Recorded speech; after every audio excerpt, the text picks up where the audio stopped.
in capital, because while the principles of course matter, performance ultimately is going to matter as well, and that's going to be the core of investment decisions. I want to thank Vijay Mantri and Sunil Subramanian and Sanchita Mukherjee as well as Hardik Shah. Thank you for taking out the time and sharing your perspectives with us on this edition of The Big Question. And that's about all we could pack into this edition of The Big Question. Yes, the debates will continue and we'll be asking the most important questions here on this show, The Big Question. I'm Vikram Oza from me and the team. Thank you indeed for joining us.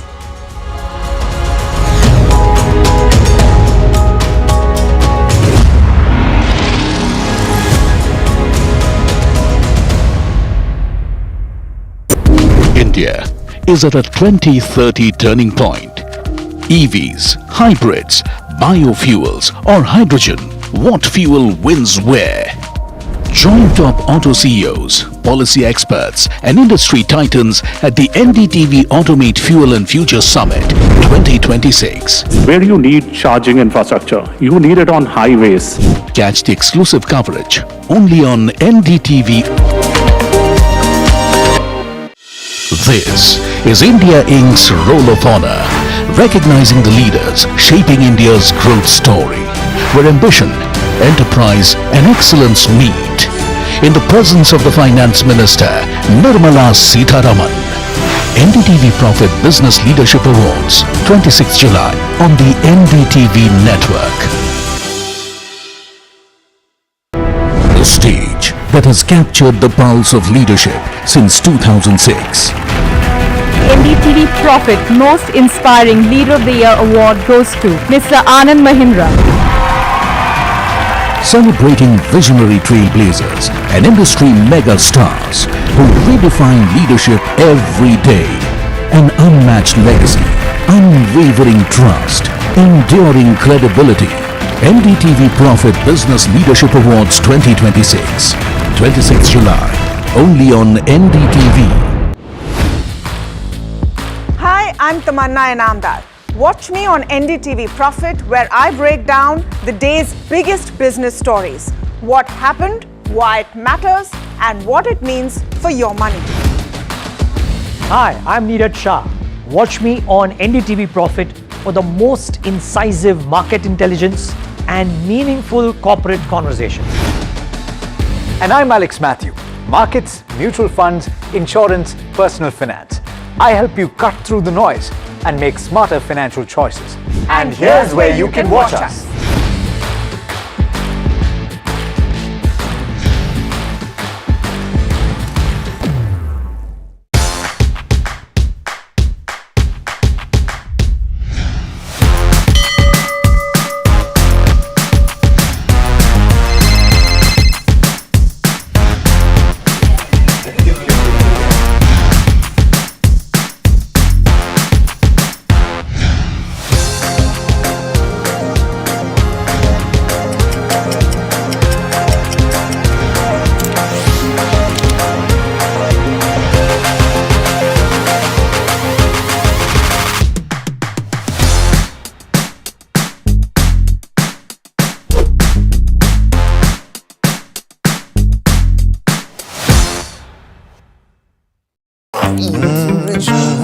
The news, Ayush. Since when do we do scripts? Fair point.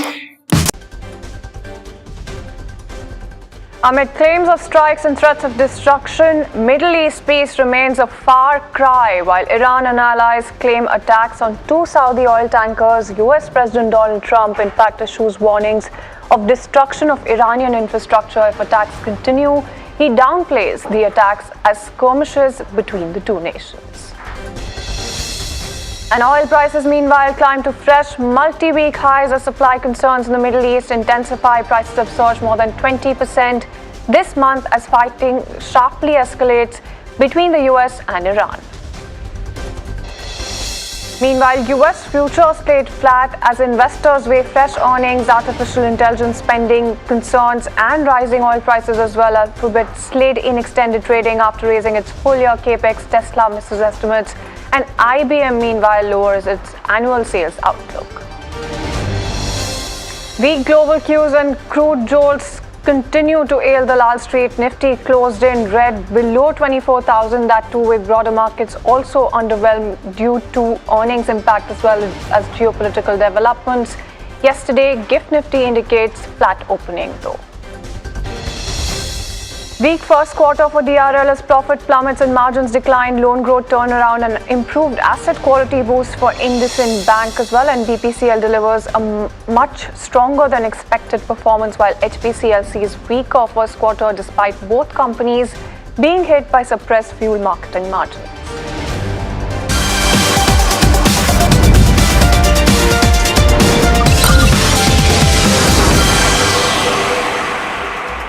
Good morning, you're watching Markets Today with me, Shreyanshi Singh, and over the next half an hour or so, we'll tell you everything that you need to know to start your day on the right note. In fact, first things first, let's take a look at the handover really coming in from Tehran and Washington, and the Middle East conflict, in fact, has entered another dangerous phase. You do have US President Donald Trump warning that the United States will destroy an Iranian bridge or power plant for every fresh attack on shipping in the Strait of Hormuz. At the same time, you do have Yemen's Iran-backed Houthi rebels also claiming that they have attacked 2 oil tankers in the Red Sea, raising some of those fears of disruption across another key global trade route. And already Strait of Hormuz flows are at a trickle right now. On top of that, this disruption is quite the worry when it comes to oil prices, and we'll get to that in a bit. But before that, with US strikes on Iran continuing for a 12th straight session, you do have energy markets, like I mentioned, remaining firmly on edge as well. But like I mentioned, let's also hear out some of the commentary as well. During a rally in Georgia, you do have US President Trump also saying that the strait is not a major concern for the United States and adding that Iran is still not ready to strike a deal. Let's go across and listen in to that bit of commentary. This is with this skirmish we have with the Islamic Republic of Iran, and I call it that because let me tell you, they're getting hit so hard, and they want to make a deal. But I say they're not ready to make a deal. Because every time they make a deal, they want to change it and everything. They're not ready. They'll be ready very soon. We don't need straits. We don't need anything. We don't need the Hormuz Strait, but we do it because we have to do it, because we cannot let Iran have a nuclear weapon. It's very... All right, and there you go. So that's the word coming in from Trump as well. But let's also take a look at the global markets as well. First things first, let's talk about the US markets. And in terms of key triggers coming in when you talk about the US market picture, it's a little bit perplexing in terms of what's happening. It's a mixed set, a tale of 2 triggers that you've got in terms of earnings. When you talk about the US markets, all in all, NASDAQ about 0.6% lower, S&P 500 about 0.1% lower. And when you talk about what else was something that was a focal point for the markets, Google parent Alphabet in fact delivered another strong quarter powered by robust cloud growth, but its decision to sharply raise artificial intelligence spending, that's really something that's overshadowed the earnings beat, weighing on the stock, at least in the extended trading. Tesla, meanwhile, also reported a mixed quarter coming in, and revenue topped estimates, but profits also missed some of those expectations. Margins remained under pressure, and the free cash flow also turned negative. So that's a couple of pointers that you're looking at in terms of earnings, and of course IBM in terms of the guidance change as well. But when you talk about the US futures picture, it's flat as a pancake across the board is what you're looking at when you talk about NASDAQ, S&P 500, or even Dow Jones for that matter. Not a very decisive cue that you're picking up. Some of these stocks that I mentioned actually reacted to their earnings in the extended trading, and that's also one key factor that you're looking at. But speaking of key factors, let's also talk about the Asian indices as well. In terms of what's happening there as well, it's a little bit of a mixed handover that you have even there. So there's Nikkei that is up about 0.8%, Hang Seng also up about 0.7%, and slightly a little bit of a negative bias that you're looking at as far as Shanghai is concerned. But let's talk about one decisive move higher, that is, let's talk about oil prices on that note, because you do have supply concerns, like I mentioned earlier, mounting, and some of that commentary that continues to remain quite a worry. And $96 almost, very close to just a stone's throw away from that $96 a barrel level is where Brent is at right now, 1.7% uptick coming in for Brent. And when you talk about WTI as well, $88 a barrel is what you're looking at, 1.4% uptick even here. So across the board, when you talk about oil and the energy market as well, some bit of concern really sustaining in terms of the supply and how that is going to be disrupted. Let's also move on and talk to you about one stock that's going to be in focus in today's trading session as well, and it's Dr. Reddy's that makes it to that list. When you talk about the Q1, it's sustaining in terms of the supply and how that is going to be disrupted. Let's also move on and talk to you about one stock that's going to be in focus in today's trading session as well, and it's largely disappointing.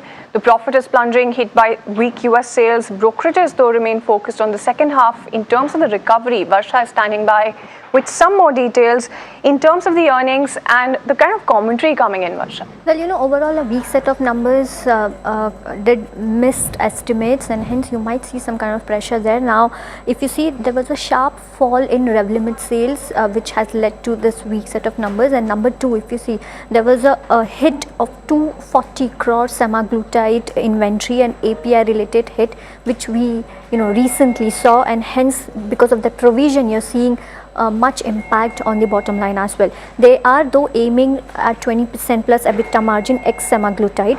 Now talking about America, North America was the weakest spot, I would say. US revenue, if you see, fell 35% year on year. There was a sharp drop in Revlimid, which is a cancer drug contribution, and companies now transitioning beyond Revlimid. Now why Revlimid is important, or because in the recent past, if you see, Revlimid had contributed much to margins and top line for every pharma company, and hence now that after the patent expiry, now we are seeing some sort of weakness over there. Now semaglutide, if you see, added to the pain, certain semaglutide batches failed specifications, and hence company booked 240 crore of provision, and impact came through inventory write-off and related cost. Margins took a big hit. Why? Because of lower Revlimid sales, semaglutide write-off, generic pricing pressure that was seen in US, and high solvent and freight costs added to the weakness when it comes to margins. And of course, Middle East disruptions also created panic. Onto the India business, which grew 17%. Growth was driven by new launches, recently acquired brands, and of course price hikes. Let's see what brokerages are saying. MS has maintained equal weight. According to them, Q1 was weak and earnings are at through. Well, semaglutide resumption is a key to meet FY28 estimates according to them. While BOFA has maintained buy, though they've cut target price, and they see that EBITDA is a miss, but hope for H2 improvement, and confidence on SEMA is a key for a stock. Lastly, Citi has maintained sell and they've cut target price. According to them, of course, weak Q1, and they've cut FY27, FY28 EPS by 24% and 8%, but they remain confident when it comes to abatacept approval by December 26. But overall, a weak set of numbers, misestimates. Let's see what, might see some kind of pressure in the, opening. Absolutely, and thank you so much, Varsha, for getting us that check going as well. Let's also hear out the commentary coming in from the management. They in fact remain confident about its growth trajectory, something that brokerages in fact are also taking note of as well. So it's a challenging start to FY27, but in an exclusive interview with NDTV Profit, you do have the management talking about the path forward. Let's go across and listen in to that bit of commentary. What you would have seen in terms of the numbers that were released, on the base business, there's a double-digit growth, and there's a double-digit growth across markets, whether it is US, whether it is Europe, whether it is emerging markets as well as India. And we have been focusing on growing the branded part of the business. And today, if you see India, emerging markets and NRT is more than 50% of the revenues, and all of them have had good growth in Q1. And we believe that based on the current momentum and the new products that we're expected to launch over the next couple of quarters, followed by both the moves on the consumer health as well as innovative assets, will continue to grow. So there you go. That's the commentary coming in from the management of DRL. They're expecting some bit of recovery as well. But speaking of recovery, let's also talk about IndusInd Bank. That's going to be in focus. And when you talk about some of the numbers as well, it's actually the margin pressure that remains the key monitorable. Although the lower provisions seem to be driving the first quarter's recovery as well, and the asset quality has seen some bit of improvement. In fact, Sharad is standing by with an update in terms of all of those numbers, Sharad. Well, you see, largely the operational parameters have actually improved, Asha. And so, yeah, the loan growth turnaround that was seen at least on a sequential basis, especially on the wholesale segment. That is where we are seeing a good momentum happening. The MFI asset quality that improved, and secondly, the overall asset quality saw good improvement. The lower provisions are also there, and also margins, however, on the other side was a little bit of pressure coming in because there was a shift in the loan mix towards the low yield wholesale loans. Also, the vehicle finance saw some seasonal pressure, but there is no signs of rise in the CV stress. So we could say mixed to good set of numbers had come in. These are the financials actually coming on your screen. The NIMS is something to look out for, and we have removed the X one-offs. That's coming in at 3.35%, slightly pressure coming in. But what's the guidance and outlook looking like for IndusInd Bank? That's pretty much important. The credit growth will be in line with the banking system in FY27. Little bit of NIM pressure can be expected in the second quarter of FY27, and of course they expect the asset quality to improve, and a new plan for the fundraise has been announced to offset the ECL impact. This is basically the overhang of all the banks, and ROA is a target of 1% by FY27 and largely 3.6% of improve, and a new plan for the fundraise has been announced to offset the ECL impact. This is basically the overhang of all the banks, and ROA is a target of 1% by FY. Neutral is something which we will expect when it comes to the overall earnings reaction for IndusInd Bank. No, absolutely, and thank you so much, Sharath, for getting us that detailed check as well. So there you go, that's IndusInd numbers at a glance as well. But let's also move on and get you some bit of the commentary as well. In fact, the management talked about the improving asset quality trend going forward. Let's go across and listen in. My first question is regarding the asset quality. We have seen fresh slippages declining this quarter, and in terms of provisions too, they have lowered, and credit cost has also lowered. In terms of asset quality, the GNPA and NPA has also seen an improvement. So what were the key factors that has led to this improvement? And also in terms of FCNR deposits, how much amount has the banks has been mobilized till now, and what are your targets for FCNR deposits going forward? So I think on the first question that you answered, so the first question that you had was on asset quality. We are seeing improving trends across all the segments on the microfinance, retail assets, vehicle finance, both on a Q-on-Q and YOY basis. And I think this is some of the hard work that we have done in terms of tightening our underwriting standards, improving our processes, etc., is beginning to play out. And we are fairly confident that these trends will continue in the current year. I just answered the question on FCNRB. Our market share on the FCNRs on the NRI side is about 3.6%. We are reasonably confident that we should be able to garner at least 3.6% of the flows that come into under the FCNRB scheme through a mix of unleveraged money, our own leverage through GIFT City, and leverage through partner banks. All right then, so that's the cue coming in from the management of IndusInd Bank as well. But let's also talk about the cues that we have in terms of F&O as well. In fact, Puneet is standing by with just that, and it's a very interesting setup with oil nearing $96 a barrel. Well, most certainly, and we saw that pressure coming through yesterday as well. So we are back again below the 24,000 mark for the Nifty 50, and as we go through the earnings season, we've seen some few major ones come through on the Nifty 50, but essentially with this implied open, you will be very close to that 23,800 mark. Now we've had a support level at that index, but once that goes through, that gets broken through, then you don't know where that fall could stop at this point of time. So 23,200 then becomes an important level as well. So you are seeing sideways momentum as well as pressure yet again from the global markets having an impact on the country. You also had the bank Nifty also with largely the major private banking index done hovering around the 57,200 mark. Yet again, this is a support zone, but not a very strong one. So both benchmark indices, the Nifty as well as the bank Nifty, under pressure right now. The selling also has been visible yet again by foreign investors. Both benchmark indices, the Nifty as well as the bank Nifty, under pressure right now. The selling also has been visible yet again by foreign investors, and in terms of the F&O positions also for them, they have been maintaining a bearish stance. So yesterday the index long that had slipped to almost just 8.5% odd. today, if we can 6 expiry today, so there could be some volatility, but the open interest distribution also continues to be important levels to track. So 24,200 seeing the most active call open interest, 24,500 also seeing some decent levels at this point of time. For the stock specific action, you've seen SRF as well as Bharat Dynamics, a couple of key ones which saw some build up of shorts.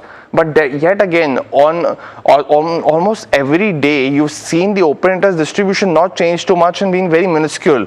So there is some trend in a few bunch of stocks in the broader market, but that's not reflecting yet again in the whole spectrum of things, and that's visible on the open interest losers too, where despite the moves you've seen about JSW Steel and HDFC Bank, HDFC Bank post earnings has consistently been under pressure.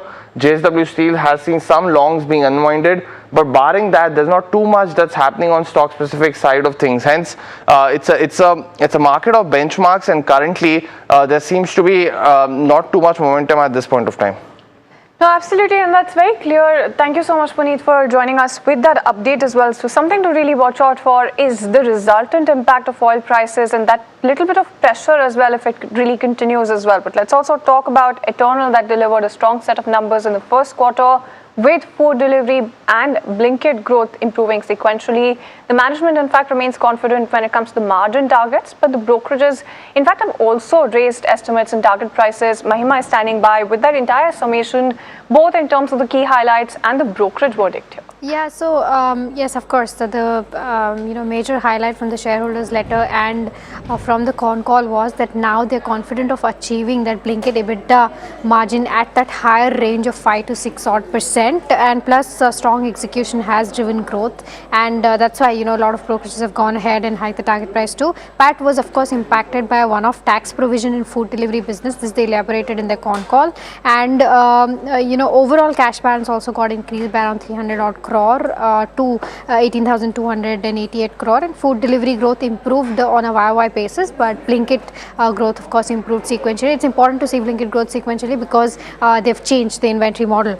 In terms of numbers, overall revenue came in at 20,200 odd crore, EBITDA at 594 crore, margins of course at 2.9 odd %, but not as per the street expectation. The street expectation was around 3.1%. In terms of con call takeaway, long-term Blinkit EBITDA margin guidance towards the higher end of guidance, like I said, between that 5 to 6 odd %. They've said they'd lose 6%. Competitive intensity is now more predictable. This is something that the street has probably liked yesterday also, and that's why we saw the reversal in the stock. Premiumization through launch of gourmet stores will be adopted is also one of the highlights, and they believe discounts alone are unlikely to threaten or disrupt the quick commerce space, and that gives them the confidence as to how now competition is becoming more predictable. In terms of brokerages take, a lot of them have gone ahead and hiked the target prices. Jefferies has hiked the target price to 415. They're saying that Q1 has reinforced a simple message: quality growth matters more than chasing share, and Blinkit does not prefer short-term discounting route. Instead, it says that rest of the market goes faster, so be it. Macquarie has maintained the underperform stance, but is saying that overall growth acceleration has happened. There is margin resilience, and they remain guarded on aggregate quick commerce economics, which has already been priced into the counter. Morgan Stanley on Eternal has hiked the target price to 373. They're saying that execution has driven conviction. Strategy to maintain growth momentum irrespective of competition was comforting. So this is the overall view of how things have fared for Eternal. Might be a positive reaction that we could expect a positive reaction on the counter today. No, absolutely, and thanks Mahima for getting us that summation as well. Let's also move on and listen into the commentary coming in from the management as well in terms of the margin guidance and that they're talking about as well. First quarter, so far it was the peak of competitive intensity that we have seen till date, both because number of players were higher and everybody was more aggressive. But when we look at competitive intensity and the way that it has evolved over the last few quarters, what we are seeing is that most of the competition is coming in providing subsidies to customers on products and also on delivery fees. And that is what has become more predictable, that most competitors are going towards grocery subsidizing, which we are fairly clear on what we do in that and what is the kind of impact that it has on the business. And we don't think that there is a lot of wiggle room for people to go much, much deeper than what they are currently going, because that would balloon losses fairly significantly. So that's what we mean by it is fairly predictable now. So I think like this is basis what we are seeing in the business. I think what we are trying to communicate here is that over time we have increased the capex per store in our business, right? And some of these investments are leading to increase in efficiency in the business. It's also a function of increase in average store sizes, etc. So all these investments are clearly. It's also a function of increase in average store sizes, etc. So all these investments are clearly lining up in a way where we have now higher visibility on the margins, and we think at this point that we're likely to end at the higher end of the range that we had guided earlier, and hence the communication. Well, that's all the time that we've got for you on this edition of Markets Today. Thank you so much.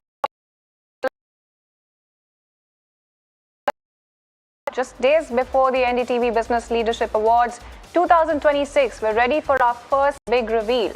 A trophy that is a striking expression of ambition in motion, conceived by internationally acclaimed design finds great leadership. Here's a look at the inspiration and craftsmanship behind the making of the NDTV Business Leadership Awards trophy. Really? Here's a look at the inspiration and craftsmanship behind the making of the NDTV Business Leadership Awards trophy. The way we are growing, the way we're going forward, I think we have made great strides in the last couple of decades. Thanks to a lot of these business leaders who have achieved a lot of in their own domains. We as a country and their contributions have to be recognized. The challenge in any such process always remains is how do you distill down these varieties of thoughts into a simple idea.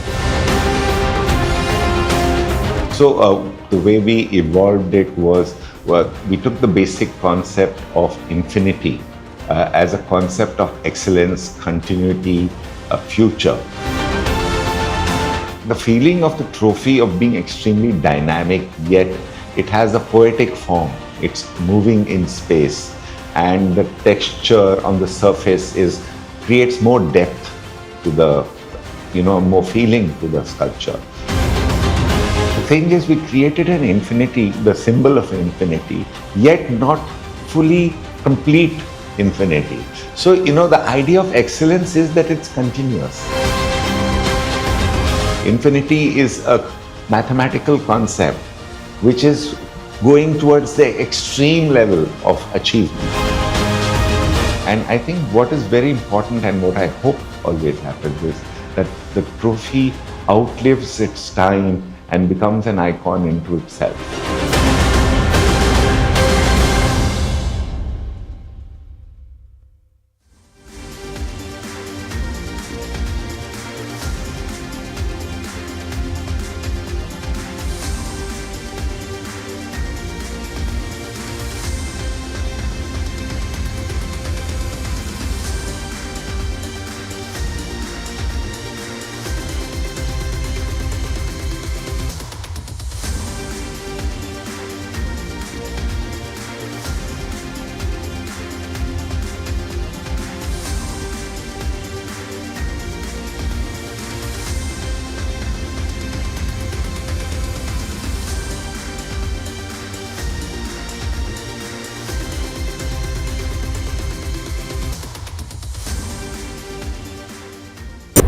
India is at a 2030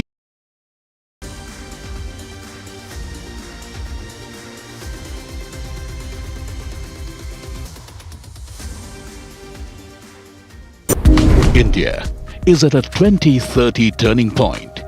EVs, hybrids, biofuels or hydrogen, what fuel wins where? Join top auto CEOs, policy experts and industry titans at the NDTV Automate Fuel and Future Summit 20 Highways. Catch the exclusive coverage only on NDTV. The stage that has captured the pulse of leadership since 2006. NDTV Profit Most Inspiring Leader of the Year award goes to Mr. Anand Mahindra.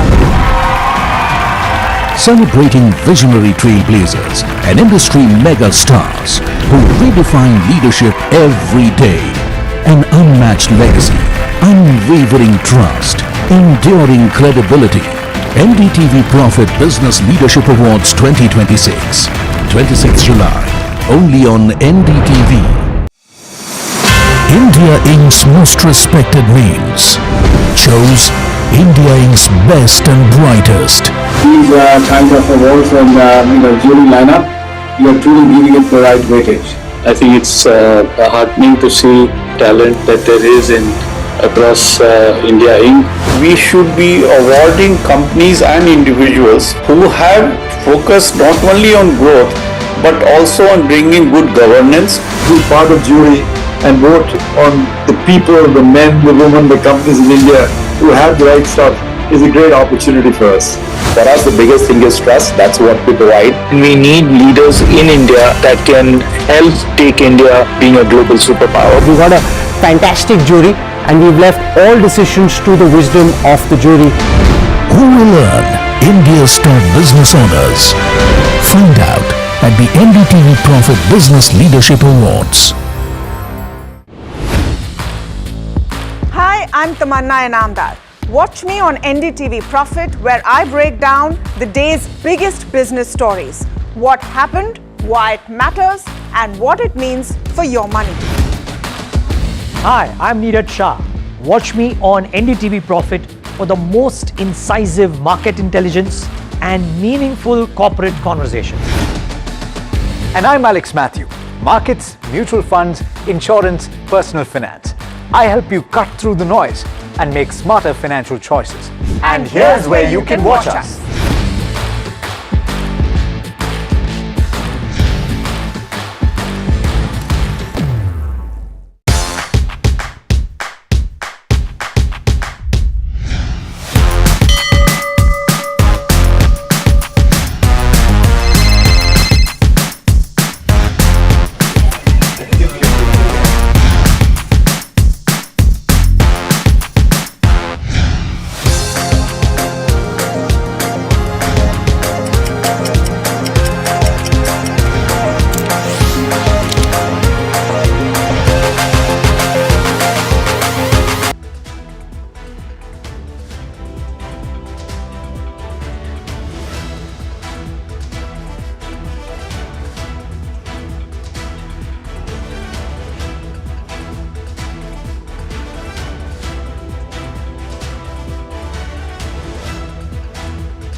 You're watching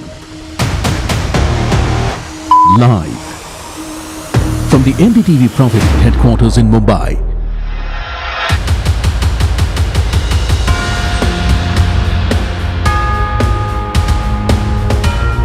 This is India Market Open.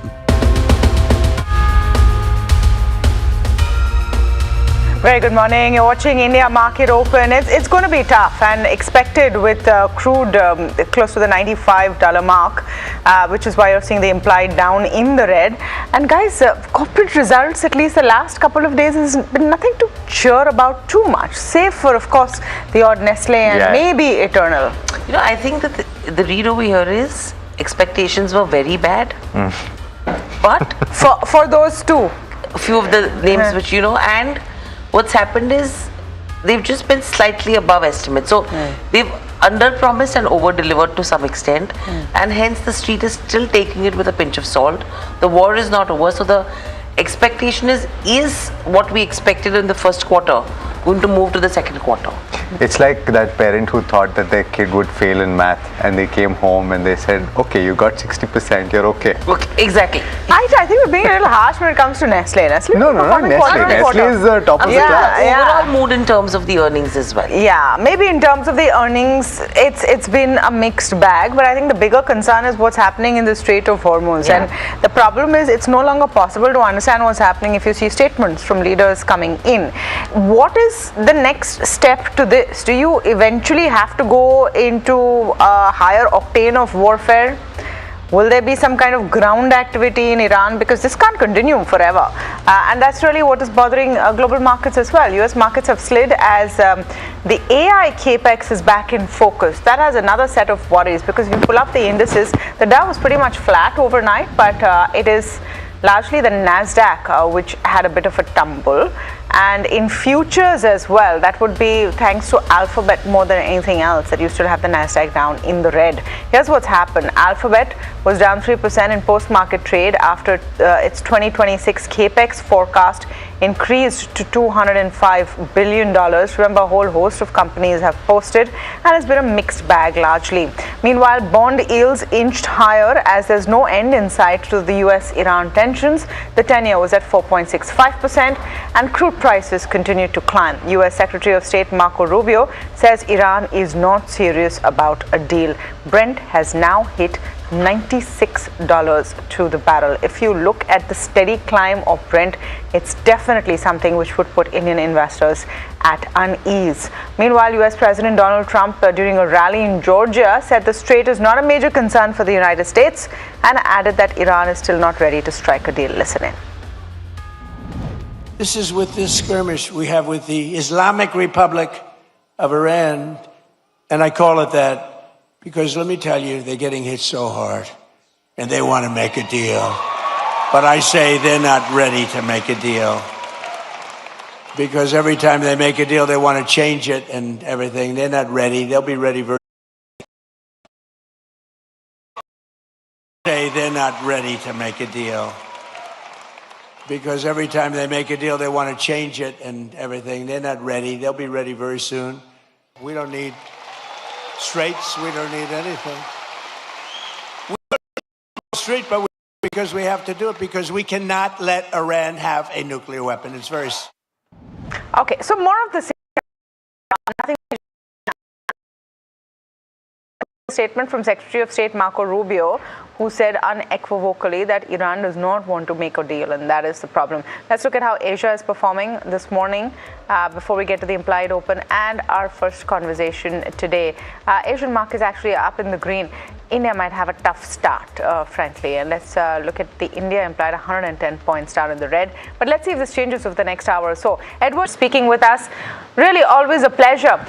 The question really is, can this state of relative limbo continue, right? Are we really always a pleasure?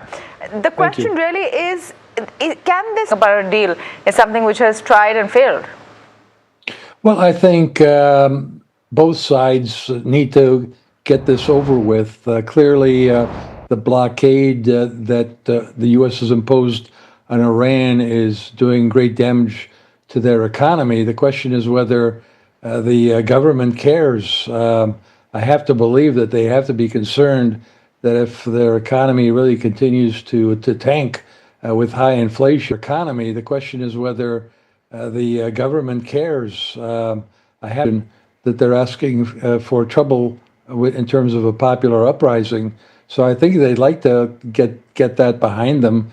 And the U.S., meanwhile, by some reports, is running out of defensive weapons with which to protect military bases that we have in the Middle East. And of course, the midterm behind them. And the U.S., meanwhile, by some reports, is running out of defensive weapons with which to protect military bases that we have in the Middle East. And of course, the midterm elections are coming up. And would think that rationally, both sides have a reason to go back into a ceasefire mode and negotiate. But this is not, wars are never rational. And so there is certainly a possibility that this thing lasts longer. And that in turn could create some real problems for the global economy with higher oil prices once again. Good morning from where I'm at. Good evening to you. Just to that last point, the expectation that this could last for a while. I'm referring to what happened overnight in the US, which is that the US House has passed the $1.15 trillion military bill, which would allow for more weapons to be created and funneled towards Iran. And this is something that I think from the outside in poses the question to say that if there was a feeling earlier that the political support towards Iran, and this is something that I think from the outside in poses the question to say that if there was a feeling earlier that the political support for a war, a protracted war, was dissipating, this seems to be suggesting otherwise. Well, look, America really can't afford to lose this war. I mean, that's the problem for both sides. Neither side wants to be in a situation where they lose the war. The geopolitical consequences will continue to reverberate for a long time if we don't have a clear resolution of this conflict. But you make a good point, and the House still has got a majority of Republicans. The midterms are coming up, and that might change. And so I think clearly the House Republicans are going to try to do what they can while they still have a majority in the House. And there is support among Republicans for defense spending.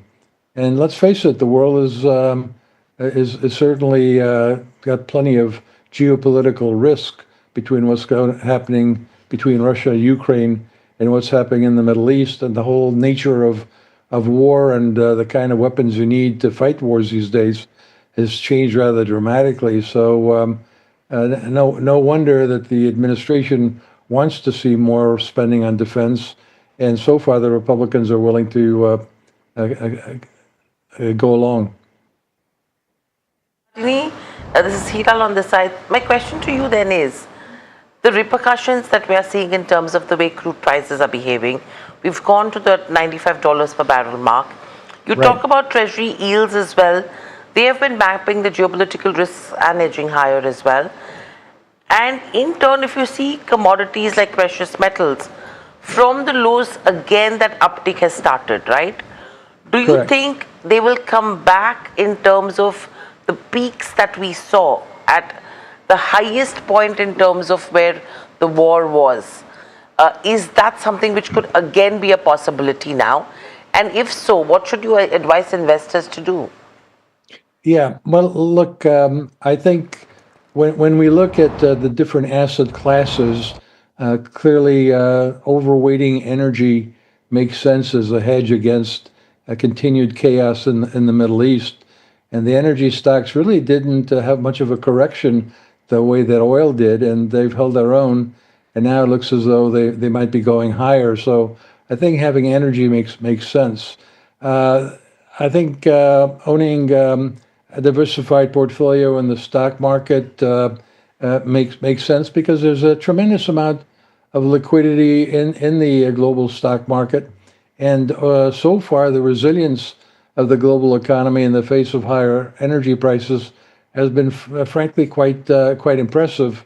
With regards to gold, gold got up to about $5,500 per ounce before the war, and then everybody that assumed that the war would lead to higher gold prices was wrong, and that's because some central bankers saw their currencies really taking a dive on the higher oil prices, and they actually had to sell gold in order to intervene to prop up their currencies. Well, where are we now? Well, we're down to $4,000 an ounce, and I think we're going to find a lot of support here. I think we've seen a lot of the hot money that went in and then went out. I think that's over with, and I think the central banks are still buying. And I do think that even with the war picking up again here, it's interesting to see that the price of gold's holding up, notwithstanding the strength of the dollar. So I'm thinking the gold really still has a potential to get back up to maybe 5,000, maybe 5,500, which was the previous record high. Mr. Yardeni, just a quick word on emerging markets in the middle of all of this, because it's more of the same and slightly worse than I would say the last month or so when we had some sort of a ceasefire. Where does that set India? Also from the perspective that the global AI trade is seeing more and more questions emerging. I mean, look at the reaction to Alphabet when they've announced an increase in capex. Correct. Yeah.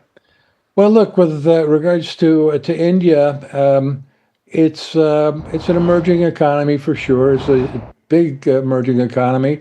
It does have a very important information technology sector that at first looked like it might suffer because of AI. Then it got cheaper, and I think we're going to find that that sector is not going to disappear. And quite the opposite. I think India will do what other countries have done and join this AI race and benefit from it. But right now, for the here and now, the issue for India and other emerging markets that import oil is the price has gone higher. And that's putting downward pressure on their currencies, which puts upward pressure on inflation, which then puts pressure on their central bank to raise interest rates. So right now, I think India and other oil importing emerging markets are in limbo. It's hard to see much upside. But on the other hand, I think the markets are going to continue to assume that this can't go on for much longer. There's going to be pressure on both sides, Iran and the U.S., to come to some sort of agreement. And as a result, I think while the rest of the summer may be what I call a summer stall in global stock markets, I think there is a potential for the markets to regain their bullishness over the fall. Thank you so much, Mr. Yardeni, for speaking with us. Edward Yardeni there. And, we were talking about the AI trade and the IT trade. Just a quick look through some of the results that came overnight. Alphabet, cloud has surged, but the cloud revenues have surged, but the capex they've announced has spooked investors. Revenues up 24%, much better than estimates. Google Cloud is up 82%. At a $24.7 billion record growth rate. The adjusted EPS was pretty much flat, 2.85 versus 2.89. But the capex guidance was raised at an upward end of $205 billion. The adjusted EPS was pretty much flat, 2.85 versus 2.89.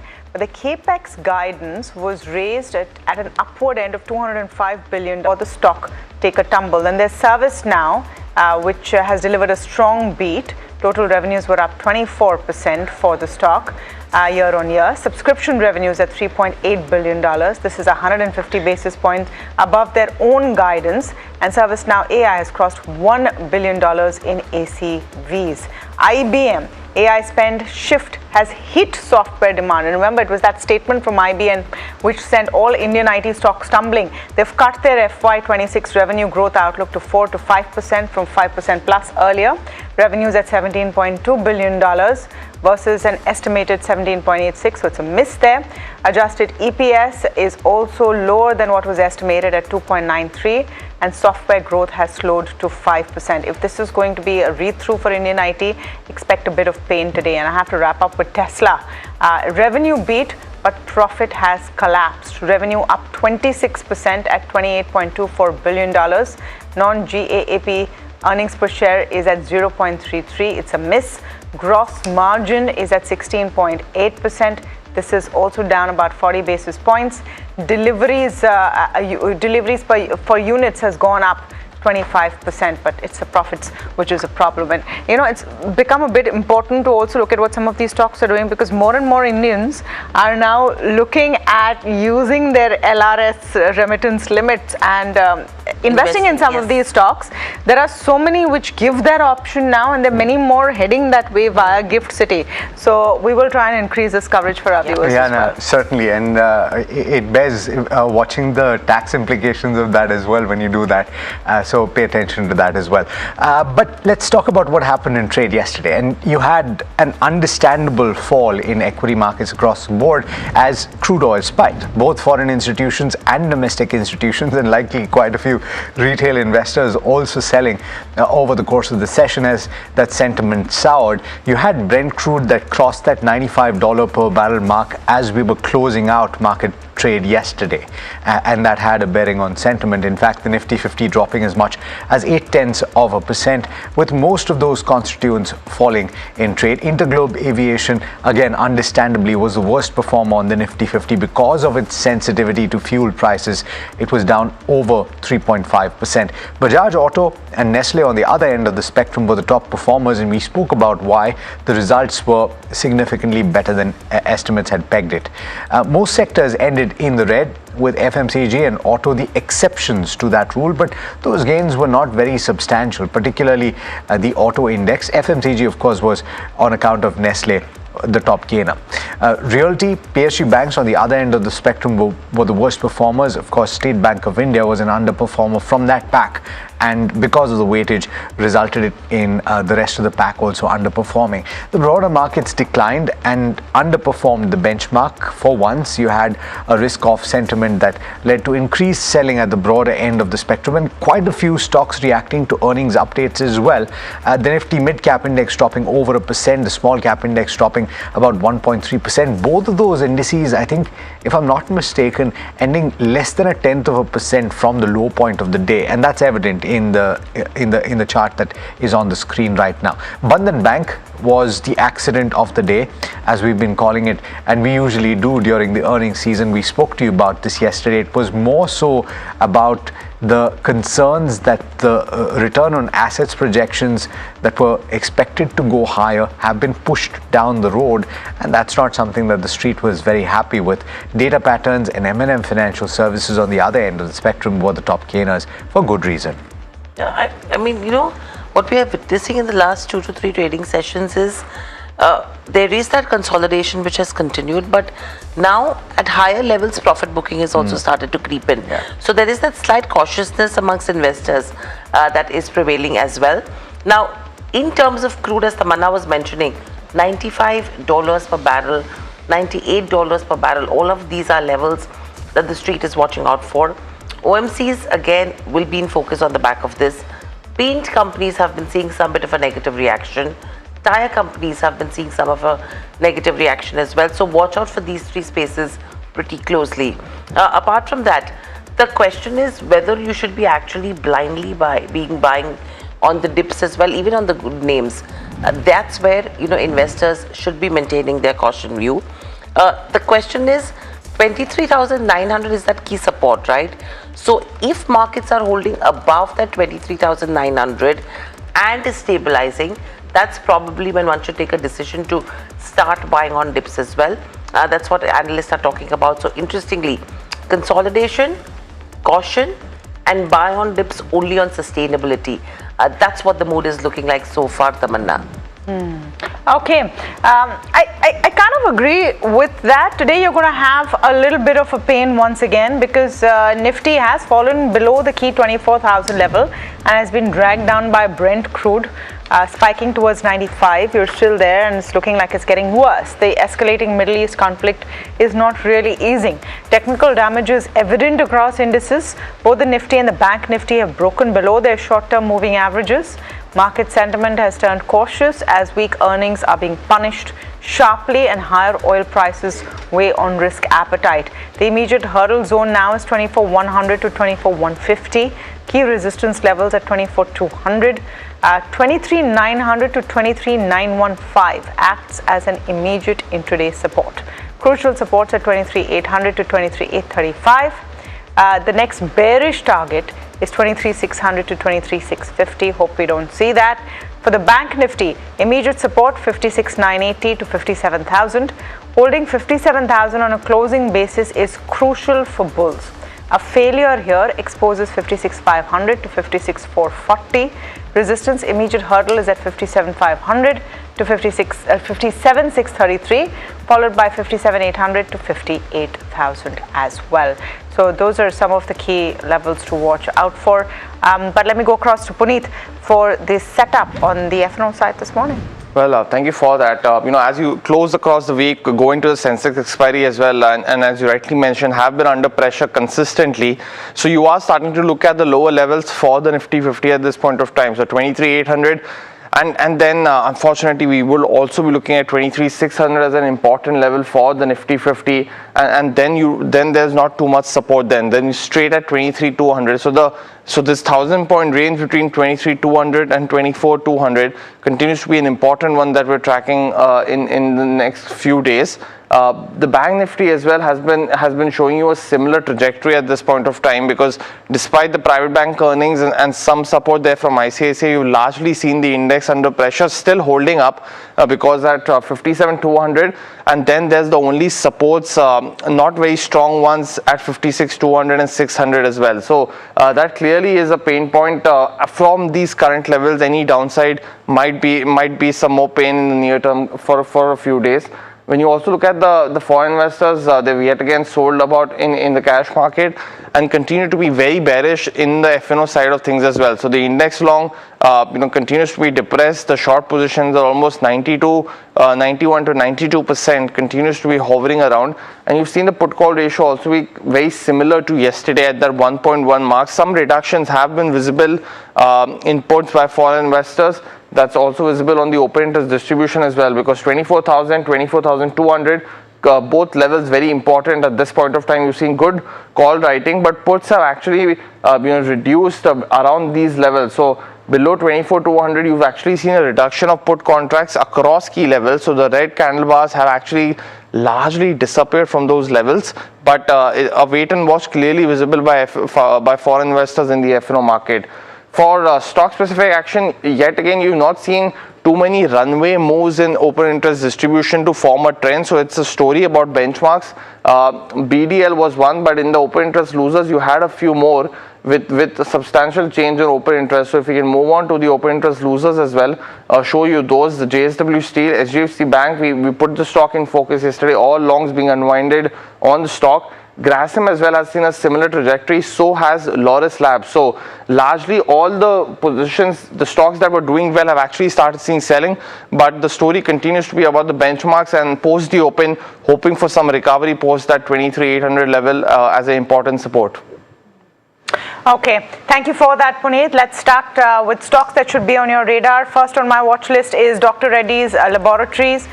They reported after markets yesterday. It's not been a great set of numbers. Net profit is down 68.7% at 444 crores. Huge slide there. Revenues are down 5.5%. EBITDA is down 60%. Gone from 2,173 crores to 861 crores. Margins have sliced in less than half, from 25.3% to 10.6%, and other income in fact has increased. So actually it's even worse than what it looks like at 355 crores versus 290 crores. Global generics revenue is down 4.8% as well. We have a detailed conversation with the management, which you will see at 9:30 a.m. Our pharma analyst Varsha has looked at these numbers carefully, but let me just take you through what brokerages are saying this morning. Morgan Stanley has maintained an equal weight but cut the target price mildly actually to 1,200, still above what the current market price is. They're saying it's a weak quarter one. SEMA, now you'll hear SEMA a lot. SEMA is basically semaglutide. SEMA second half ramp up is key to track. Adjusted revenue was 2% and EBITDA was 13% below estimates. Earnings are at trough. That means the lowest point timely resumption of semaglutide supplies and abatacept ramp-up are keys to meet the FY28 estimates. Adjusted for semaglutide disruption and impact from Middle East crisis, the margins could have been around 18% in Q1. Just going to quickly go through what BofA is saying. They've maintained a buy, cut the target price to 1480. They're saying it's a weak Q1 on lower US and SEMA API impact, again semaglutide. All eyes on that resumption. EBITDA is a miss, but hope for H2 improvement. Math on high teen margin in Q1. Confidence on semaglutide key for the stock. So this is going to be a tough morning perhaps for this stock. Couple it with everything that's happening around pharma. HEG is the other one on my radar. This is a good set of numbers. Net profit is up 16.7%, revenue is up 11%, EBITDA is up 42.5% for the quarter, and margins have gone from 17.2 to 22.1%. Revenues have grown 11% year on year, driven by stronger graphite electrode sales. Graphite business has contributed over 99% of operating revenue. PAT is nearly up 16%, aided by higher operating and investment income. Profit rebounded sharply from March quarter's investment valuation losses. The power segment remained negligible due to seasonal hydro generation, and hydro plant operations typically begin after monsoon-driven water availability. Mark-to-market investment gains boosted other income by about 8 crores odd, and investment gains have offset the GrafTech valuation volatility during the quarter. I remember the company is awaiting its final NCLT approval for restructuring scheme. The third stock on my radar is a recently listed one. This is their first set of results. After that, I'm talking about Waterways Leisure.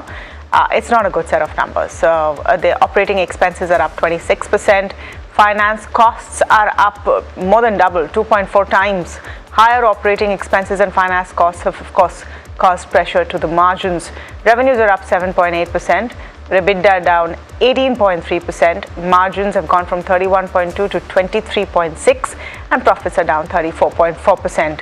Some of the recent developments, because there was no investor presentation or conference call of the company yet, I'm not sure if they'll come and speak to the media. We hope they do. We'll be happy to speak to them. But the board has just approved a splitting of 1:10 shares within just 10 days of listing, which was quite eyebrow raising, because usually companies don't alter their capital structure for at least 6 months from the date of IPO opening. So just wanted to underline that again. So these are the first three I'm looking at. Yeah, DRL certainly going to be one to watch. The only thing I think you might see is that because the expectations, particularly for this one, were so bleak heading into the results, that downside might be capped. But who knows? Let's see. Soon enough, we'll know. IndusInd Bank, it's a thumbs up, and this is broadly on account of the fact that asset quality is improved. It's actually bleak heading into the results, that downside might be capped. But who knows? Let's see. Soon enough, we'll know. IndusInd Bank, it's a thumbs up, and this is broadly on account of the fact that asset quality is improved. It's actually strengthened with a decline in slippages as well. The microfinance asset quality is actually improved materially. You had vehicle finance that saw seasonal pressure, and there's no signs of a rise in CV stress, which is not something that you generally see. It's a seasonal aspect to the loan book. Lower provisions have led to a reduction in the credit cost, and that has improved financial metrics for the bank as a whole. The margin has seen some pressure on account of the loan mix shift towards the relatively lower yield wholesale loans, and this is something that a lot of banks are actually witnessing as more corporates look to borrow from banks rather than looking at the corporate bond markets because yields are elevated. Loan growth turnaround is seen sequentially, and that's driven by the wholesale segment. So think about it this way: loan growth is there, but the yields are getting scrimped because they're lending more to companies which don't essentially pay as much as a retail borrower would pay. So therefore, take a look at the numbers. You had the NII that was more or less flat, the profit after tax that came in 46.5% higher at 1,000 crore rupees or thereabouts. Provisions were lower, as I pointed out, and the asset quality is improved. The outlook is actually important to pay attention to. The credit growth is expected to be in line with the banking system in FY27. That could well be pretty robust because the banking system is expecting 16+% or thereabouts in the way of credit growth. Retail, MSME and rural banking are set to emerge as the primary growth engines for the bank. They expect some pressure on the net interest margin in the second quarter, and they expect asset quality to improve further. That's going to be absolutely critical for IndusInd to watch out for, led by lower stress in the MFI and PL portfolios. Now, management is targeting, and this is also crucial, a return on assets of around 1% by FY27 end. Brokerages are watching for that 1.5% mark, but it might just be a while before they reach that mark, of course. By the way, there was a conference call earlier yesterday, and my colleague Shivam, who tracks the space very closely, quizzed the Managing Director and Chief Executive Officer Rajiv Anand about the improving asset quality and the trend going forward. Listen in. My first question is regarding the asset quality. We have seen fresh slippages declining this quarter, and in terms of provisions too, they have lowered and credit cost has also lowered. In terms of asset quality, the GNPA and NPA has also seen an improvement. So what were the key factors that has led to this improvement? And also in terms of FCNR deposits, how much amount has the banks has been mobilized till now, and what are your targets for FCNR deposits going forward? So I think on the first question that you answered, so the first question that you had was on asset quality. We are seeing improving trends across all the segments on the microfinance, retail assets, vehicle finance, both on a Q-on-Q and YOY basis. And I think this is, some of the hard work that we have done in terms of tightening our underwriting standards, improving our processes, etc., is beginning to play out. And we are fairly confident that these trends will continue in the current year. I just answered the question on FCNRB. Our market share on the FCNRs on the NRI side is about 3.6%. We are reasonably confident that we should be able to garner at least 3.6% of the flows that come into under the FCNRB scheme through a mix of unleveraged money, our own leverage through GIFT City, and leverage through partner banks. Okay, so that number, he's talking about a percentage, but bear in mind that banks as a whole are expected to mop up upwards of $40 billion, possibly close to $50 billion. And so if he says that IndusInd Bank is expected to mop up 3.6% of that, it is a very substantial amount of money, and that will lead to deposit growth as well. But Nippon Life AMC, in fact, I've picked two AMCs that have posted numbers as my second and third. Nippon Life is actually, both of them posted pretty good set of numbers. A few data points stood out. The quarterly average assets under management have improved as much as 4% on a sequential basis, 23% year on year. Flows are likely have benefited from that broader market recovery that you saw from the low point at the end of March. So people have deployed funds. They've registered other income gain versus a loss on a sequential basis, and this is as bond yields eased. So for their treasury operations, generally falling bond yields is a very good thing for AMCs as a whole, and revenue from operations has risen as much as 4% sequentially. It's a pretty decent number. Systematic flow, and here they're talking about SIPs, that has increased as much as 13% on a year-on-year basis, 1.5% sequentially. They are, in fact, the fourth largest AMC, and so those trends are positive to look at. Robust growth in top line as well as the profitability, 31% on a sequential basis. Of course, it's a relatively low base because they saw treasury loss in the fourth quarter on account of a spike in bond yields, and the total income rising as much as 33%. UTI AMC, also good, not as good as Nippon. The quarterly average AUM has risen by as much as 1% sequentially and 9% year-on-year. Treasury gains in evidence for this company as well. I won't go into too many details here. The total income up as much as 45.5% compared with 585 crore rupees. And they've actually, for UTI AMC, in the P&L statement, they've stipulated what they've gotten from interest income as well as from mark to market. So it's important to note that for those treasury operations, because it is mark to market. They're not actually booking these They're not things. booking the profits, correct. So it's a line item. It looks like it's profitable. It's good. All of those things look good, but at the same time, you should look at the core revenue and the core operations. Yeah, and with this, one thing, whatever we're reading in between the lines, all of these stocks have given good returns to investors. So I think they are going to ignore all of these aspects to some extent, right? Just look at the performance from Nippon, UTI, all of them since the time they've listed to now. Interesting returns that they've given out. Now, we've been talking about JVs, we've been talking about partnerships for the last 2 days, and now you have in fact, in the auto space, after Gabriel India yesterday, so now BLW has signed 2 JVs with Denso. Now, the JV is targeting electric and hybrid powertrain systems. JV1 will focus on hybrid and electric applications for 4-wheelers and CVs, and the second JV will focus on hybrid and electric applications in the 2-wheeler and the 3-wheeler space as well.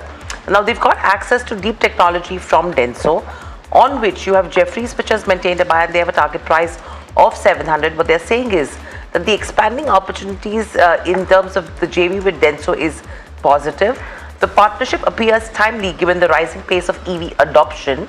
In fact, you have Citi, which has also maintained a buy. They have a target price of 700, and what they're saying is that strengthening the position in the EV segment is positive. The powertrain business with 2 JVs with Denso is something which will aid their growth as well, and they're viewing the deal positively as it strengthens the company's position in the 4-wheeler EV powertrain segment, where its presence has been relatively limited. So an addition in terms of the scope of business as well. So don't be surprised if you see some good reaction coming in there. Now, the second one on my list, we have Eternal that will be in focus as well. The company posted numbers during market hours. If you pull up the chart of Eternal and see what happened when the numbers did come in, we did see that mild downtick and that recovery, but there is a possibility there will be some bit of short covering that could be coming in terms of Eternal today as well. You have Citi, which has maintained a buy. They've hiked the target price to a 385. What they're saying is that they're solidifying its leadership position in the quick commerce space with many structural advantages. They believe that the discounts alone are unlikely to threaten or disrupt as well. Moving on, if you talk about the next one, Morgan Stanley has maintained an overweight. They've also hiked the target price to a 373, and they're saying that execution actually drives conviction for this one. And the last brokerage I have on, when you talk about the last stock that I have, I beg your pardon, is a Gandhar Oil. Now, if you look at the numbers, very strong, sharp improvement in revenue, profitability, and margins. In fact, it's the strong realizations which has aided the quarter this time around. The product mix is also moving towards a better one, and the overseas operations, they have continued to contribute meaningfully as well to the company's business. In fact, the management remains focused on expanding the PHPO segment, which is personal care, healthcare, and performance oils. Net profit 192 odd crores versus 26, a 92% growth in terms of revenues. EBITDA 281 crores versus 46 crores, and margins have expanded substantially, 16.2% versus 5%. They've said that the broader strategy remains centered on sustaining double-digit volume growth, expanding the specialty product offerings, and increasing multinational customer relationships and entering new geographies, which would include Africa, Asia Pacific, and South America, and the capacity expansion at the Taloja plant as utilization remains very high. So Gandhar Oil, and a very interesting counter to watch out for, because across parameters you've seen some smart moves there, and the management is confident that this is the kind of growth that they want to sustain. The stock itself has shown quite a lot of action. Pull up the 1-year chart of Gandhar Oil, and you'll see how that has performed as well. So but interesting over there, almost a 40% shown quite a lot of action. Pull up the 1-year chart of Gandhar Oil, and you'll see how that has performed as well. So but interesting over there, almost a 40% jump up in the last 12 months. But we were talking about pharma, we were talking about Dr. Reddy's. Just listening to what US Secretary of State Marco Rubio said when asked whether India has raised concerns over the proposed tariffs on generic drug imports. Remember, he was meeting with the Indian External Affairs Minister S. Jaishankar. Rubio said the issue did not come up during their discussions. He went on to add, he thinks India should be concerned. Listen in. I mean, not with me. I mean, we didn't get into depth on pharmaceuticals today. Obviously, I would expect them to be into depth on pharmaceuticals today. Obviously, I would expect them to be concerned about it, but they didn't raise it today. But they might have with others in our system because we obviously deal with the Indians. We're very close to them. Yeah, he seemed not to really know about it more than anything else. Yeah, I mean, it's just, okay, you've asked me, I've responded. Yeah, I suppose, more people we were talking about on this, including people who have been in the pharmaceutical industry, and they said, how can any company even react to this? Yeah. Because by the time you do it, it could change next week. So I don't know where that's really going to go. We'll take a very short break. The implied open still showing a gap down kind of an opening. Let's pull that up before we get into that break. 114 points down now. But when we come back, we'll have Kush Bora and Parag Thakkar with us. We'll talk about all the top strategies of the day. Stay tuned.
जानते हैं मैं elite matrimony क्यों recommend करता हूं? 17 years of experience, largest database of elite profiles, और 100% confidentiality. Elite Matrimony, India's most successful matchmaking service for the elite.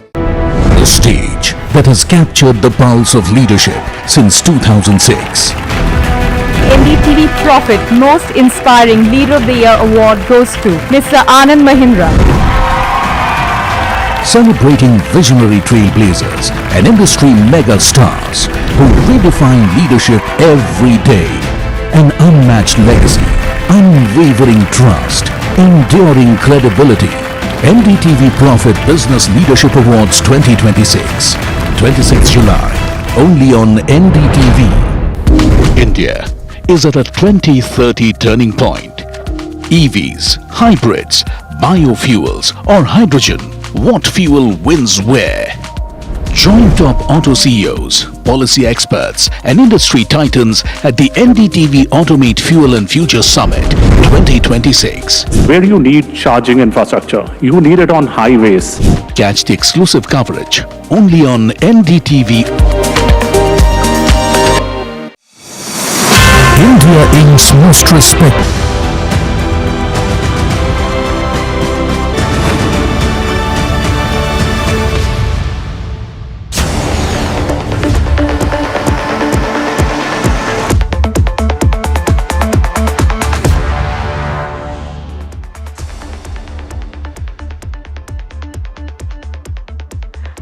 Welcome back. You're watching India Market Open. We're going to have a down day in the market, but doesn't mean there's no opportunity there. Let's get Parag Thakkar and Kush Bora in. Kush, 24,000 has been breached. And is it looking like it's going to get worse? It'll get worse before it gets better, yes. There's a good possibility. FOMO, very strong feeling. अब तक हम सिर्फ resistance की बात कर रहे थे, upper end of the range being tested. Bears were feeling FOMO, so here we are. अभी जोमो हो रहा है for people who are not in the market. Joy of missing out. The opposite of FOMO. सब market में किसी को भी Jomo नहीं है अभी फिलहाल. नहीं जो बाहर बैठे. Thank God. No, so there's a good possibility that we might actually test 23,800 before things get better. Now, a couple of points, right? FII selling yesterday on index futures also, they added what, 20,000 plus, 23,000 plus contracts, 92% short. Like I said, this is the biggest indicator for me in the markets right now, their behavior and how they are, still piling on shorts even at these levels. As you would expect, the technicals aren't the strongest right now. Nifty gave up the 20-day moving average. The next major support is at the 50-day moving average. Also happens to be close to the 23,800 mark. So yes, near-term pressures likely. But silver linings, there always are a few silver linings, right? PCR, by the way, is now at 0.8. Close to that support level of 0.7 from where we typically see a rebound. Also ties in with the fact that the Nifty is also, with this kind of a gap down opening, coming closer to its support level of 23,800. So any kind of positive trigger will bring about a sharp, short covering rally. If it doesn't, then you might just consolidate around these levels. Also, I think Tamanna mentioned one level, which is 23,600, which is important from a technical standpoint if 23,800 is given way, because there is a gap that needs to be, that is still there and could get filled if there is no positive news, if 23,800 is broken convincingly. So wait up, don't be in a hurry to buy the dip right now on the indices at least. If they take support here, they consolidate, then perhaps a positional bet can be made, not now. Very quickly, kuch picks, if any. Any short calls? Oh, that was a good one. If any was a very good one. मैं बता रहा हूँ कभी ना. Your last sentence was don't be in a hurry to buy. So at least I know that was on the Nifty, but just extending that. Actually, that's a very good extension. मैं तो ये भी बोलूँगा कि there are times when you add stocks to your portfolio and there are times when you add stocks to your watch list. This is the latter. तो अब हम दे रहे हैं stocks, but right now it's a good time to add the stocks to your watch list right now. GSK Pharma, by the way, stellar moves on this one. Last 3 sessions, very encouraging. Volumes also on the healthy side. 20-day moving average being respected. 26, 30, 27, 25. These are your targets. 24.70 is where you keep that stop loss. And because I'm not giving out too many calls, I'll just reiterate FM Industries that we discussed yesterday. In a market like this, had a positive close of about 0.5% higher. So for very similar levels of 24.05, 24.80. With a stop loss at 22.60, maybe you could bump up that stop loss about a few points here or there, but these are the only 2 calls. Like I said, be cautious. Okay, let's move on to the consumption space. Consumer demand has remained resilient this quarter. We're talking about 2 stocks now in the next few minutes. Eternal, which reported yesterday during close, and we'll also speak about Nestle, which reported in yesterday's market, and interesting reactions that they saw. Let me come to Eternal first. Delivered strong execution with improving food delivery momentum and Blinkit's profitability outlook strengthening. Nestle, on the other hand, posted an across-the-board earnings beat driven by robust volume growth, premiumization and margin expansion across all key product categories. Mahima is joining in to break it down. Mahima, are you starting with Eternal or Nestle? I'll start with Eternal, Tamanna, because overall I think the fine print gave a better picture as compared to how the stock reacted to earnings, and then of course cooled off and also did turn into green in the last minutes of trade. But overall I think the shareholders letter and plus the con call also elaborated on the fact that the EBITDA margin guidance, the long-term guidance that they've given on Blinkit margins will be at the higher end of that 5 to 6%. Strong execution of course is driving growth, because overall if you take a look at the food delivery business, that's improved, and Blinkit performance has also improved sequentially. We're looking at it sequentially because of the inventory change that has happened for Blinkit. In terms of the PAT numbers, they did not meet the estimates by a large amount, and this was because of a one-off tax provision that they talked about in the con call in the food delivery business. Cash balance is also strengthening, so 300 odd crores is what they've added this quarter, taking the total to 18,288 odd crores. In terms of con call takeaway, I think on competition they did mention the fact that now it is becoming more predictable and is giving them comfort, and that's why a lot of brokerages have gone ahead and hiked the target prices for this one. Premiumization through launch of gourmet stores will be adopted from here on, and they believe discounts alone are unlikely to threaten or disrupt the competition in the quick commerce space. For Nestle, it was a very strong quarter. Strong beat in terms of margins despite of the inflationary pressure. All metrics, EBITDA, revenue, PAT have beaten estimates. Sales growth was strong and driven by volume growth. All 4 product categories saw double-digit growth, and that was again driven by volumes. And commodity markets of course remain mixed, but the outlook still in terms of commodity, they've taken a cautious approach. Brokerages of course have gone ahead today and hiked the target prices on this one, and there's one thing that stood out for me in the brokerage notes was that Jefferies has said that they believe growth rates should taper from H2 FY27. That will be something interesting to watch out for. So this is the overall view as to how things have panned out for Eternal and Nestle this quarter. Thanks so much for that, Mahima. You know what I'm most curious about is whether the results that have been showcased by Nestle can be extrapolated to the rest of the pack, because there are a few SKUs or products for which Nestle is known and the others don't benefit. So let me ask this to Aditya Soman, who's Senior Research Analyst, CLSA India, joining us right now. Aditya, thanks so much for taking the time and very good morning to you. First, what do you make of Nestle? And do you think that this is a Nestle story rather than a broader FMCG story? Hi, good morning, and thanks for having me on the show.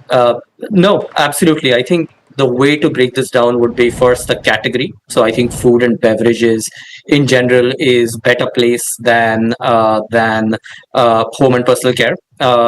Two reasons for this. I think food and beverages just does better on modern channels like quick commerce, modern retail, and that's where we are seeing a lot of the incremental growth. And Nestle obviously is an F&B company.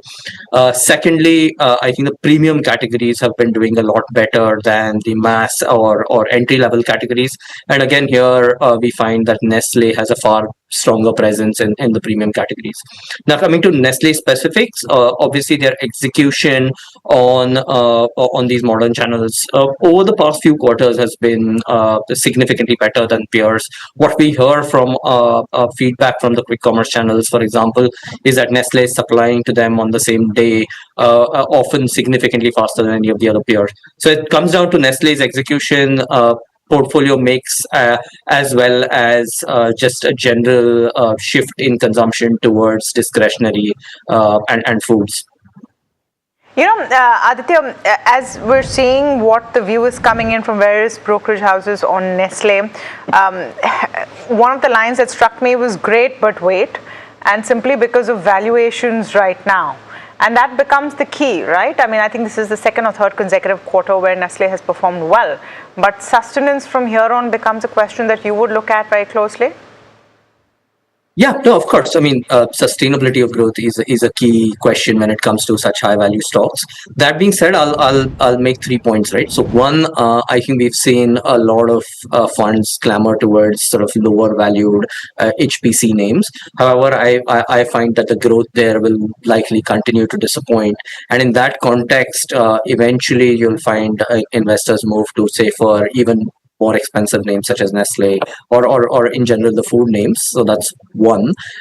Second part is I think there was a comment also on sort of the second half being potentially weaker for Nestle and just as the base gets tougher. Now I do admit that from 3Q onwards the base does get tougher. However, I'll point out that the sort of milk products and nutrition business, which also includes baby food, has been a key drag on Nestle's top line growth over the past several quarters.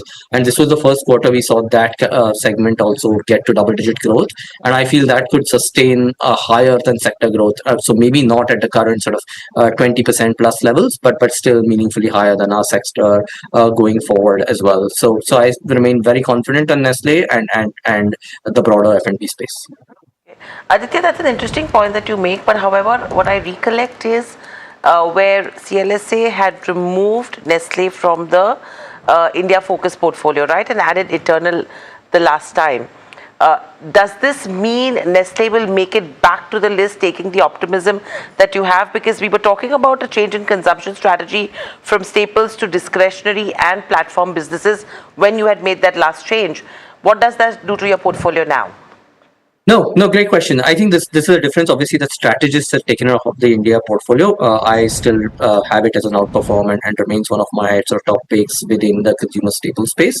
That being said, overall, I do agree that we prefer the platforms and discretionary names over the consumer staples names. Within staples, we prefer names like Nestle. So just to make that point clearer, I mean, we have a 10% upside on Nestle, so it's not like we're saying this is one of those that's likely to meaningfully outperform. However, we're saying this is very stable. You're likely to see double-digit growth sustained for a long period of time. On the other hand, on names such as Eternal, for example, we have over 70% upside, and we are a lot more bullish in the near term as well on these names. And to build up sort of, I would say a balanced long-term portfolio, I would still sort of keep increasing the weights on discretionary/retail while being more selective on the FMCG space. I do want to understand, Aditya, the call on Eternal and what you made from the numbers yesterday. There was a little bit of a fluctuation when the numbers actually came out, understandably so, because people were trying to understand how to read the numbers. And some clarity came out in the evening as well, specifically on quick commerce and the margins that are expected there, right? So how are you reading this business, and why a 70% upside? Yeah, no. Three reasons for this, right? So one, obviously the initial volatility, you always see that before the shareholder letter comes because you get to these sort of headline numbers. That being said, I think in the shareholder letter, three things stood out. One, growth on top line was very strong. Second, I think management outlook on quick commerce profitability was strong. So they've sort of guided to the upper end of their original guidance of 5 to 6%, now saying they'll be closer to 6% adjusted EBITDA. But for me, what was even more sort of positive was that they are now guiding to 4% EBIT margin. Now, this is after ESOP costs, after depreciation, which is actually a very strong statement to make in an environment where they're still expanding their store network. Lastly, I think even on working capital, the outlook was strong. Them saying that working capital days should reduce to 12 from sort of 14 where we are presently and 18 where we were last year. So steady improvement in working capital and cash flows, and even on the inventory losses, they called out that it's about 1.8% of NOV, which is actually an incredibly impressive level given that even players like DMart are around that level, 1.6, 1.7%. So for a fast moving sort of e-commerce business to have that level of inventory losses is actually quite remarkable. So all in all, I came away a lot more positive after the call and reading the shareholder letter. Yes, contribution per order, a metric which I track closely, was lower, but that was also a function of lower AOV and a little bit of seasonality where we get higher delivery charges in this or delivery cost in this quarter. All in all, I came away quite positive. The absolute contribution number is very strong, and even if we were to assume sort of a very modest sort of 12 to 15% growth to this absolute contribution number, you'll see them beat the street on EBITDA estimates 2 years now. Just curious, are you comparing an Eternal to Swiggy, Instamart and Zepto right now? Are you comparing it, when you look at it as an investment opportunity, to a DMart and some of the other FMC majors? How are you bucketing this?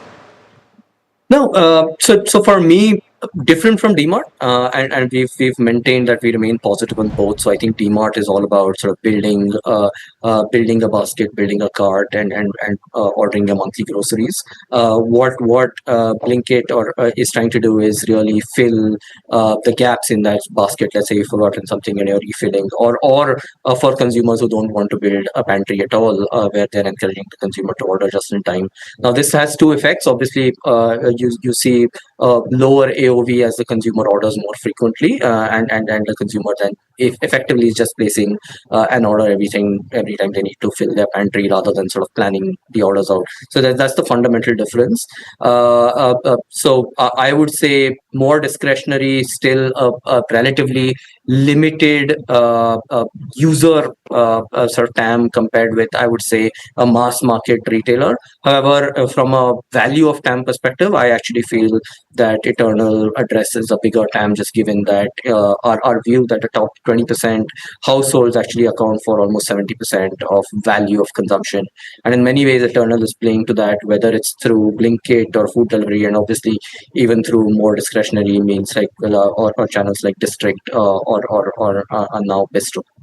Yeah, so you hone in on that particular segment of households. Thank you so much for joining in this morning and giving us your perspective on these two stocks.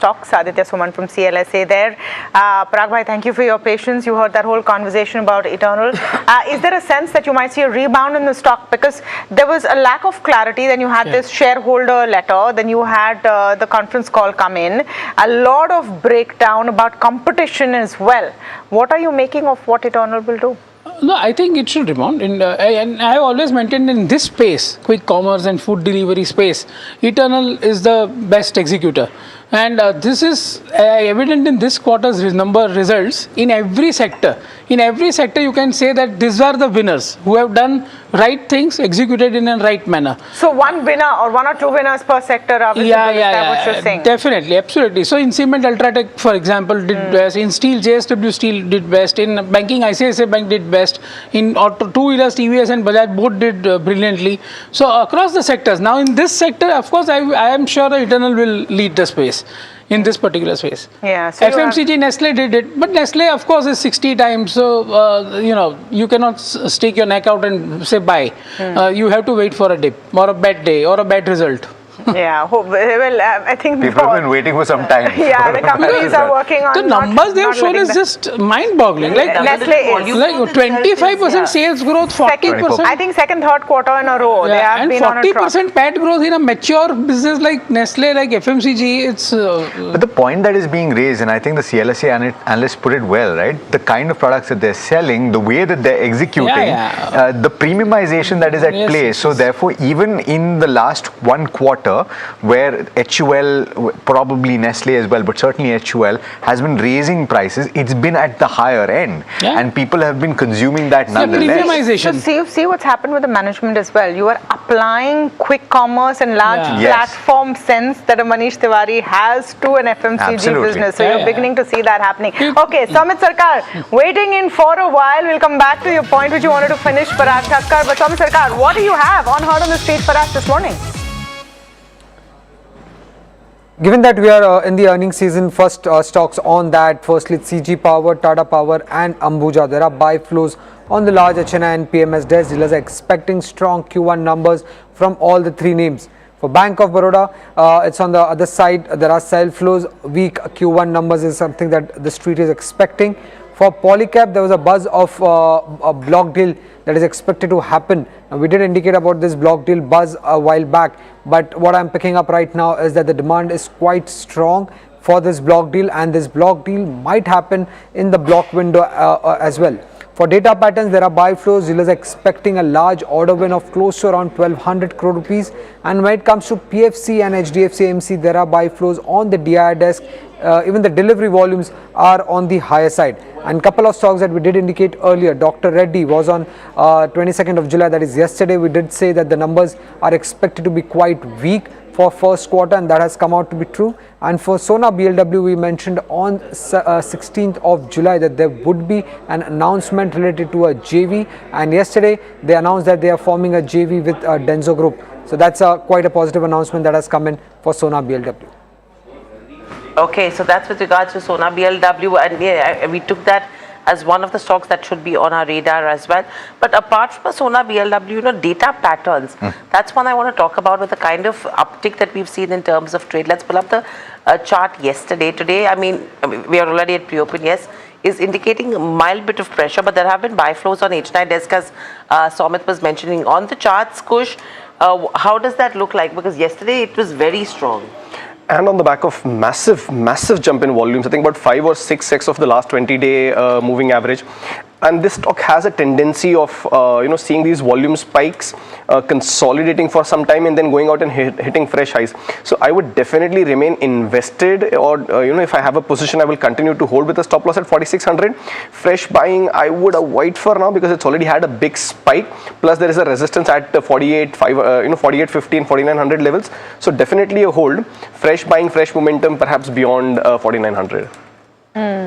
Okay, we have the first rates ticking in. Let's take a look at what's happening. I want to look at Eternal and Nestle because we've been speaking about it. I want to look at an IndusInd Bank. I want to look at a Dr. Reddy's. Let's pull up some of those stocks. Nothing massive happening on an Eternal right now, but at least your first ticks on your Nifty and your Sensex are not as bad as the implied showed us. IndusInd Bank, 10% up.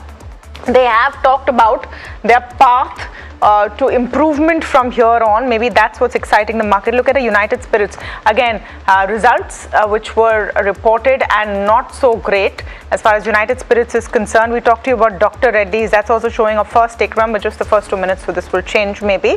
But that's also showing about a 10% down tick. BPCL is also having a down day. They have also reported results. There is so much actually to cover. We'll try and get through all of it quickly. OFSS, good set of numbers on OFSS. FSS, Oracle Financial Service Software, 10% up this morning. Sona BLW has new ideas and strategies in store. That's 10% up this morning. It was on our watch list as well. HEG, another good set of numbers, about 3% up. UTI Asset Management, we spoke about, also about 4% up. In fact, let me go quickly to Bharth. Another set of news makers that you have on your radar, Bharth? Yeah, so there are three earnings that investors should have on their watch list today. The first one is Oracle Financial Services. The company has reported a very strong set of numbers with their products business up 75% year on year and service business also seeing a growth of 6% year on year.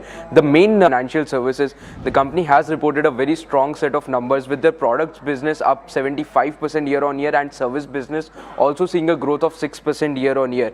The main metric to really drive up those results was the license and cloud fees that has jumped 5 times year on year. Said that this quarter was an historic one for the company, but there was some negative news as well because the MD has resigned, the CEO and MD of the company has resigned as well. If we talk about the numbers, the net profit saw a growth of 68% while revenue also saw a growth of 51.3% year on year. Their EBIT grew by 78.9% while EBIT margin also shot up 920 basis points. The second one is Vari Renewable Technologies. They have an unexecuted order book of 5,300 crores. The company is expanding into transmission and distribution space as well, while they are also pursuing EPC opportunities in the battery energy storage system and data center segments as well. The goal of the company is to have an integrated presence across the entire clean energy value chain.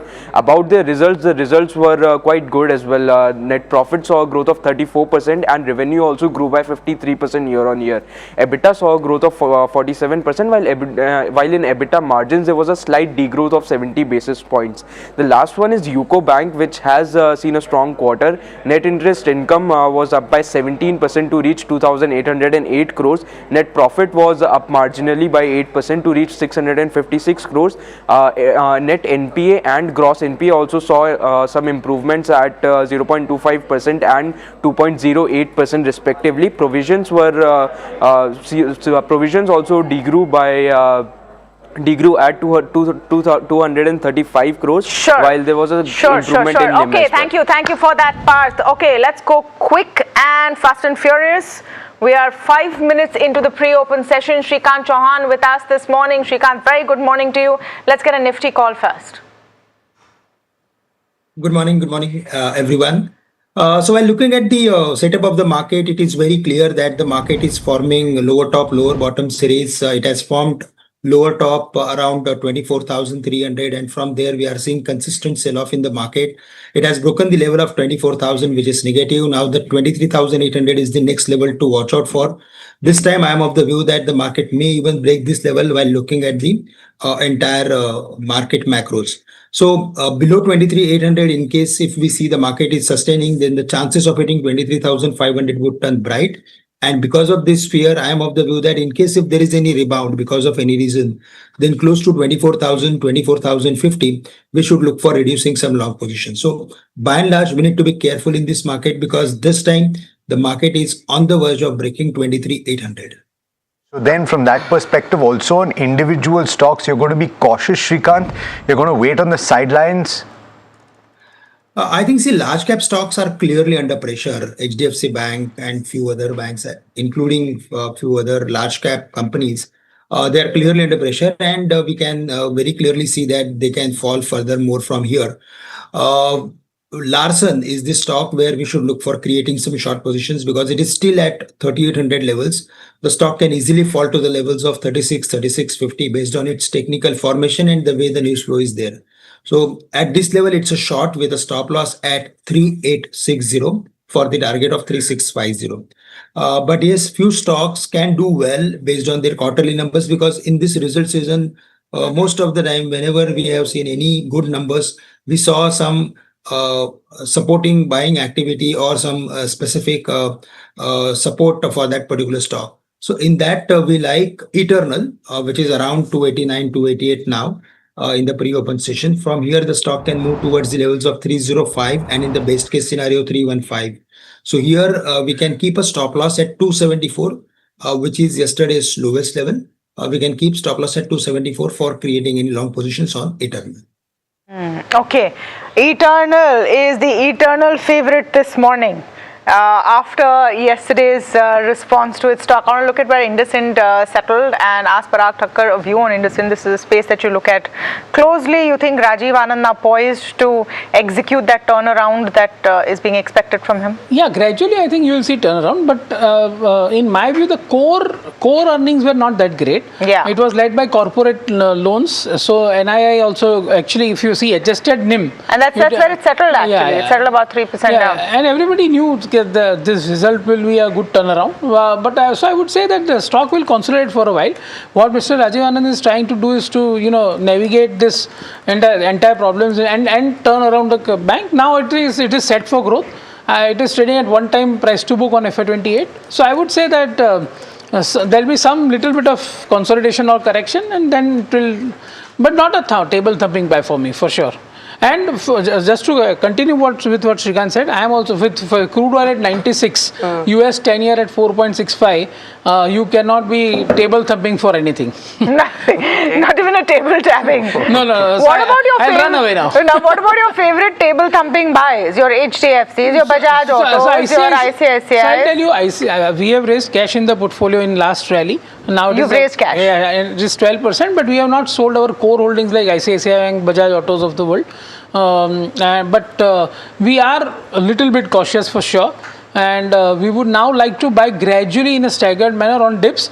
Or you can say that if Aadhi Raat ko if something changes for positive, then of course we'll have to buy aggressively. But right now the situation which is happening because of higher crude oil and higher US 10-year and India 10-year also rising, I think not looking good to buy aggressively. अगर कुछ change होना है आधी रात को होगी. The announcement is going to come at night. So then what we the thing is that if something is going to happen positive, 88% portfolio तो है ही ना. अगर कुछ negative होता है तो we can take advantage of that big fall by deploying that 12% cash. Okay, so that's with regards to a couple of the banks. Two names, HPCL, BPCL also are in focus now. Two things in terms of the quarterly numbers and okay, so that's with regards to a couple of the banks. Two names, HPCL, BPCL also are in focus now. Two things in terms of the quarterly numbers, and you have crude which is again started to climb. Both the counters seeing some kind of pressure. Srikanth, what would you?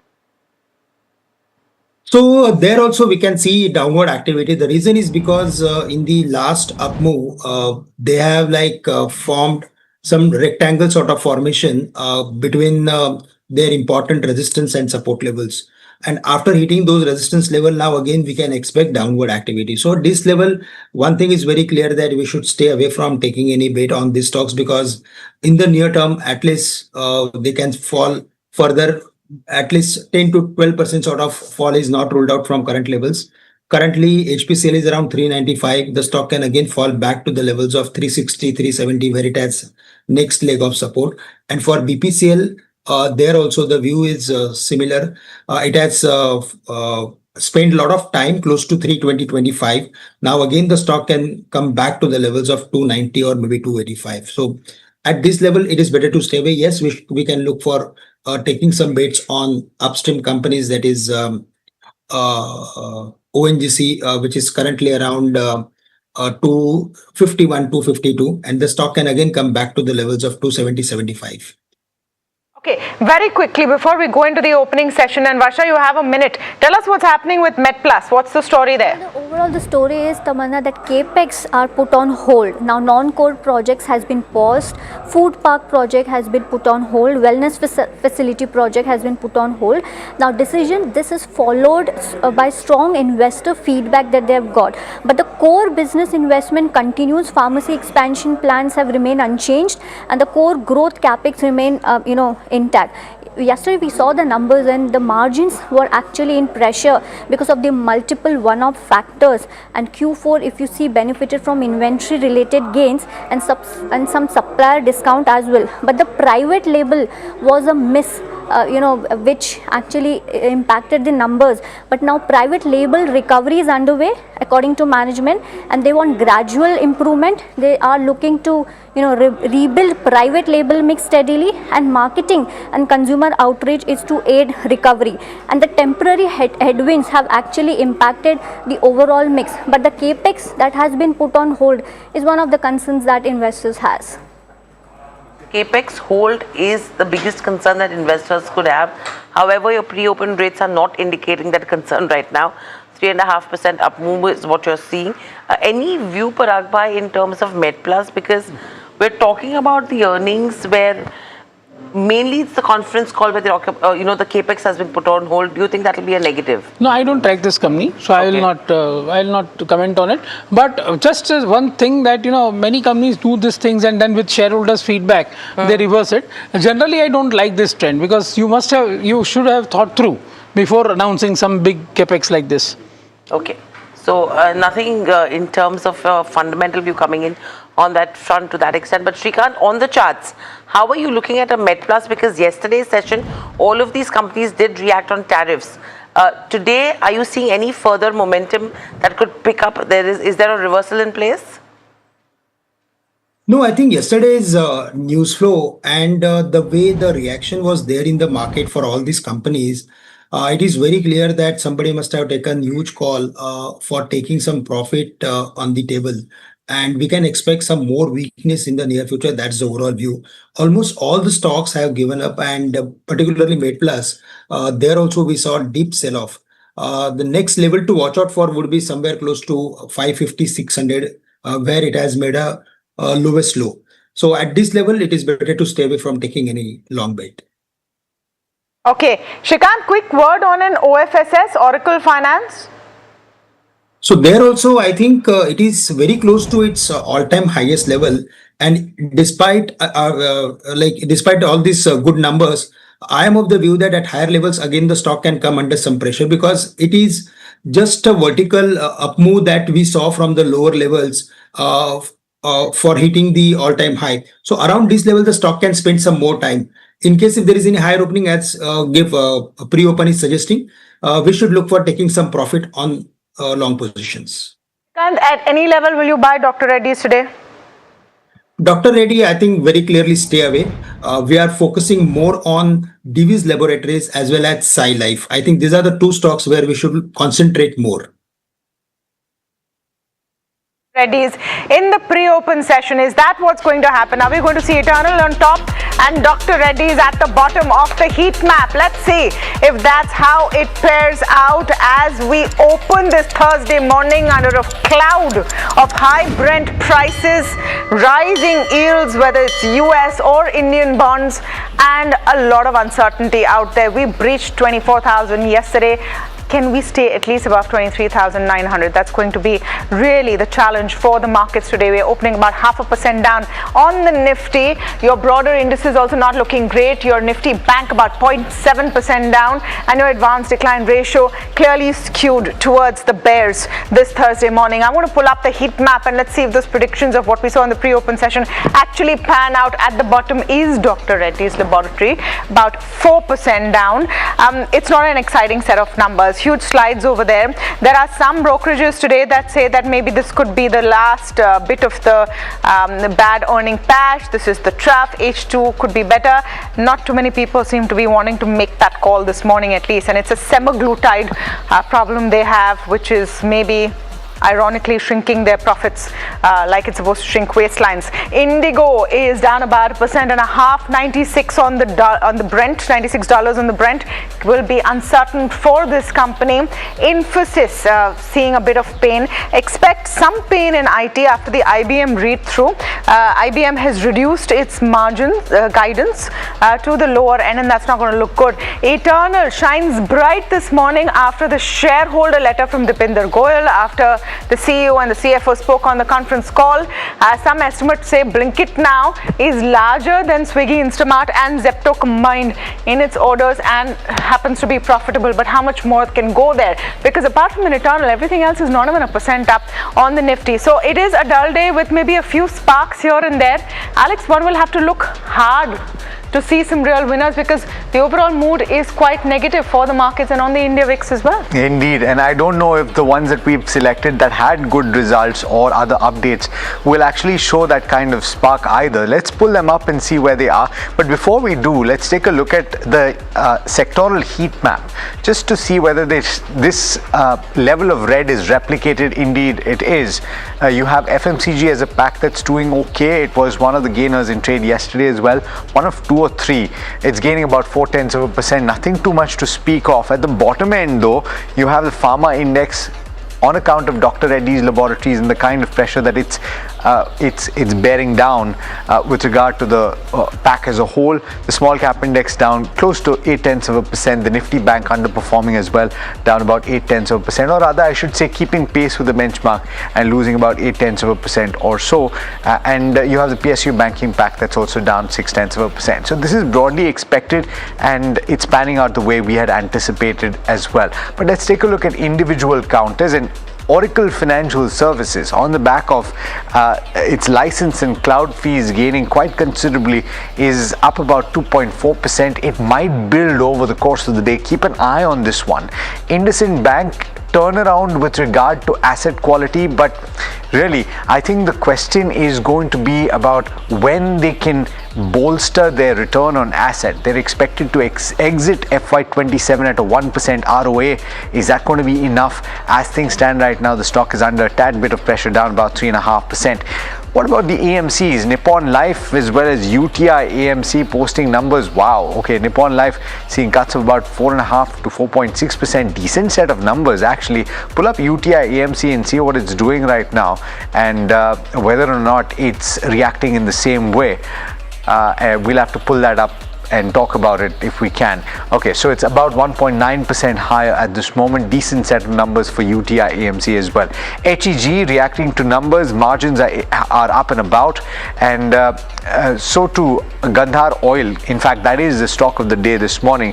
Gandhar Oil seeing a 7x jump in the PAT on a year-on-year basis. UCO Bank is not doing too much, down about 1.4%. HPCL, BPCL both in focus, but let's take a look at how HPCL is reacting. And United Spirits is just about 0.8% higher. Not the best set of numbers, in fact, for this particular counter. In fact, marginal EBITDA miss. Other stocks in focus, let's pull those up very quickly. Sona Comstar is partnered with Denso. How's it reacting? It's down about 2.3%. You have Azad Engineering, you have Inox Green, you have gold financing companies as well. Let's pull those up to see what they're doing. Jewelry stocks as well. Muthoot Finance is not doing too much, so too Manappuram, and I doubt that there's too much action in the gold companies or jewelry companies as well. TVS Motors launched a TVS Raider motorcycle. It's up about 0.5% or so. That goes to say something actually. Satvik Green and Wari Energies are both in focus on account of order wins. Mahindra Lifespace finally is set to expand its Chennai project as a joint venture with Sumitomo Group. It's not doing too much. And Rubicon Research finally has acquired its first US manufacturing facility here. Also, this stock is up about 4% or thereabouts, but mostly along expected lines. A couple of surprises where positive results have not borne out in the reactions. Absolutely, well spotted there. And you know, Bluestone is another one I want to talk about. Let's just pull up a 5-day chart of Bluestone and see what's happened to that counter post earnings today as well. 4.5% up move is what you're seeing on this one. 32% is the kind of returns that Bluestone has delivered in the last 5 days. Tips Music is another one. In fact, paper companies, JK Paper, we should be watching out for that one.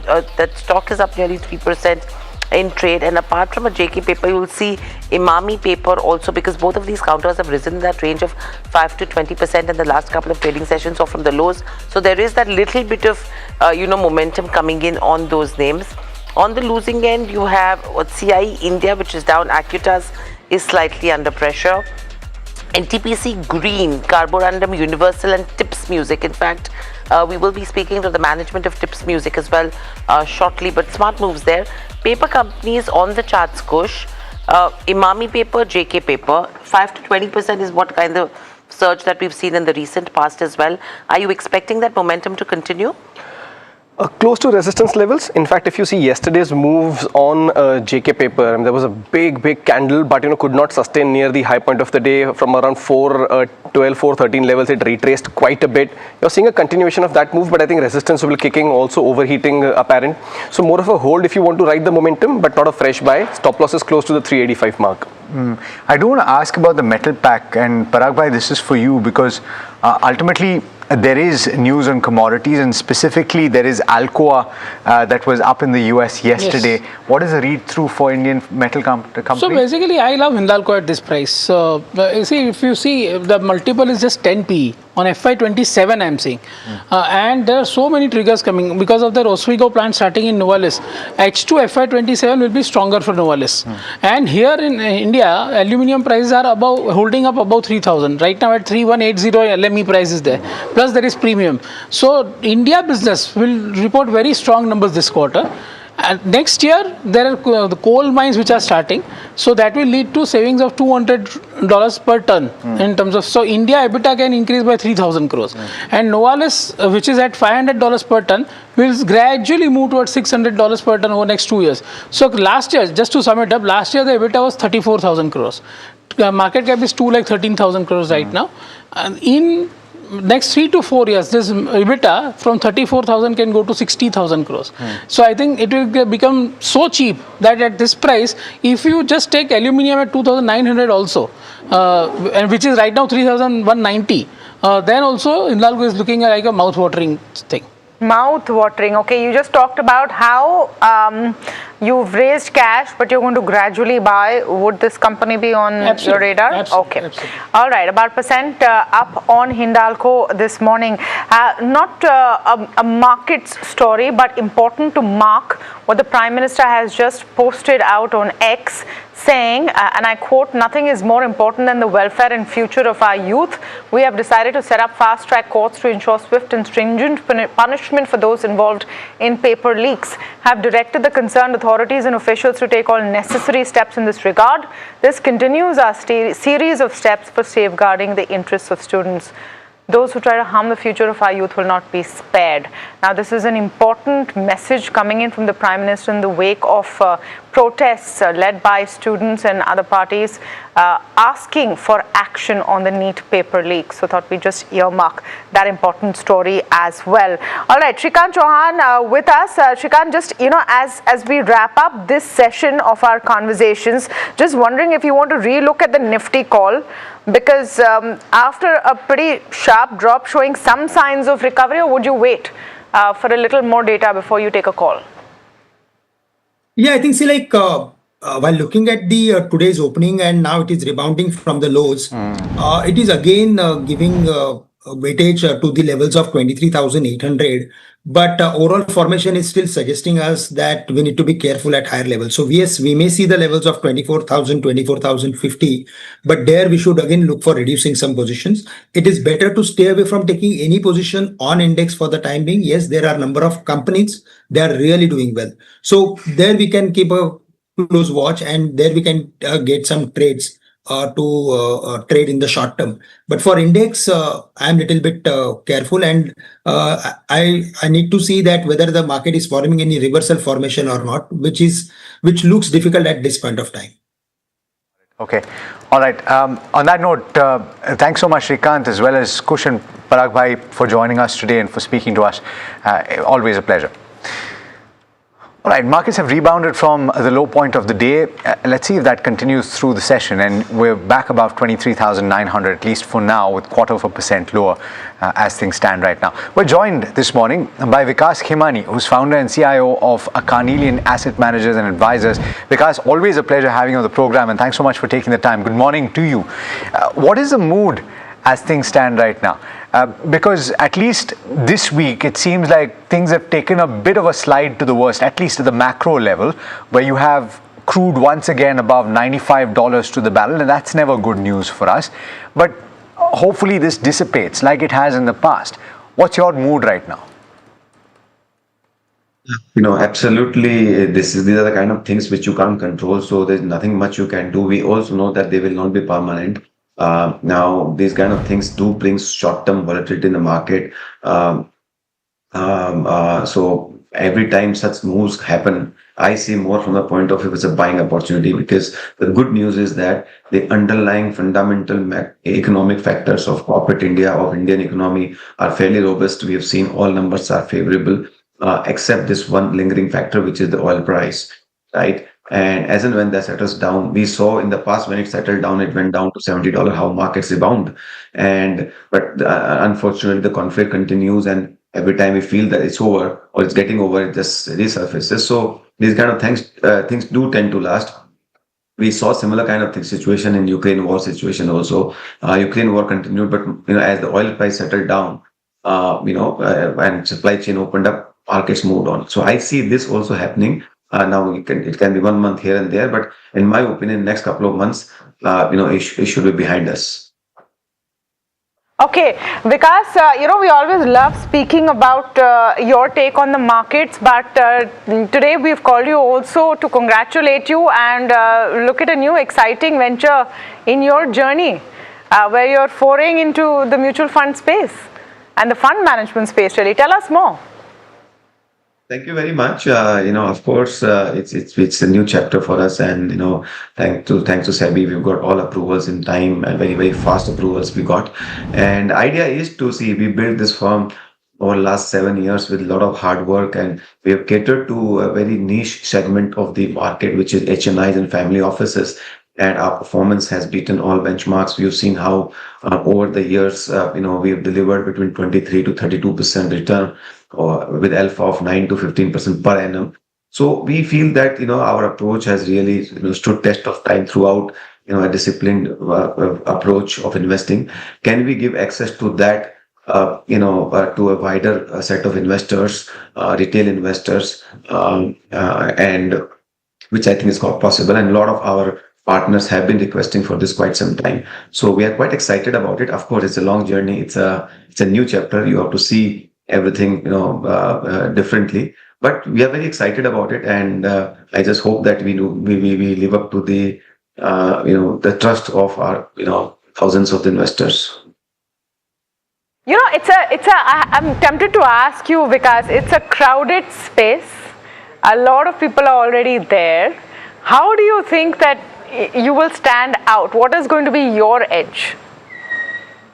I think it's a good question. Everybody's asking that. And I think, again, I would say in investing, your edge is your investing philosophy, your style, your discipline, and eventually the delivery, right? So what we have done over the years, like we have had, if anybody is watching us very carefully, we have delivered superior return without taking any kind of undue risk, stupid risk, or we have not, we've done investing in a very, very high quality manner, right?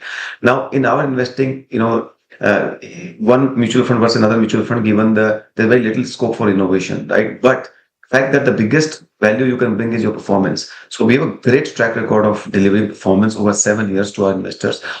We hope that we are able to replicate the same or better over the years, and provide that service to others.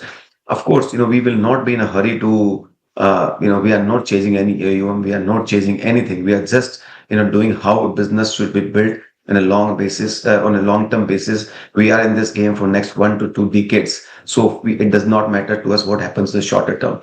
So we will take the same approach to building businesses, and I am quite sure India is a very large market. It's a very large investor base. We are not looking to have some millions of unit holders at this point in time. So I'm sure we will find a set of investors who has been watching us, and and once we build a base, and then eventually, of course, if we don't perform, then we are just like anybody else. But if we perform, then I'm sure we will also stand out.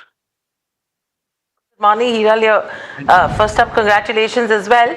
Where are you seeing the larger opportunity? Because you're talking about, and when you're talking about mutual funds, let's talk about the next 1 decade. Is it going to be offering both active and passive strategies, number one? And two, what is that category that you would want to choose to start off with, just to get a perspective around it? Absolutely. And if I can, just probably build on the previous question as well. See, also, if you see mutual fund industry, first 25 years, when the mutual fund concept was, not there new and it was coming up, you needed a lot of institutions owned platforms. Whether ICICI Bank or HDFC Bank, all those came and built. Fund concept was, not there new and it was coming up. You needed a lot of institutions owned platforms. whether ICICI Bank or HDFC Bank, all those came and built credibility. And the investor did not know what it is, right? So you need a lot of credibility, credible platforms to build this business, and which has happened in the last, 2.5 decades.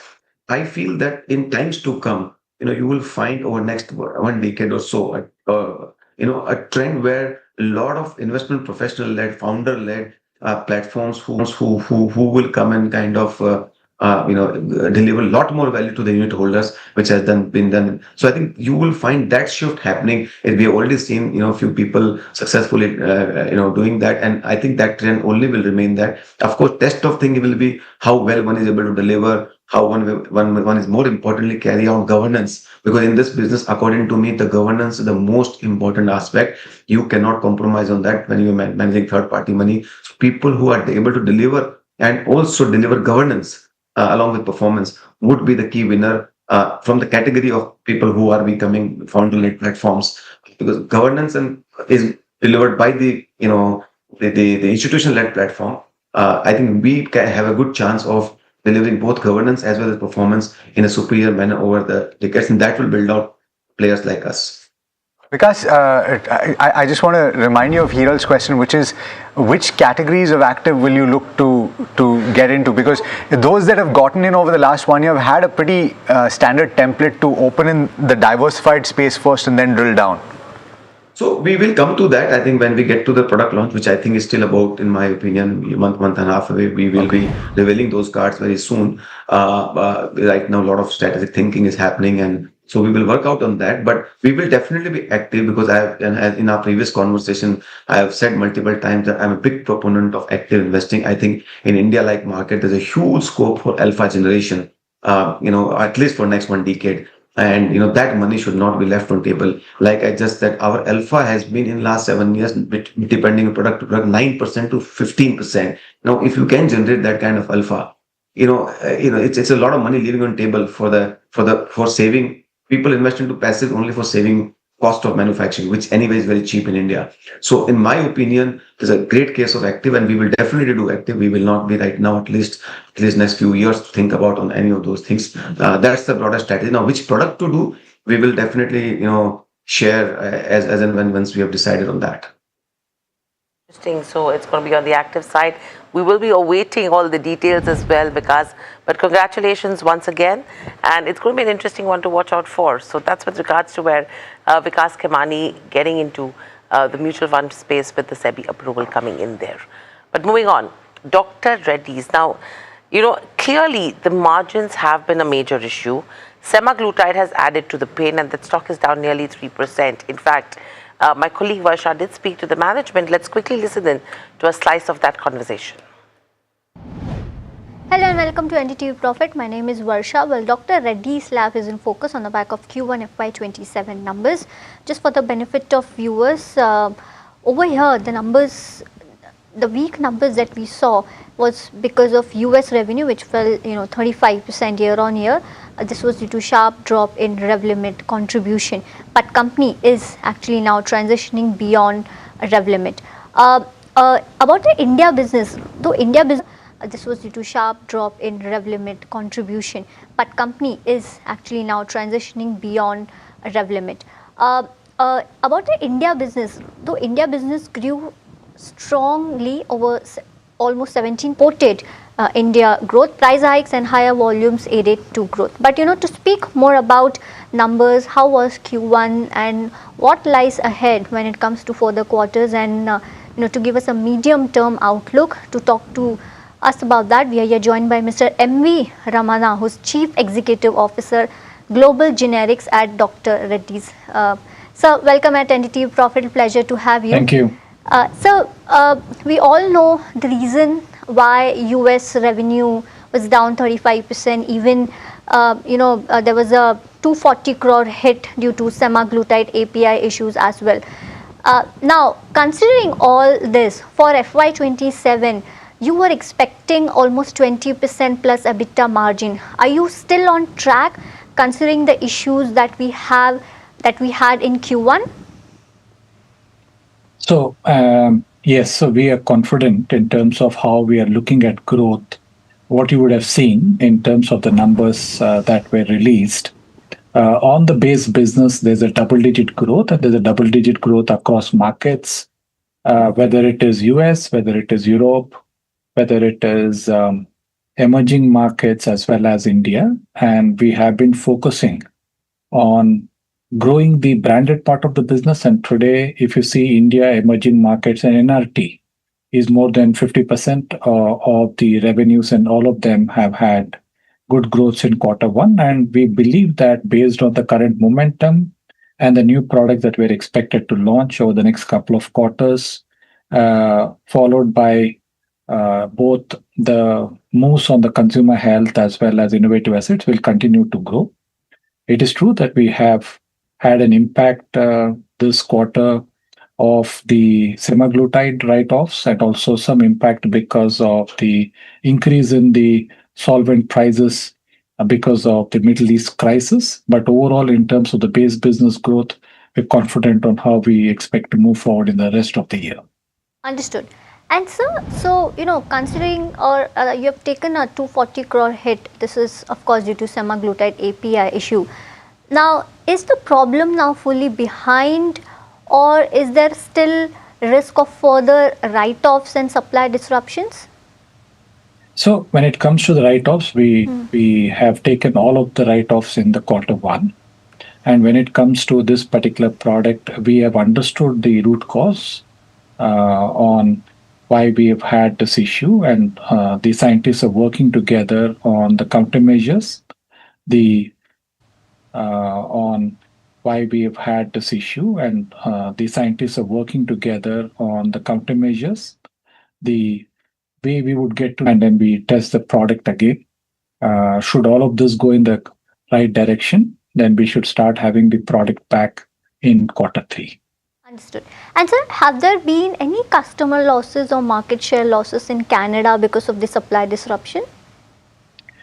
We have not sold the product now for the last few weeks, and obviously both in India and Canada. And we are trying to see how fast we can get back in India through partners. And for Canada, we would have to wait for us to come back in quarter three once the product is meeting these specifications. Understood. And sir, North America revenue, we saw the fall of around 35%, of course, because of Revlimid normalization. What replaces the lost profit pool over the next 12 to 14 months? So when it comes to the US, what you would also see that we have had nice launches in the quarter one. We've launched bosutinib, where we got for 400 mg a 180-day exclusivity. We've launched a complex generics in the form of nintedanib, and we have several other launches that are coming by. So US, you would see a good number of launches that would help in growing the base business. Understood. And so it's the new launches that the management is watching out for, in spite of that downer on two of the aspects. But moving on, JSW Energy, a solid Q1 that the company has posted while also completing a record quarterly capacity addition.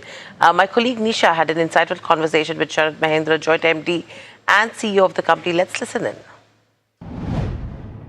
All right, let's take it across to an important set of numbers, JSW Energy, and Sharad Mahendra joins in to give us more insights into that. Pleasure to speak to you on NDTV Profit. My first question, of course, the net profit of the company for the quarter has been down 36%, and this is because of the higher cost on finance as well as depreciation. Can you give us more sense on this particular aspect, and how do you see the trajectory for the rest of the fiscal when we talk about the profits?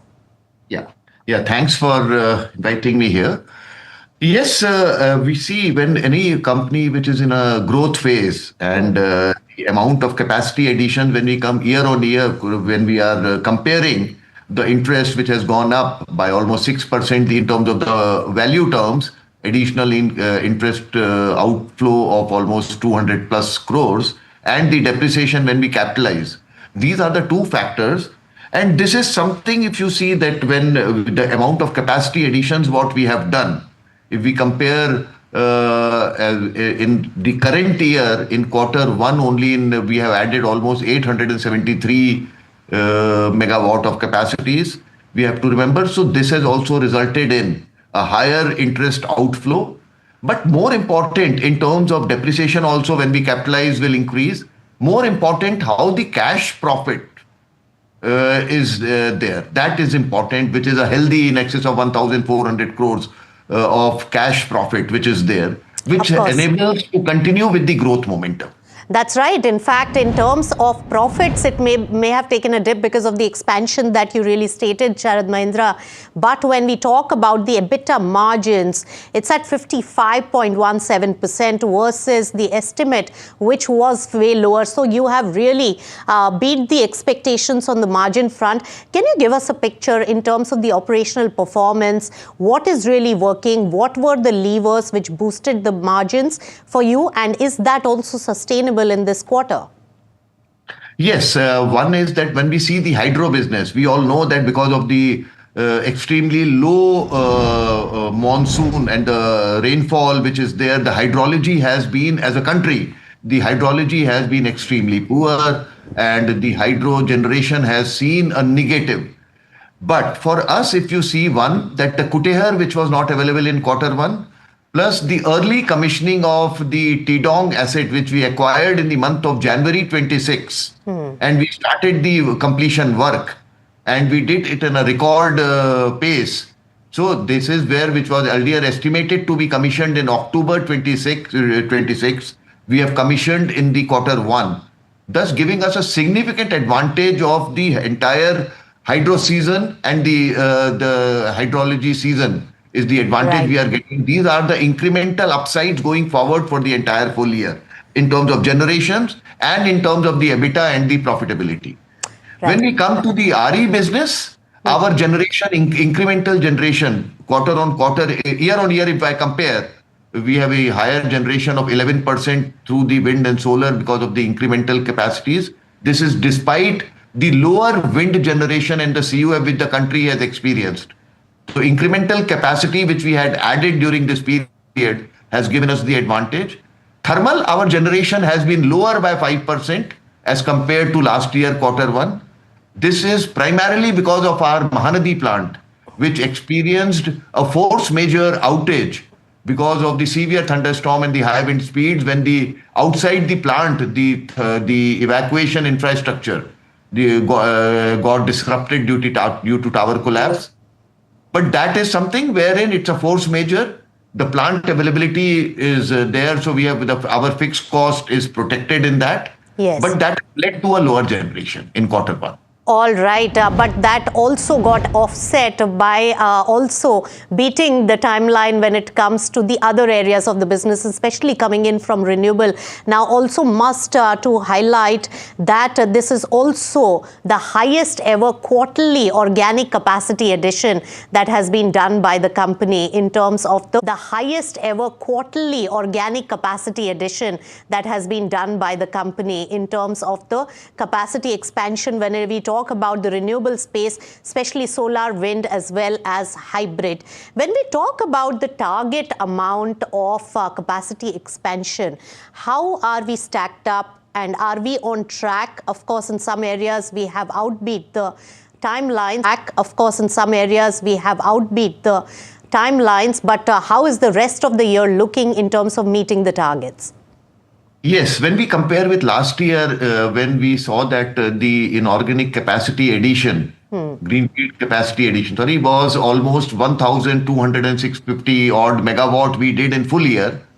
As we are talking in first 100 days, including the 225 megawatt commissioning, which we have done in the month of July, we have already commissioned 1.1 gigawatt of fresh capacity. And we are well on track, and we are absolutely certain that in H1, including the balance period of Q2, we'll be crossing 1.5, maybe 1.5 to 1.6 gigawatt capacity addition we are going to see in first half of the year, which will be more than what we did in last full year. And this year, full year, we are absolutely certain of adding 3 gigawatt of new capacities during the full year, which will be all in the RE space. All right, so that you are on track with the 3 gigawatt of addition in capacity. But when we talk about the energy storage expansion, and where are we? Because you also in this particular quarter, and it's actually falling in the present quarter that we are talking about, you've also got one BESS order, the first one that you have really clocked in, worth over 400 crore rupees. Give us a sense on this space as well. Yeah. See, this order, when we are talking, this is from our Pune battery assembly line plant, which we are selling to the third party. So this is related to our manufacturing vertical, which is the battery assembly plant, storage plant, which we have commissioned in the month of March 26. This is to an outside party, which are very attractive margins, which we have secured the orders and will be supplying during the year as per the schedule. So this is one. In terms of our own battery energy storage capacities, we are working right now in two large projects, three large projects in fact. One is in the state of Kerala, which we have signed the power purchase agreement, and two agreements what we have signed in the state of Rajasthan. Those work have already started, and these capacities will be added during the current year. Yes. In addition to a part capacity addition and under the captive space of our group captive will be adding. Right. And my final question, you just said that this particular order on BESS is high margin. So first of all, the financial impact of that, when does it kick in on your balance sheet? Will it be this quarter in Q2? And how much impact will it make? And the second important bit, if you can highlight, in terms of net debt, it stands at 61,322 crore rupees. With the expansion project, the finance cost also eating into the profits of the company. How do you give a guidance on the picture on finance cost, deleveraging, and also margin expansion because of the new projects? Yeah, one is first the battery energy storage plant, which we have got, which we have just announced. This will kick in marginally, maybe in Q2, but significant portion will be the supplies. First, the battery energy storage plant, which we have got, which we have just announced. This will kick in marginally, maybe in Q2, but significant portion will be Q3 onwards. This is one. So, and that is as per the plan what we have made. Sure. Second is in terms of debt, if you see our net debt to EBITDA, which was close to about 6 when we ended the year FY26 with the fundraisers, and this is now in the range of 5.53. And if we remove the debt related to the construction work in progress, means net debt to EBITDA for the operational assets, it has come to a comfortable level of 4.3. And if we remove the debt related to the construction work in progress, means net debt to EBITDA for the operational assets, it has come to a comfortable level. Our growth plan and reaching 30 gigawatt by 30, and current year also 3 gigawatt capacity addition. Regarding the interest cost, if we talk of in terms of the percentage interest cost on the debt of 61,000, it is at 8.36 level, which is the same, which was the interest cost at the end of last year, FY26, at same 8.36. Right. So these are the levels which are there in interest. Net debt to EBITDA levels will remain in these ranges, what we have already achieved in Q1, because the fundraise, what we have done in Q1 has given us a headroom to reduce our total net debt, if you see, from 65,300 odd, which was at the end of FY26, yes, to end of Q1 at 61,200 odd crores. All right, so that's the management of JSW Energy. The stock has clearly made it off the low point of the day, but it's more or less hum-hoing at 0.2% higher at this moment, 563 on the chart. Let's head across to the next management conversation or corporate conversation rather, on the back of earnings, and this is Tips Music. You heard their music. Now let's talk about their financials, and the stock is up as much as 9.5%. The question is why, and what do they intend to do in the rest of FY27 and beyond? Mahima joining in to set up the conversation before we go to the management. Mahima? Right, Alex. So the stock, as we can see, is hitting the high notes, right? And that's on the the back of a strong Q1 earnings that they've posted, because overall the revenue has seen a good jump of 21% on year-on-year basis, and this is driven by both their digital and non-digital growth. The content investment, of course, has surged quite a bit, almost 90% year-on-year basis, and that's caused the pressure in terms of where profitability goes and also margins. But overall, I think the key development in terms of corporate action is going to be that they're going to consider a buyback on 5th of August. The board meeting is going to be on 5th of August. The YouTube subscriber base has also gone up now to around 158.3 million. In terms of numbers, of course, like I said, revenue is up 21%, EBITDA down 5%, margins at 50.3% versus that of 64.2% earlier, and net profit was down by about 4%. In terms of operation highlights, I think they released 73 songs during the quarter, and overall healthy contribution has happened from both digital and non-digital business. In terms of management commentary, I think they've said that the company has increased content investment to strengthen future catalog. That was the key takeaway for me. So this is the overall view of how Q1 has fared, and of course we're seeing a good uptick in the counter today. Counter is seeing good uptick, but what is the outlook and what is the profitability outlook? Kumar S. Taurani, Chairman and MD of Tips Music, with us this morning. Mr. Taurani, thank you so much for your time to us here at NDTV Profit. I want to actually ask about your content investment, which is surging 90%, and of course it's had its impact on your profitability numbers, on your EBITDA, on your margins, etc. But how are you deploying this money for content investment? What are you picking? Because this is a very tricky space, isn't it? Actually, it's not. For us, actually, we have always said to our investors and people like you, we will invest around 22 to 25% in our content. Whatever our top line will be, revenue will be, we'll invest 20 to 25%. See, one movie of this Hai Jawani To Ishq Hona Hai, a very expensive movie, it was supposed to release last quarter. I already said, last quarter was, we had a very bumper profits because this movie was not come, and that has shifted to this quarter. So that's why we have a content increased. So our budget for content was increased this year. And please remember, we write off entire content cost in the same quarter. So that also we are taking hit.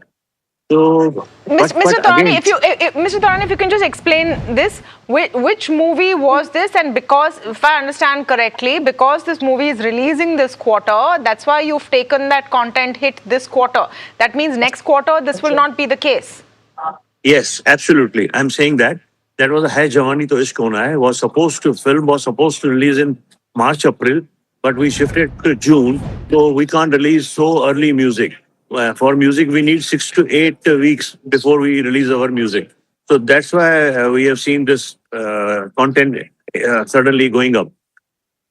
Where are you looking at margins going back to for quarter 2?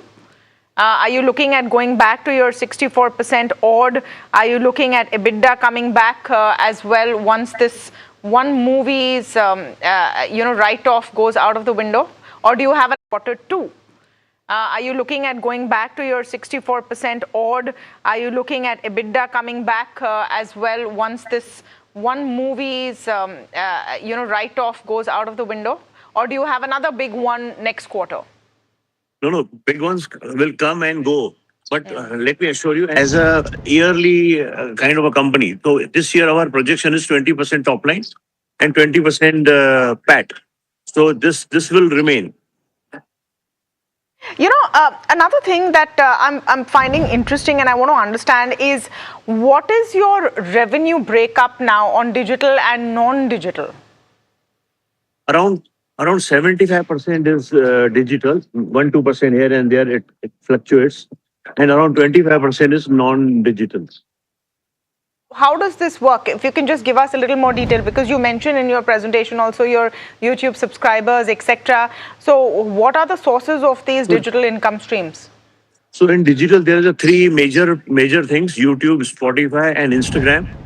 And in non-digital, there is a publishing, and then there is a public performance, Spotify and Instagram. And in non-digital, there is a publishing, and then there is a public performance and broadcasting. These are 3-4 major things. And if you can give me, you mentioned YouTube, Instagram, and Spotify. What is the breakup there? Around, I think, if I calculate a whole, around 45% is YouTube, and balance 25% will be Spotify and Instagram, and sorry, 32% will be that, and balance 3-4% other small apps and all those things. I just want to understand. So Mr. Taurani, the streaming service and essentially the revenue model for music has changed over the last couple of decades, right? It's moved from that royalty model to the streaming model, and so therefore your Spotify becomes more important to you going forward as well. But I'm just wondering about Apple Music. Do you not get a revenue stream from there? See, actually, yes, we are getting revenues from three things. One is a subscription. Whatever subscriber pay money to the Spotify, we will get share. And then there is the advertising model, and there is a per stream also, where there is no advertising or no subscription. Still, we get monies from that. Money to the Spotify, we will get share. And then there is the advertising model, and there is a per stream also, where there is no advertising or no subscription. 100 odd crores is what that content spend could look like in terms of FY27, right? Now, on the back of the release pipeline that you have, what will that convert to in terms of profitability and margins for FY27? See, we can't calculate that individually. See, whatever in content we invest, we tell people like you, we will recover those money in next 4 to 5 years. So actually, majorly 15% we collect from new releases, and you can say 85% is the catalog earnings. And Mr. Taurani, my last question is, I think in the month of August, you have a board meeting to consider a buyback. What's the rationale with regards to where the buyback goes? We have always done buybacks, and we are the we do many buybacks previously also. We feel that small shareholders must get some exit route and must have some profitability. Now government is coming with this market buyback. So we are waiting for the 1st August, what government is announcing. Accordingly, we will take a call.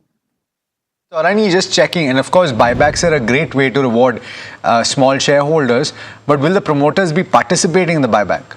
No, promoters won't participating in this. Also, let me tell you, whatever we do profits in our company, we give 100% dividend or a buyback in this next year. See, in 25 we did around 166 was our bottom line. We paid entire money to our shareholders in 26. So this year also we are going to distribute around 217 CR this year.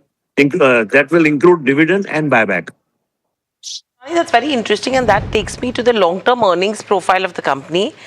Is the revenue mix then shifting towards subscription versus advertising? Because if the shareholders are being rewarded, that mix and that shift becomes very interesting to see now. See, this subscription business, it will be very, very huge. Spotify is projected in next 8 to 10 years, they will have around 15 crore subscribers. And if they are paying 100 rupees a month, you can imagine what kind of money we are talking here.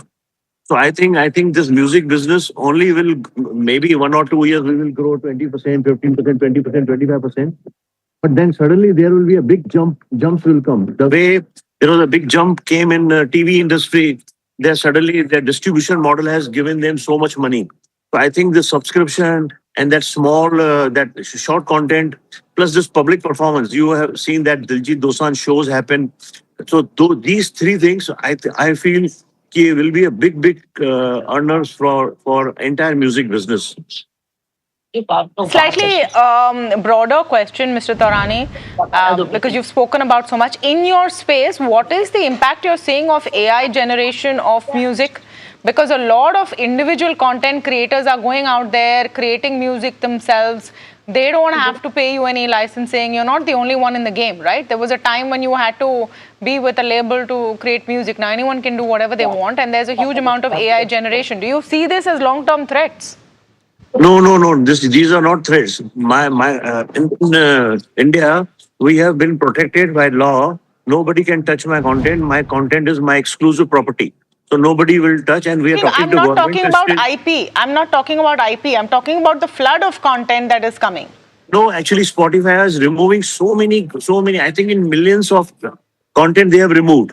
So nobody's interested. Which content? Maybe in say in 1 crore, one content can be successful. It's no threat. And whatever songs belongs to me for last 40 years, we have collected or we have purchased, we have acquired, we have created. It's exclusive property. And see, please understand, whatever music you like that for forever, for lifetime, and you will include new releases, new song. Again, you like this year, from all the songs you like, 1 or 2 songs you will add to your list, so you'll keep repeating and listening to those songs. So we are touchwood, we are in a safe and best business, I feel. Okay, thank you so much for speaking with us. That is Mr. Taurani Kumar S. Taurani of Tips Music speaking with us on their quarterly results. But an interesting business to look at, because all these creative fields are looking at new distribution. It was quite interesting for me to understand that so much of their revenue is coming from digital streams, and YouTube is a bulk of it. Yep. And they have been expanding, and I think, that's what Alex was pointing towards, right? Your Apple Music, your Spotify. These are the channels that everyone is utilizing. YouTube will have the lion's share. And the third one, correct, exactly. Yeah. Just adding on to that. So I think that's where the revenues will come in from, and subscription is what they're betting big on. So that's the story there now. Yeah, okay, interesting space. All right, let's talk about Indo MIM. The IPO opens for subscription today with a total issue size of over 3,800 crores. But what's interesting about this is the pedigree of its anchor book. A lot of top investors there in that list. Parth joining in for a SWOT analysis. Parth, tell us about Indo MIM. Yeah, so Indo MIM IPO anchor book. A lot of top investors there in that list.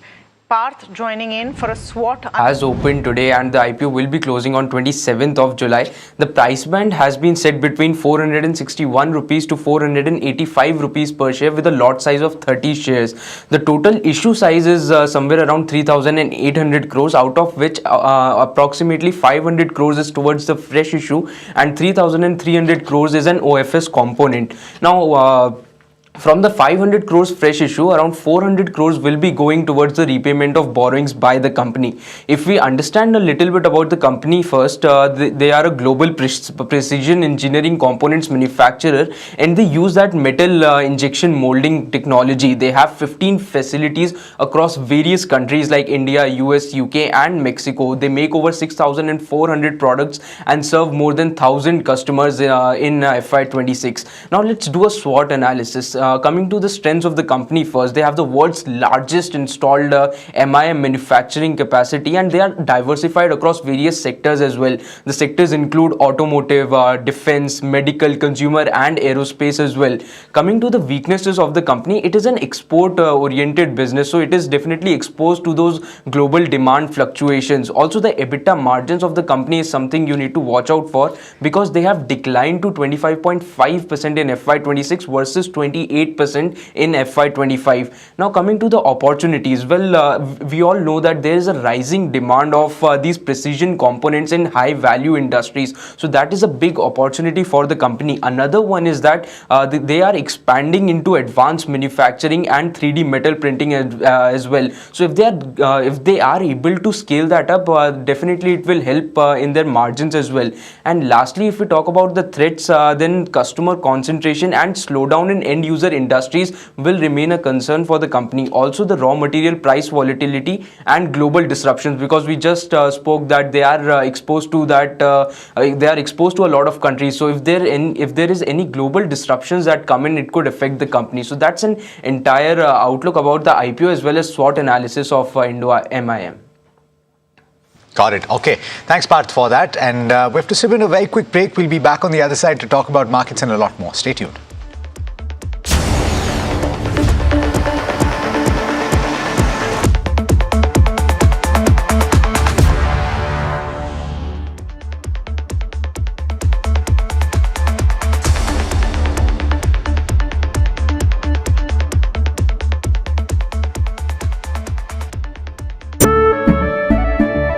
केसरिया से मन जोगी हुआ रे, दिल झूमे देखो मतवारा हुआ रे, केसरिया से मन जोगी हुआ। हर पल मनाओ केसरी त्योहार।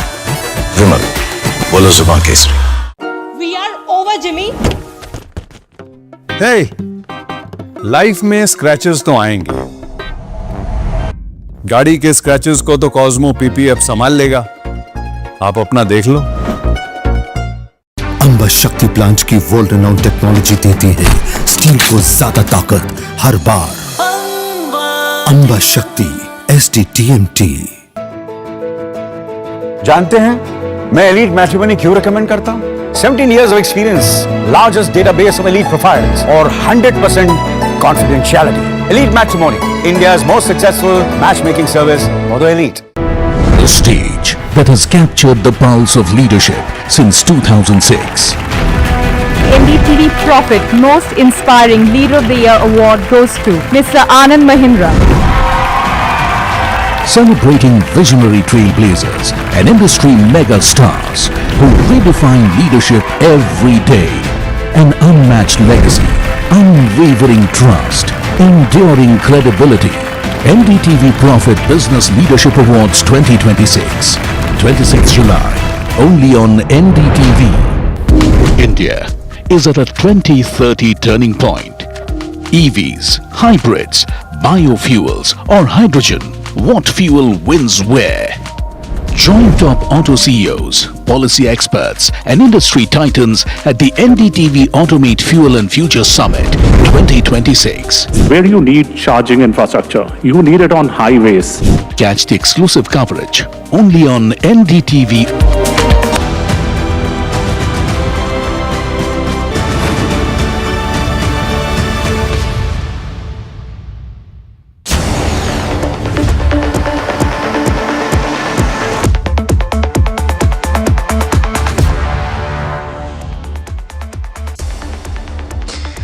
Welcome back. You're watching India Market Open. We're off the low point of the day, heading towards 23,950. Actually, we've crossed that mark in trade today. Pull up the intraday chart. We're significantly off the low point of the day and possibly heading towards the 24,000 mark. We'll see over the course of the morning whether that continues or whether we lose a little bit of ground. Of course, Dr. Reddy's Laboratories, one of the stocks that was under tremendous pressure today, is off the low point of the day, considerably so. In fact, it's gained as much as 4% from the low point.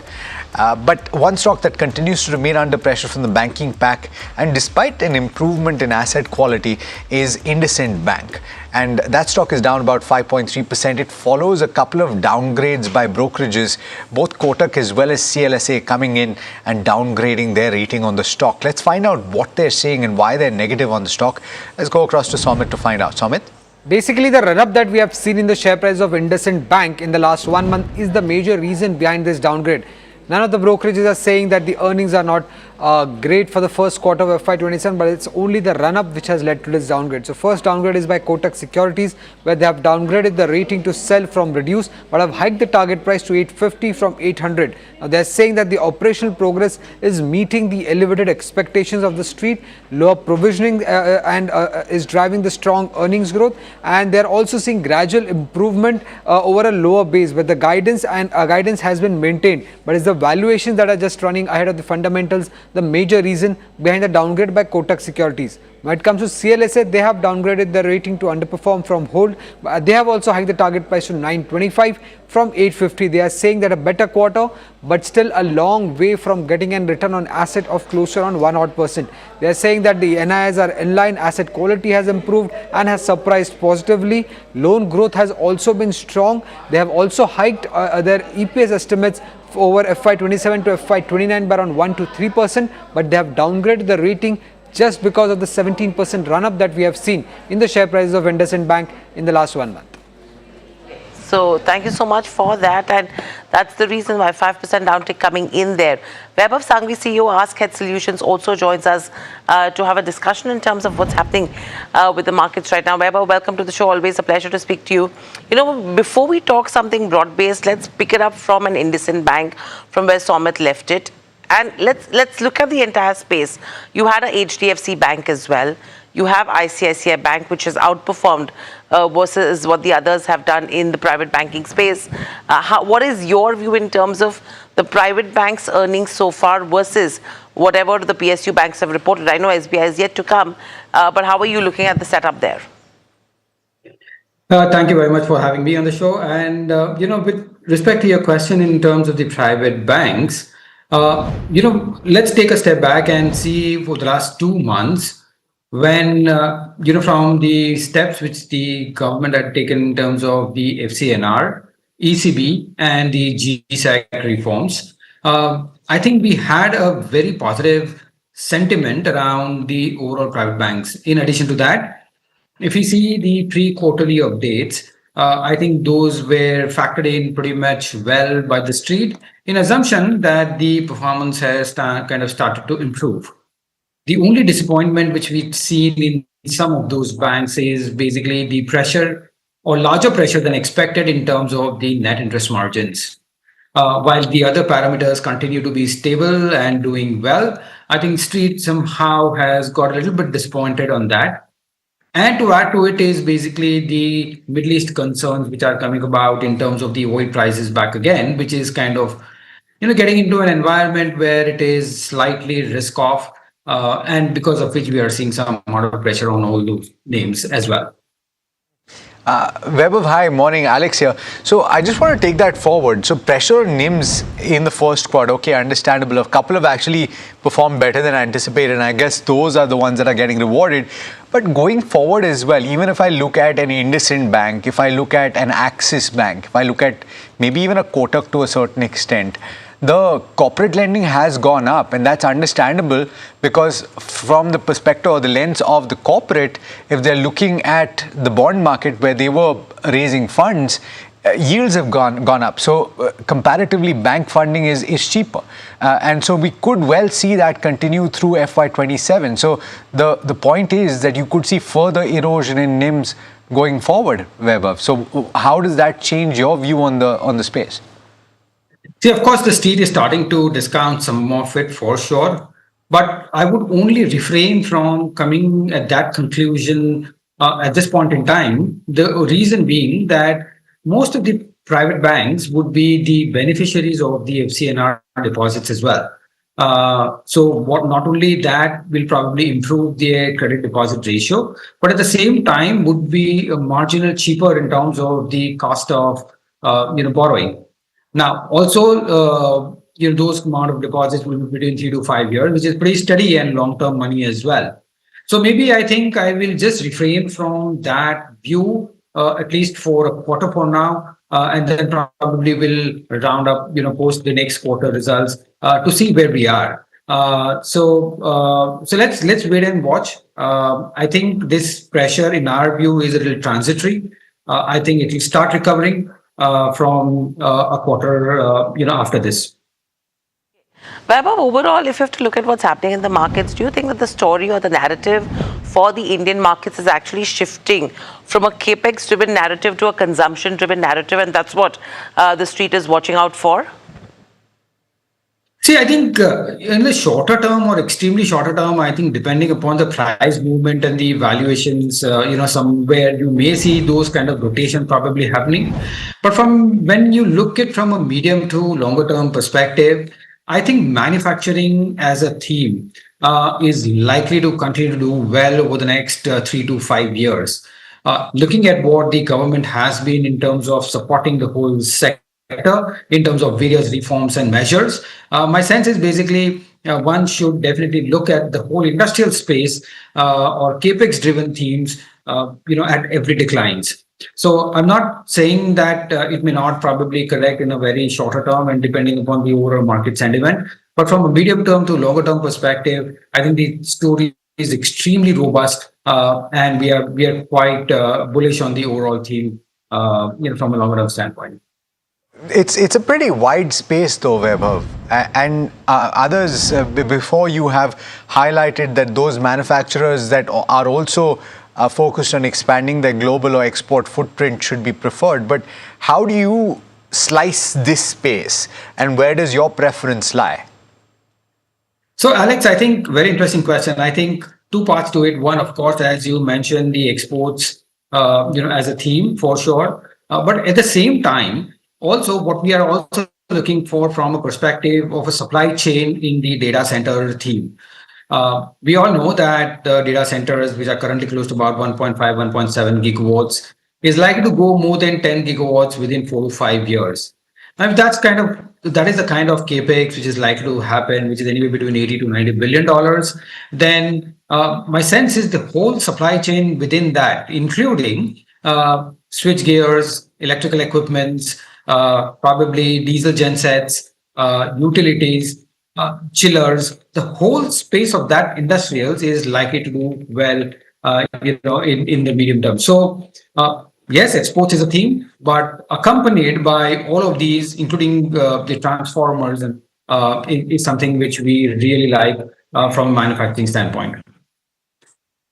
Weber, you're talking about the positivity that you have, the segments, which you're betting big on. However, if you have to look at the next 2 years, would you choose between earnings growth or valuation re-rating? What would be the key drivers to get returns in the next 2 years? So in our view, earnings growth is paramount. And when you see earnings growth, then valuation re-rating kind of follows in some sense. So we will be focused on the earnings growth, which are the companies or sectors which are likely to deliver that, along with the overall sectoral tailwinds as well. So that would be our focus for the next 2 years at least. So let me ask you this. If you were to, at this moment, construct a portfolio, Vaibhav, or adjust the weights in your portfolio, what is the kind of weightage that you would give to each of the things that we've spoken about so far? So we've discussed financials, we've discussed industrials, we've discussed consumption as well. So, and then let's throw in maybe an IT, which has been something that everybody's been confused about for good reason. And some people have gone so far as to say that they will reduce their weight to practically zero. So how do you look at weightage as things stand right now? See, Alex, I think we are, from our perspective, we are a long short fund, right? And we have the liberty of choosing the sectors both ways in some sense. So when we talk about our outperformers sectors, as you rightly mentioned, financials definitely will occupy some amount of space. Honestly, we were not very keen a couple of months back, but what the government has done in terms of those measures, my sense is once the Middle East situation kind of solves a little bit, then you will see financials, a lot of interest coming back into the financials. So we are keen, and fundamentally we do like that space. In addition to the industrials theme, which we mentioned, lastly, I think the CDMO space is something we additionally like from an overall medium to longer term perspective. While on the negative side, I think what we are avoiding currently very clearly is the global commodity space, which is metals, and to some extent, IT space as well. Lastly, we are on watch out for consumers, especially to frame a very concrete view, depending upon how the progress on monsoons is happening in the light of El Nino as well. So that is something which is on a wait and watch mode, but otherwise, I think that would be broadly a construction of our portfolios. Okay. Vaibhav, you mentioned about industrials as well. How big a portion of that is the data center, ancillary part of it playing out, because you're talking about cooling equipments, transformers, utilities. Is that a space that you're going big on? And two, pharma as a sector, because you've already spoken about tariffs, but no one really knows whether that is going to have a material impact. And you have been fairly positive when it comes to the CDMO space. Does anything change on that front? No, of course. Taking the second question first, I think the CDMO space, I think we are more enthused from the medium to longer term kind of opportunity in the wake of Biosecure Act. And you are seeing, on ground incremental RFQs kind of on a continuous basis kind of coming about. So we do like that space. The companies are doing capex, are only reflecting the confidence of the upcoming growth, coming within them. So that's something which we like. And when we talk about the industrials and the data center theme, I think large part of my industrial exposures is within this data center theme, right from switch gear equipment, electrical equipments, diesel gensets, utilities, and so on and so forth. While we always keep on looking at the right time of entry within these sub themes, but overall, I think we are fairly positive on the overall fundamentals. Okay. How much of your view, Vaibhav, will change based on macro at this moment? And I know that for a bottom-up stock investor, peripheral knowledge of macro, and some people even scoff at it. How much are you talking about macro? But let's face it, ultimately, if crude oil is at $95 to the barrel, that is ultimately going to bleed through into inflation, and then consumption has a bearing on consumption. So how much of your direction or your decision making will depend on macro? Of course, I think a lot of importance is something which we give or weightage we will give to the overall macros as well.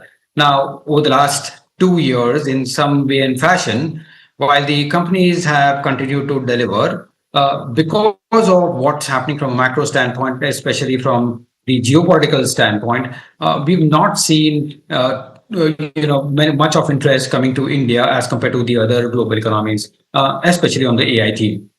So what we do focus heavily is on the relative positioning of India within the global markets and especially within the emerging markets. And that is how we do take a call on our active long and short or our net exposures on an overall basis. So yes, that forms a very critical and an important part of our portfolio decision-making approach. So macro is also a key component that one should be watching out for. But thank you, Vaibhav, so much for joining in. It's always a pleasure to speak to you as well. But moving on, let's just quickly address the markets right now, because there is that mild recovery that we're seeing as well from where we actually opened up.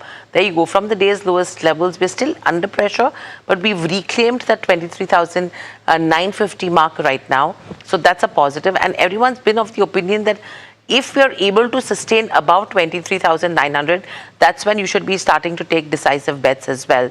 Let's just quickly pull up Bank Nifty on the screens as well and see if that recovery is coming in there, or is that the one which is actually not letting Nifty 50 recover. There you go. Not that much, 0.5% downtick coming in terms of Bank Nifty.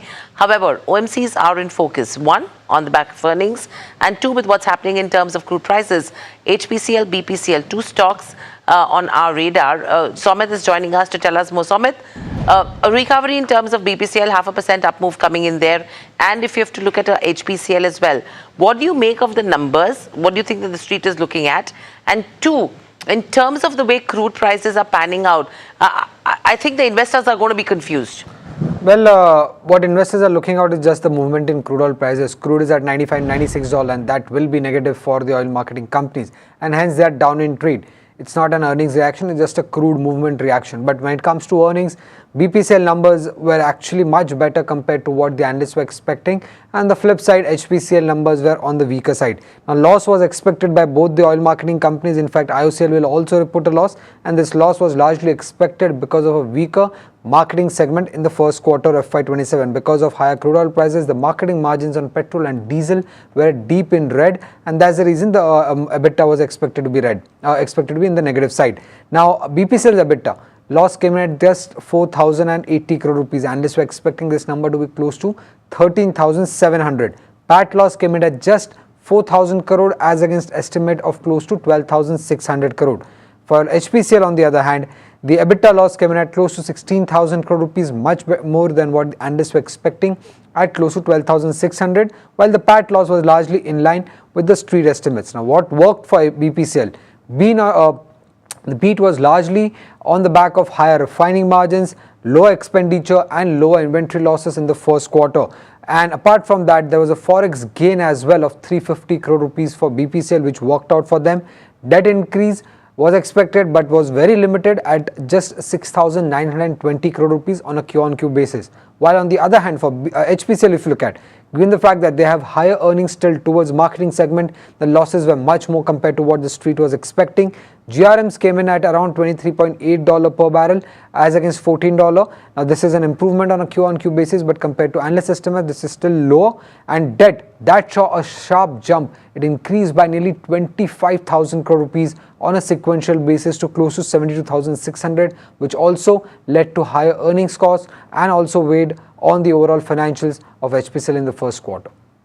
Okay, so thank you so much for that. In fact, the HPL conference call is down and you can see the commentary coming in at the bottom of your screens as well on the ticker screen. But moving on, Cipla, that's another stock to focus on after Dr. Reddy's. Cipla will be posting their numbers today. My colleague Varsha is standing by to tell us what one should be watching out for, because just ahead of the numbers, the stock is down nearly 0.7%. Varsha, over to you. Well, overall, a weak set of numbers is expected when it comes to Cipla. There, you might see some kind of growth in revenue, but EBITDA will be under pressure. Margins are expected at 17% versus 26%, and net profit may fall, 35%. Now, why the weak numbers? One is, of course, US business is expected to remain weak because of the absence of Revlimid, which will hurt growth, which we also saw in Dr. Reddy's case. And there will be no meaningful lanreotide, which is a hormonal drug, contribution this quarter. And US sales are estimated between $150 to $173 million. India continues to be growth driver, is expected to grow at around 11 to 15%. Respiratory portfolio will be strong for the company, and the consumer health will also continue to do well. Margins will be under pressure because of absence of high margin Revlimid, which will actually company, and the consumer health will also continue to do well. Margins will be under pressure because of absence of high margin Revlimid, which will actually hurt the EBITDA margin is expected to decline sharply, and unfavorable product mix will likely weigh on profits. So overall, a weak set of numbers is expected when it comes to Cipla. Okay, so thank you so much for that. 0.6% lower is what you're seeing on the counter ahead of numbers. All of this excitement one way, Alex. The other excitement that all of us have been talking about is what's going to happen this Sunday. Really?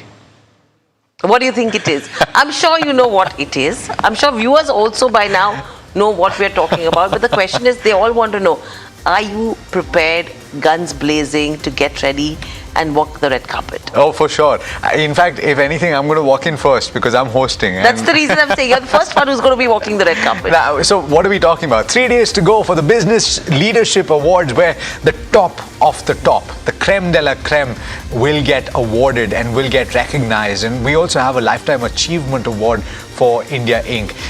There's so much that's going to take place this Sunday. We've got the finance minister coming over. We've got the who's who that make waves on Dalal Street every time they speak. Yeah, you're talking about innovators, disruptors, value creators, visionaries who've actually shaped and are going to shape the next decade from here on. Yeah, and some of those metrics that decide those winners, it's not just people that have stood out on innovation and technology and everything else. It's important to also have created wealth for investors, that is you.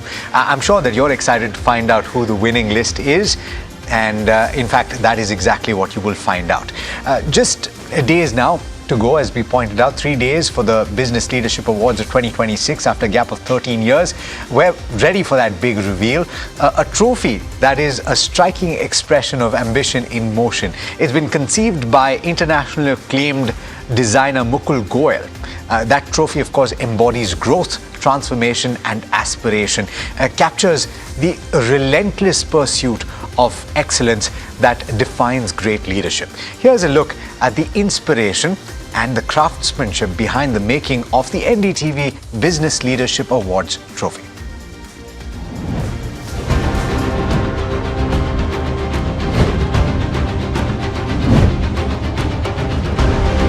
As a country, the way we are growing, the way we're going forward, I think we have made great strides in the last couple of decades.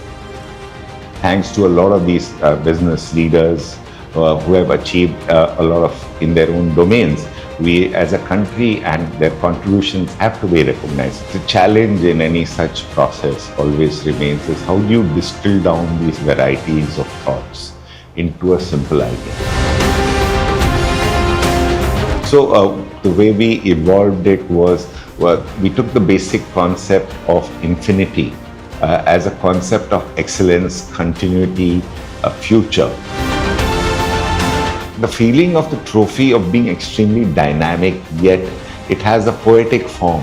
It's moving in space, and the texture on the surface creates more depth to the, more feeling to the sculpture.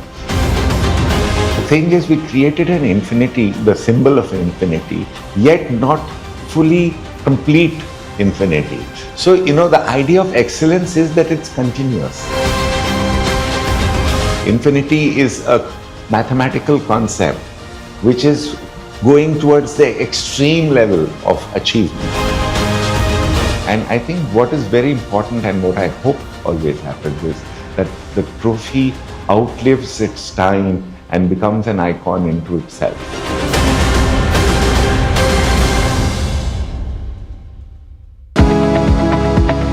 Superstar Stocks of the Day, presented by Tata Azura. हर रास्ते का superstar.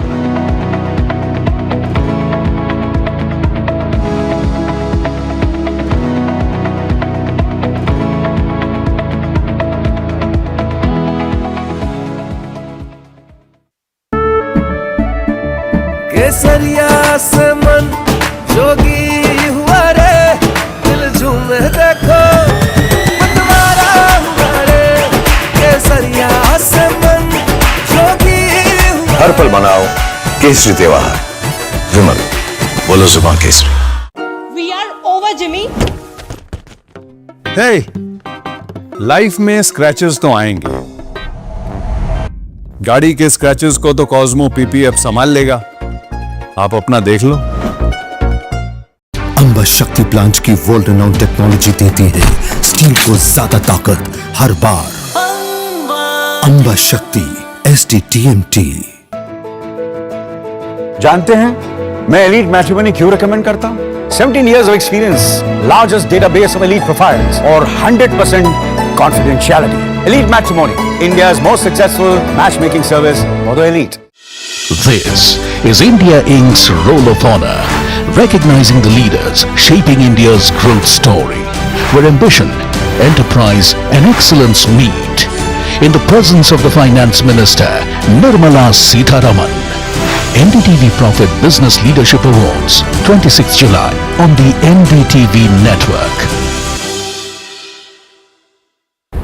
India is at a 2030 turning point. EVs, hybrids, biofuels or hydrogen, what fuel wins where? Join top auto CEOs, policy experts and industry titans at the NDTV Automate Fuel and Future Summit 2026. Where you need charging infrastructure, you need it on high.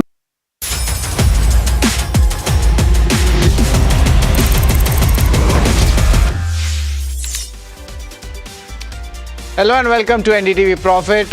You are tuned into Crypto Minutes powered by CoinSwitch. Hello and welcome to NDTV Profit. You are tuned into Crypto Minutes powered by CoinSwitch for your daily dose of news and updates from the crypto world. At the top headlines. Bitcoin dips below the $66,000 mark amid macro headwinds. S&P and Pantera launch crypto index. And Bitcoin ownership overtakes gold for American investors. Lastly, crypto industry hopes Clarity Act is expected to pass soon. First one is Bitcoin, that has dipped below that $66,000 mark, and of course there is macro headwinds coming in, but the retreat from the resistance level at $67,000, now that has been pressurized. Why? Because of the rising oil prices and secondly the inflation concerns. Remember, there are two triggers: key earnings and also the Fed cues. The S&P Dow Jones Indices and Pantera Capital, which is a VC firm in crypto space, has launched the S&P Pantera Digital Asset Index. Now, of course, this is a new benchmark that selects digital assets using revenue, market size, and of course, the liquidity measures. The index currently holds around 18 digital assets and targets institutional investors seeking a structured way to track a broader part of the crypto market. Interestingly, Bitcoin has overtaken gold as the preferred hard asset amongst the American investors. As per a report by Bitcoin financial services firm River, 49.6 million Americans, or 18.6% of the total adult population, now own Bitcoin, compared to just 28.8 million, or 10.8% of those who hold just gold. Now, this shows the growing acceptance in retail for crypto. And lastly, the crypto leaders expect Digital Asset Market Clarity Act to be passed. Now, they have cited that Ripple's institutional momentum is already coming out. It is a proposed US federal bill which is designed to regulate crypto and blockchain tokens. Remember, the critical deadline for this act is August recess. That means around the first week of August, it is expected that this Clarity Act would be passed, and this would actually give a very important regulatory push, especially for the crypto ecosystem. And before we wrap, here's a quick check to the changes to the crypto prices over the last 24 hours. And largely, it's a narrow range move with a little bit of negative sentiment coming in. Bitcoin, Ethereum, XRP, Solana, all in the red. But remember, it's a very tight range. And if you are looking at the support resistance, it's between $64,000 to $67,000 when it comes to Bitcoin. Well, time now to take a look at the crypto strategy for the day. Here's what's there to keep in mind. Looking at the overall crypto strategy, the market outlook is still cautious consolidation. Remember, there is a dip, but it's a healthy correction because the broader uptrend is still strong and giving a bullish sentiment. The support range becomes tight between that $63,000 to $65,000 mark. But remember, there is an overhang of global tensions and inflation fears is there. So, three things to look out for: Fed cues, earnings, and Clarity Act. They remain the key triggers for the crypto space. Now, as we wrap, remember, you can reach out to CoinSwitch's dedicated helpline where anyone can connect with the in-house experts to get their queries resolved. Whether it's about crypto, regulations, taxation, or the broader industry, the team is available to provide guidance and help users make informed decisions. Well, that's all on this edition of Crypto Minutes powered by CoinSwitch. Thank you so much for tuning in.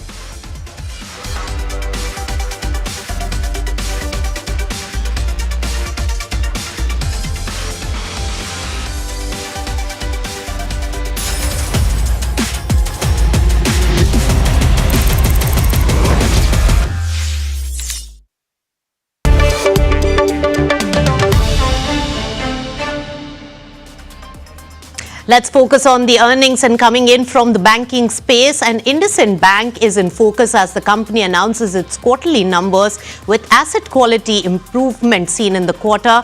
In fact, we are joined by Rajiv Anand, the MD and CEO of IndusInd Bank. Rajiv, always a pleasure to welcome you on NDTV Profit. Now, my first question to you, Rajiv, what is it that the street does not seem to like? The stock has been punished in trade over 4% down. That's not a question for me to answer. What I have control on is how I manage my business. I leave it to the markets on how they want to react on a day-to-day basis. Right. So even if the brokerage reports have really given an upgrade because you are at the cusp of a reversal and a turnaround with wholesale book also showing promising results, what is the trajectory and the guidance you want to give for the rest of this financial year, Rajiv, for the stakeholders to have much more comfort in the valuations of the stock? So Nisha, what we've been saying is that this is the year. And in a sense, this is the quarter of where this is the inflection point for us. A lot of the repair work that we undertook last year is behind us and now really focused on growth. 27 is all about getting back to market level growth and be able to deliver 1% ROA on an exit basis in the current year. And that's what we are really focused on.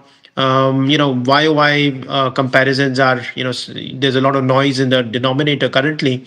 And so therefore, if you look at it on a Q1Q basis, we've seen growth both on the assets and liabilities side.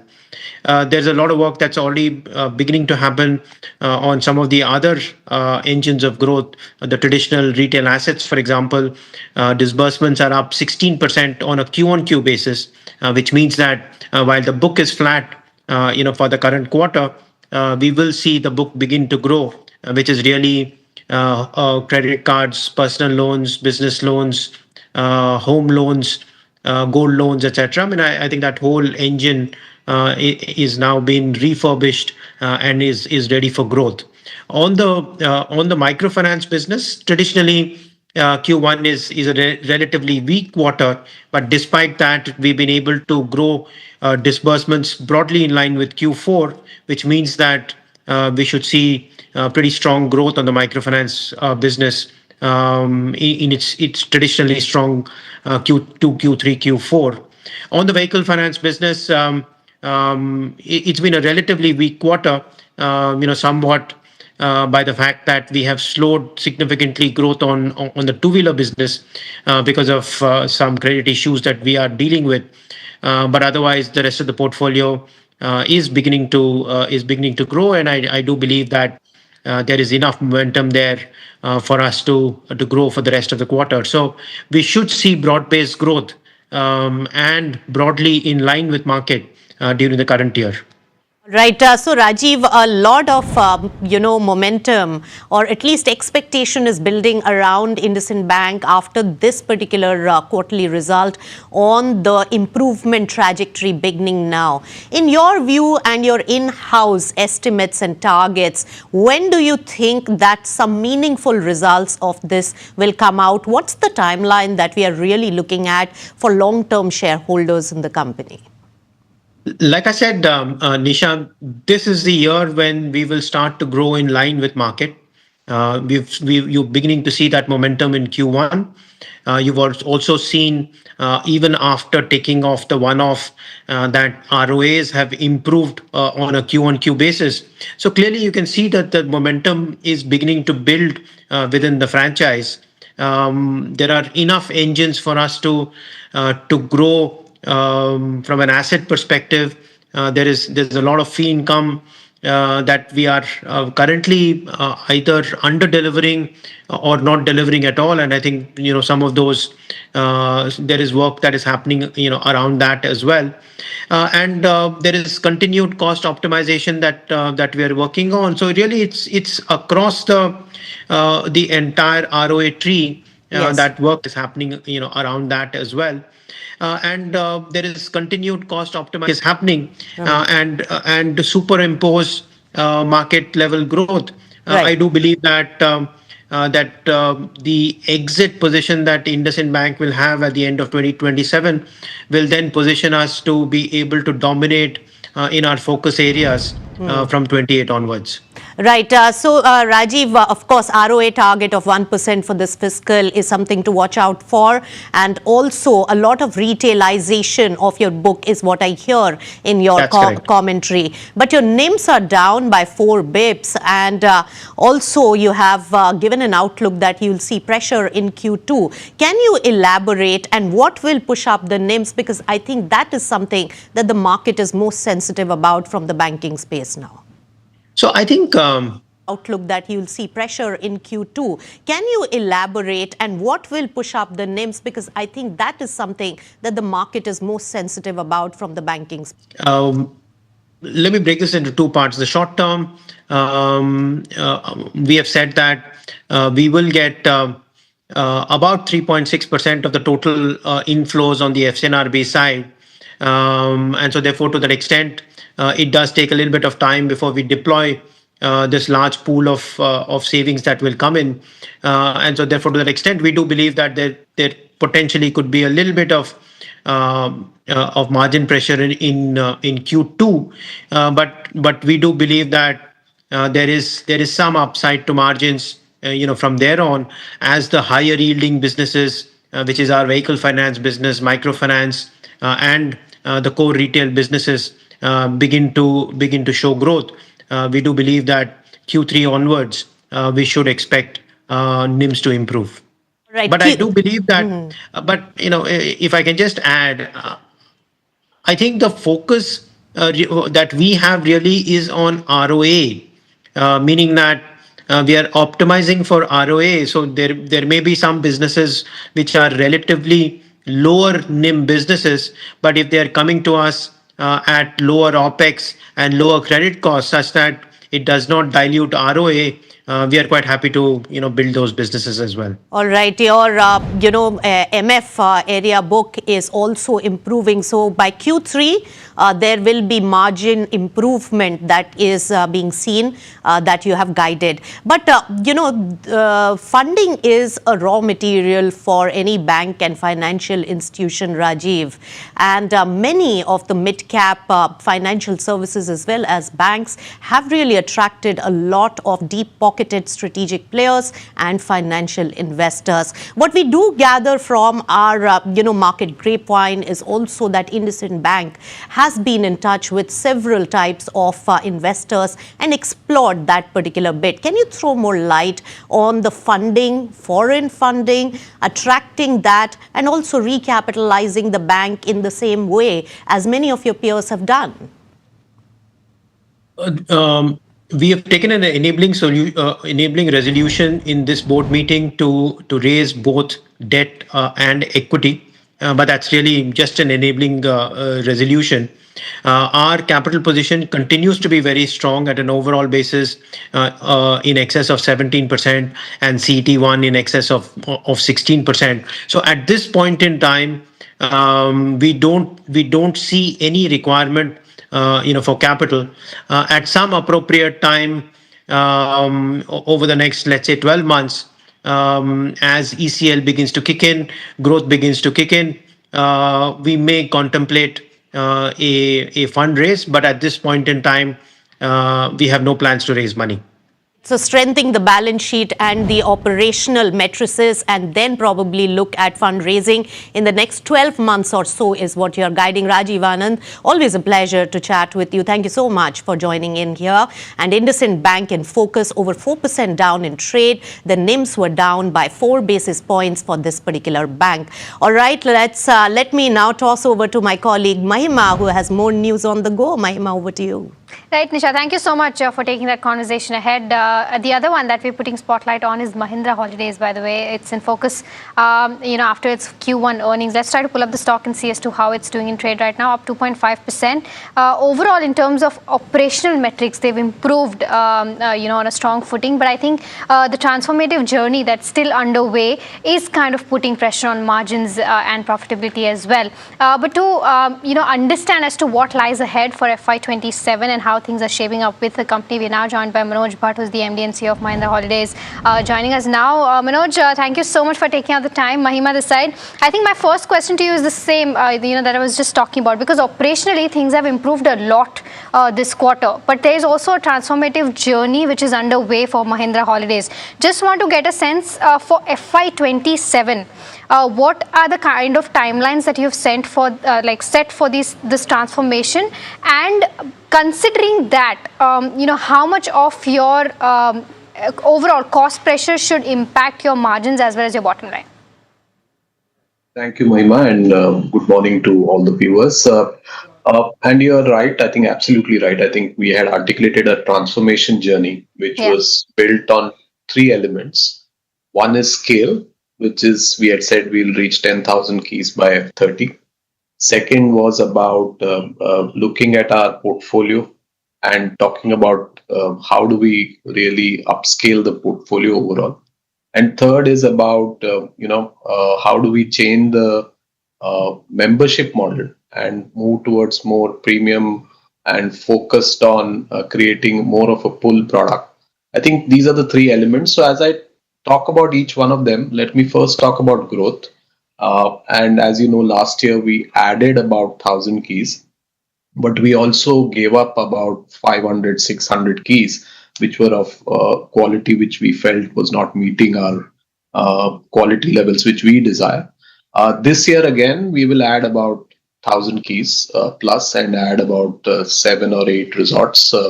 And to me, this is something which I think kind of denotes the kind of journey we are on scaling. We'll also give up about 600, 700 keys again. And hopefully with that, I think the portfolio should be at an acceptable level of higher quality, which we desire. Talking about this particular quarter, of course, we have exited about 300 odd keys in this quarter, which is why you see some of the room counts going down. But if I look at the next 3 quarters, I think right now we shortly expect something to open in Goa. We shortly expect 2 more resorts to open in Maharashtra, and then we're looking at Rajasthan. So again, the next 2 or 3 quarters, I think we're going to continue that journey of growing. The second element of resort transformation, about 400 keys are going transformation and renovation as we speak. They're out of operation, not available for guests. Again, towards the second half of the year, some of that will be available and they'll come back into the mix. And lastly, from a member perspective, we had said that member addition will be measured, but we will focus on value. And that's where you see the AUR has gone up 73% YOY. Correct. So I think these are the three main elements. But as we go through this journey, I think there are some pressures because we're investing in growth. And that's why if you see Q1 to Q1, there is a drop in profitability. But if you see Q4 to Q1, I think there's hardly any drop. So some of that is already in the run rate. And that's something which we'll try and maintain as we go forward. Got it. The 300 keys that you're talking about, is that the same with regards to what you've mentioned in your presentation, that 15 partner resort exited based on guest feedback? Is that the same 300 keys that you're talking about? And if yes, what has that feedback been like and why have you decided to exit those keys? Just want to get more sense on that. So I think one of the things we focus a lot on is listening to our guests and members. So one of the things which has come up consistently is about resort quality, about service quality. And wherever we have seen that, we do have a dialogue with our partner resorts. But in effect, at these partner resorts, we don't control the experience. It is the partner who controls the experience in terms of service, in terms of infrastructure.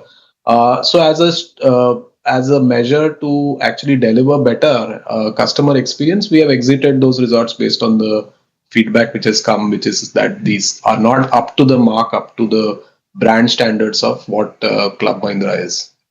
Got it. Manoj, for FY26, customer experience, we have exited those resorts based on the feedback which has come, which is that these are not up to the mark, up to the... You almost touched that 3,000 crore mark, right? In terms of top line, it was around 2,992 odd crores. The 3-year CAGR, if you look at, has been around that 6 to 7 odd %. Considering that you're undergoing the transformation, plus there's geopolitical, crisis that's also impacting the industry as a whole. FY27, what is the kind of growth numbers that you're looking at if you have internally decided in terms of top line, in terms of margins and bottom line? I think overall, I don't think the revenue growth number will change dramatically. I think the focus for us is really some of the other metrics around, are we building something for the longer term? And as we speak about that, I think really it's about guest experience. It's about creating new offerings at the resorts. So to me, F27 is not something which we were targeting from a dramatic increase in revenue growth, but clearly putting some of these measures in place so that we have a clear visibility of what our journey towards F30 is. Just one last question from my end with regards to Keystone. How has that development moved forward, one? And secondly, in terms of international growth and expansion, what are the plans going ahead? So on Keystone, I think it has been well received. In fact, it was a new product, but it's already, and that's the only thing we are selling now. We have stopped selling the older membership plans. And if you look at clearly, we are adding customers at almost the same pace as before. So from our perspective, I think it's been a good start to that. But I think a new product needs awareness. So I think we are in that phase still because it's only been 2 quarters. My sense is another 2 quarters, a lot of more people will know about the product, and including our members, because our members also, it's a new product. So to me, That's the journey. It's begun well, but I think we should wait for 2 more quarters for really some of the acceleration to happen. On the international plans, I think we have select few destinations based on travel data of where Indians travel to, and we have tie-ups there, and we have no plans to actually create our own managed resorts at this point, but we will work with good partners in these locations so that we can create options. In addition to that, we have a tie-up with RCI, which also offers our members international options. So at this point, that's what it is. And of course, we have a business in Finland, which has not been doing well. I've spoken about it in the past because of the macroeconomic and geopolitical concerns. So we are focused on managing that operation with the least possible impact on profitability. Mr. Bhatt, it's Puneet this side. Thank you for joining in. Just one question from my side. If you can provide an update on the signature resorts, will that largely be visible in numbers, around FY28 and onwards? So is that this year that a lot of thought would go into it of what that business do you expect it to be? Should that be an estimation? As well as for you joined almost 7 to 8 quarters ago. So you've been at the helm for the last 2 financial years. Whatever you had thought of in terms of changes, what's come from Dr. Shah as well, is that largely now in place, and now should we expect the growth to be much higher than what we've seen in the last couple of years? So let me answer the second question first, right? So if you look at the journey, I think we articulated a new strategy in October, November last year, because we did a lot of study on what the market is. What do our members say? Where should we head? And we talked about really expanding significantly in a certain manner. And I spoke about some of those elements in the beginning of this interview. So to me, I think right now the focus is on execution on that strategy. And a key part of that is Mahindra Signature Resorts.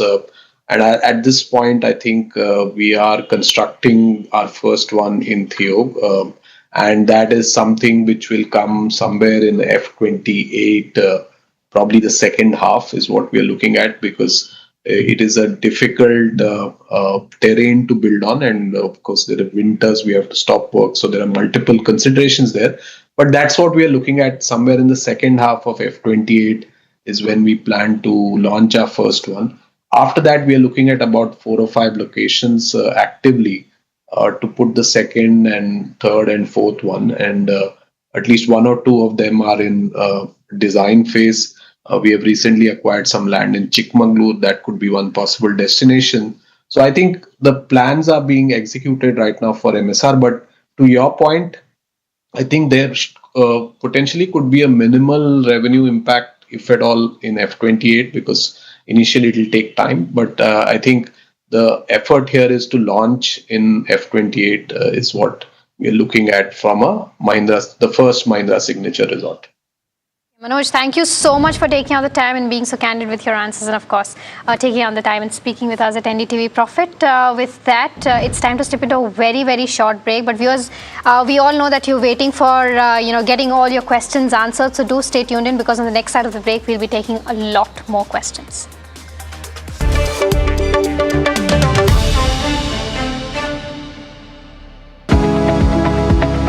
Superstar Stocks of the Day, presented by Tata Azura, हर रास्ते का superstar.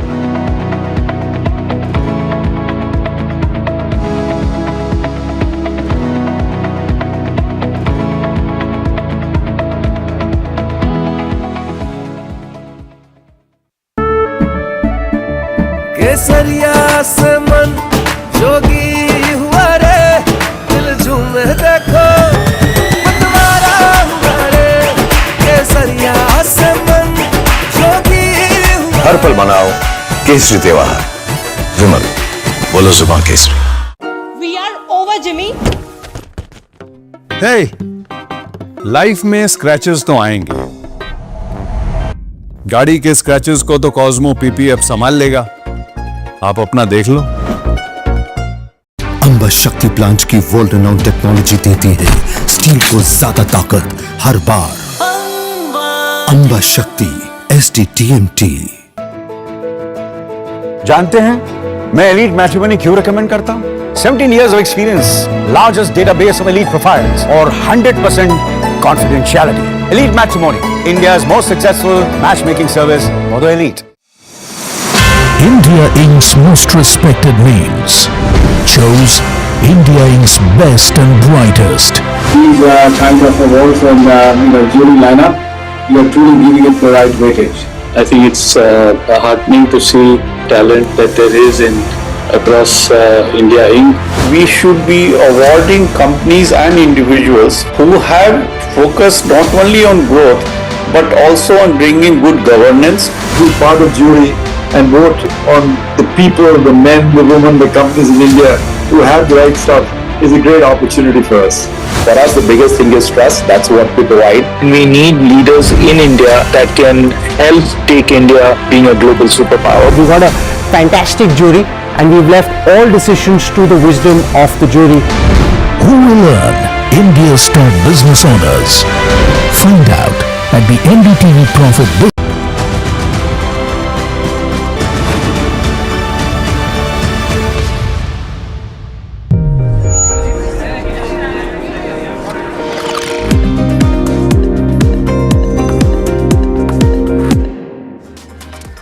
Welcome back. You're watching Ask Profit here at NDTV Profit. A quick look as to how the markets are doing before we start digging into your queries. The Nifty 50 is now trading around the 23,980 odd levels. We'll have to see whether it touches the 24,000 levels back.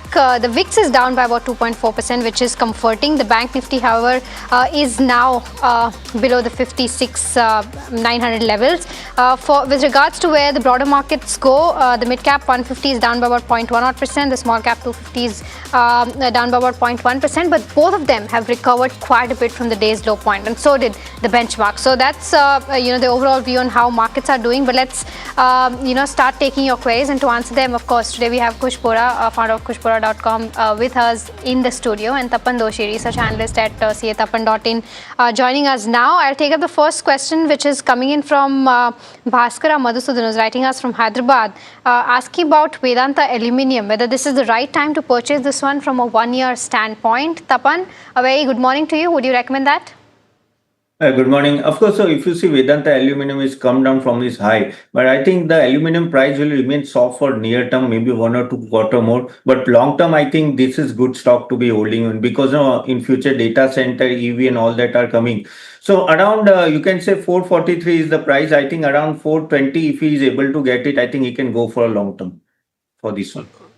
Got that view, Tapan, and welcome to the show. The next one coming through, it's on IKS, and Satyan wants to know about this particular counter. He's holding these shares at 1890 odd Kush. Wants to know that if he should still continue to hold this one, would you recommend averaging at this point of time? What's your view? So first up, a very good morning, guys. I know it's a Thursday, correct? Yeah, result season bhi chalu hai, but you'll have to keep this calendar a little free, right? so fewer queries, we get to answer on Thursdays, especially when I'm around. Not fair, but that's on a lighter note. Satyan, why at 1890, right? I mean, we've recommended this stock, at significantly lower levels multiple times for, first target, second target, all of those being hit. Maybe if you bought it on those accounts, then I can understand. Right now, also, I don't see a reason for worry. If you look at the volumes on the way down, they've been very thin, not even close to any of the, not even close to the 20-day moving average, right, of the volumes. So for now, I would suggest continue to hold. Your buying price is at a slightly elevated level, but the primary structure for this one is still very much intact. Positional stop on this one, 1725. So like I said, continue to hold. Maybe I would suggest averaging, not now. All right, okay. The next one that we have is on Himadri Specialty Chemicals, and this is from Mahadev, who's writing us from Hyderabad. He's bought around 100 odd shares at the price of around 800 odd rupees, and he says that he's looking at this from a really long-term perspective of 5 years and wants to know whether he can continue to hold this. Tapan, what would you recommend on Himadri Spec Chem? Yeah, currently you hold the stock. If you see the last few quarters was a little bit challenging, but I think management is quite optimistic about the future. And if you see the demand will be in a double digit maybe in future, hopefully after 2-3 quarters. So if he is a long term pay as he is already having, I think he can hold for a little bit longer, no problem. got that view. The next one, Kush, and this didn't take too long to come through on MTAR Tech. You know, it's been a stock, a query that we were getting a lot on. So it's good to just get it out of the way at the start of the show. Prashant is holding these shares. And you know, he actually got out at 5,457. So he actually exited at a loss, Kush. But what's your view on the stock now? Is it still worth buying into again? Seeing that momentum is a little bit back, but would you recommend that? He got out at around 5,400. 5,457, yes. He actually got out at the lowest point possible for the stock. Okay, so we did discuss this 2 sessions ago when the stock was hitting lower circuits, and I said, don't panic, that's not the time to sell. If you did listen to that conversation and still sold, not a good idea, because the stock from there on has been recovering. Should you buy now? I would suggest wait, because after a host of sessions of lower circuits, the stock hit upper circuit, there's far too much volatility in it. I would want it to cool off, just consolidate here for some time, and then on an uptick you can buy. So right now, just stay put, don't add right now. For the others who are still holding, you can continue to hold with a positional stop around 5,500, 5,600. Got it. Waaree Renewables is the other one that remains in focus, and this is on the back of its Q1 numbers. It was a strong quarter overall, with revenue and profitability both rising, and this is on the back of execution. Of course, my colleague Varsha spoke to Manmohan Sharma, CFO at Waaree Renewables, overall, let's listen to what he had to say exactly. Hello and welcome to NDTV Profit. My name is Varsha. Well, Waaree Renewable Technology is in focus on the back of Q1 FY27 numbers. We'll speak to the management about how was quarter gone by, about order book, and are these margins the margins that company has shown, are these margins sustainable? We'll speak more about that, and for that we are here joined by Mr. Manmohan Sharma, who is CFO at Waaree Renewable Technology. Mr. Sharma, welcome at NDTV Profit. Pleasure to have you. Let me start with the consolidated order book. The unexecuted order book stand at around 5,300 odd crore. How should one think about the execution? 5,300 crore order, when can you execute, or what are the timelines when it comes to the execution of these orders? Thank you, Varsha, for giving us an opportunity to interact with our stakeholders. I want to highlight few things for this quarter. We have already achieved 924 crore of revenue with EBITDA margin of 18.77%. In the standalone terms, we have maintained our margin to 19.66%, and on consolidated basis, it is 18.77%. And during this quarter, we have successfully acquired 55% stake in Associate Power Structure Company. The company is into the transmission distribution business from last over 3 decades. They have this is a profitable company, and they were revenue stream of around 2,000 crore in FY26. And the order book, which we have mentioned, 5,300, is a combination of our EPC order book plus orders from the BESS and T&D BESS. So these orders we are likely to execute in the coming financial year from 12 to 18 months. Understood. So, sir, overall 5,300 crore order book, what's the execution timelines? I want the consolidated order book execution timelines. So these orders like 5,300 crore, which I have mentioned to you, along with we are also changing the order pipeline, that is around 27 gigawatt domestically, around 11 gigawatt internationally, plus 20,000 plus crores from the T&D business. So a combination of this, my existing order book and the order which are likely to get during this financial year, combination of these two will be executed during this quarter. Okay, understood. And sir, this year, if you see, the growth was around 53% when it comes to revenue growth year on year. What's the outlook when it comes to the revenue growth that you're expecting for FY27? Will it be overall, if I were to talk about, FY25 to 26, in 26, you had a growth of around 109%. What about FY27, considering almost 53% of growth that you had in Q1? So this is the first quarter of our operations. The operations definitely will scale up during the coming quarters. So like if I give you the broad number, like last year we have achieved 3,300 crores, and the associate which I mentioned, subsidiary, is also achieved 2,000 crores. So combination of these two gives the some this revenue numbers, and out of that 924 crores for this quarter we have already done. It's a limited period of 13 days which has been combined with our entity. So otherwise, for the next quarters, you will see that there will be a combination of these consolidated for these two revenues. Well, that was the management of Waaree Renewables. Of course, the earnings season, stocks down almost 5.5% to 6% now, and that some clarification coming in on the order book. But the next question is from Pramit, who's from Pune. Kush, he wants to ask about GNS Power. You gave a call at 3:35 is what he's mentioning. Wants to know with what we've seen in the company, does the trend still stay positive? Can you expect a 15% return from this one? I am in a way flattered that he does remember the stock and the date as well when it was given. So thank you so much for that, by the way. My concern is that I'm very sure I would have given a stop loss along with that. This is not a market where you trade without stop losses. If I'm not mistaken, the stop loss was 335 or 330 thereabouts, right? Ideally, you should have exited there. If not, I don't see a reason why you should exit now, because the bulk of the selling that came right after that call, that's been absorbed. The stock is now consolidating. It's gone sideways. The volumes have gone thin. So that's a good sign. So if you haven't sold it up until now, my suggestion, hold it with a stop loss around the 295, 300 zone as your stop loss. Immediate upside seem a little difficult because it's just gone very sideways. But like I said, you can continue to hold and do follow stop losses very strictly. Yes, that point needs to be noted for sure. Do follow your stop losses. All right, the next one that we have is on Godrej Consumer, and this is from Pratiksha, who's writing us from Muscat. She says that she's bought this counter at the levels of 12.20, and she wants to know the target price for the next 1 year for this one. And she says that she's a long-term investor. Tapan, I'll come to you on Godrej Consumer. We saw how Nestle earnings came out, and they were on a very strong footing. In fact, the business update of Godrej Consumer has also been on a very strong footing with international business improving, volumes going up. Do you think it's a good counter to continue to hold for the next 1 year? And any sense on the target price?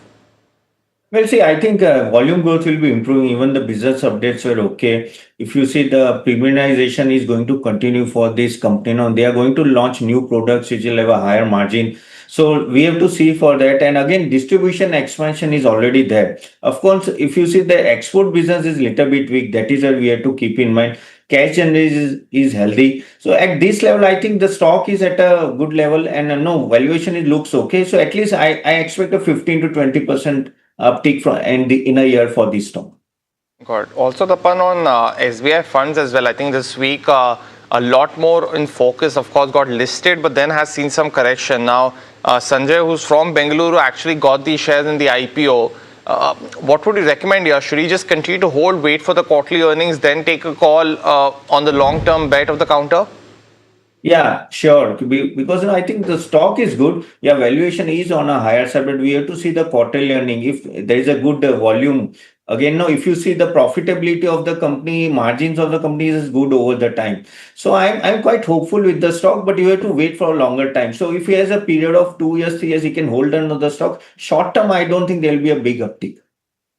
Next one that we have is coming in from Prakash, who's writing us from Hyderabad, asking about NTPC Green. Okay, before I do that, I think there's Ghana Oil con call going on, and the management commentary is important to listen into what they have to say exactly. Inventory level. The gains has mostly come in on account of being able to sell at higher prices than at much higher prices. What was the second question? And so how do we see these margins panning out for the rest of the year? We are hopeful of the margins remaining at this level or around this level. The current quarter looks good, and we are hopeful of it carrying forward at these levels for the whole year. Just to add on what Mr. ND is saying, obviously this has been a significantly historic quarter for us, But as informed earlier during his speech, obviously this has been because of this exceptional market condition we have witnessed during this quarter. Obviously because of efficient sourcing management and effectively higher realization of our revenue. That is why we could contribute to an overall stellar performance for this quarter. So we do see these realizations being maintained the entire year. Sorry, what? We wouldn't see it as much in as many words that we are hopeful of these margins continuing in the most of this year. Yeah. The company continues focusing on, the personal care, healthcare, performance oil products. Obviously the metrics still remain the same, and obviously that is how, we would like to continue and focus on our customers and improve the relationship with our customers and grow with these customers accordingly. Okay. And so how do we look at the overall revenue growth for this year? How much of this will be driven by volume? What sort of volume growth are we targeting for this year, and remaining how much will be coming from price? Historically, we've always been doing volume growth in the range of 8 to 10 to even 11%. So we see ourselves getting that much of volume growth during this year also. And so in terms of our exports, so export performance has been really good. We've seen 51% increase in revenue. How do you see the contribution for exports for the entire year? Which geographies will we be targeting for this year? See, the company continues to export to 100 plus countries across globally. The company continues to maintain a very strong relationship with its overseas customers. Having said that, the company, have focused more on export and the overseas sale as we tell. We anticipate, the export revenue and the export sales will be in the same levels, for the quarters to come. Okay, so and in terms of our growth driven by segments, which segments do you see is the one contributing the highest for this year? Any segmental mix that we expect to change significantly, or will we be maintaining the similar mix that we had this quarter? The star performing segment was still being the PHPO, which is the personal care healthcare performance oil division. Second by the process and the insulating oil division. So these are the two segments where we anticipate the growth will be similar. The trend will continue to be similar for the next quarters as well. Okay, that is very good to hear, sir. Congratulations and all the best. Thank you. Thank you. The next questions come from the line of Dhaval Shah from Girik Capital. Well, of course, the profit have almost zoomed 7x, stocks up 20%, so more focus on that one. We'll continue to get you more as and when the important update that's come through on that counter. But, as Mahima was highlighting, NTPC Green is the other one. Prakash from Hyderabad wants to know a good entry price for this one. Kush, I know recent listing, not too much historical evidence, but what would you recommend here? No, I would not recommend entering now or even at lower levels. The reason for that is very simple. Look at the recent history of the stock. This year alone, there have been 2 instances where there has been a massive spurt in price, of course, backed by the massive spurt in volume. But then after that is what is interesting. The stock's gone sideways. In fact, in the last couple of months, it's actually corrected quite a bit. So these typical spurts are being taken as an opportunity to exit the stock. Wouldn't remain very constructive. Maybe once it crosses some critical thresholds on the upside, do we consider? Right now, I wouldn't really suggest an entry in NTPC Green. Right, okay. The next one that we have is from Sabita, who's writing us from Hyderabad. She's asking about Route Mobile. She's bought around 481 odd shares at the levels of 250 rupees. And Kush, she wants your view on this one from a short-term to medium-term perspective, whether she can continue to hold or book profits on this one, because attractive levels is where she's entered into. Very interesting levels. And the stock has come in the discussion after a very long time. Used to be one of the trader favorites, a while ago. But I must congratulate. Excellent entry point at about 480. Splendid entry point. Volume backed up move on this one today. It's, by the way, crossing the 200-day moving average. My suggestion, if you need to take some money off the table, book about 25 to 30%. Continue holding the rest. If that is really not a necessity or a need, I think you should continue holding on. Despite the kind of move that the stock is seeing, there is no overheating. Volume backed up moves on this one. So you could well continue to hold. I would, however, like I do, suggest a stop loss, a trailing stop loss in your case at 605. 605, got it. And as Kush mentioned, come back after a really long time back in focus. But the next one's Bank of Baroda. Viewer Khurshid, who's from Delhi, holding shares at around 270 odd. Now, Tapan, he's, been following the stock. There was that big, $600 million settlement, and that impacted the profitability of the counter. But what would you recommend here? Should he still continue to hold, maybe wait for some commentary to come through on the issue? What's your view? Yeah, she can continue to hold because I think that the credit growth will be around 12 to 14%. Again, the retail loan mix is improving, so that will help the margins. Asset quality is much more stable and ROE is also improving. Of course, PSU valuation discount will always be there, but if you see the net NP is much more in a control and capital adequacy ratio is also good. So yes, I'm quite hopeful with this bank. So please hold on to this stock currently. All right. Okay. The next one that we have is coming in from Sushila, who's writing us from Bellary, asking about MRPL. She's got it at the levels of 179. She's holding around 5,227 odd shares. She wants to know the short-term targets on this one. It's been a really long time that she's been asking about this counter. She's been holding. Would you still recommend her to continue to hold, considering that now she's sitting on minor profits, or do you think it's time to book those profits? So the entry price is very clearly elevated. Last time around also the stock actually went a little higher than this price and then slipped from here, right? So there could be some resistance that could very well come about at, around these levels, 180, 185. But now with the kind of momentum that it's got, and because she's seeing some profit after, a while, my suggestion, continue to hold with a stop loss at 172, 173. If that is broken, then you're better off exiting, because then this rally would have fizzled out. Because the momentum is building up right now, you don't want to be holding for a very long time and then exit, just at cost practically. So for now, continue to hold. As the stock keeps moving higher, keep trailing your stop losses higher. For now, 170 to 173, that's your stop loss. Got that view, Kosh. But let's go across and take our next caller from Vizag. Chaitra is dialing in for a stock-related query. Chaitra, very good morning. What's your query? Yeah, very good morning, sir, and all of you. Actually, this query is for Kushpura, sir. So I'm having Oracle Financial Service at 100 shares at 8,400 price. So I would like to know what is the short-term and long-term view on this. Is there any opportunity comes? What price I need to add more? So, and what is the maximum short-term and long-term target for this stock? Got it. Well, and thanks for dialing in as well. Because we've seen, of course, the earnings come through. There's also been a management change, but all of those factors. But on the charts, what are you picking up? So first up, Chaitra, thank you so much. You're awesome. One more thing, we've had this discussion before, if I'm not mistaken. We've had this discussion on OFSS in particular, right? Correct me if I'm wrong. By the way, the stock's doing fantastically well. Any kind of dip today is just profit booking. I wouldn't really be too concerned. If you're looking at adding some more, then I think a good entry point for this one is about 10,000 to 10,200, those support zones. On the upside, I'll not be surprised to see the stock go to about 12,000, 12,800 kind of level. So for now also, despite the run-up that it's already had, this is still very much a hold. You should continue holding on to this. As the stock crosses 13,000 mark, that's when you perhaps want to start taking some money off the table. For now, continue to hold. All right. Okay. So that's the view coming in on Oracle Financial Services. By the way, there's flashes on your screen down there on SpiceJet, on which we're seeing a spike coming in to this one, because there's 3 new Airbus aircrafts that have now, been bought to India, and that's the reason. That's the news on the back of which we're seeing that uptick coming in the counter as well. It's of course it's still in the talks to induct these additional aircrafts in the coming months, but it's certainly a positive one for this one, because we've seen the kind of pressure that this stock has seen. Just to highlight that point. But it's time for a rapid fire round, and Kush and Tapani both know the drill. Try to keep your answers as short as possible. The first one that we have is on Rallis India.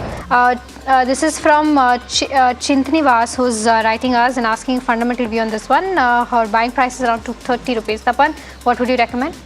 Sell. Next one's on Zentek. Tapan, if it's a good time to buy into it for the medium to long term, is it a good bet, or would you buy something else in the defense space? Yeah, he can, but maybe 15-20% down. Union Bank, our viewers bought it at the levels of 180 rupees. A short-term target on this one. Nitin from Bengaluru wants to know, Kush.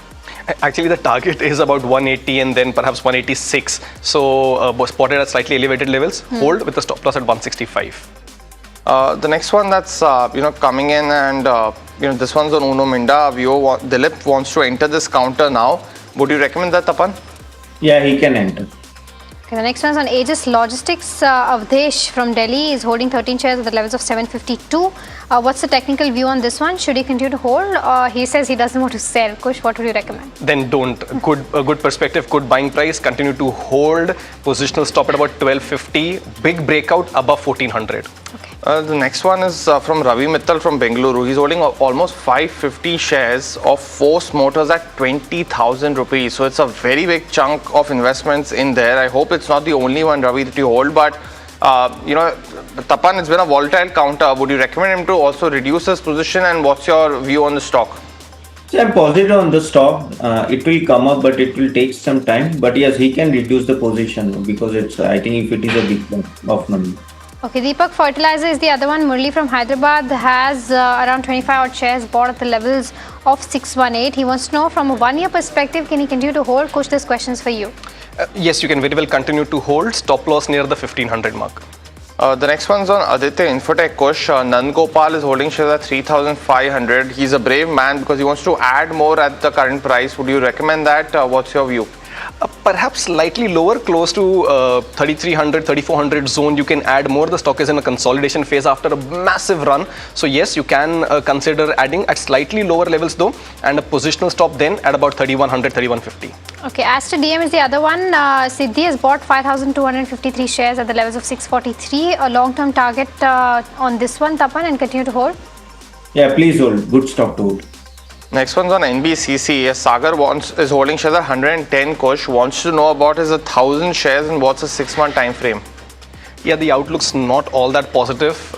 You can for now continue to hold with a tight stop loss at 91, but any bump up from here, you should take it as an opportunity to exit.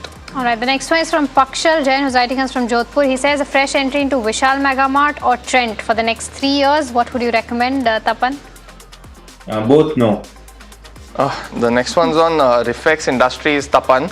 Our viewers holding shares are almost 400 rupees and mentioning that he's currently sitting on losses.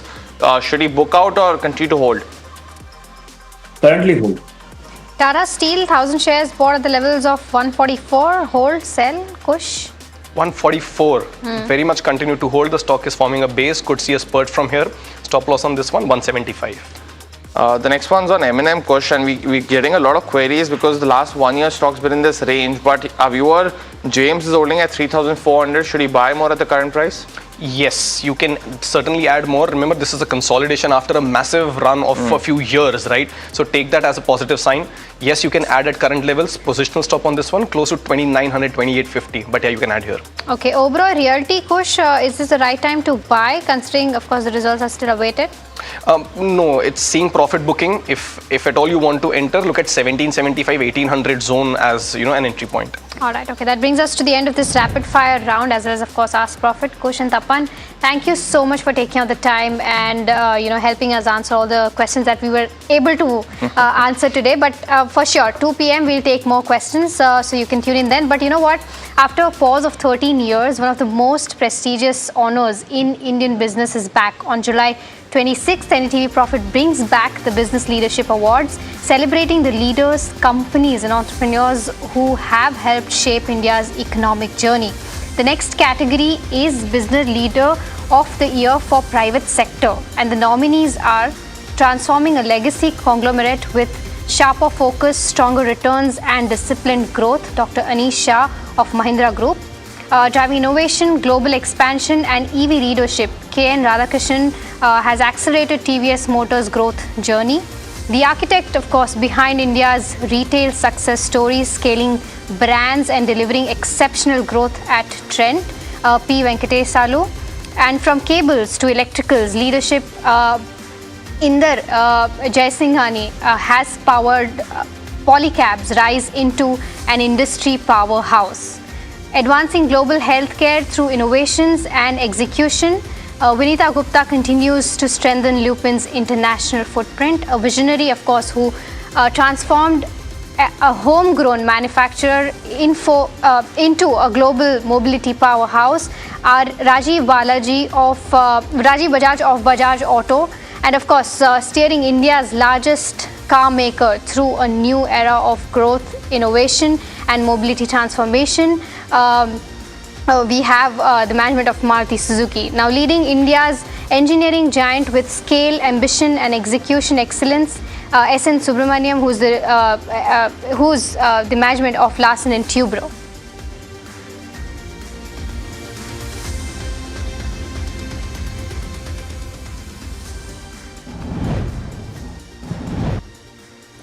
All right, with that, we're completely out of time on this edition of Fast Profit, but do stay tuned in. KYC comes up next.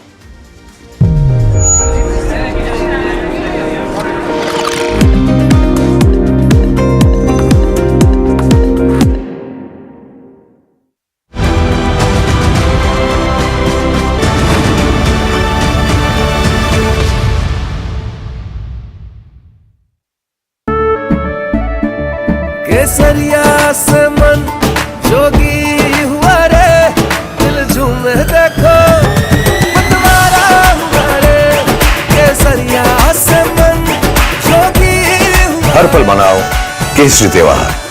विमल, बोलो जुबान Kesari. We are over, Jimmy. Hey, life में scratches तो आएंगे। गाड़ी के scratches को तो Cosmo PPF संभाल लेगा, आप अपना देख लो। अंबा शक्ति प्लांट की वर्ल्ड रेनाउंड टेक्नोलॉजी देती है स्टील को ज्यादा ताकत हर बार। अंबा शक्ति SDTMT that are propelling India to what we call the Viksit Bharat stage. Those are demographics, democracy and digitization. These three things are instrumental in creating what we hope is a new India, a more bold India, a more braver India in the next few years.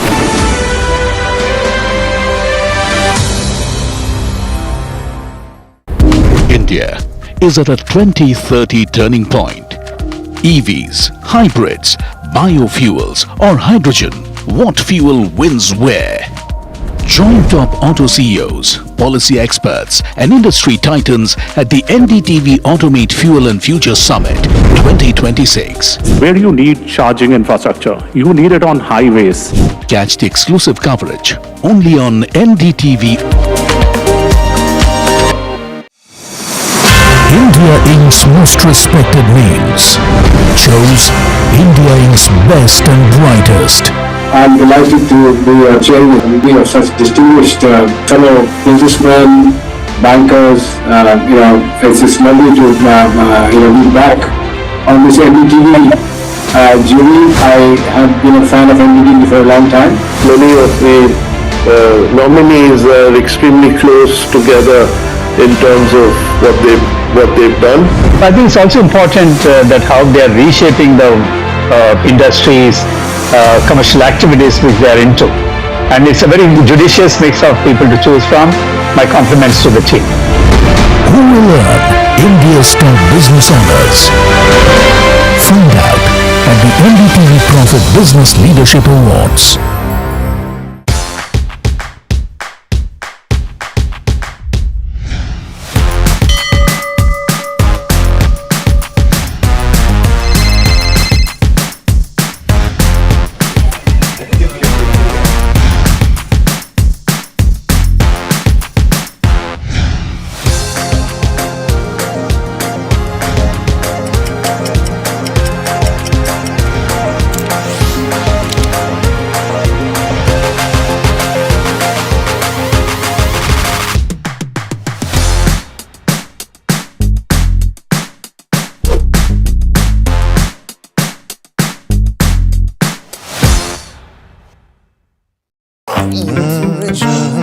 The news, Ayush. Since when do we do scripts?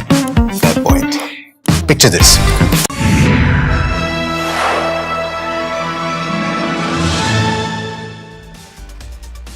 Hello and welcome to KYC. You are watching NDTV Profit with me, Sharad Dubey. Another day, another company, and a very interesting story as well. Of course, we are focusing a lot on the earnings season, so a lot of companies are coming on their earnings as well. But today also a very special company here. Try to guess it, and most probably, if you're smart enough, you'll guess it very fast. It's India's largest managed office platform by overall footprint. Second hint, let me give you that. It's recently listed, you could say it's just been a year, or you could say on July 17, 2025. The third hint is, of course, the stock by overall footprint. Second hint, let me give you that. It's recently listed, you could say it's just been a year, or you could say on last hint. I'm sure you'll try to guess it by now. They have delivered a strong Q1 numbers recently. So I was mentioning you and I had given you hint that smartness is very much required. And yes, the company's name is also SmartWorks co-working spaces. Interesting, right? But let's focus on why we are calling this company. What is so special about it? Is there any moat here? First question is going to be on the Q1 numbers. Will they actually go out and break free from their margins or the revenue guidance which they have given for outlook? Is there a chance for an upgrade here? That's the question. Second question, let's understand what's happening here, and the reason is, of course, the outlook in the operational parameters, what happens here. If you could just show the other questions, the market share gains, there's a little bit of bullishness coming in, and interestingly, they have booked 87% of their contracted revenue this year itself. Also, the leasing trends and the client confidence, what's happening here? Is that shift moving to the enterprise customers? If yes, let's talk numbers. Global expansion, especially in the Southeast Asia, there is already a presence in Singapore. Is there more at play? The GCC explosion, the flex space, what are the industry triggers for it? And this has re-rated the entire sector. Seat expansion, the occupancy rates, these are the operational numbers which you should be tracking. And the Smart Vantage, this is the survey. The GCC explosion, the flex space, what are the industry triggers for it? And this has re-rated the entire sector. Seat expansion, the occupancy rates, these are the operational numbers. Solutions around their physical business, and that's also a pretty high margin business. Nitish Sarda, the founder and MD of SmartWorks co-working space, will be answering our queries. But let's understand the industry, let's understand the company, and of course let's understand the earnings as well. What's the entire details about the company? Let's get that in as well. It was established in 2015, listed in 2025. It's been a year for this company. It's India's largest managed office platform by overall footprint. Interesting, right? Let's get into more details about it. Almost 17 million square feet of areas they have. They have 70 centers, and this of course has India as well as Singapore. Also, looking at the numbers, they basically transform bare shell real estate into enterprise campuses, as they call it, and 760 plus clients. This includes, of course, the Fortune 500 and the large MNCs as well. I'll give you that breakup also, but in a while. They offer, of course, MNCs, conglomerates, unicorns. Everybody comes into their list. But also, they have an interesting solution, Smart Vantage. This is a GCC focused solutions. A lot of services, ancillary services are there. This is what they sell. Operationally detailed, they have given the world's largest managed office campus. They're getting it. There's a tie-up with Panchil Realty. We'll try to understand that. And also remember, they have contracted the rental revenue of roughly 5,400 crore rupees. That's an important number to track. Multi-city client revenue, that has also risen, almost 35% of the rental revenue, and 1,000 plus seats cohort they have, which grew in from 34% to 41%. So it's a very interesting story looking like. But let's look at the rental revenue breakup, what's happening here. Majority, 92% of this rental revenue breakup comes from just enterprise clients. That means the stickiness is very much high in this product. Apart from this, let's look at the India's GCC story. So very big story at play, and it's one of the best ones which we are discussing. The revenue has jumped up. The contribution, if we talk about, this is the company's specific news. Also, let's look at the other key points for India's GCC story. They're targeting 2,400. That means each year 115 GCCs are getting added. Bangalore, Hyderabad, Gurgaon, you name it, everywhere this name is there. The GCC market size is roughly $110 billion by 2030. Also, the grade A demand in GCCs is roughly 40 to 50%, and that's why you're having so much of enterprise clients. Also, looking at the key industry data, India's office leasing has hit its record 24.6 million square feet in just the first quarter itself of 2026. Also, interesting data is the grade A demand that has outrun the new office space since 2022, and this will continue till 2030. That means there is a significant upside potential in this industry. Flex working office space, that's roughly 27% of Q2 leasing. So there is definitely a very big mega trend being played. Industry supply numbers, almost 7 times growth coming in from SmartWorks if we compare that with the commercial real estate. And of course, the flex market is in the middle, around 23%. But what may work for the company? This is very much important. 100% of 7 analysts have a buy rating on this. Second reason, do note it down, take a screenshot, share with your friends. Strong operational numbers have been delivered by the company, and there's also a diversified profile as well. They are beneficiary of GCC explosion as well as flex spaces. 2 more points are there. Note it down, the return ratios have been maintained despite the investment capex coming in. This is the most simplified version to talk about it. And 92% rental revenue comes from just enterprise clients. But in KYC, we show you the other side of the coin also. What may not work? There's a lack of FI participation in the counter. That's what we checked. I'm going to share that shareholding pattern with you. There is a volatility in the cash flow, and this is a business model perspective. Remember, the valuations are fairly expensive right now. We need to give it more time so that the market understands what should be the industry valuations for this space. There is a risk of asset liability mismatch, which of course the company claims that they have handled it properly. So it'll be very interesting to understand what is the company going through, or which business cycle and the way market is perceiving this sector. But there's another way to perceive things, and that is by the KYC ratings. And that's why I get you the income statement, balance sheet, cash flow, all the major numbers. We should be tracking the company. We'll be getting you the return ratios. And remember, there is a very small 1 year listing period they had. So we could say that most of our data will be compressed to 1 year. Also, we'll have the valuations. We'll get you a lot of these companies in this new industry over the last 2 to 3 years, and the outlook, the key numbers, and hopefully there might be an upgrade of guidance, but you need to wait for that. Let's start income statement, and the numbers are pretty strong. The long-term numbers, look at the growth, and this is the path to profitability. In FY26, the company did turn profitable as well. So that is a good sign. There's a strong top-line growth, and that's what we are expecting in this industry because of the growth coming in. GCC, Flex, a good momentum. Even the margin outlook, the way they have maintained it, is showing strength. The Q1 numbers are very strong. That is why the street is bullish in this counter as well. A very stable kind of a business. So that's what we'll be focusing on. But it's a strong thumbs up when it comes to the income statement. Balance sheet, let's have a look at that, and it has been managed properly. The borrowings has come down. Of course, there is an impact of the IPO. Cash levels are decent, and the cash which they generate, there is a system where they start their capex also, and they expand. So it's internally funded acquisitions, and that's the model which they have done well. So I'm going to give this as well a strong thumbs up. So income statement was good, balance sheet was good, largely stable outlook, and the payment period is largely known because you have the best clients, almost 92% of them coming in the enterprise spaces, and look at that momentum happening, and it's a good stable growth coming in.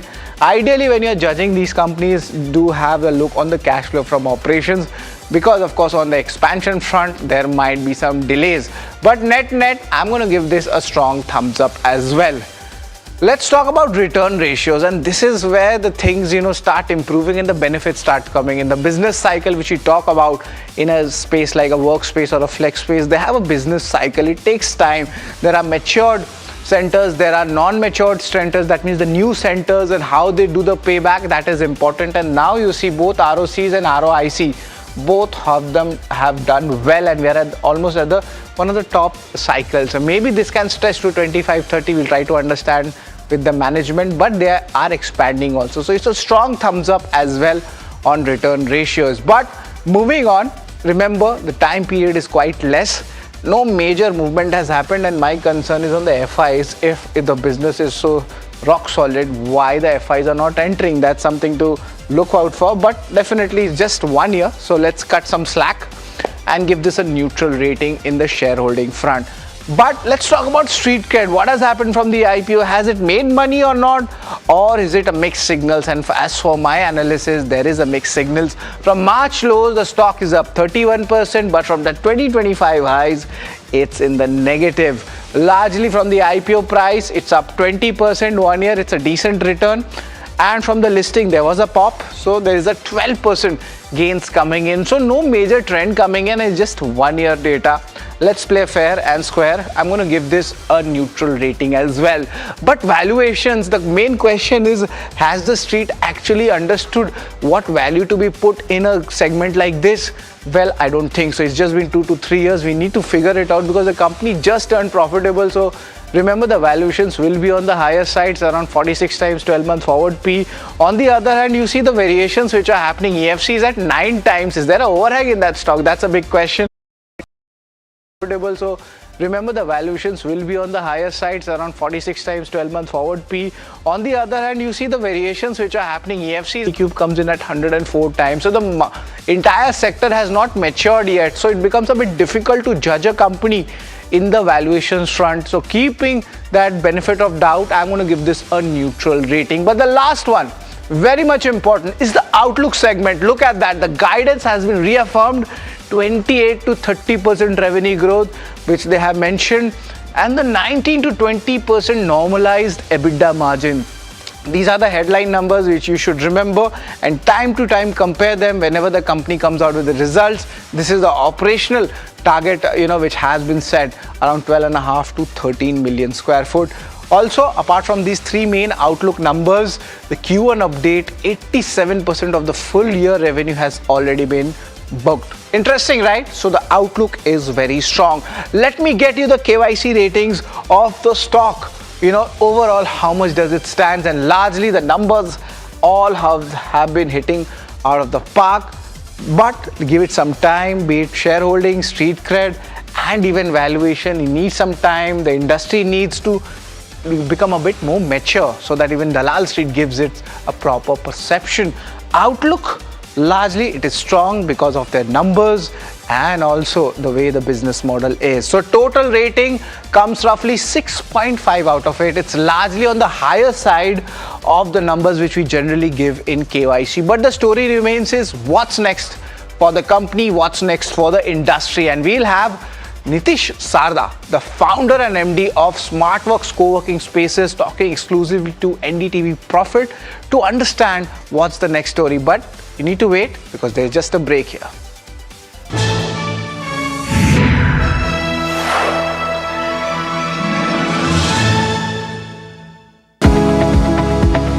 Superstar Stocks of the Day, presented by Tata Azura.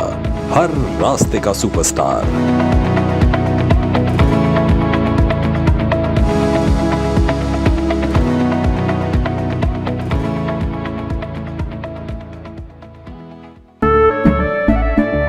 केसरिया से मन जोगी हुआ रे, दिल झूमे देखो मतवारा हुआ रे, केसरिया से मन जोगी हुआ. हर पल मनाओ केसरी त्योहार. विमल, बोलो जुबां Kesari. We are over, Jimmy. Hey, life में स्क्रैचेस तो आएंगे. गाड़ी के स्क्रैचेस को तो कॉस्मो पीपीएफ संभाल लेगा. आप अपना देख लो. अंबा शक्ति प्लांट की वर्ल्ड रेनाउंड टेक्नोलॉजी देती है स्टील को ज्यादा ताकत हर बार. अंबा शक्ति SDTMT. India Inc.'s most respected names chose India Inc.'s best and brightest. These kind of awards and jury lineup, you are truly giving it for right.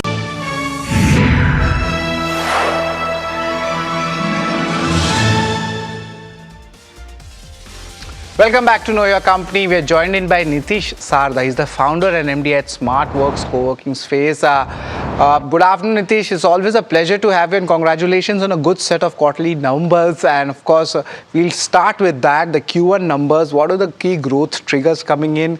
And was this a lumpy quarter of benefits, or will that play out across all the quarters? Hi, Nitish. Hi, good morning, and thank you so much for having us here today this morning.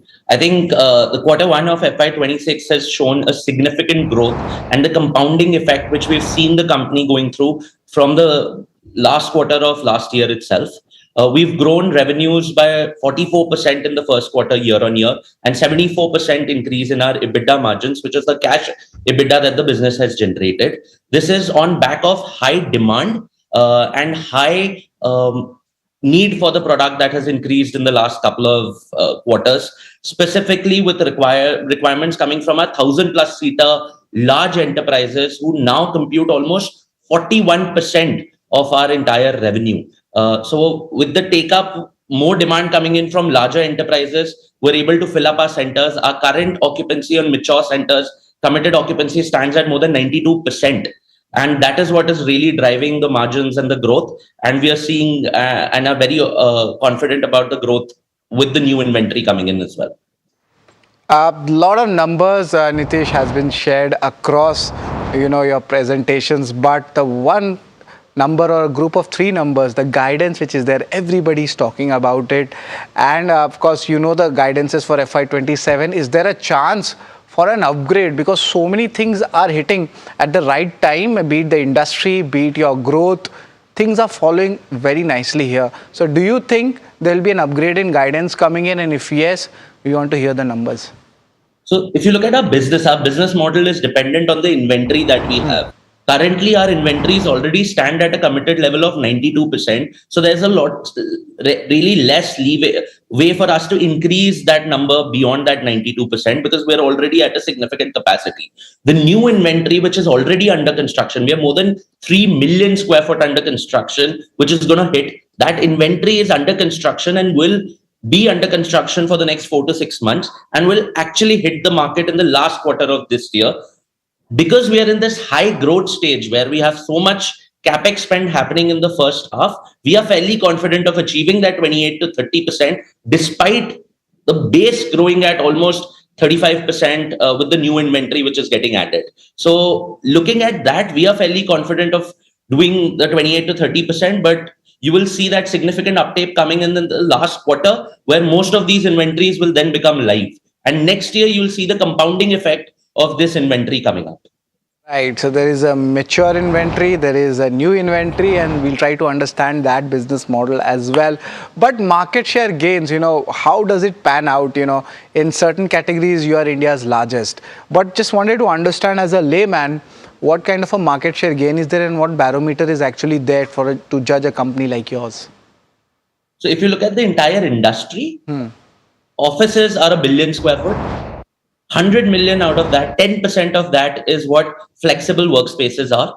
And SmartWorks in that 100 million is at 16 million square foot, 16 plus million square foot. So we're the largest in terms of operational as well as the signed up supply, which effectively gives us more than a 17% market share in the entire heavily growing market. Within this also, the flex space is growing at 23% year on year. SmartWorks is growing at anywhere between 35 to 40% year on year with the base of new properties that we are taking. Keeping this in mind, we are the fastest growing platform of flexible workspace in India today. If you compare this to our revenues have also grown to the same proportion, 44% growth in the last year. You will see that growth happening over the last few years. When you analyzed our balance sheet earlier, you would have seen that revenue uptake has been constantly growing at that 35 to 40% mark year on year. And we think that with the new inventory which is coming in, despite that 3 million square foot additional growth, we will continue demonstrating that growth at least for the next 2 to 3 years because we've already blocked that kind of supply. SmartWorks doesn't have any supply constraint anymore. We already have locked in supply for FY27 as well as 28, and now are looking at supply for FY29.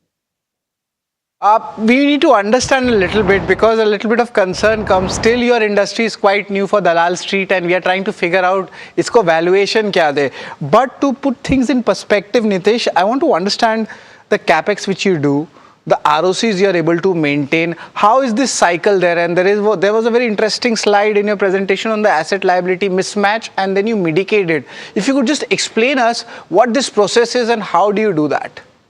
Let me walk you through the journey of a center of SmartWorks, right? We take up a center ranging between 400 to 800,000 square foot. It means that each center will have more than 8 to 9,000 people coming to it on a day-to-day basis. For a center of that size, it takes us about 4 to 5 months to construct and get it to a stage where we can start selling it to customers. And it takes us about 12 months to get it to a stabilized occupancy of about 75 to 80%. And then between 14 to 15 months to get to about a 90% occupancy. This is a trend that we've been demonstrating despite taking larger and larger centers. So we used to take on average centers 200 to 250,000 square foot 2 years back. Last year, that average grew to about 300 to 350,000 square foot. Now this year, that number has already grown to 400,000 plus. Despite taking larger and larger centers, the time to fill the centers has been the same.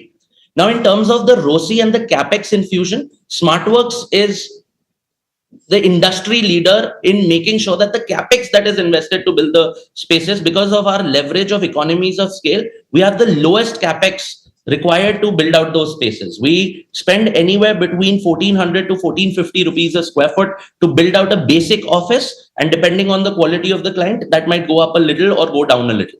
That's the average that we spend today.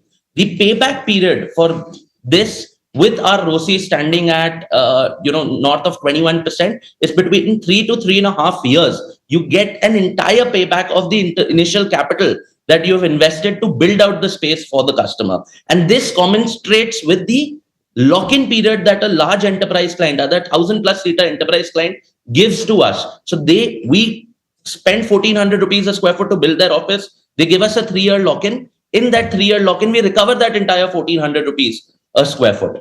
After that, a client on an average commits to a tenure of more than 3 years. Today, that average tenure is almost 50 months, and it is inching upwards towards almost 5 years now.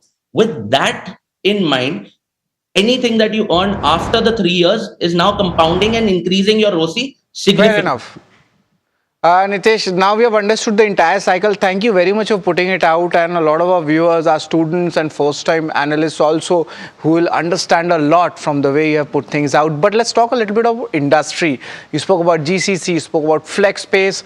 How is India going towards this? What are the key growth levers? Because any positive news I'm hearing from any city is just GCC, GCC and GCC. Your views on that, Nitish?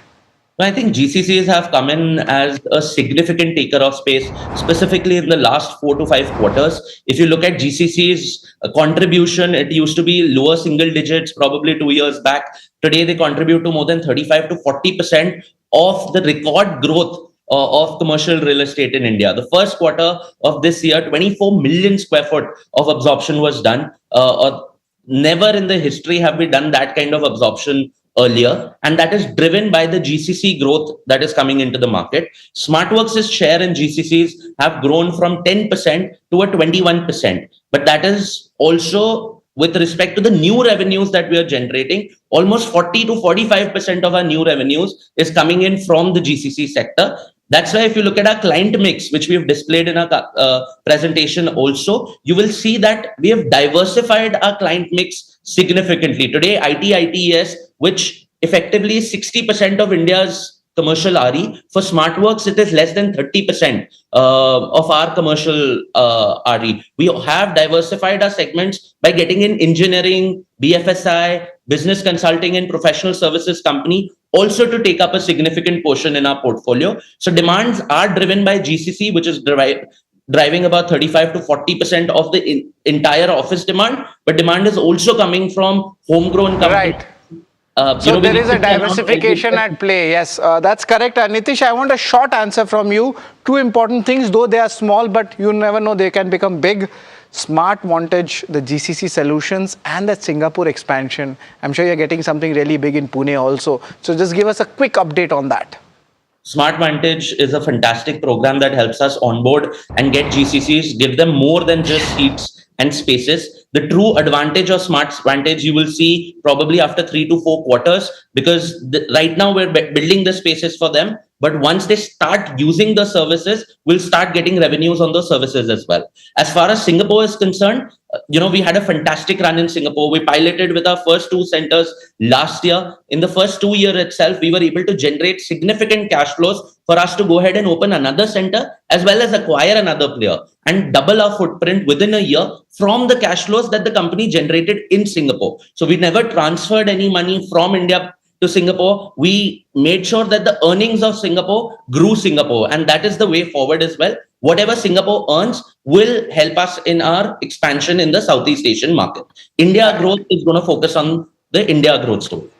Right. So there's a lot to play for, and there's a huge market of Southeast Asia as well, and that's something which we'll be watching out for. But Nitish, we are out of time. We had an interesting conversation about your company. Your numbers are strong, and so is the industry. So congratulations on that, and best of luck for the future, Nitish. It's always a pleasure to have you. So that's the management of SmartWorks co-working space. There's a GCC up move. There's a companies doing really well. But is Dalal Street actually giving the valuations to this business model, or will it take some more time? That's the big question, right? So for these interesting stories like this, stay tuned to NDTV Profit and keep watching KYC.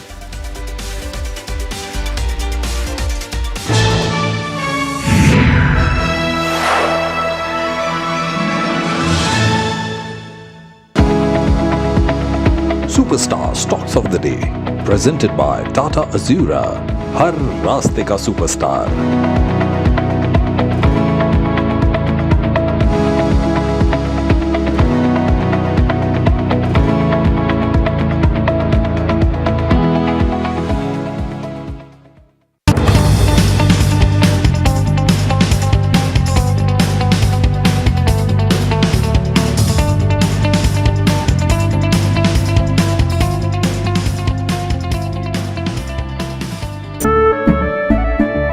केसरिया से मन जोगी हुआ रे, दिल झूमे देखो मतवारा हुआ रे, केसरिया से मन जोगी हुआ। हर पल मनाओ केसरी त्योहार, विमल बोलो जुबान Kesari.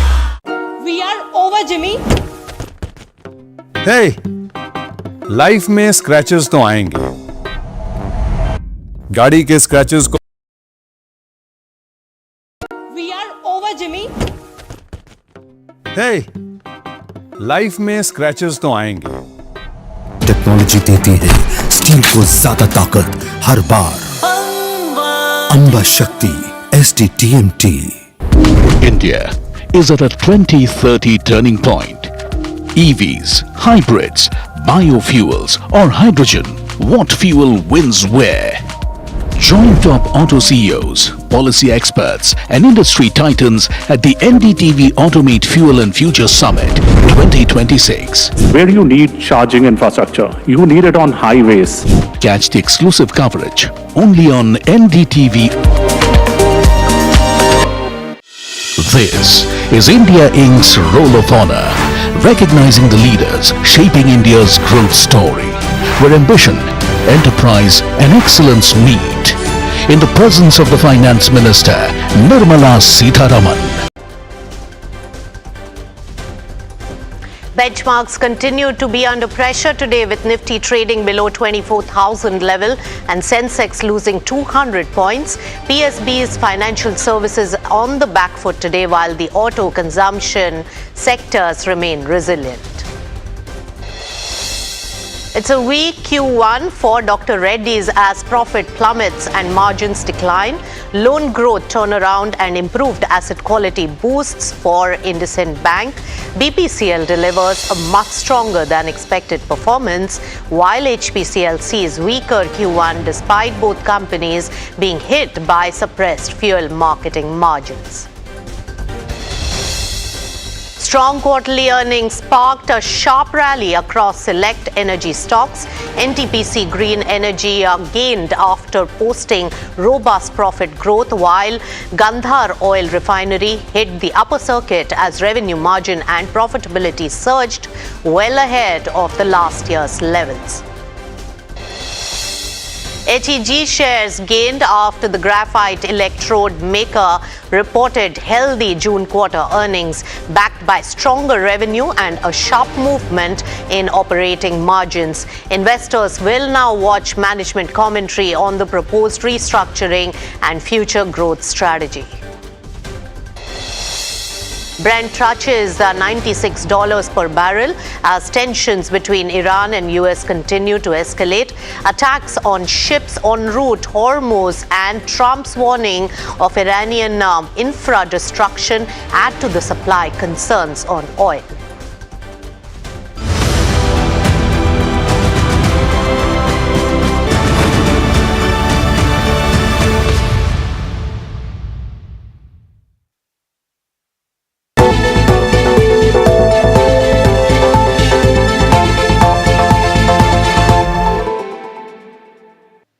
Hello and welcome. You've tuned into Markets at 12 and big numbers flashing on our screen. Cipla has just announced a number.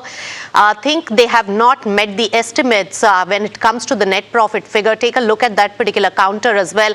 A sudden, plummet in Cipla's stock while it digests the number and its impact. Let's take it straight across to my colleague Varsha, who's been pouring on the numbers to get a sense on what it means. Varsha. Well, overall, miss on the numbers, I would say, and hence you're seeing the stock is down almost. The stock has dipped down to 1.2%. If you see, margins were a miss, even profitability was a miss, and these numbers, the weaker numbers was actually expected. Let's just dig it down, because we do not have press release still, but US business, I'm assuming, was supposed to be a weak one because of the absence of Revlimid, which is the cancer product, which was expected to draw down that US business sales, which is equally right for every other company. We even saw in Dr. Reddy's. No meaningful lanreotide contribution in this quarter would also have an impact on the overall financials, and the margin impact that you're seeing, the sharp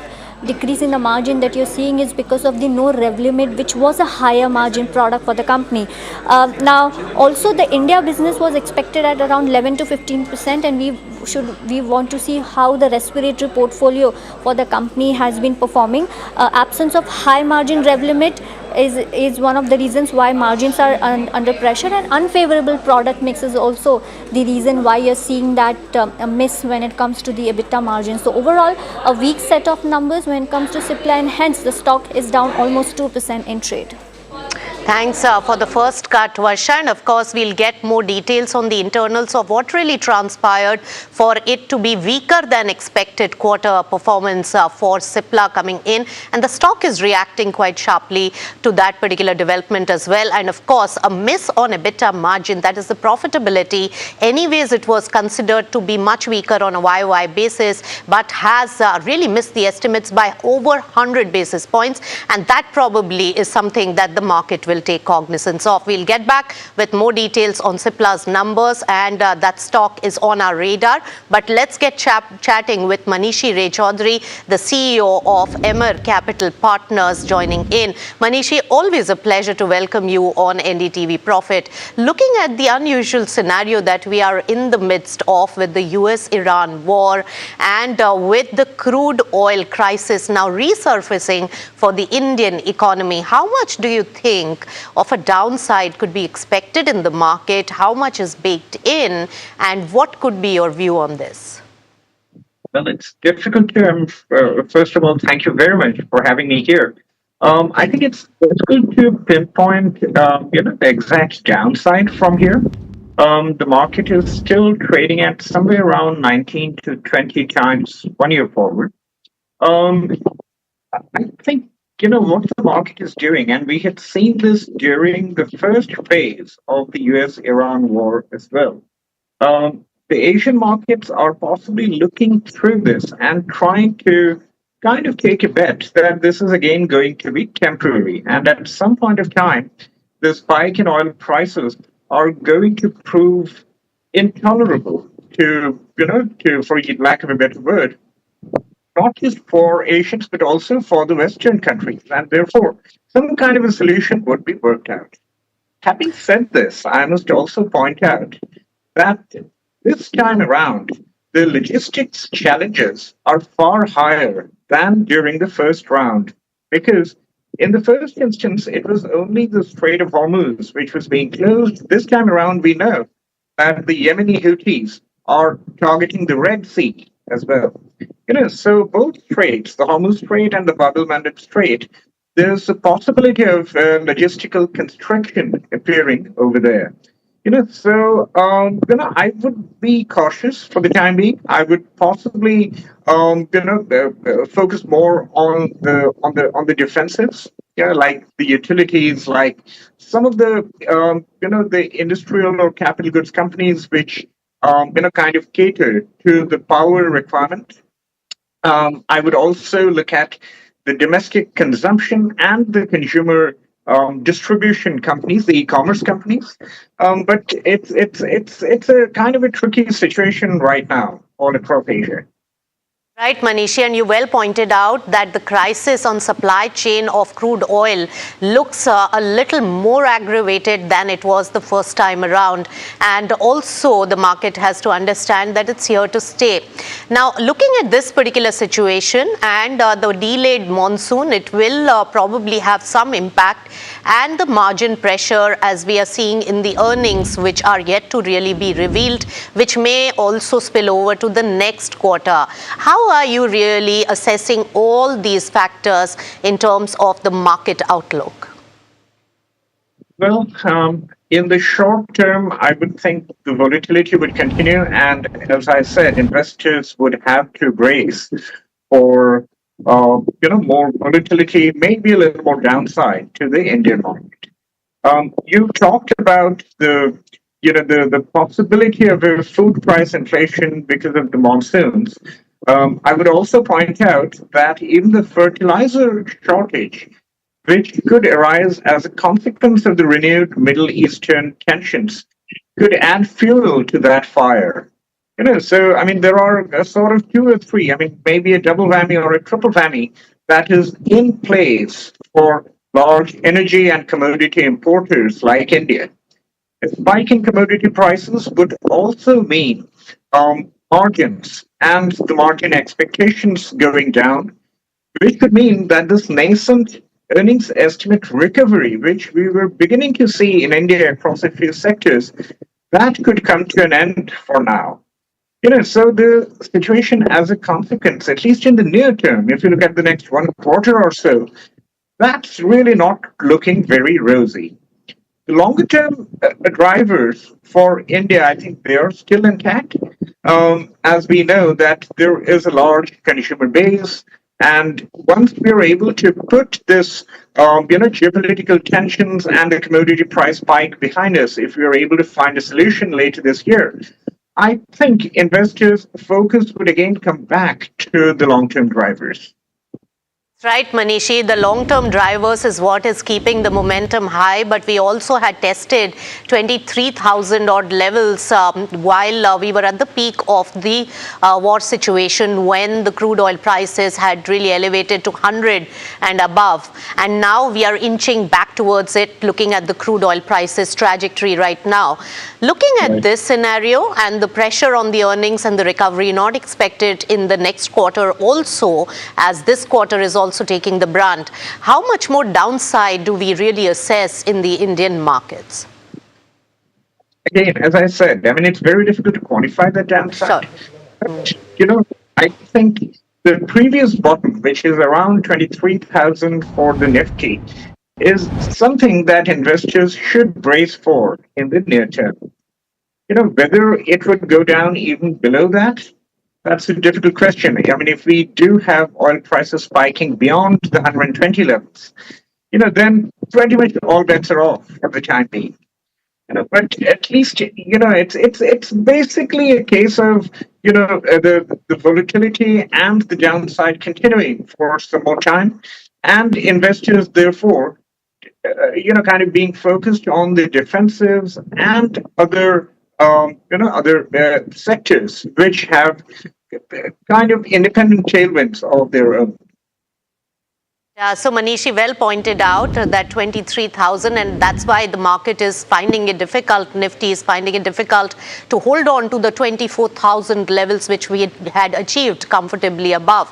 But in tandem with the crude oil prices, and also rupee is not being supportive despite all the measures being taken by the Reserve Bank of India as well, because it is impacted by the crude oil prices. Now, looking at this scenario where rupee is depreciating, crude oil prices is putting pressure on all our macros for a larger part of this financial year. Now it looks like the FII inflow is a very critical aspect for our Indian markets. They add a lot of heft and momentum. How do you see that scenario? What are you gathering from overseas investors in terms of their view on Indian market? It's an interesting question because, if you go back to kind of mid-June, which is about 5 to 6 weeks ago, there was a bit of an improvement about the sentiment for India among the core FII client base. There were discussions about India again coming back to the table, and I think it was partly to do with the AI capex anxiety which had taken hold at that point of time, and which to some extent even now continues. We have seen some of the North Asian markets, particularly Korea, being affected by the massive margin trading which the retail investors did over there, and which actually sort of manifested itself into these, 2 times or 3 times leveraged single stock ETFs, which are extremely risky securities to handle. And they were invested into massively through margin lending facilities by the retailers. So that is now unwinding. And, as this AI anxiety catches on, I think investors are beginning to understand that beyond AI, there's only one other large liquid market, and that's India. Now, unfortunately, from early July, the Middle Eastern tensions recommenced. And this spike in energy prices obviously disproportionately impacts some markets in Asia, India being one of them. So, to that extent, that positive sentiment of the FIIs have been slightly affected, slightly muted. But if you look at the July numbers, FIIs have actually been buyers in India, which is a departure from the trend over the last 4 to 6 months. And indeed, over the last 2 years, right from September 2024, barring a few months, FIIs have been consistent sellers. Now, would this positive sentiment sustain? We don't know. A lot of things need to fall in place for the positive sentiment to sustain. And the most important out of that are earnings estimates. The earnings estimates recovery, which started briefly from mid-June, that certainly needs to continue until and unless we have a stronger earnings story to tell. FII's sentiment would not sustainably revive. Manishi very well pointed out, because on the earnings side, most of the corporates in the last quarterly results had stated that now the improvement will be seen on the margin. But now the pressure is building once again, and it eats into almost all the sectors, given the transportation or else the crude and gas, deliverables that are really used in various other segments as well. But Manishi, looking at this particular scenario, while you say that India growth story is intact in the long run, which are the pockets which you are much more confident about in the medium to long term for investment right now, while the valuations are becoming cheap? I'll point out 3 or 4 sectors. First, the financial sectors, particularly the private banks. We are seeing a significant recovery in loan growth. It is now back to about 17 to 18% on a year-on-year basis. Banks' balance sheets are healthy, and so are the corporates who are being lent to by the banks. The private sector banks are likely to gain market share over the PSU banks, and that, I think, is a strong tailwind. One has to be a bit selective in the private banking universe, because there are some banks which are able to maintain their net interest margins, some others who are not. But broadly, that is one sector that we are clearly focusing on. Second, I would talk about industrials. The whole world is talking about AI capex. But the point is that the peripheral support, the peripheral infrastructure that is needed to keep that fire burning, or power supply, massive amount of energy supply, which also necessitates power equipment companies, transformers, power generation companies, to kind of up their game significantly. We have seen that partly in India. I would say that India's general investment in infrastructure would also add another tailwind to this space. I would also talk about consumer discretionaries, because the combination of various different monetary and fiscal incentives that have been thrown out over the last couple of years, coupled with the public sector salary hike, the pay commission award that's coming up going forward, that should sustain urban capex. And one has to be, again, a bit selective here, because the valuations are not really quite uniform across the sector. Right. I would also include, the healthcare companies, particularly the diagnostic and hospital chains here. I would include the e-commerce companies into this side. So, there's a significant degree of room that investors have to play while, when it comes to India. That's right, Manishi, and several points and takeaways from what we discussed. But one more aspect I want to leave you with is that with the job losses because of the AI and ageism thrust, how long will the consumption sustain if people lose job is one thing to be seen, of course, with a huge lag effect. But in the future, are we looking at that? I'll cede that and leave this conversation. Thank you so much for joining us on NDTV Profit.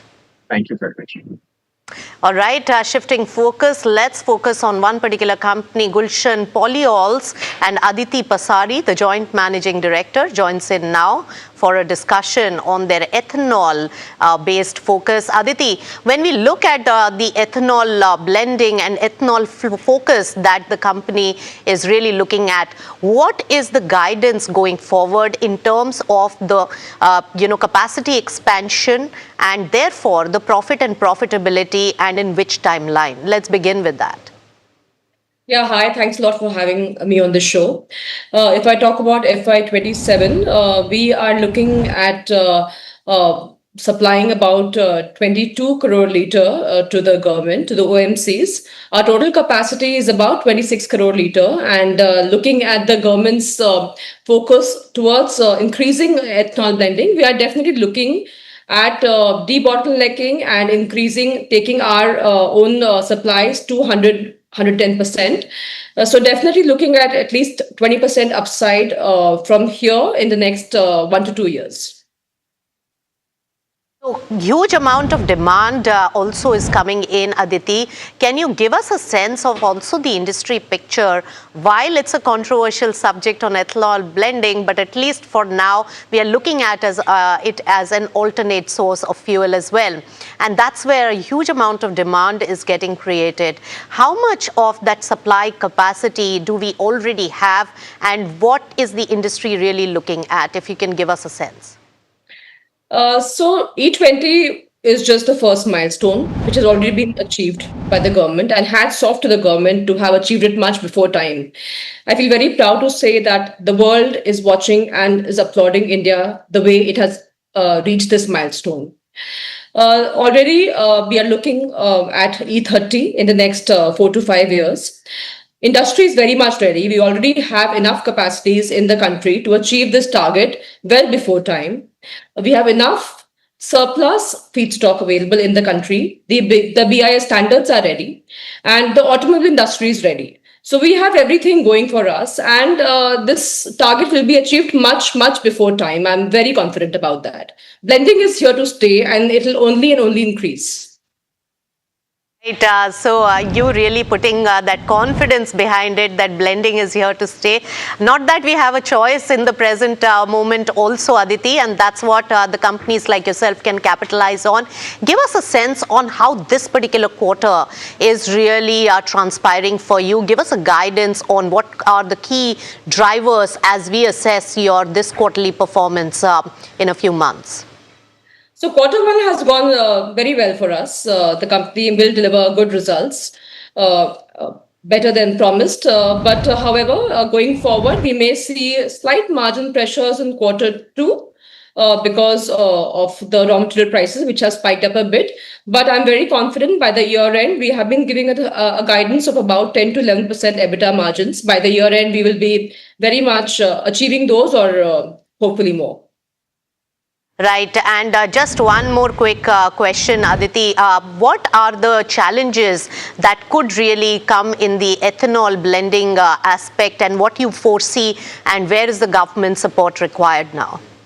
See, challenges, we have already faced many challenges in the last 3 years, and now we're looking in a better space as far as the ethanol industry is concerned. Of course, the raw material availability, the FCI, rice availability. So all these were the initial issues because it was a very nascent industry. Everybody was, the whole economics of this industry was coming together, which took about 2 to 3 years. For us also as a company, it took took about 2 to 3 years to start getting the margins, the bottom line in place. But now going forward, the demographic, the agro scope, everything is very much in place for the industry. And the FCI support we have a lot of government support. They have always supported us from time to time, whether revising the ethanol price, releasing FCI rice for the ethanol industry. So they have done a lot of hand-holding for the industry, and for which we are very, very grateful. And main issue in this is the raw material availability. And until the FCI rice is available to the ethanol industry, which it is for the next couple of years for sure, because FCI itself is having their housing issues, and there is no better buyer than the ethanol industry for FCI rice. We give advance, we lift rice and make fuel out of it, So there is no better buyer than the ethanol industry. So for next couple of years, I see ourselves very, very secure.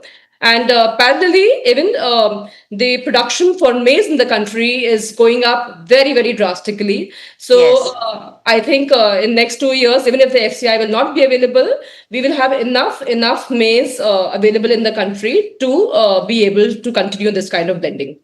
All right, so futuristic trends also for ethanol industry is looking strong. And there you go, Aditi. Many congratulations so far and all the best for future. Thank you so much for joining in. Thank you. All right, doubling down on ethanol, the company, and moving on to another one. And remember that the IPO momentum is really picking up. IPO-led Manipal Hospital is controlled and promoted by Temasek. The Singapore-based investor says that it will stay invested for a long term in Manipal Hospital and clarifies that it's a board-run company and listing is just an event. Here's an excerpt of the conversation I earlier had with Ravi Lamba, the head of India operations of Temasek. Listen in. As an investor, we are being cautious. At the same time, the shocks that are being felt by the Indian economy have not been created by the Indian economy. So these are shocks from outside. And our view is that these are here for now, and they will go away at some point in time. So given we are a very long-term focused investor, we are able to ride out these shorter, volatile sort of parts of the cycle. So we are happy to stay invested.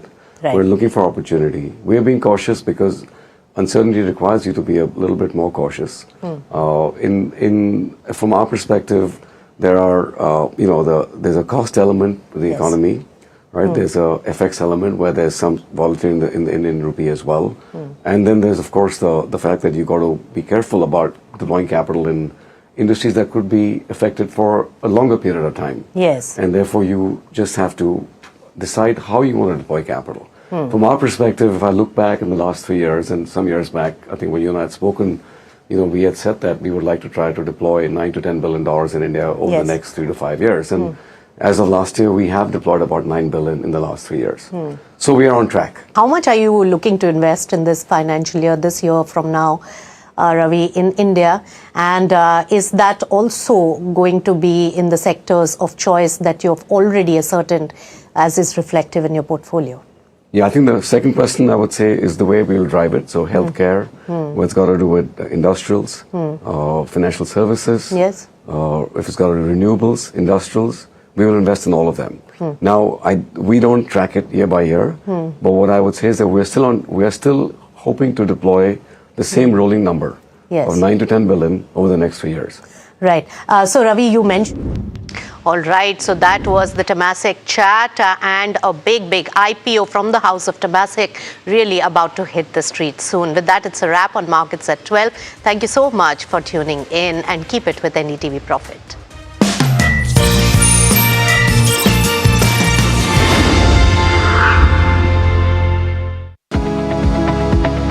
Superstar Stocks of the Day, presented by Tata Azura.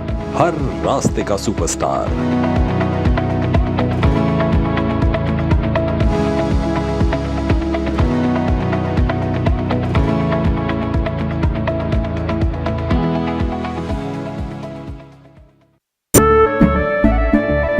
केसरिया से मन जोगी हुआ रे, दिल झूमे देखो मतवारा हुआ रे। केसरिया से मन हर पल मनाओ केसरी त्योहार। विमल, बोलो जुबान केसरी। याद है ना मैंने क्या सिखाया था? सिल्वर के लिए स्टर्लिंग मार्क, गोल्ड के लिए हॉलमार्क और मस्टर्ड ऑयल के लिए सिर्फ पी मार्क। इस बार तो माँ से भी बेहतर बना। P mark the mustard specialist since 1933। बरसों से सरसों। कुछ तो बात है इस दिल में। We are over, Jimmy. Hey, life में स्क्रैचेस तो आएंगे। गाड़ी के स्क्रैचेस को तो कॉस्मो पीपीएफ संभाल लेगा। आप अपना देख लो। अंबा शक्ति प्लांट की वर्ल्ड रेनाउंड टेक्नोलॉजी देती है स्टील को ज्यादा ताकत हर बार। अंबा शक्ति SDTMT। पर जब इंसान प्रकृति के साथ सामंजस्य को आत्मसात कर लेता है तो वो मधुर और लालन पोषण करने वाली बन जाती है। पी मार्क सरसों के तेल ने प्राकृतिक तरीके से सरसों के तेल को बनाया है शुद्धता और गुणवत्ता के साथ। The mustard specialist since 1933। बरसों से सरसों। कुछ तो बात है इस दिल में। India Inc.'s most respected names chose India Inc.'s best and brightest. These kinds of awards and jury lineup, you are truly giving it the right weightage. I think it's heartening to see talent that there is across India Inc. We should be awarding companies and individuals who have focused not only on growth but also on bringing good governance. Be part of jury and vote on the people, the men, the women, the companies in India who have the right stuff is a great opportunity for us. For us, the biggest thing is trust. That's what we provide. We need leaders in India that can help take India being a global superpower. We got a fantastic jury and we've left all decisions to the wisdom of the jury. Who will earn India's top business honors? Find out at the NDTV Profit Business Leadership Awards. India is at a 2030 turning point. EVs, hybrids, biofuels or hydrogen, what fuel wins where? Join top auto CEOs, policy experts and industry titans at the NDTV Automate Fuel and Future Summit 2026. Where you need charging infrastructure, you need it on highways. Catch the exclusive coverage only on NDTV. India Inc.'s most respected names chose India Inc.'s best and brightest. These kind of awards and jury lineup, you are truly giving it the right weightage. I think it's heartening to see talent that there is across India Inc. We should be awarding companies and individuals who have focused not only on growth but also on bringing good governance. Be part of jury and vote on the people, the men, the women, the companies in India who have the right stuff is a great opportunity for us. For us, the biggest thing is trust. That's what we provide. We need leaders in India that can help take India being a global superpower. We got a fantastic jury and we've left all decisions to the wisdom of the jury. Who will earn India's top business honors? Find out at the NDTV Profit Business Leadership Awards. Hi, I'm Tamanna Inamdar. Watch me on NDTV Profit, where I break down the day's biggest business stories. What happened, why it matters.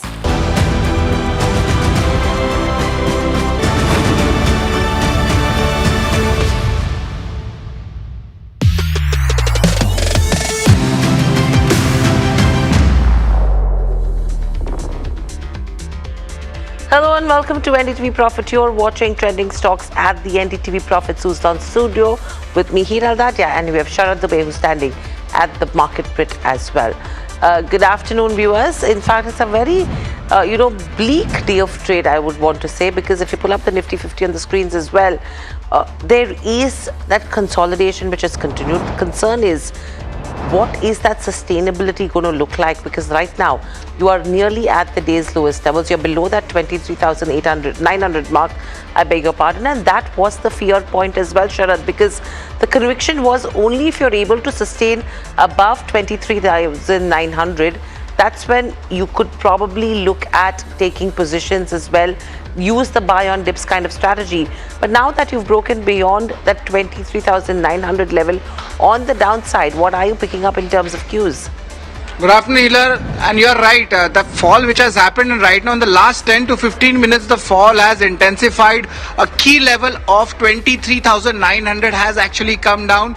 Can expect further fall going ahead as well. Let's have a look at Nifty Bank also, and of course the technical setup is much weaker in last two trading sessions, and yes, we are at the day's low. We are down almost 650 points right now in the day's trade. So of course a lot of levels you could say that will be coming down, especially on the support levels. But remember, today is Sensex expiry also, and let's look at the key factors on the market, how things are panning out for Nifty. Of course, remember that support range is broken. We are at the lower number is 23,800. If this breaks, then there is a concern. Also Nifty Bank, let's have a look at that also, the weaker technical setup coming in, especially HDFC Bank. That has been the main culprit, dragging it over the last three trading sessions. And going ahead, of course, sector specific some moves are happening, but the most important thing is the global cues, the uncertainty which is there, Iran and US.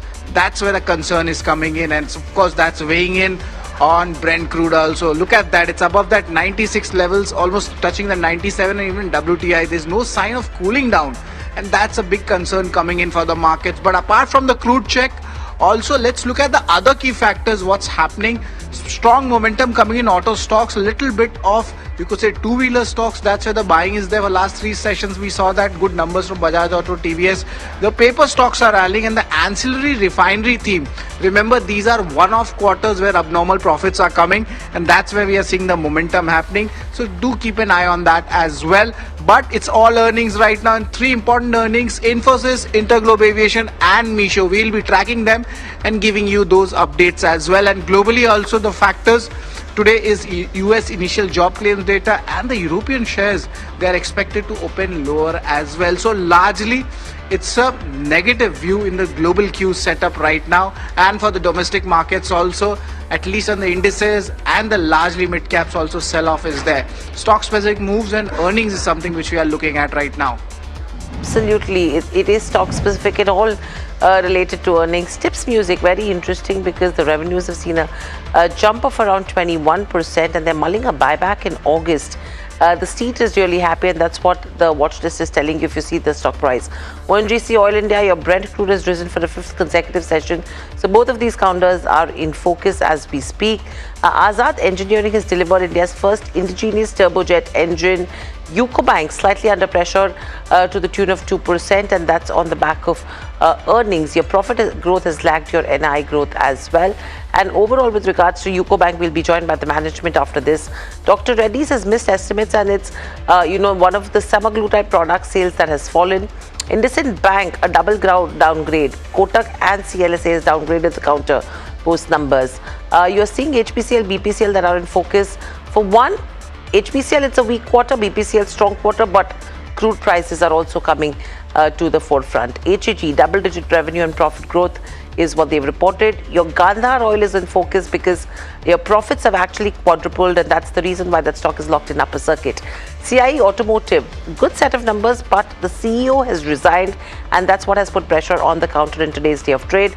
NTPC Green also reacting to numbers in today's session, along with Tanla Platforms, Eternal, Nestle. All of these are the other counters which we are watching out for.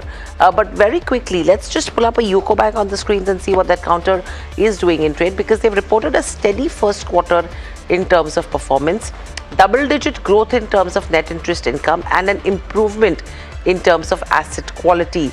Rajendra Kumar Sabu, MD and CEO at UCO Bank, joins in. Mr. Sabu, welcome to the show. Always a pleasure. Double-digit growth in terms of net interest income and an improvement in terms of asset quality.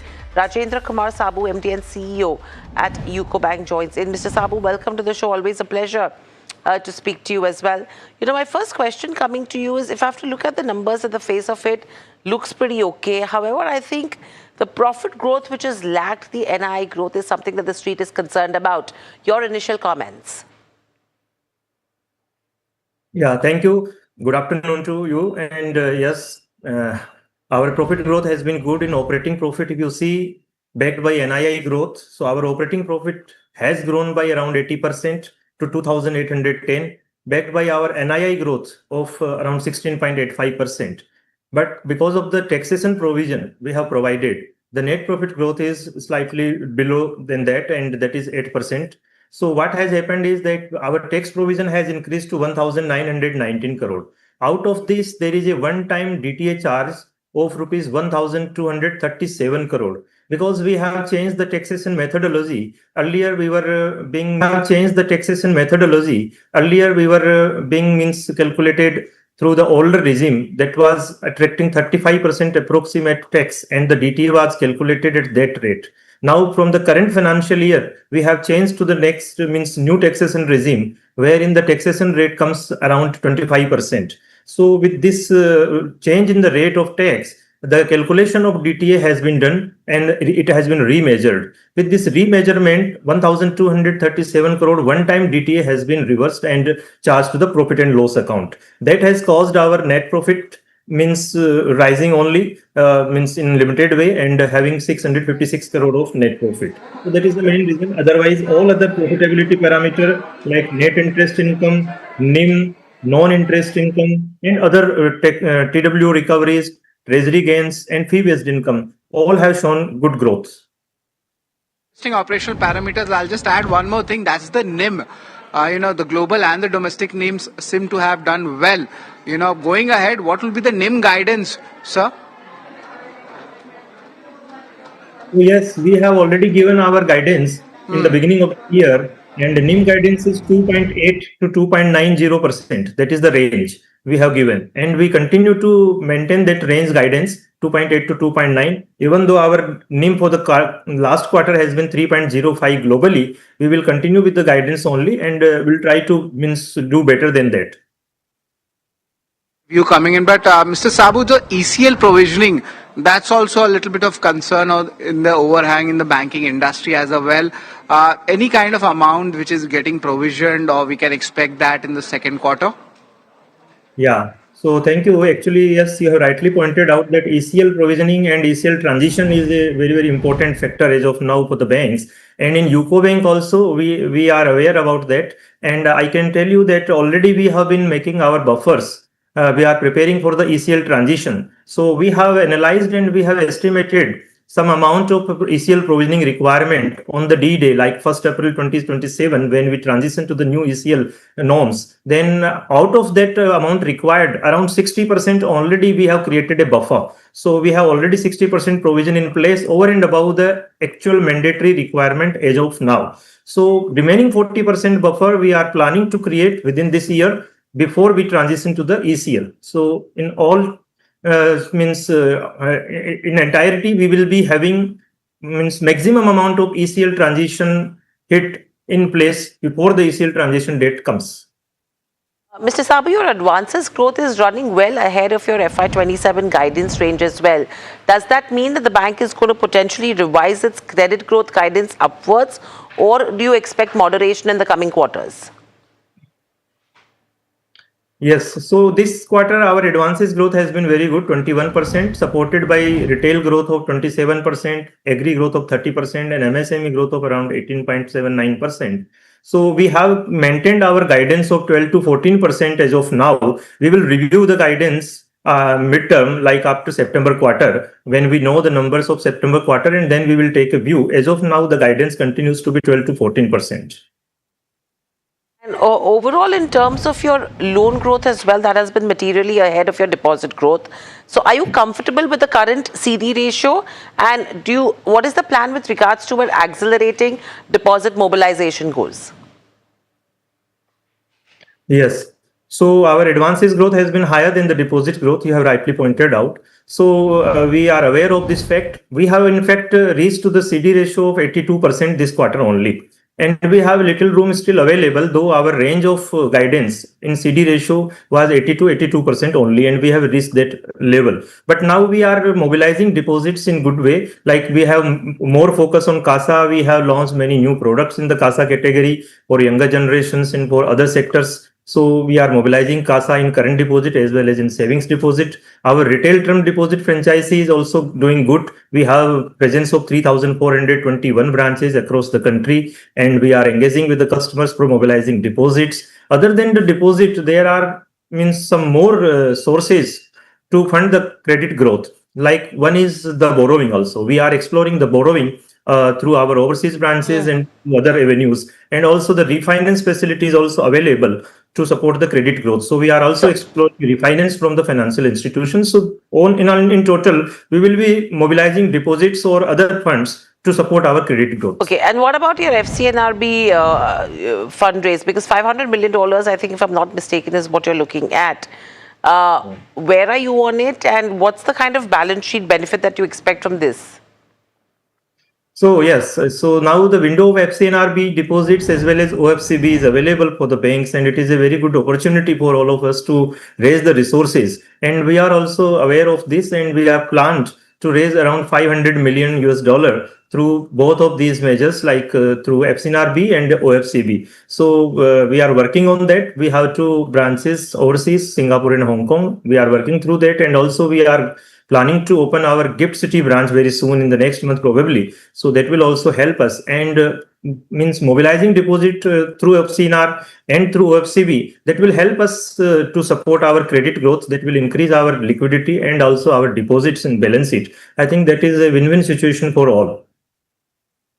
I think lots to watch out for. I think the key, Mr. Sabu, is going to be all the revisions that are going to happen in terms of your guidance for FY27. Liquidity and also our deposits and balance sheet. I think that is a win-win situation for all.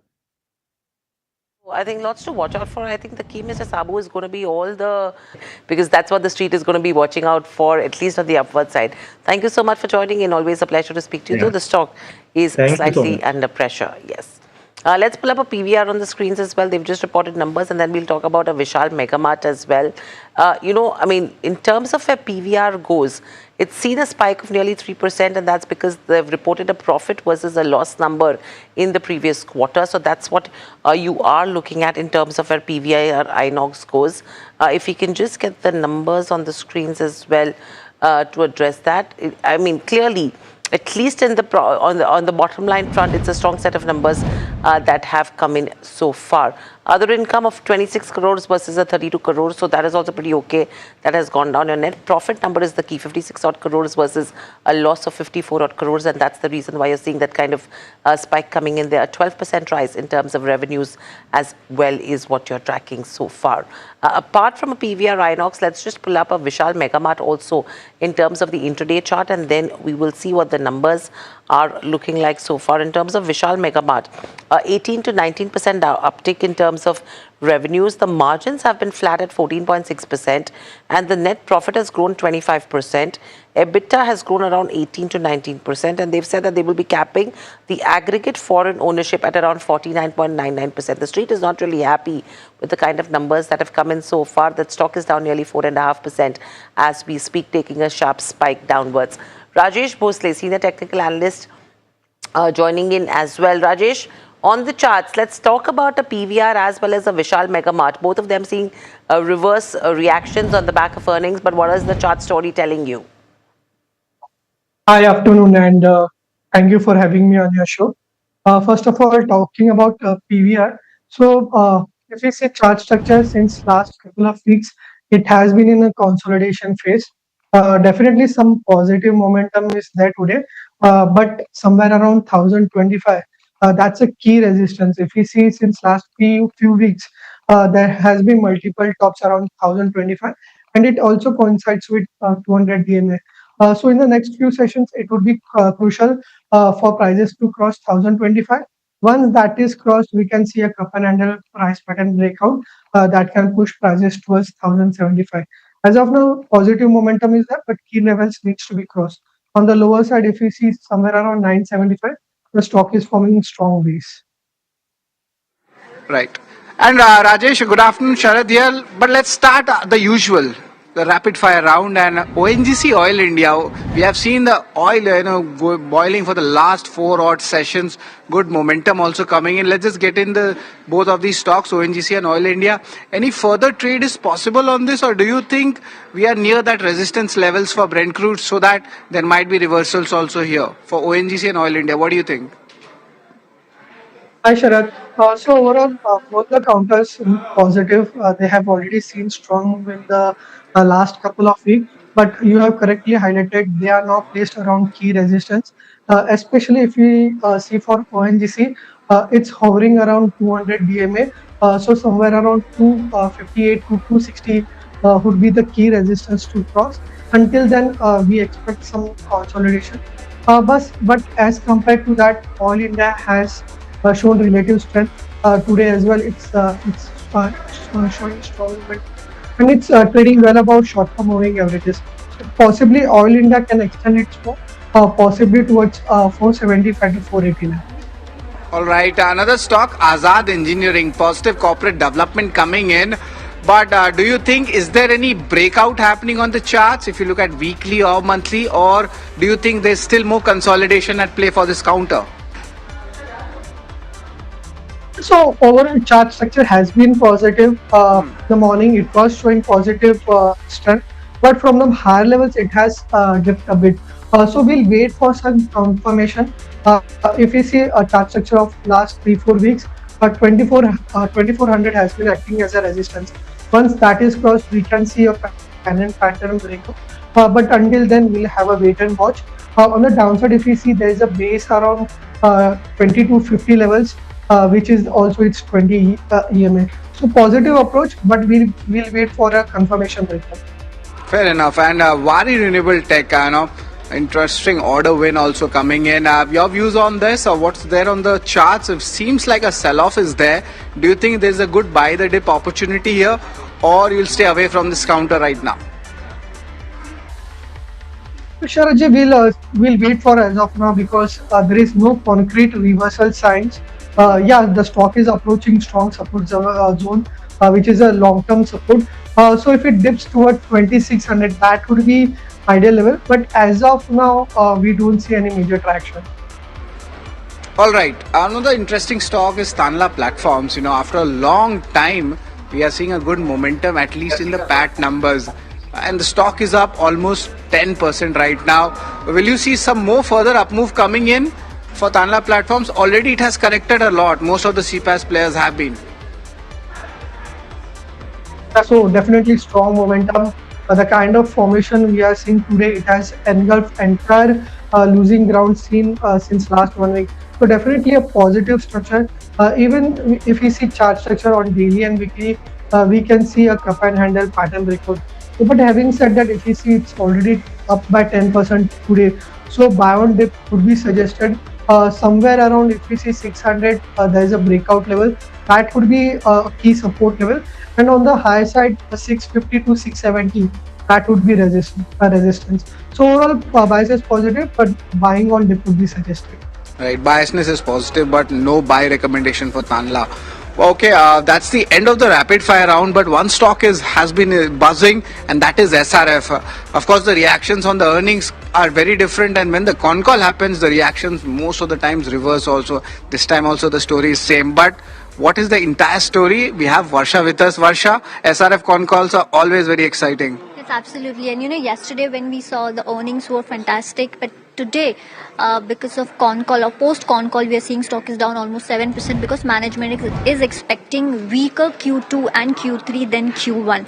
Now, what they're saying is that the chemical business is likely to remain under pressure. Chemical business, which grew 26%, is expected to grow at around 15 to 20%, and there the weakness will come. Now, Q1, if you see, benefited from price hike, which was, of course, led by the Middle East situation. Some buyers, bought the products in panic, and hence which led to the price hike and which benefited SRF, but that benefit is not going to come in Q2 and Q3 considering the price correction that the management is expecting.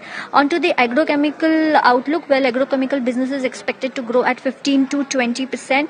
They are optimistic when it comes to demand, and the pharma share is targeted at around 20 to 30%. So 20 to 30% of revenue contribution is expected from pharma in FY30. But overall, weak Q2 and Q3 is what management is expecting, and hence we are seeing the stock is down almost 7% in trade. Thanks a lot, Varsha, for that detailed analysis on SRF. Thank you very much. But we'll try to understand the fundamental perspective also. And we have joined in by Shashank here. Good afternoon, Shashank. Always a pleasure to have you with us at NDTV Profit. Varsha was discussing about SRF, how volatile the counter has become. Your fundamental views on this? Look, SRF is, I call it a consistent compounder, right? It's one of the best companies over a very long period of time. If you look at the last 2 years, there has been a lot of volatility with the entire chemical industry, mainly coming from China as well. But looking at the ROE and ROC of the company, and also right now, the board has approved around 250 crores of capex. I think from a long-term standing, I'm still very bullish on SRF. SRF is concerned. Long-term bullish, but it's the commentary at the conference call which is really not enthused the investors as well. But Infosys is also set to report its first quarter numbers. Jasmeet joins us with what the key expectations are. Jasmeet, after a whole host of companies that have already reported numbers, what are the cues that you're picking up with regards to Infosys? That stock did see a marginal spike, has come off, but the numbers are coming post market hours. So what are you picking up? Right. Well, thank you for that. Now, if you look at Infosys as a company, the key focus that we are watching out for the result is the overall CC growth. Well, we are expecting the CC growth anywhere between 1 to 2% on this particular counter, better than the rest, but a slight growth compared to the rest of the peers. Apart from that, the key focus remains on the guidance. While the street remains divided on terms of the guidance, what to expect. Now, some brokers like Nuvama is expecting an upgrade in terms of the guidance. We're expecting the guidance would go up to 4.5 from earlier 1.5 to 3.5. But on the other hand, we also have a brokers which are seeing a guidance cut. We're expecting the top end of the guidance might see a downtick. This will be in focus to see where the guidance goes. So we'll give a commentary also of how the demand is moving for this particular counter. While apart from that, the recent acquisitions the company has done in terms of the overall Wilson Group and the JV of how that is ramping up from here on will be a key focus. And if you look at the AI revenue aspect of the company reported its AI revenue only during the AI analyst day, but apart from that, they haven't reported any AI revenue. If that thing changes by the management and if there is a reporting for the AI revenue becomes a key focus, we'll also be watching out on the commentary of the BFSI, how that space is moving for this particular counter. Thanks a lot, Jasmeet, for that. And of course, the IT sector itself has been beaten down left and right. And any positive news also might trigger some kind of a buying as well. But Shashank, wanted to understand, do you think the valuations are attractive right now, especially for large cap IT company like Infosys, or you prefer something in product, or you'll avoid this space as a whole? No, man, I think IT is super attractive right now. I know it's contrary to popular belief, but if we look at the IT industry right now, they have all corrected 40-50%. And these are large cap companies still making significant cash flow. Yes, the growth has slowed down. That is why they're not attractive. But if you ask me, I would take this opportunity any day of the week, right? Because this is beautiful valuations at this point. Bet that you have, Shashank, when it comes to IT, when there is uncertainty around it. But yes, valuations are obviously very attractive, for someone to actually take a dip as well. But thank you so much for joining in. But completely out of time with that, it's a wrap on this edition of Trending Stocks. And as we wrap the show, here's an exciting announcement. Just days before the NDTV Profit Business Leadership Awards 2026, we're ready for our first big reveal. A trophy that is a striking expression of ambition in motion, conceived by internationally acclaimed designer Mukul Goyal. The trophy actually embodies growth, transformation and aspiration, capturing the relentless pursuit of excellence that defies great leadership. Here's a look at the inspiration and craftsmanship behind the making of the NDTV Profit Business Leadership Awards trophy.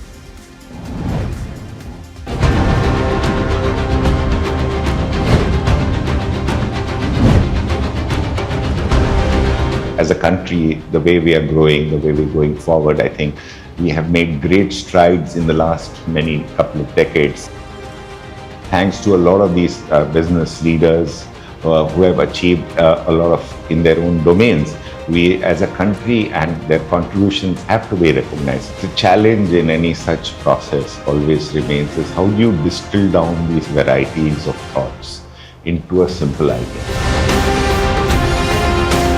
So the way we evolved it was we took the basic concept of infinity as a concept of excellence, continuity, a future. The feeling of the trophy of being extremely dynamic, yet it has a poetic form. It's moving in space, and the texture on the surface creates more depth to the, more feeling to the sculpture. The thing is, we created an infinity, the symbol of infinity, yet not fully complete infinity. So, the idea of excellence is that it's continuous.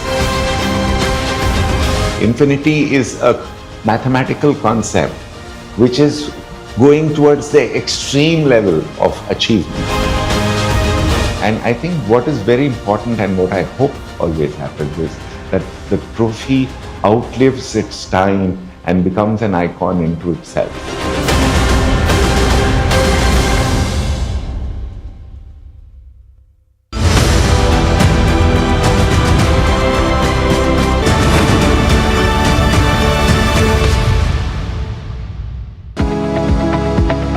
Superstar Stocks of the Day, presented by Tata Azura. हर रास्ते का superstar.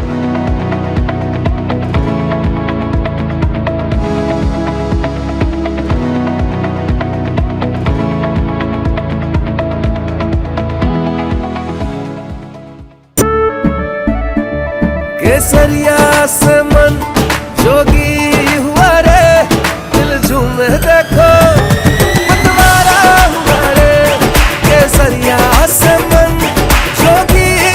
हर पल मनाओ केसरी त्योहार. विमल, बोलो जुबान केसरी. आपका parcel फिर से हमारे घर पे आया है. कुछ तो बात है इस दिल में. माँ भी हमेशा पी मार्क मस्टर्ड ऑयल में ही खाना बनाती थी. ये आपके लिए. कुछ तो बात है इस दिल में. P-Mark, the mustard specialist since 1933. सरसों से सरसों. We are over, Jimmy. Hey, life में स्क्रैचेस तो आएंगे. गाड़ी के स्क्रैचेस को तो कॉस्मो पीपीएफ संभाल लेगा. आप अपना देख लो. अंबा शक्ति प्लांट की वर्ल्ड रेनाउंड टेक्नोलॉजी देती है स्टील को ज्यादा ताकत हर बार. अंबा शक्ति SDTMT. याद है ना मैंने क्या सिखाया था? सिल्वर के लिए स्टर्लिंग मार्क, गोल्ड के लिए हॉलमार्क और मस्टर्ड ऑयल के लिए सिर्फ पी मार्क. इस बार तो माँ से भी बेहतर बना. P-Mark, the mustard specialist since 1933. बरसों से सरसों. कुछ तो बात है इस दिल में. India is at a 2030 turning point. EVs, hybrids, biofuels or hydrogen, what fuel wins where? Join top auto CEOs, policy experts and industry titans at the NDTV Automate Fuel and Future Summit 2026. Where you need charging infrastructure, you need it on highways. Catch the exclusive coverage only on NDTV. India Inc.'s most respected names chose India Inc.'s best and brightest. I'm delighted to be chairman of such distinguished fellow businessmen, bankers. It's lovely to be back on this NDTV jury. I have been a fan of NDTV for a long time. Many of the nominees are extremely close together in terms of what they've done. I think it's also important that how they are reshaping the industries, commercial activities which they are into. And it's a very judicious mix of people to choose from. My compliments to the team. Who will earn India's top business honors? Find out at the NDTV Profit Business Leadership Awards. We built, they led. They redefined the business conversation. Now, India Inc.'s finest takes center stage. Who will win the NDTV Profit Business Leadership Awards? 26 July on the NDTV network.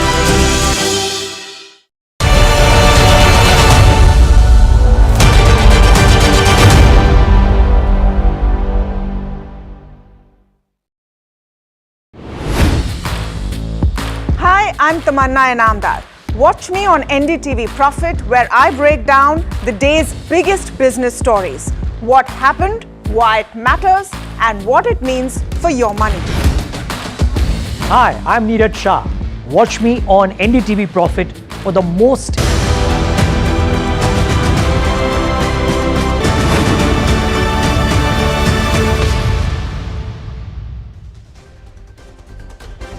Benchmarks continue to be under pressure with Nifty trading below 24,000 and Sensex also losing more than 300 points. PSU Bank Realty on the back foot while auto media remain resilient. And it's a weak first quarter set of numbers for DRL as profit plummets and margins decline, loan growth turnaround and improved asset quality boosts for IndusInd Bank. BPCL delivers a much stronger than expected performance, while HPCL sees weaker first quarter despite both companies being hit by suppressed fuel marketing margins. And strong set of numbers in the first quarter sparked a sharp rally across select energy stocks. NTPC Green Energy gains after posting robust profit growth, while Gandhar Oil Refinery also hit the upper circuit as revenue margins and profitability surge well ahead of last year's levels.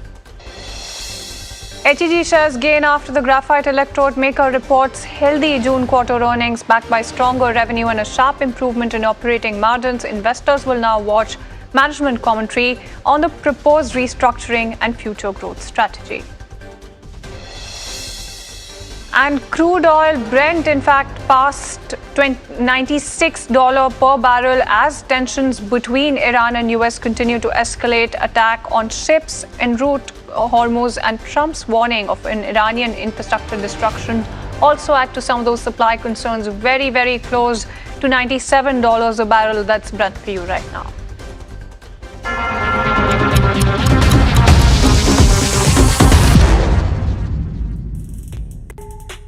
Good afternoon, you're watching Lunchtime Trades with me, Shreyanshi Singh, and this is the show that gets you a roundup in terms of everything that is happening in the world of commodities, news and updates on the top buzzers at this hour, all while you grab lunch.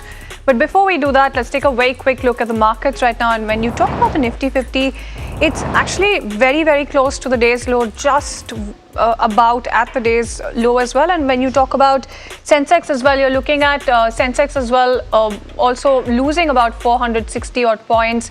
Now, when you talk about the entire list of sectors that are buzzing away, it's actually auto as well as media that are remaining resilient. On the flip side, Realty and Nifty Bank, PSU Bank, financial services, energy, oil and gas, as well as pharma on the back foot as we speak. Let's also quickly talk about some pockets of resilience, and it's actually in terms of gainers, NTPC Green Energy, Graphite India, HEG, some of those stocks doing quite well for themselves. And when you talk about the entire list of losers as well, something like a Mahindra CIE, IndusInd Bank on the back of its numbers, SRF and ITD cementation, some of those counters in focus broadly speaking. But when you talk about the Nifty 50 pack as well, it's quite interesting to see the way that it's all playing out in terms of Bajaj Auto, M&M, or something like an SBI Life, Eternal, Bajaj Finserv, Eicher Motors being in great shape. So some of your auto counters as well that really make it to that list in terms of that cut for top gainers for Nifty 50. When you talk about top losers as well, something like Nestle India, Shriram Finance, Cipla, Grasim Industries and JSW Steel. Those are some of the counters that are a little bit on the back foot as we speak. But the main story right now is actually crude prices. Let's talk about that as well and talk about what's really happening in terms of crude oil, in terms of the factors and what else you should be watching out for. And of course, the levels right now, it's very close to $97 a barrel. As you can see on your screens as well, 3% uptick coming in for Brent. For WTI, you're looking at 2.4% uptick also. And when you talk about some of the key factors, number one factor on that entire list is the Houthis claiming attacks on Saudi tankers. And that's a first that's happened thus far. So that's something that's quite important. Red Sea then is emerging as a fresh supply risk, and that's the key factor that you're looking at. The third factor is a couple of things that are happening. So Strait of Hormuz tensions remain elevated, and tanker disruptions really threaten some of those global oil flows, and that's something that you're looking at in terms of a very, very important factor. And in terms of the fourth factor as well, US-Iran conflict is entering the 12th straight night. And some of those attacks really continued for the 12th straight night. And that's why it's quite important to see what's happening there. And the fifth one actually ties in with the fourth factor as well, which is that peace talks largely remain off the table.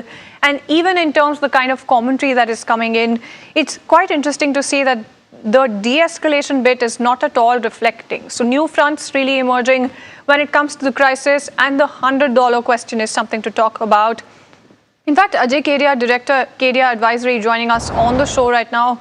Thank you so much, Mr. Kedia, for taking time out and joining us. First things first, just wanted to try and get a sense of what you think about the sharp surge in prices. And this has been a trend for much of this week. In the last session as well, you did have this particular hour between 12 to 1 p.m. Indian time is when you see some of those prices also cementing. How are you looking at some of those tensions as well, and some of the factors, and of course the price levels? $100 seems within, sight right now. Very good afternoon. Yes, maybe we can see 100, 105 should be the next level, but things have totally changed. In the month of June, we have seen a sharp correction that was almost 36% from the high what we have seen around 119. But in very last 21 days, we have seen again prices has gained by almost 39% as geopolitical tension continue to be there. The spread between Brent and WTI is right now trading at $8, which is on a higher side. That means escalation will continue. And you have rightly mentioned the talk between US and Iran is nothing is going on right now. That is why this de-escalation part, unless until it doesn't come, maybe we can see prices moving to the level of 100 to 105. But double whammy would be for Indian market, because here rupee weakness will continue to support MCX crude oil prices. Secondly, monsoon stress will again support. So maybe on domestic side, we can see the level like 9,000 also for crude on domestic market. Absolutely. And, the other thing that I want to ask you is about the new fronts that are right now emerging. Of course, we've been talking about the escalation. Some of those things have actually been priced in terms of the Hormuz disruption. That's something that we've been talking about. Of course, the market still remains quite sensitive to it, but that's something that traders were expecting, right? Now, when you talk about some of those new fronts as well, the Red Sea tankers are hit right now. What are you looking at in terms of some of the new fronts that are emerging? So I think a new front has been emerging. We have seen disturbance in Strait of Hormuz, Red Sea area, Black Sea area, because conflict between Russia and Ukraine also erupted over there. So overall, I think because of this supply concern only, we have seen prices moving closer to 100 level mark. In fact, I think next week onwards, we will be having a Fed meet also and OPEC outcome also. So I think if there is a rise in output also, but important is the transportation or logistic part. Unless until this doesn't clear out, we may see $100. But let's hope if there is any talk going on between US and Iran, then definitely we can see some kind of correction. Otherwise, 100 should be on table. And we'll get to that in a bit. Just one quick clarification that I wanted, right? In terms of some of the new fronts that you've said, markets are already currently pricing them in right now. There's a bit of important news as well that you're looking at in terms of the Houthis striking Saudi tankers for the first time ever. And before this, you did have some of those threats really coming out in the market. You did have the maritime embargo announcement. You did have the clarification, the addition to it coming in. But up until now, what's really happened is that strike hasn't happened. That first move hasn't happened in the way that it's transpired right now. So do you think that this could also be further escalating and the market could really be expanding its focus onto it? Yeah, surely, because last time also when before the ceasefire, Houthis were just giving warnings and all, but this time it has strike and they are striking on Saudi soil tankers. So I think it could be more important. Even there is a new thing has been seen that US is now targeting Iran's bridges, public locations or water sanitation plant. And similarly, on a response side, Iran has started targeting the soft target of Jordan, Bahrain, and Kuwait also. This, I think, getting a more escalation and prices might cross 100 level mark. Absolutely, and in terms of the kind of higher for longer prices that you could be penciling in, is that something that makes it to your radar? And you always have quite the interesting take coming in when I ask you this question. Yeah, I think it will take time to cool off, but first of all, let this war stop or ceasefire start, then only we will be under any ground. What will be the other scenario? But timing, nothing, any positive news has been coming from the Middle East or from US side. To play the devil's advocate for just a bit before we come to some of the forecasts and some of the other factors as well when it comes to oil prices, just wanted to try and understand what you think about the de-escalation part of it, right? If there's a tweet or if there's any announcement coming in from US President Donald Trump, prices do tend to react quite strongly, quite sharply as well. So if there is a de-escalation from either sides, there's a confirmation coming in, what kind of price levels on the downside are you then watching out for? So first of all, talk should be there, de-escalation should be there. One thing is that import for China has been dropped significantly, and OPEC is trying to push the inventories on higher side, but SPR holdings are still at 1983 low. So I don't think a major sharp down could be there. But let's say if de-escalation start, on chart there is a pattern called higher low pattern. We have seen 119. Then we have seen a high of almost 102, 103.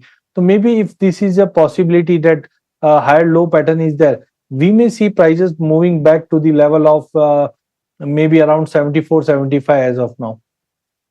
But as of now, it does look like prices are, markets are just about looking away from patterns and only following one pattern, which is a little bit of, zooming in very closely in terms of the kind of flows that are coming out of the Hormuz as well. Thank you so much for taking time out and joining us and telling us what the outlook then looks like in terms of oil prices.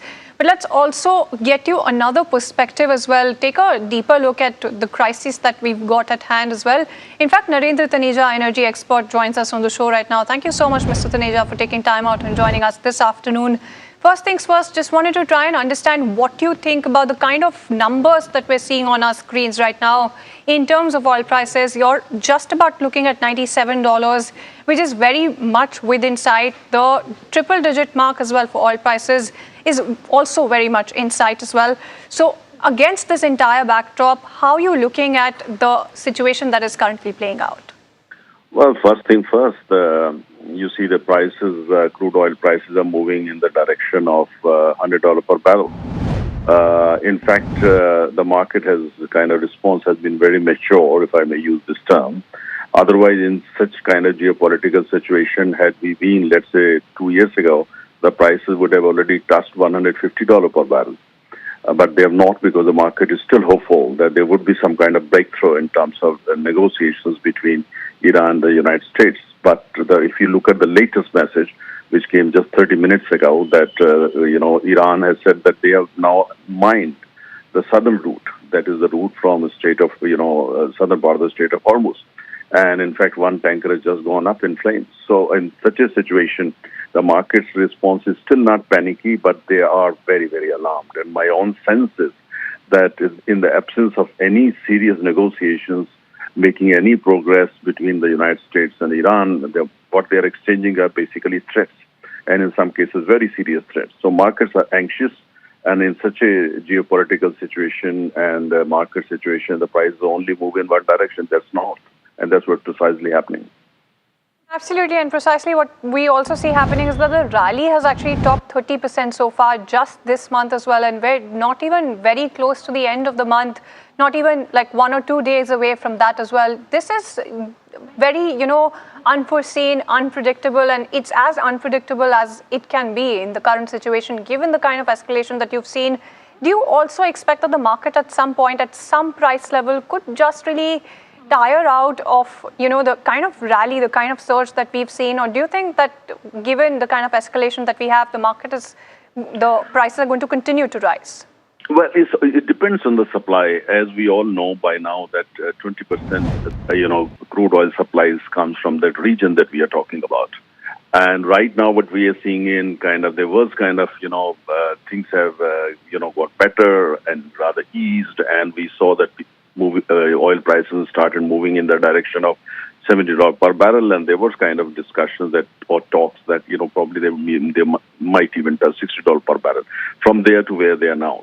The thing is that markets are anxious because the supplies are disrupted, and even from the Red Sea, which is the alternative route, as we all know, Houthis are now got active, and they said, look, we're going to target every single ship that tries to cross that area. And in fact, one tanker of Saudi Aramco, which was, coming to India, had turned back and trying to now cross the Suez Canal. That means we'll have to go all across Africa, which means adding 30 days extra of in the voyage. So it's a very all across Africa, which means adding 30 days extra of in the voyage. So it's a very, very difficult, unpredictable situation.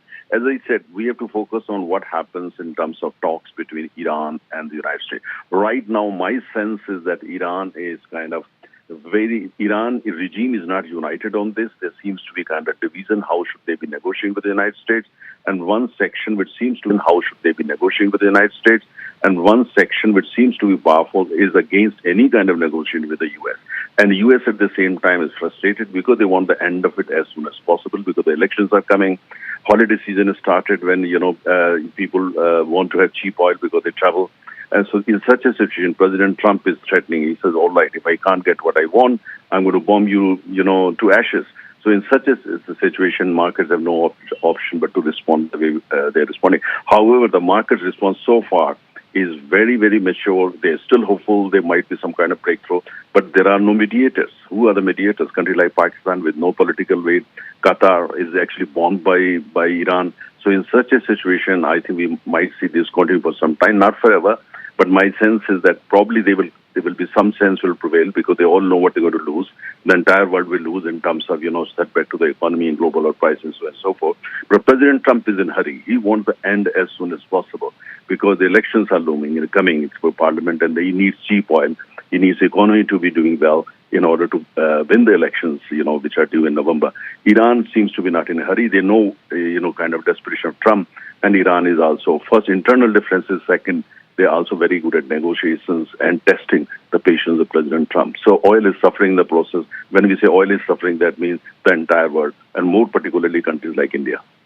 Absolutely. And when you talk about US pump prices as well, that bit of panic and the reason for that panic is showing itself in numbers with that $4 a gallon also reflecting there.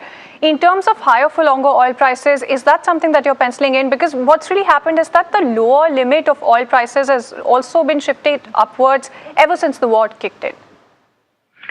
Yes, I mean, you see, the thing is that big economies like India, we started importing from other sources. So countries like India, to some extent even China, worries not so much about the supply, worries more about the economics, that's the price. Because India is extremely price sensitive. China has not been buying much oil, but they've started buying more oil now, and the Japan story is more or less the same. So my sense is that, probably there would be some kind of breakthrough. Probably Iran and the United States will realize that they have no option but to sit across the negotiating table.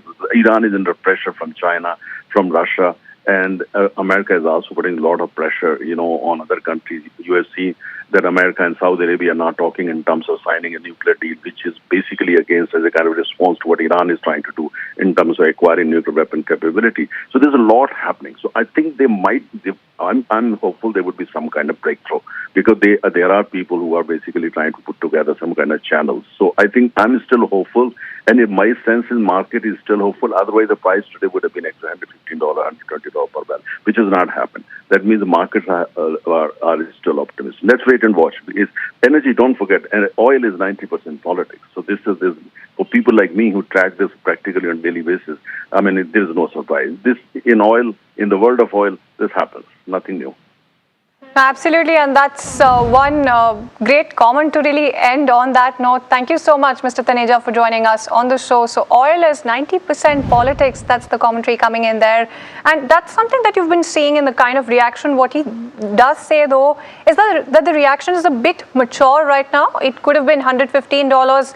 It could have been $120 as well. And those are some of the forecasts coming in from Goldman as well, for the end of fourth quarter in terms of $120 a barrel that they're also eyeing. Right now, very close to $97 a barrel. That's all for you. Let's also move on and talk about Infosys as well, that is set to report its first quarter numbers. Jasmeet is joining in with some of the key expectations that you should be watching out for.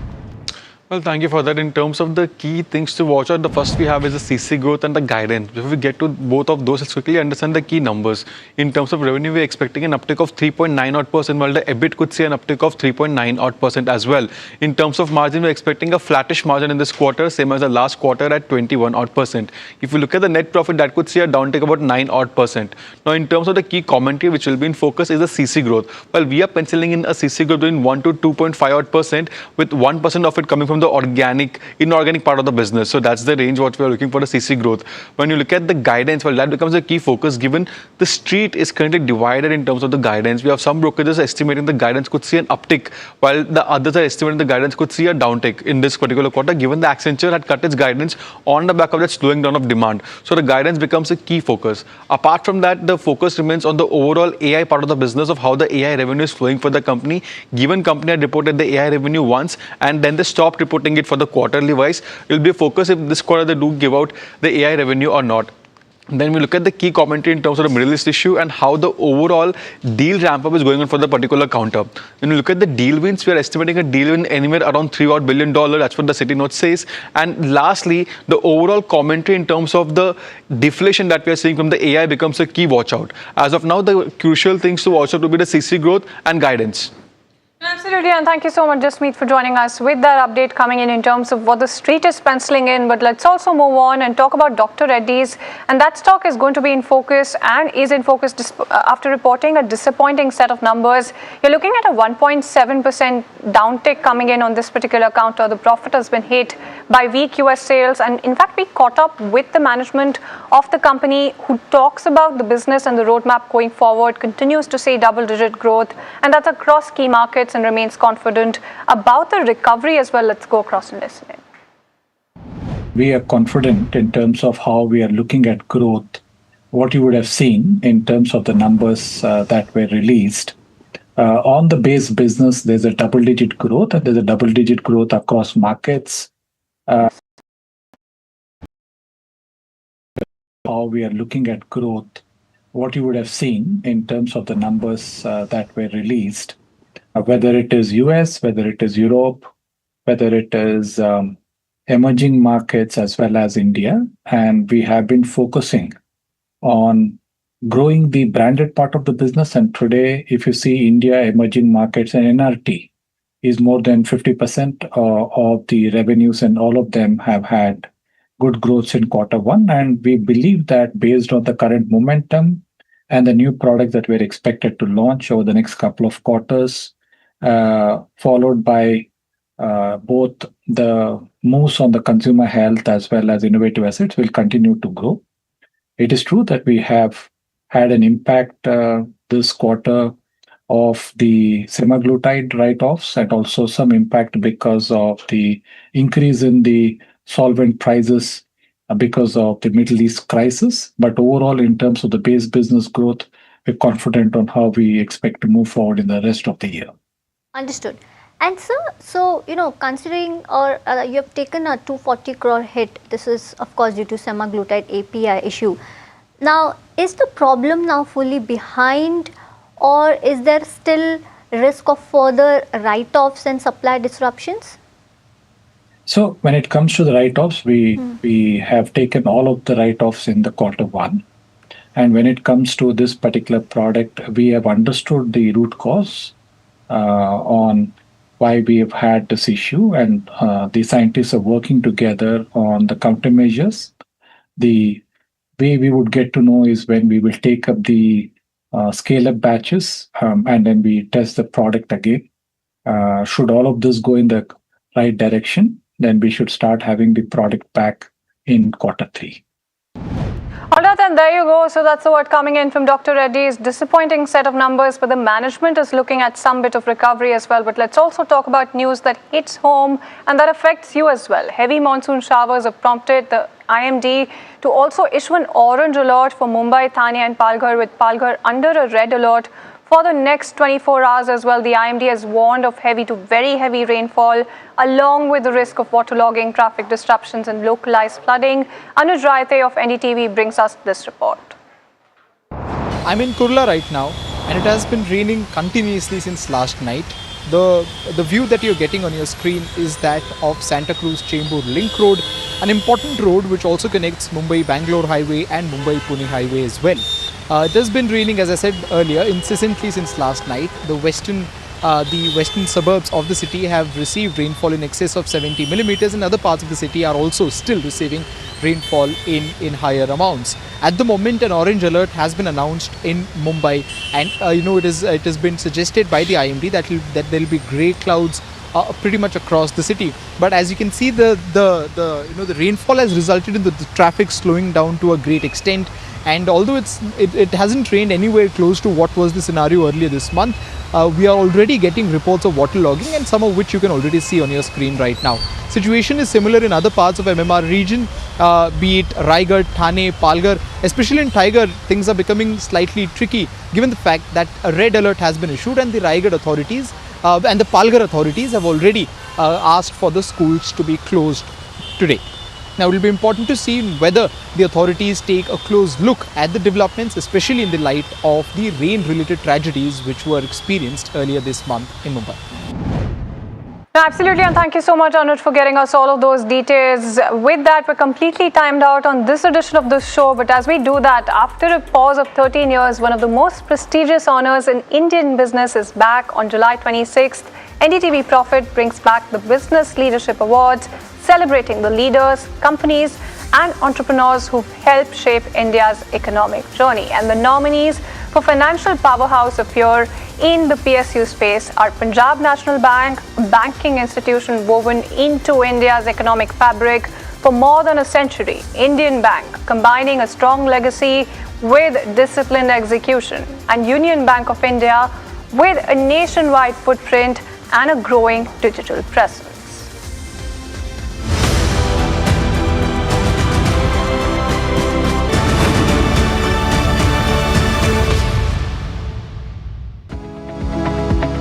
Superstar Stocks of the Day, presented by Tata Azura. हर रास्ते का superstar.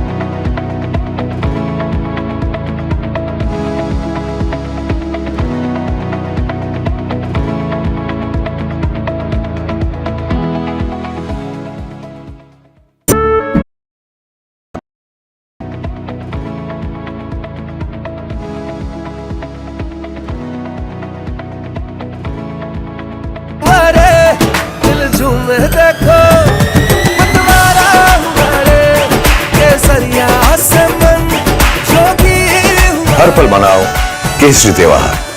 विमल, बोलो जुबान Kesari. We are over, Jimmy. Hey, life में scratches तो आएंगे. गाड़ी के scratches को तो कॉस्मो पीपीएफ संभाल लेगा. आप अपना देख लो. पर जब इंसान प्रकृति के साथ सामंजस्य को आत्मसात कर लेता है तो वो मधुर और लालन पोषण करने वाली बन जाती है. पी मार्क सरसों के तेल ने प्राकृतिक तरीके से सरसों के तेल को बनाया है शुद्धता और गुणवत्ता के साथ. The mustard specialist since 1933. बरसों से सरसों. कुछ तो बात है इस दिल में. India is at a 2030 turning point. EVs, hybrids, biofuels or hydrogen. What fuel wins where?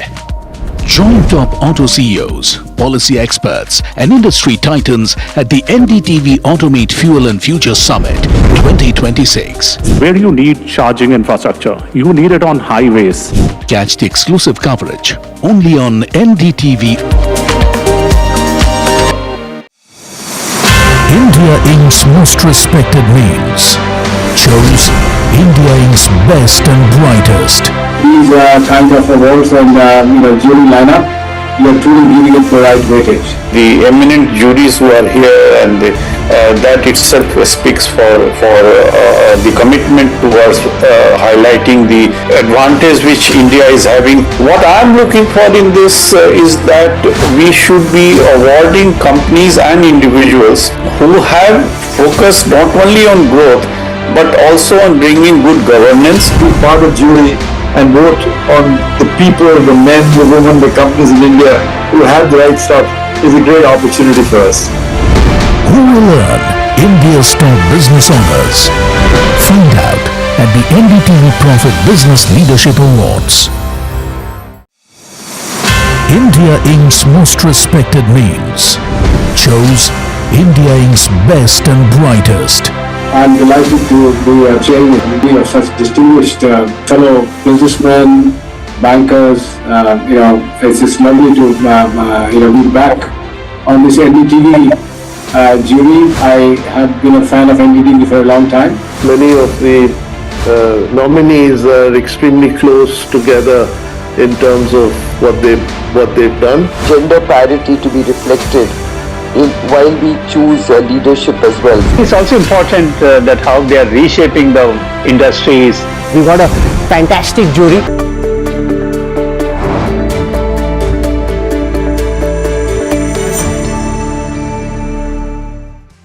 Good afternoon, you're watching Small Cap Buzzers on NDTV Profit with me Somit Sarkar and my co-anchor Varsha. In the next half an hour, we'll take you through the most important small cap stocks that have been buzzing in trade today, either on the back of price or volumes. So let's see what's on the show today first. Firstly, we'll be speaking with the management of Sanathan Textiles. Now, recently the company has announced commissioning of its new plant. So what is the kind of incremental revenue that we could see from this new plant coming in going forward is the key question to ask the management on the show. Apart from that, we'll be talking about stocks like Orient Electric. Now, the company's PAT has jumped nearly 72% in the first quarter on a YOY basis on the back of improved portfolio mix, which also led to margin expansion, and that is the reason why the stock is gaining in trade.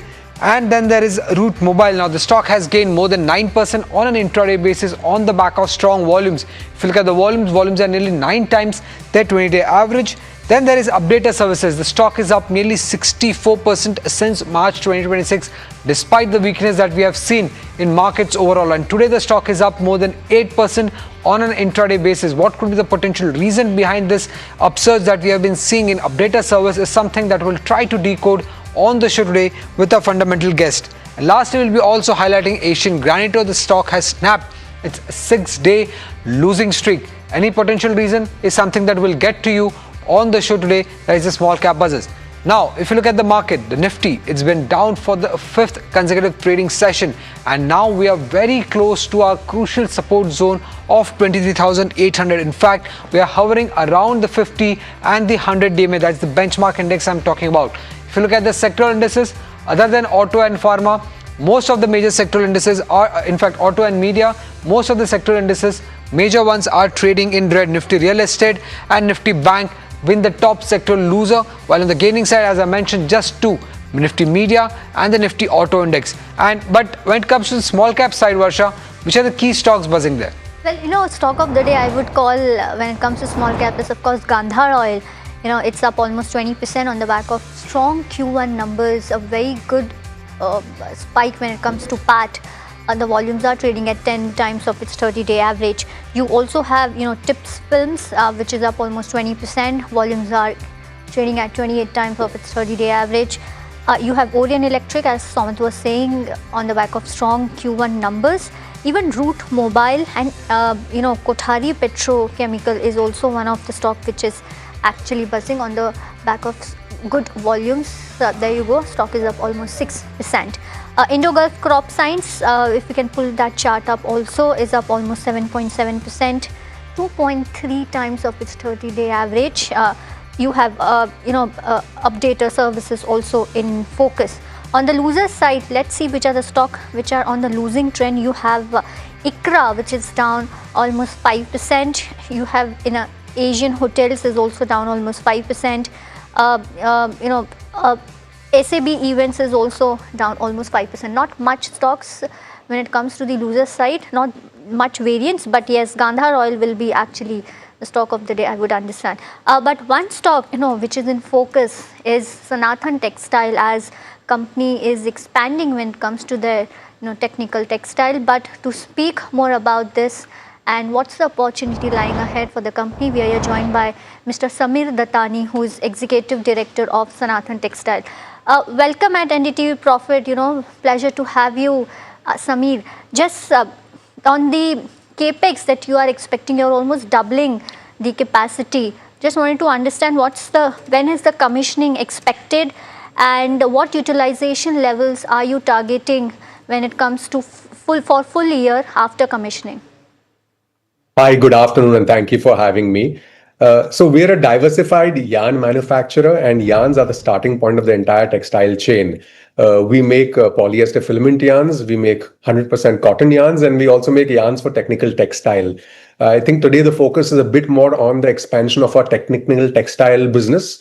Our existing capacity, we make 9,000 tons of yarns for technical textile.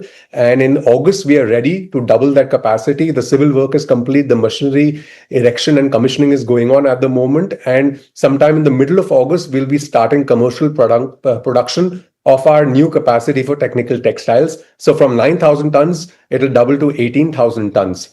Now, as we all know, technical textiles has been looked upon as the future of textiles. In India, the contribution of technical textiles is less than 10% of the entire textile ecosystem.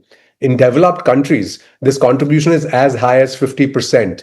So this is where the future of textiles lies. And this segment of technical textiles in India is in the last 3 years growing at a CAGR of 11-12%. And indications are strong that it will continue to grow in that direction. Keeping that in mind, we are one of the few manufacturers of the yarns that are used for technical textiles for all these multiple applications like geotextiles, geogrid fabrics, defense fabrics, protective wear, safety gear, lashing slings, etc., etc., coated fabrics for luggage, for high-end luggage, for high-end cars, automotive fabrics, etc. So keeping that in mind, we have expanded our yarns for technical textiles.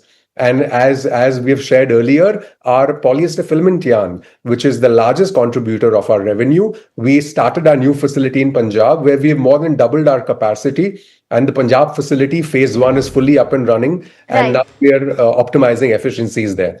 Right. Samir, just wanted to understand, do you already have customer commitments when it comes to the new capacity, or you're building up the capacity ahead of demand?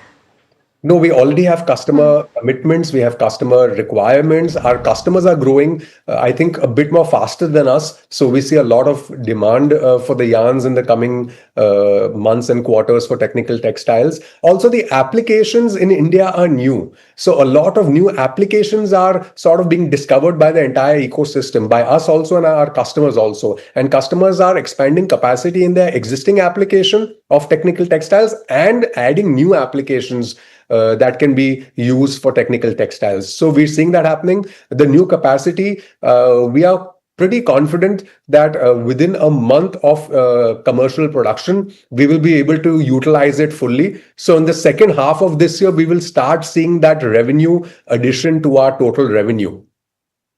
Then what is the kind of targets that you have internally for FY27 when it comes to the revenue and on the margin front, given the fact that this plant will be fully operational for the second half of this financial year?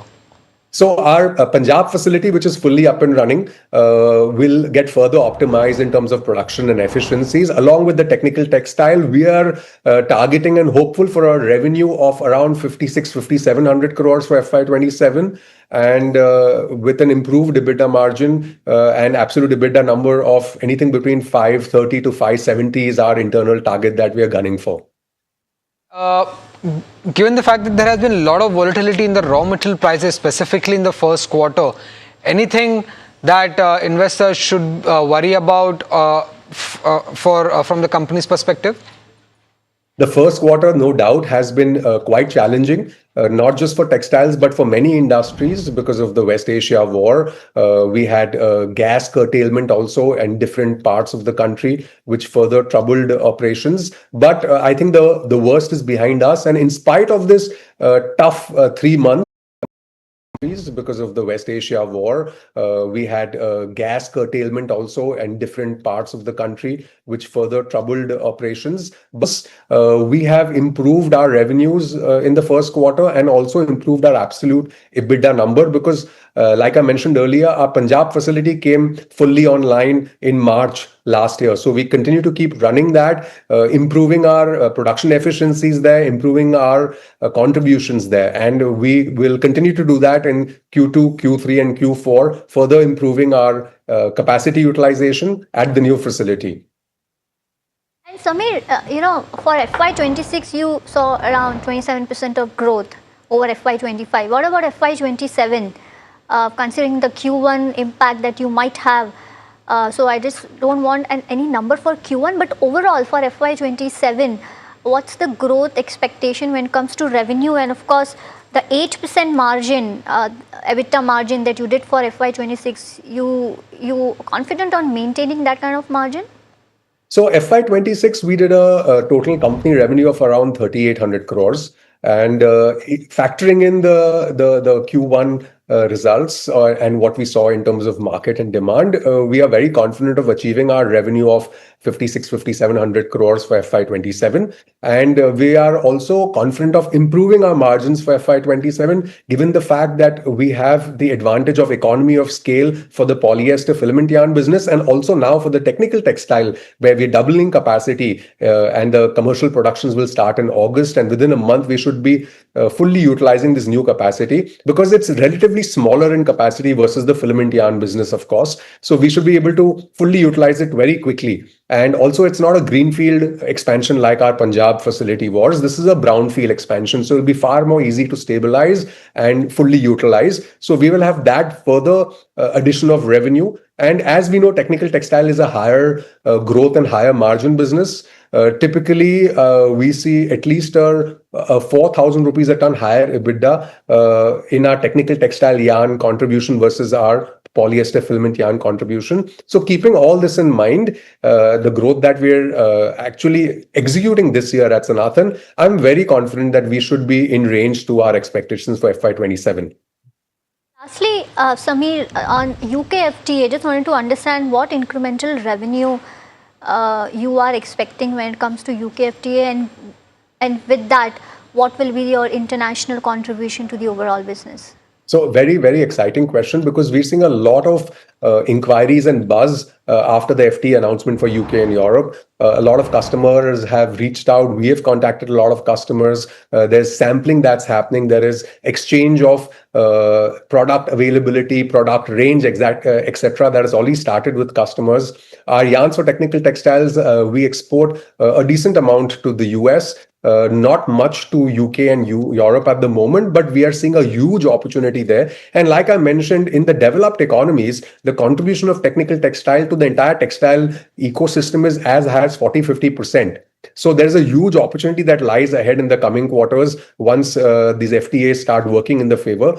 Huge opportunities for us as a yarn manufacturer to directly export our yarns, and also for the entire ecosystem. Our customers will be exporting the products, whether it's apparels, garments, or technical textile products to these countries. So I'm very, very optimistic and positive about the FTA and it supporting and increasing avenues for the manufacturer to directly export our yarns, and also for the entire ecosystem. Our customers will be exporting the products, whether it's apparels, countries. So I'm very, very optimistic and positive. With us, pleasure to have you at NDTV Profit. Thank you so much. Well, this was Sanathan Textiles, outlining growth prospects when it comes to FY27, confident of, maintaining, or I would say increasing margins of around from 8%. With that, let's also invite fundamental guest for the day, Sunny Agrawal, Head of Fundamental Equity Research at SBI Cap Securities. Sunny, what about, Sanathan Textiles? You heard the management quite confident when it comes to the technical textile capacity and also on the back of UK FTA. What's your view on this counter? I think I understand it that company is about this CapEx journey, and FY27 is a year where they will try to sweat their assets. So seeing the FY27, they will see an handsome growth as far as top line is concerned. The key monitorable going forward will be obviously the margin profile of the new plant as capacity ramp up, and obviously the debt on the balance sheet seems to be on a higher side, closer to 1400 crore number. I hope that number will peak out post this capex, and gradually we will see a financial deleveraging that is also playing out. That will play out on the P&L as well as balance sheet. Obviously, the external environment is slightly volatile, and that could have some impact. So somebody who is willing to bet on FY27 number, willing to ride a slightly higher risk, higher return kind of proposition, they can definitely look at Sanathan Textile, as management has clearly guided that EBITDA can double in FY27 as compared to FY26. So definitely, in case management is able to look at Sanathan Textile, as management has clearly guided that EBITDA can double in FY20. Let's take a quick short break. Stay tuned to NDTV Profit.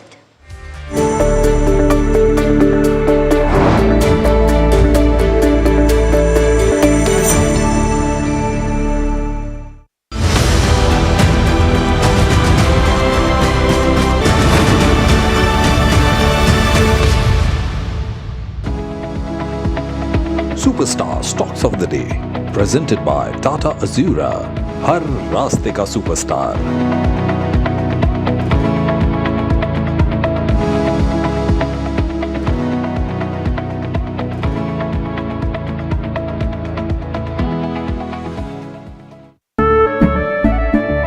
केसरिया से मन जोगी हुआ रे, दिल झूमे देखो मतवारा हुआ रे, केसरिया से मन जोगी हुआ। हर पल मनाओ केसरी त्योहार, विमल बोलो जुबान Kesari. We are over, Jimmy. Hey, life में स्क्रैचेस तो आएंगे। गाड़ी के स्क्रैचेस को तो कॉस्मो पीपीएफ संभाल लेगा, आप अपना देख लो। याद है ना मैंने क्या सिखाया था? सिल्वर के लिए स्टर्लिंग मार्क, गोल्ड के लिए हॉलमार्क और मस्टर्ड ऑयल के लिए सिर्फ पी मार्क। इस बार तो माँ से भी बेहतर बना। P Mark, the mustard specialist since 1933. बरसों से सरसों। कुछ तो बात है इस दिल में। This is India Inc.'s Roll of Honor, recognizing the leaders shaping India's growth story, where ambition, enterprise and excellence meet. In the presence of the Finance Minister, Nirmala Sitharaman. NDTV Profit Business Leadership Awards, 26 July on the NDTV network. India is at a 2030 turning point. EVs, hybrids, biofuels or hydrogen, what fuel wins where? Join top auto CEOs.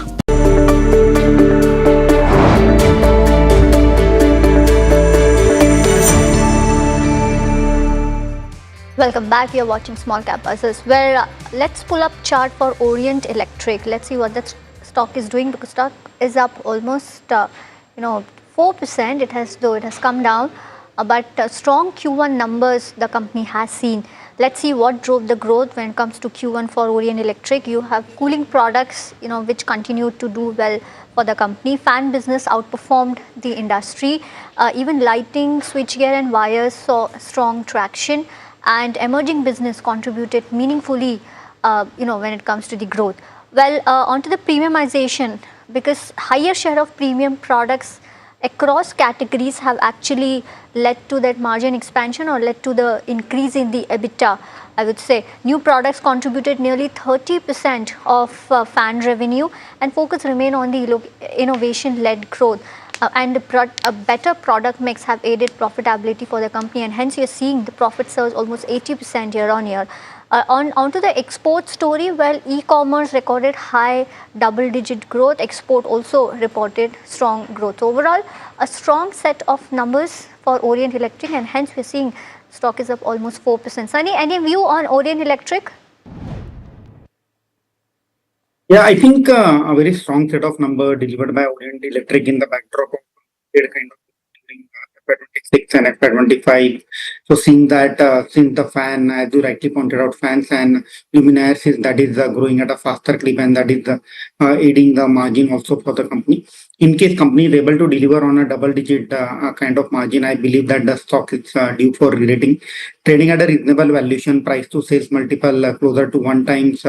Price to earning multiple closer to 30 times. So in case maybe during the management call, in case company is able to give confidence that margin is something that will expand further due to price-led action, that will definitely call for re-rating in Orient Electric. Next stock in focus is Route Mobile. The stock is up nearly 10% in trade today, but do remember that in the last 1 year, the share prices are down nearly 33%. What does the company do? What could be the reason behind this 10% up move today? And what has led to this 33% fall in the share prices? Let's get in Jasmeet to understand all of that. Well, Somit, thank you for that. As rightly said, a quite volatile stock, must say, and over a year the stock has underperformed to be honest, and down about 30%. Now, in terms of what the company does, well, company is basically well, Somit, thank you for that. As rightly said, a quite volatile stock, must say, and over a year the stock has underperformed to be honest, and down about 30%. Now, in terms of what the company, now if you look at the stock performance of this particular counter over the trade in today's trade, it's up about 13%, which is seeing a good volume growth about 9 times. And in terms of over last 6 months, the stock is again in green. What we are seeing, the stock has gained about 7%, and over last month the stock has dialed about 20%. If you look at the performance over last 1 year, it's down about 32%. Now, in terms of the FY26 was a turnaround quarter for the company. Now, what did the company actually mention is that the overall reset that they were planning to do is over, and from the Q1 of FY27 will be a fresh start for the particular counter. If you look at the overall information with the Q1, the key takeaways, we do note that the overall revenue saw a decline, but the profitability was maintained on the back of better cost management by the management. Further, the company also reported its first time annual gross profit crossing the 1,000. Information with the Q1, the key takeaways, we do note that the overall revenue saw a decline, but the profitability was maintained on the back of better cost management by the management. Further, the company also reported as the international messaging business for the company contributes 1/4 of the overall revenue, and when that is been reducing, and the overall hang of that is reducing by the management, and now that has stabilized as per the management. If you look at the last key takeaway, that's the firewall business for the company, where we see company moving into the new segments altogether is generating a good growth, and company sees the highest revenue for the quarter coming in from that particular business. Now, if you look at the key numbers, the revenue saw a downtick of 3.7%, while the adjusted EBITDA stabilized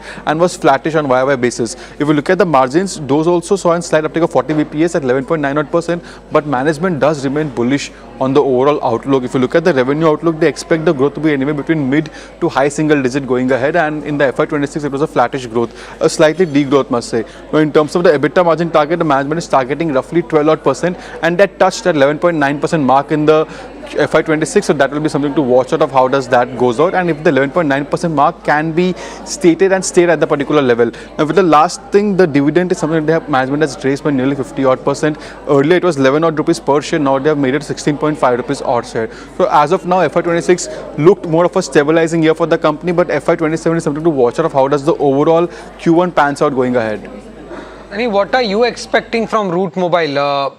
Should investors buy into this counter, given that the stock has fallen and is the worst behind now?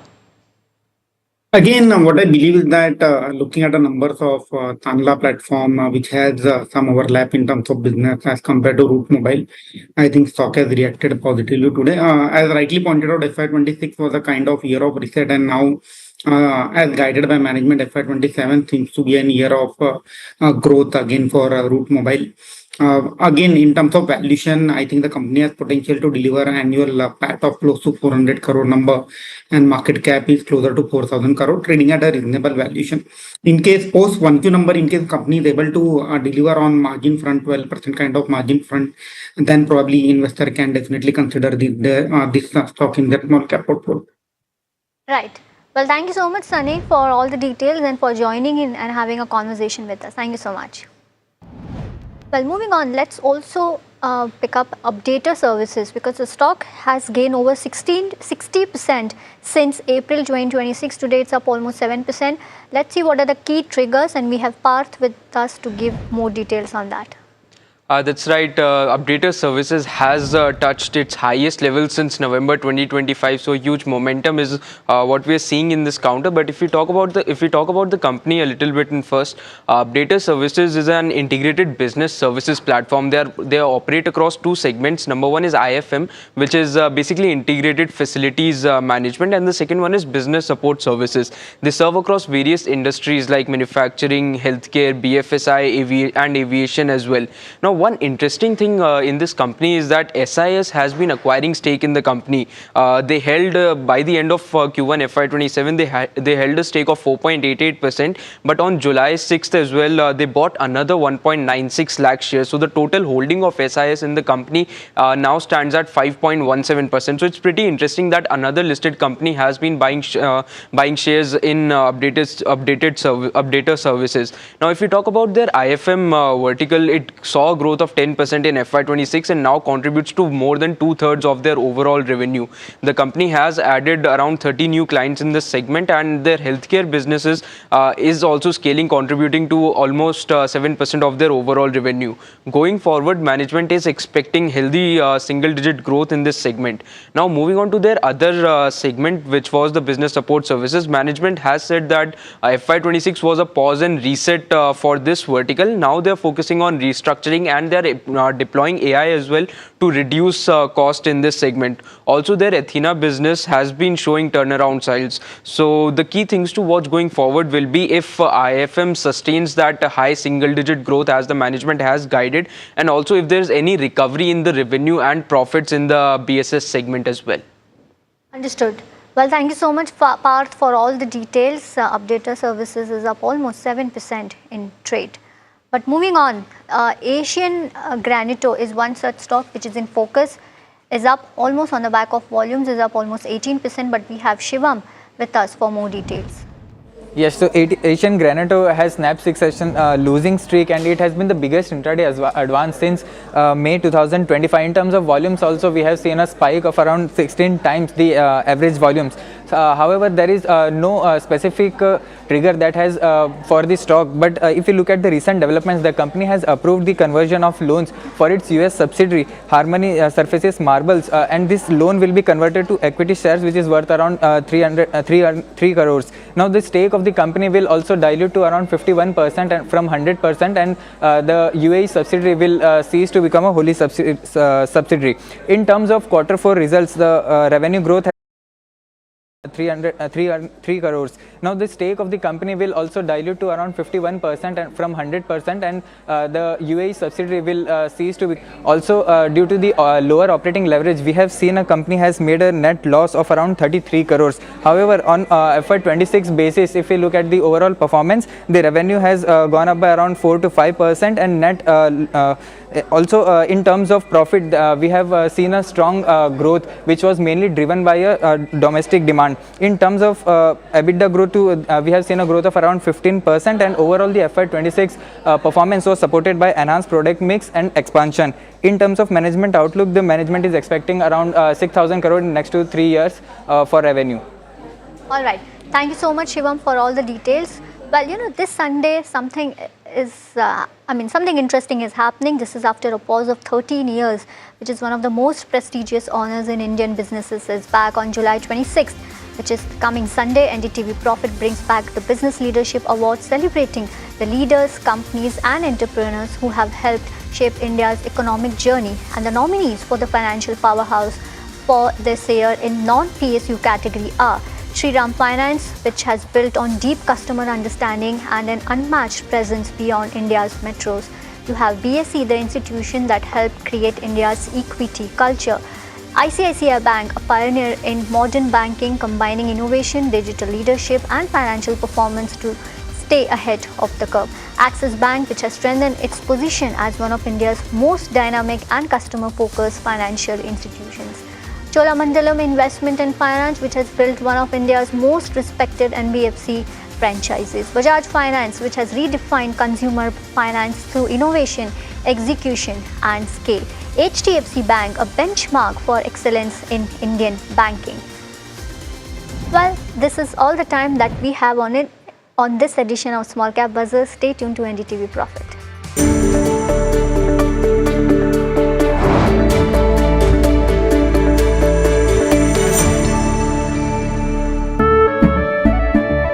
केसरिया से मन जोगी हुआ रे दिल झूमे देखो मतवारा हुआ रे केसरिया से मन जोगी हुआ हर पल मनाओ केसरी त्योहार विमल बोलो जुबान Kesari We are over, Jimmy. Hey, life में स्क्रैचेस तो आएंगे। गाड़ी के स्क्रैचेस को तो कॉस्मो पीपीएफ संभाल लेगा। आप अपना देख लो। माँ भी हमेशा पी मार्क मस्टर्ड ऑयल में ही खाना बनाती थी। कुछ तो बात है इस दिल में। P-Mark, the mustard specialist since 1933. सरसों से सरसों India is at a 2030 turning point. EVs, hybrids, biofuels or hydrogen, what fuel wins where? Join top auto CEOs, policy experts and industry titans at the NDTV Automate Fuel and Future Summit 2026. Where you need charging infrastructure, you need it on highways. Catch the exclusive coverage only on NDTV. India Inc.'s most respected names chose India Inc.'s best and brightest. These kind of awards and jury lineup, you are truly giving it the right weightage. I think it's heartening to see talent that there is in across India Inc. We should be awarding companies and individuals who have focused not only on growth but also on bringing good governance. Be part of jury and vote on the people, the men, the women, the companies in India who have the right stuff is a great opportunity for us. For us, the biggest thing is trust. That's what we provide. We need leaders in India that can help take India being a global superpower. We got a fantastic jury and we've left all decisions to the wisdom of the jury. Who will earn India's top business honors? Find out at the NDTV Profit Business Leadership Awards.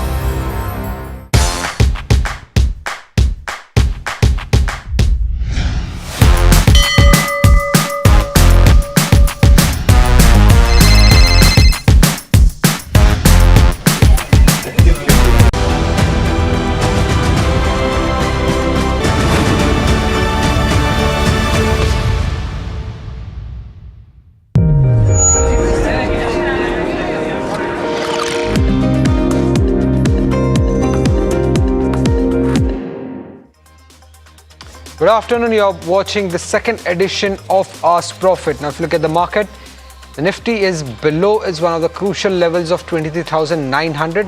But we have managed to hold down to the 23,800 levels. Now do remember that the Nifty is trading very close to its 50 and 100 DMA. A big fall could open a downside to around 23,650 as per the technical analyst. Now if you look at the bench sectoral indices, is the Nifty Real Estate and the Nifty Bank Index, which are the top sectoral losers in trade, while there are only two sectoral indices which are gaining, that's the Nifty Media and the Nifty Auto Index. Both are up close to around 0.8% in trade. On the F&O side, the key stocks that have been gaining is Hero Moto, Nuvama Wealth, Bajaj Holding, Cochin Shipyard, Bajaj Auto up anywhere between 2 to 4% in trade. Eternal also, after reporting its numbers, is gaining close to 1.5% in trade.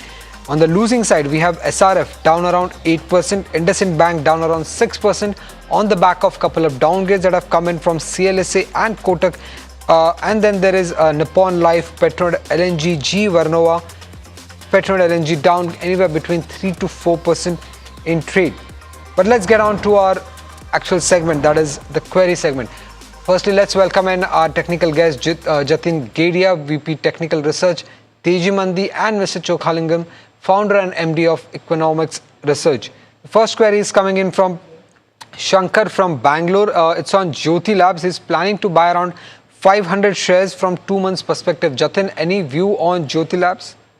I would suggest to buy only above the level of 205. On the charts, the trend is negative. The trend reversal shall happen only about 205 levels. So about 205, the next target area that we are expecting is 219. So conditional buy about 205. Query is coming in from Novendu from Bihar. He wants to know whether is it a right time to buy SRF shares. He's a long-term investor. Mr. Chokhalingam, any view on SRF? Yeah, certainly for long term, one can consider. It's one of the leaders and the most efficient chemical producers. Today's steep fall also is a good opportunity, but short term, I doubt whether one can make any meaningful return. But certainly, beyond 18 months time frame, it is quite possible to make a meaningful return. Next query is coming in from Ramayar from Mumbai. It's on BHL. He's holding 1200 shares, bought at an average price of 410 rupees. He wants to know the short term outlook and target, if any. Jatin, on BHEL? The outlook for BHEL is positive. The overall trend is positive. Last week it did give a breakout. However, it is retesting the breakout. So 395 is a very crucial support. On the upside, from a short to medium term perspective, we are expecting 460 to 478 on the upside. Okay, the next query is from Rajesh from Hyderabad. He wants to know, Mr. Chokhalingam, actually it's for you. He wants to know if you could suggest him any good pharma in the stock in the mid and the small cap space which has a good growth potential. I would suggest FDC. More than 90% of the revenues are from the domestic market. Strong balance sheet, lot of cash on the books. March result was also very impressive. I expect decent results from June quarter also. So this is the one stock I have a strong conviction. Personally also, we have invested in the stock. Okay, the next query is from Ajay from Pune. He wants to know whether it's the right time to enter Kaynes Tech at current levels from medium-term perspective. Jatin, any view on this? Yeah, the overall trend for Kaynes Tech is negative because it's forming a lower top, lower bottom structure. So I would suggest to wait for lower levels or the trend reversal to happen above 3,600. Only then we can enter. Otherwise, the trend is still negative. The next query is from Joshi from Tiruvananthapuram. He wants to know whether can he buy Moil or Balkrishna Industries from long-term perspective. Mr. Chokhalingam, any view here? Moil, just because it has been beaten down, one can buy short to medium term. But in the long term, I believe there will be some concern because post recent judgment, a lot of state governments would keep resorting to hike in the royalty on the minerals. But definitely in the short to medium term, there is a potential of gaining 15 to 20% because it has been beaten down a lot. And also the rupee depreciation will improve the realization because landed cost of manganese ore will be much higher. Dipti from Chennai is holding 276 shares of Sterling Wilson Solar, bought at a price of 650. Should she sell, hold or buy more? Mr. Chokhalingam, any view here? One can hold it, wait, it's only problem is that... Or buy more. Mr. Chokhalingam, any view here? One can hold it, wait, it's only problem is that quarterly results are really highly volatile. One can hold any small decline also, one can consider accumulating it. Next query is on Bajaj Housing Finance. Sujan is holding 300 shares, bought at a price of 114. Currently sitting on a loss. Mr. Chokhalingam, should he add more for long term or sell it and book loss? This is a fairly priced and a decent price to hold. I won't say that one should sell this based on the valuation because it's around 3 times price to book value, which is a very fairly one for housing finance company coming from the reputed group. In case it corrects 5-10%, then one can consider buy. Otherwise, it's good to hold for medium to long term. Next query is from Jayakrishnan from Kerala. He wants to know at what level can he enter Ultratech for the next 6 to 9 months. Jatin, any view on this? Yeah, the Ultratech Cement, the 200-day moving average is placed at 11,400. So that would be a good... At what level can he enter Ultratech for the next 6 to 9 months? Jatin, any view on this? Yeah, the Ultratech Cement, the 200-day moving average is placed at 11,400. So that would be a good good level to buy. Area is 13,000, 13,200. Okay. The next query is from Arjit from Tamil Nadu. He's holding 24,000 shares of Greaves Cotton, bought at a price of 223. Can he hold for the next 6 months? Jatin, any view here? Yeah, the overall trend for Greaves Cotton is positive, considering that he has a large chunk. He should consider some profit booking at current levels, and on the upside from a 6-month perspective, we are expecting levels of 270 to 285. The next query is from Saurabh. He wants to know the view on Glenmark Pharma. He has bought 30 shares at a price of 2,234. Can he continue to hold this counter for long term, Mr. Chokhalingam? I believe trailing P is around 21, which is a quite decent valuation to hold for medium to long term. Okay. The next query is from Bindu from Hyderabad. Is it a good time to enter transformers and rectifiers for long term, Mr. Chokhalingam? Definitely yes, because the government proposal to increase capital expenditure on power transmission projects is enormous. So these kind of companies would definitely the beneficiary of that. So for long term, yes, it's a good to buy and hold for at least 2 to 3 years. Okay. Ashwin from Chennai has bought 271 shares of M&M Finance at a price of 375. Any short-term target on this, Jatin? Is overall in an uptrend from a short-term perspective. 412, which is the previous swing high, is a good resistance area. So that should be kept as a target area. If he is holding long, he should continue to hold with a trailing stop loss at 364. Okay. Sunita from Hyderabad has got allotments for SBI AMC in the IPO. Should she hold or sell? Mr. Chokhalingam, any view on this? I think one should hold for long term. Perennially, the AMC business is going to be a growth story, and the SBI fund has done reasonably very well. I think it's a very good stock to hold for medium to long term. One can, in fact, consider buying it. Perennially, the AMC business is going to be a growth story, and the SBI fund has done reasonably very well if stock corrects 5-10%. The next query is from Sunil from Vadodara and is for you, Mr. Chokhalingam. He wants to know your top pick for medium to long term perspective.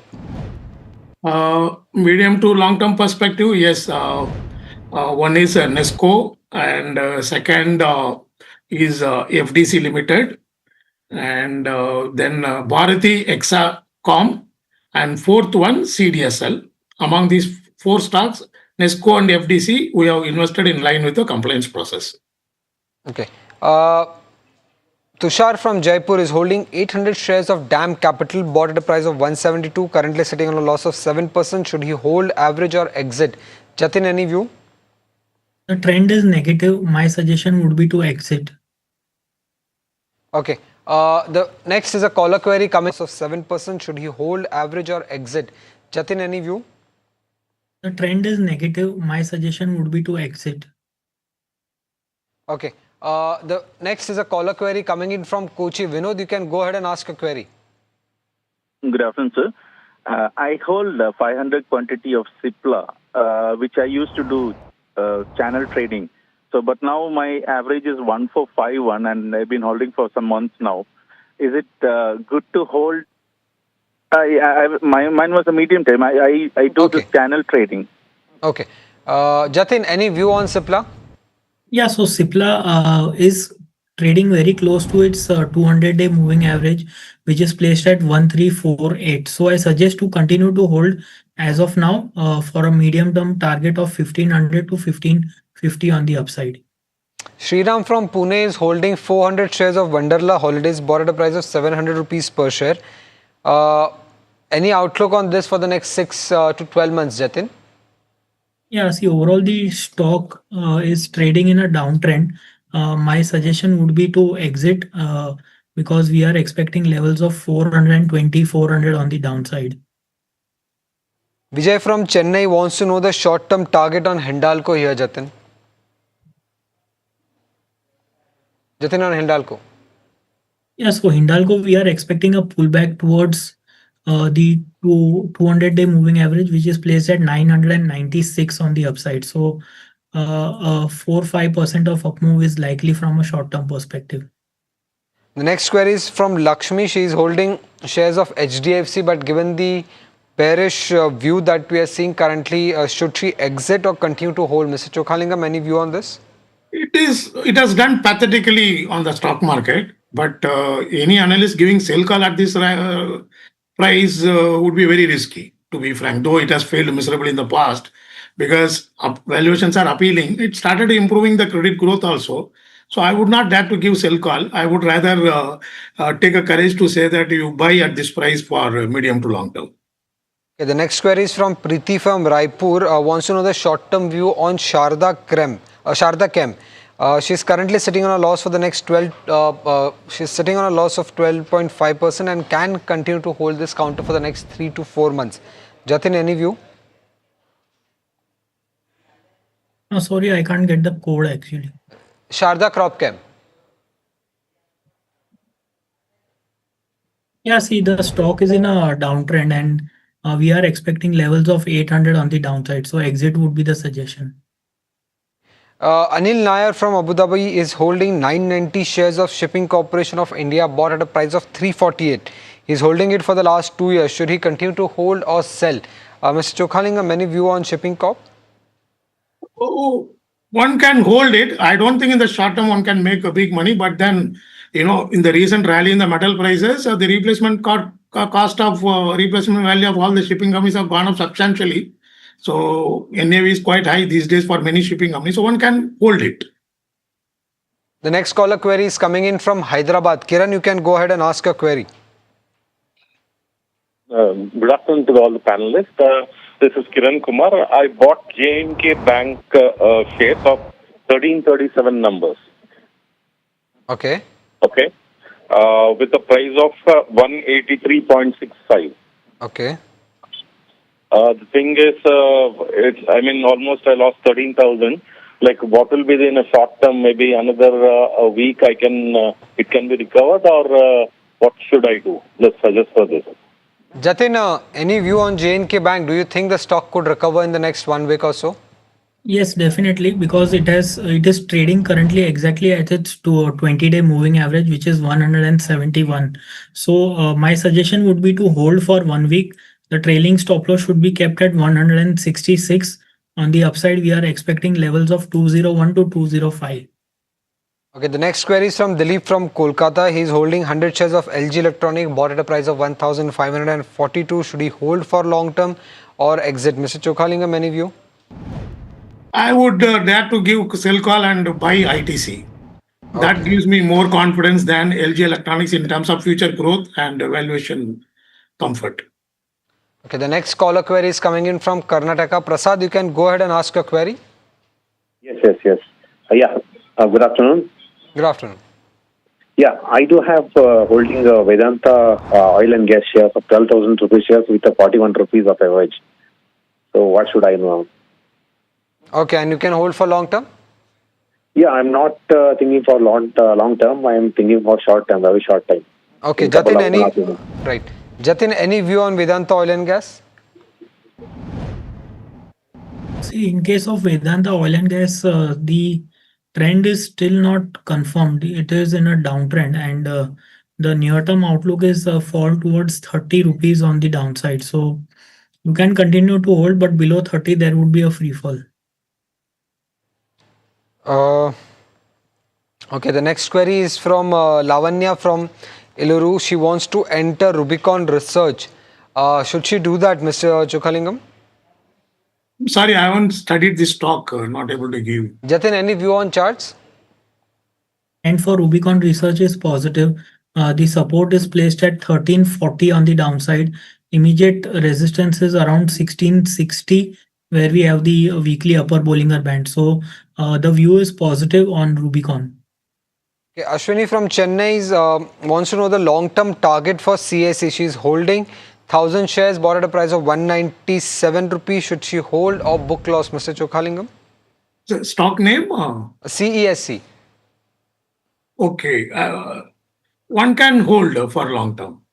Okay. The next query is coming in from Uma from Bangalore. It's on CDSL. She's holding 152 shares, bought at a price of 1,194. Can hold for long term, Mr. Chokhalingam? Certainly, yes. In fact, we have a buy recommendation. I am extremely bullish on CDSL because the kind of IPOs coming in and the small mid-cap segment also started recovering.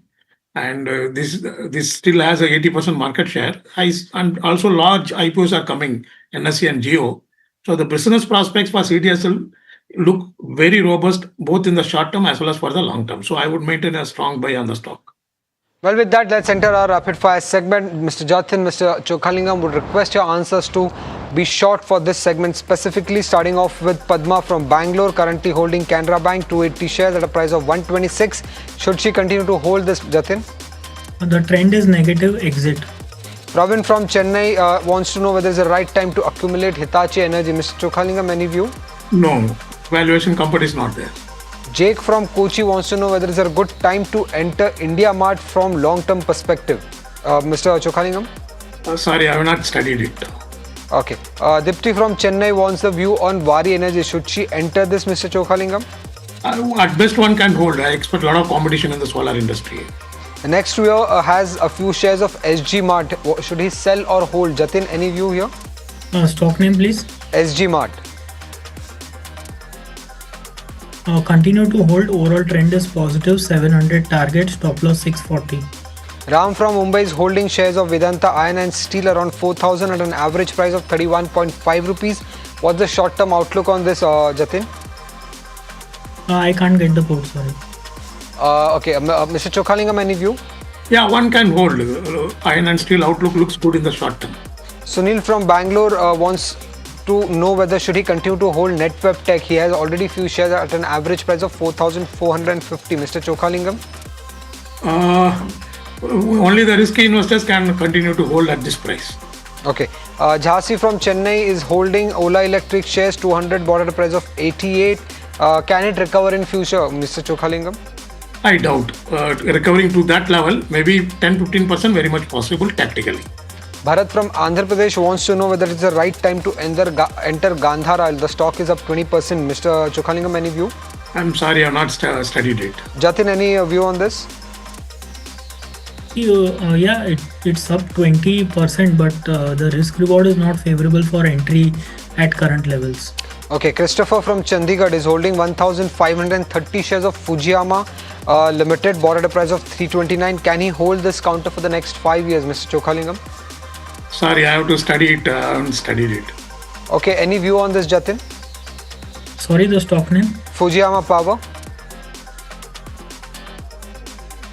Okay, let's move on to the next query. It's coming in from... okay, the viewer hasn't mentioned its name. It's on L&T. He's holding 330 shares, bought at a price of 2,100. Should he hold this counter for the next 1 year, Mr. Chokhalingam? Certainly, yes. One can buy also at current price. Okay, the next query is... Okay. The next query is from Ms. Jaya from Tamil Nadu. She is holding few shares of HDFC Life. Can she hold this counter for the next 1 year, Mr. Chokhalingam? Yes, opposed to correction, valuations are attractive. Definitely good to buy also for 1 to 2 years. Well, that was the last query. Jaya from Tamil Nadu. She is holding few shares of HDFC Life. Can she hold this counter for the next 1 year, Mr. Chokhalingam? Yes, opposed to correction, valuations are attractive. Definitely good to buy also for 1 to 2 years. Well, that was the last query that we could take on this edition of Ask Profit. Stay tuned and keep watching.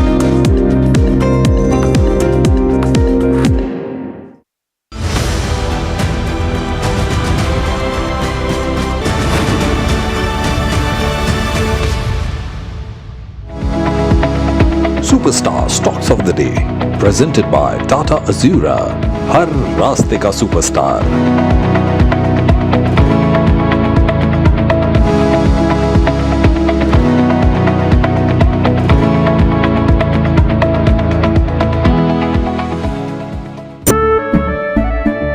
केसरिया से मन जोगी हुआ रे, दिल झूमे देखो मतवारा हुआ रे, केसरिया से मन जोगी हुआ। हर पल मनाओ केसरी त्योहार.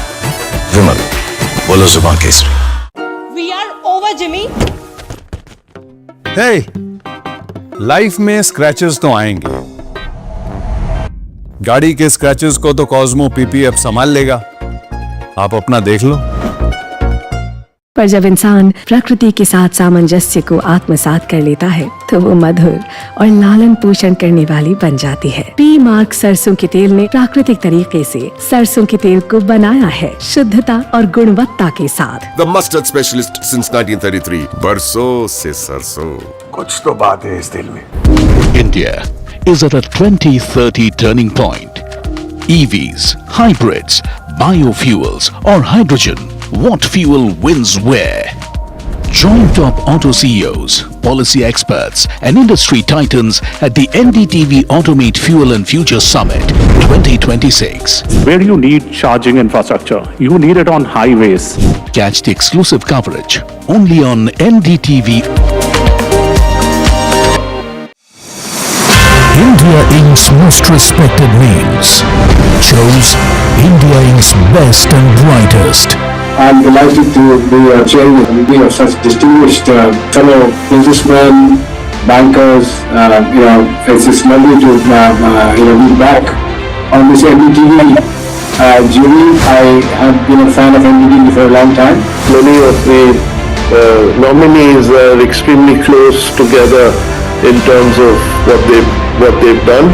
I think it's also important that how they are reshaping the industries, commercial activities which they are into.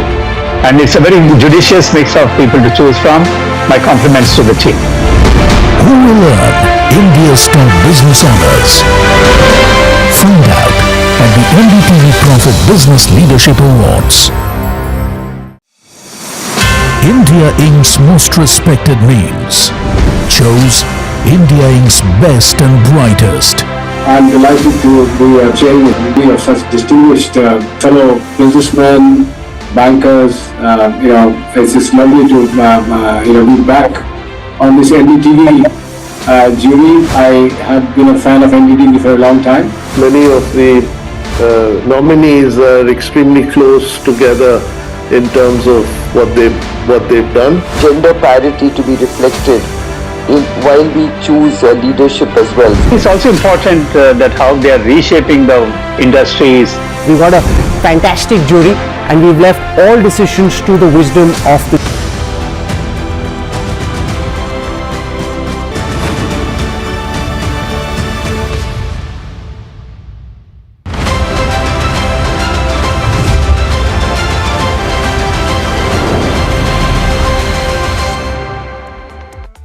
Hi, thanks so much for joining in. You're watching India Market Close. My name is Alex Matthew. We're coming to you live from the NDTV Profit Suzlon studio. It's another dull day for the Indian equity markets, and really this is par for the course on account of geopolitical tensions that have risen over the course of the last 12 days. And there's one factor that's having a bearing on the sentiment for India in particular, and that is crude oil. You have Brent crude that is spiked. So before we take a look at the internals of the Nifty 50, take a look at this number, because you have Brent that is once again above 98 to the dollars to the barrel. And you know what that means. That's going to have a bearing on India's current account deficit. It's going to have a bearing on inflation down the line. It's also possibly going to have a bearing on several companies that have crude related products that they depend on. Say for example, the consumption space, the FMCG space, you had quite a few of them that had to take price increases over the course of Q1, and that might just continue at this point with crude having gone up. So what's happening today? You have the benchmark that has fallen to a low and recovered just a tad bit. You are seeing buying at those lower levels, and so we're hovering very close to that 23,900 mark. You stayed above that for quite a bit, and then you saw a breakdown. Let's take a look at the internals for the Nifty 50 and see what's moving the needle today. You have more green on the screen than you did at the start of trade today. In fact, you had just about 10 gainers or so at the start of trade. You have more at this moment, but at the bottom of the screen you have Adani Enterprises, Nestle, where there seems to be a little bit of profit taking coming through. You had a few brokerage notes that came out and said that the numbers that they posted in the first quarter were incredible, with a 24% increase in top line and significant improvement in margins as well, or margins held pretty strong. But at the same time, they said that the valuation comfort is just not there. And so money being taken off the table for Nestle. Shriram Finance, you will notice, is a stock that has a pretty high beta. And so whenever there's a move in the benchmark, either one way or the other, this is a stock that moves pretty sharply in that direction. So it's down about 2.5%. Adani Ports also losing 2%. JSW Steel, Grasim, Indigo, Dr. Reddy's Laboratories actually having come off quite substantially from the low point of the day.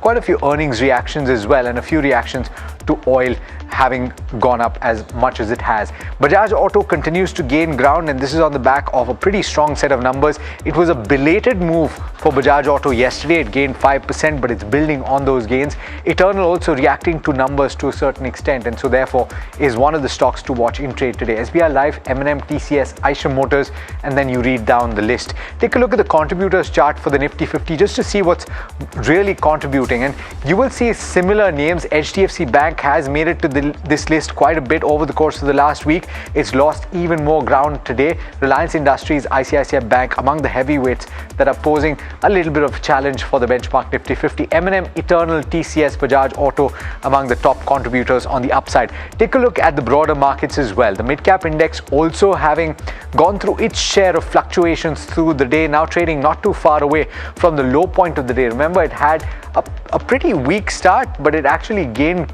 quite a bit of ground, went nearly there to the close from yesterday. So too for the small cap index, both of those indices losing a tad bit of ground. In the past, we've seen a little bit of buying come through from those lower levels, and one wonders whether the last hour of trade will see that as well. The advanced decline ratio, as you can see from here, it's mirrored in the way those indices have moved at that point. They had that sharp tilt downwards.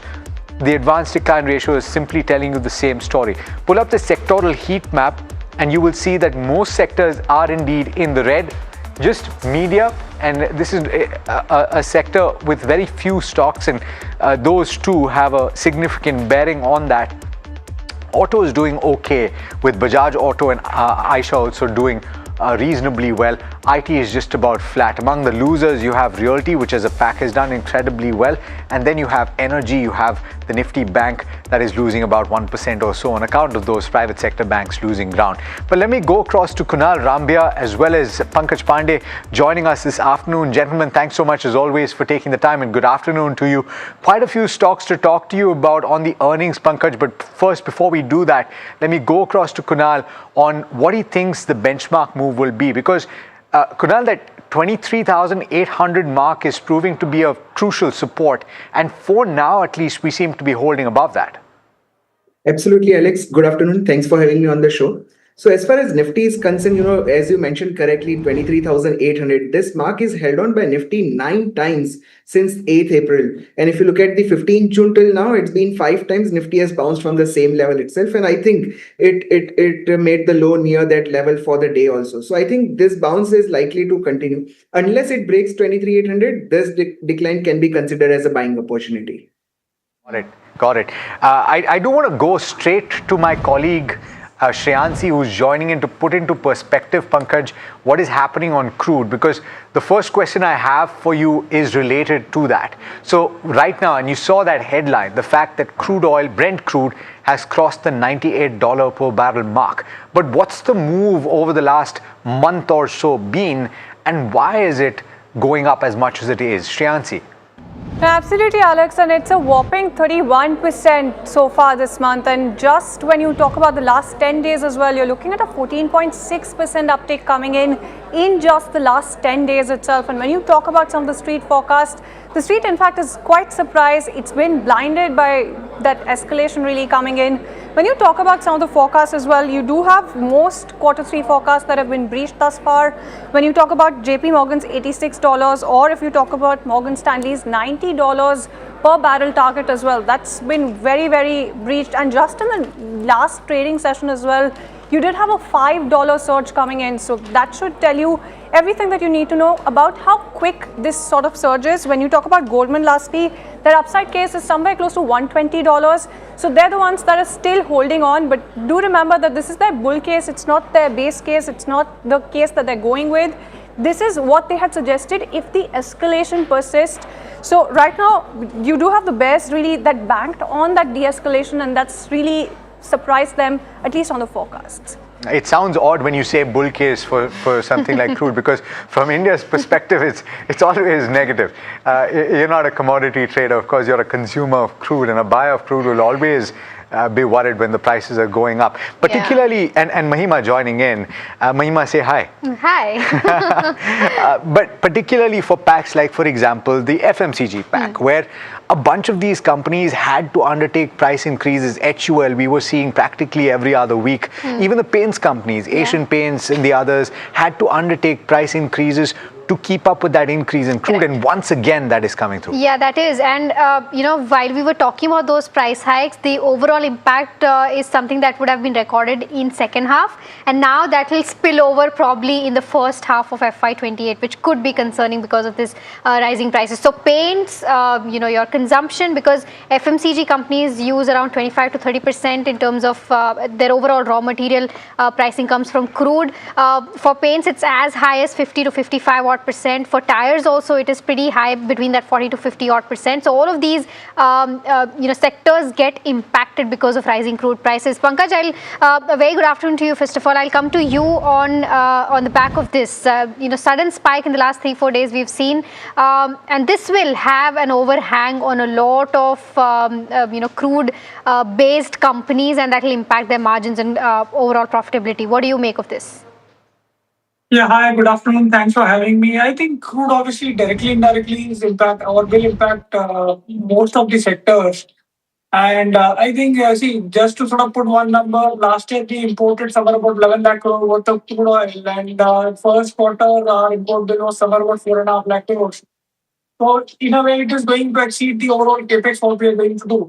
Now, coming to sector specific, for example, cement companies came out with decent set of numbers. Now again, if the fuel prices were to sort of go up, the challenges are going to be there for them. Similarly, you look at auto companies, especially two-wheelers.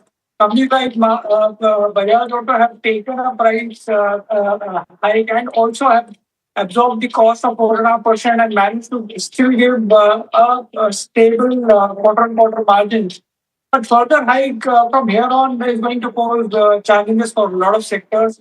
You already mentioned some of the sectors, but I think what it is going to probably do is that it is going to sort of derail any kind of a upward bias till the time it does not come down. Pankaj, then the question arises, if you are investing for the longer term and you're invested in some of these companies, what do you do? Because from till the time it does not come down. Pankaj, then the question arises, if you are investing for the longer term and you're invested in some of these companies, what do you do? Because from the March, they may have come off the top. But should you then take some money off the table at this stage? I know that it's not something that you would normally suggest for a long-term fundamental investor, but these are opportunities when you may want to create a little bit of cash in your portfolio for opportunities to deploy down the line. So, Alex, very difficult question, because at least we would want to believe that crude is not going to remain higher for a longer period of time. Hopefully, this war is not going to probably extend for much longer.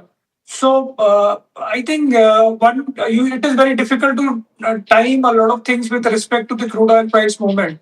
But having said that, I think overall sense is that this is not the time sort of take money out of the table, because when we look at numbers, except for crude, most of the macro variables are fine. Consumption is absolutely fine. Even the FPI inflow, at least in the first half of July, we are clearly seeing a change in bias, at least from the FPI perspective also. So the only missing link or only damper is the high crude oil prices, which we would want to believe that is not going to sustain. Yes, it is unnerving at this point in time, given the fact that crude has been sort of inching up. But we would want to believe that it's not even good for the economies like, say, US, where the 10-year yield has crossed somewhere about 4.68 and heading into election. So somewhere down the line, we would want to believe that crude or this entire scenario would settle down faster. Timing is very difficult to tell. Okay, got it. Kunal, quickly, your picks, will these be on the buy side, the sell side? What is it that you're seeing on the charts, and which are the stocks that you would be picking for trade? See, Mahima, again, as we saw the markets actually bouncing from those 23,800 levels. So I think I'll go ahead with the large caps. The first is Reliance Industries. At this level, I think after the massive correction, the counter is available at dirt cheap rate with the stop loss of around 1255. One can go long on it. The targets can be 1350 to 1375. This is the view for the next 15 to 18 days. And the second is look at Bajaj Finance. I think this counter has also done remarkably well, correcting from the high. So now this side, I'm going on the short side with the stop of 1065. This is a very short-term bet which I am suggesting with the stop of 1065. One can short Bajaj Finance and the targets can be 975 to 980. So one is positional, one is a short-term. All right. Okay. So those are the picks, of course, that Kunal has on his radar. But let's move on to our stock of the day, and the stock that we've chosen today is NTPC Green, because that's the one stock that's standing out tall in such weak markets, right? On the back of its strong Q1 earnings, and we have Varsha joining by to give us as to what's worked this quarter. Varsha, over to you. Well, a fantastic set of numbers, and operational capacity has led to this strong set of numbers, which rose to 10.7 gigawatt versus 6.8 gigawatt last year.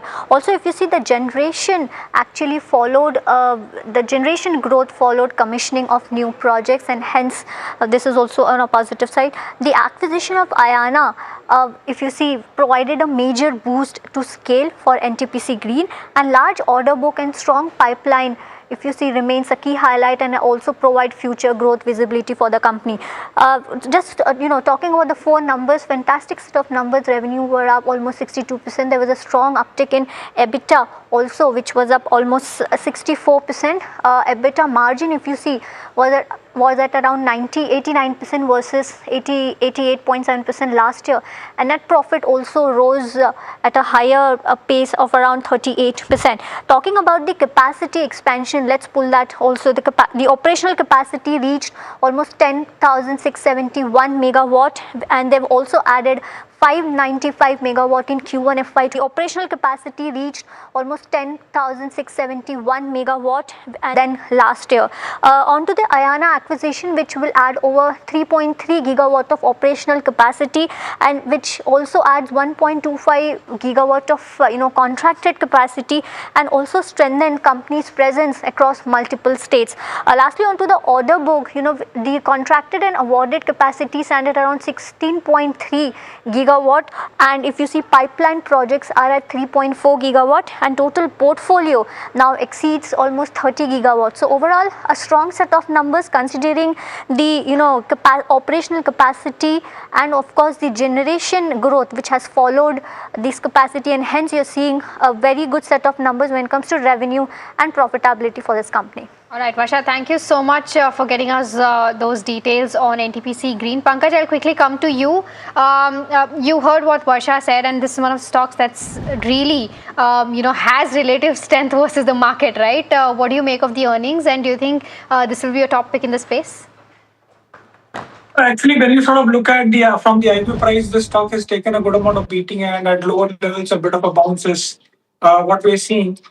So that is not going to change our bias. See, in entire power in the space, I think transmission is something which we like the most. I don't think generation is an issue whether you look at across segments. In fact, a lot of these thermal power plants are sort of operating at critical levels.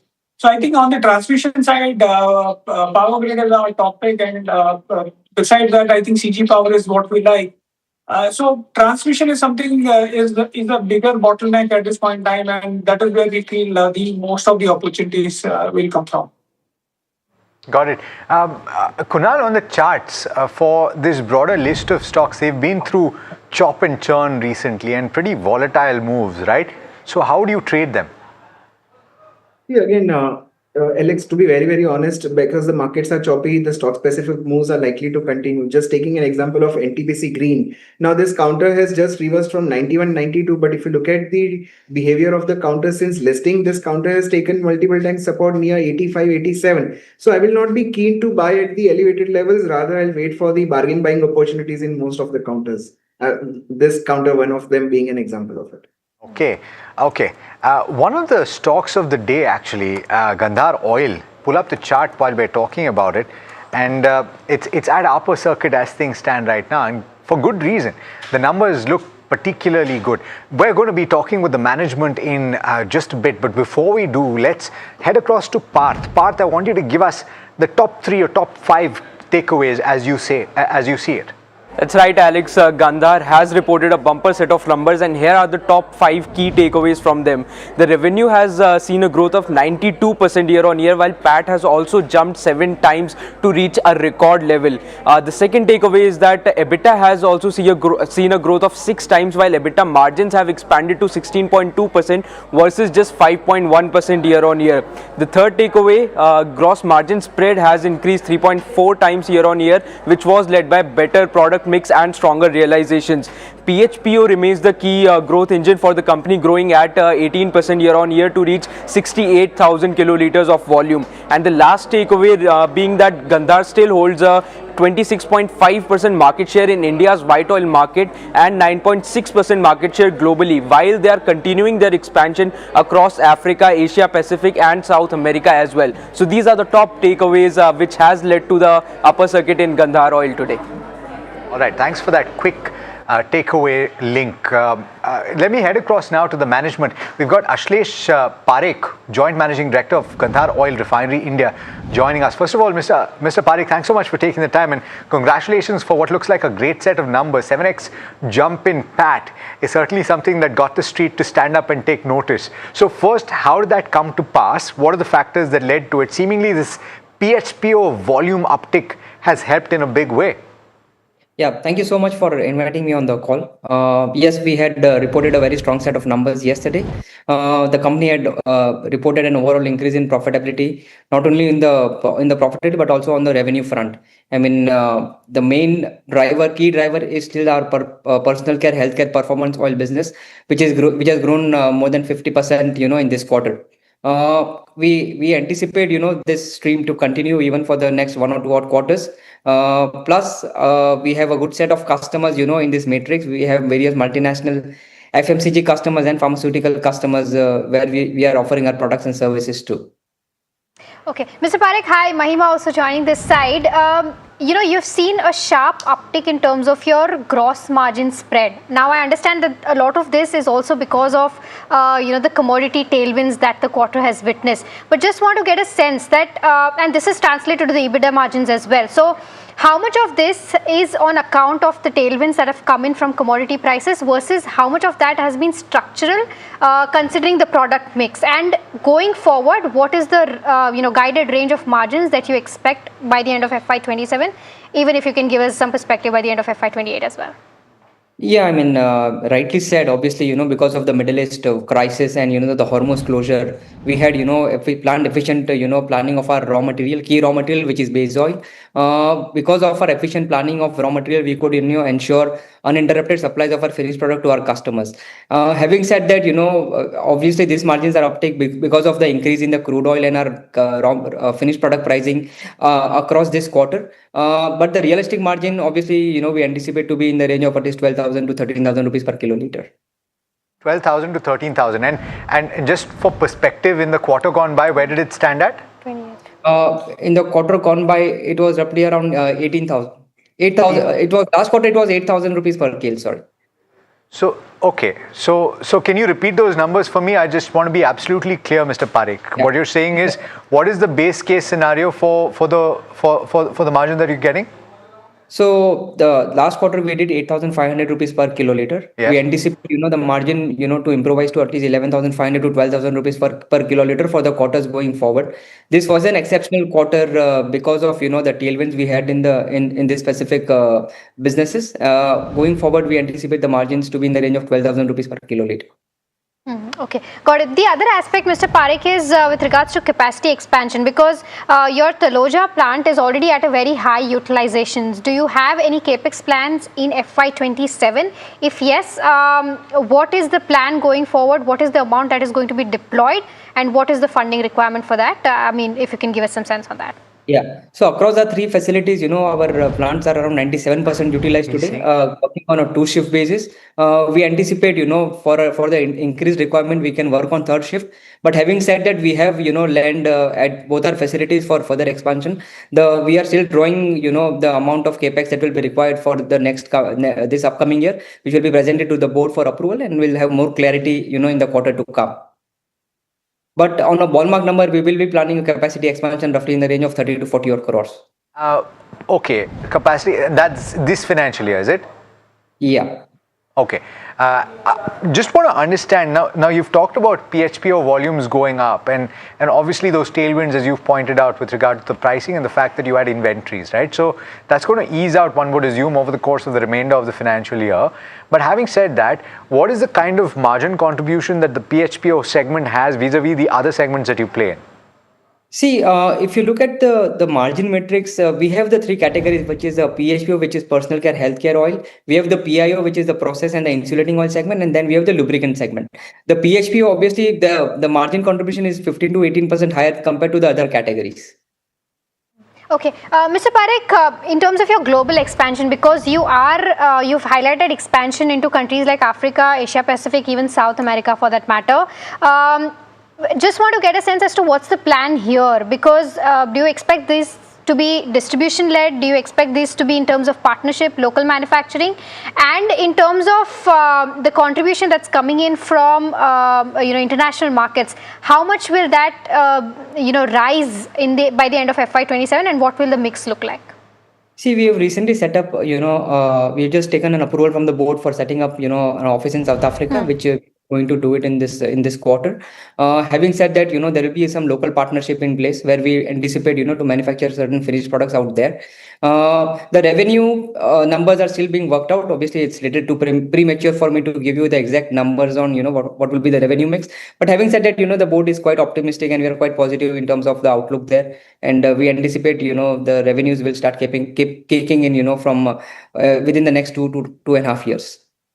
I'm just looking at a snapshot, Mr. Parekh, over the course of the last 3 financial years, right? In FY26, you saw growth of 9% at the top line. In FY25, it was actually a downtick of about 5.3% and just about flat in the financial year ending March 2024. So based on what you're seeing on the ground right now and your plans for FY27, where do you anticipate that you will end full year top line at?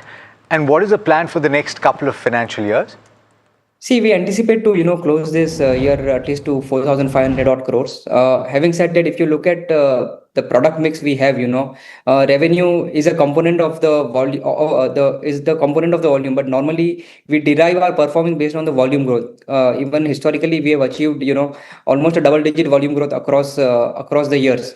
So we anticipate, maintaining that run rate and increasing our volume growth, which will in turn add in the revenue growth.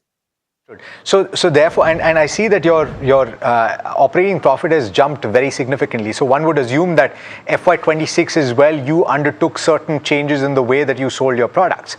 Is that going to accelerate further? And so if you're saying 4,500 crore of top line in FY27, what is the kind of EBITDA that you will generate? It's too early for me to give you an EBITDA level, but obviously we anticipate, to continue this performance in the quarters to come. So this is the level we anticipate to have the EBITDA. Blue sky scenario, Mr. Parekh, not FY27, but FY29, right? 3 years down. 3 years down. What is the blue sky aspirational scenario based on all of the things that you're putting in place right now? Where would you like to see EBITDA? So FY29, we anticipate, the EBITDA to be at least at least around 500 crores or level from where we are today. Mr. Parekh, always a pleasure, or rather, this is the first time I'm speaking. I'm hoping that we will speak soon enough. Thanks so much for taking the time. Thank you so much. All right. Well, that was the management of Gandhar Oil and arguably the stock of the day, right? Yeah, I mean, I'm just taking a look at the numbers. Yeah. I mean, operating profit in FY26 was Jumped. around 234 crores. If he's saying 500 crores by 29, that means he'll be doubling, at least in terms of EBITDA, by the end of FY29. Yeah, well, there you go. It's a steep target, but I did ask him, blue sky scenario, right? So this is based on everything going absolutely per plan, and you know how often that happens. So take this with a pinch of salt and watch this company. I certainly will. Let's head across to Somit Sarkar now to find out what he's finding out from his checks of the dealing rooms, and I'm quite curious about that. Somit? The first stock on the list is JSW Cement. Now there are sell flows on the HNI desk. Dealers expect a block deal very soon in this counter. For Vishal Mega Mart as well, there are sell flows on the PMS desk, and post the Q1 numbers, dealers are now expecting the block deal to come in very soon from the promoter side. So keep an eye out for Vishal Mega Mart as well. When it comes to Crompton Consumer, there are buy flows at lower levels on the institutional desk. Dealers indicate that fundamentally the stock is quite good, and hence this buy flows coming in at the lower levels for Crompton Consumer. And multiple stocks based on results, Bosch, Medanta and Piramal Pharma, there are buy flows on the large HNI and PMS desk. Dealers are expecting a strong Q1 numbers from all the three names. And on the flip side, there is Force Motor. There are some sell flows coming in, and dealers are expecting a weak Q1 numbers to come in from Force Motors as well. Okay, so very interesting set of companies. Keep an eye on these stocks. They tend to react over the course of the next few days. I want to go back to you, Pankaj. If you heard that conversation that I had with Gandhar Oil, and it's possible that you don't have coverage on the stock, understandably so, right? It's relatively smaller. But what did you make of what the company was saying and the management was saying? His EBITDA for FY26 stands at 234 crore rupees.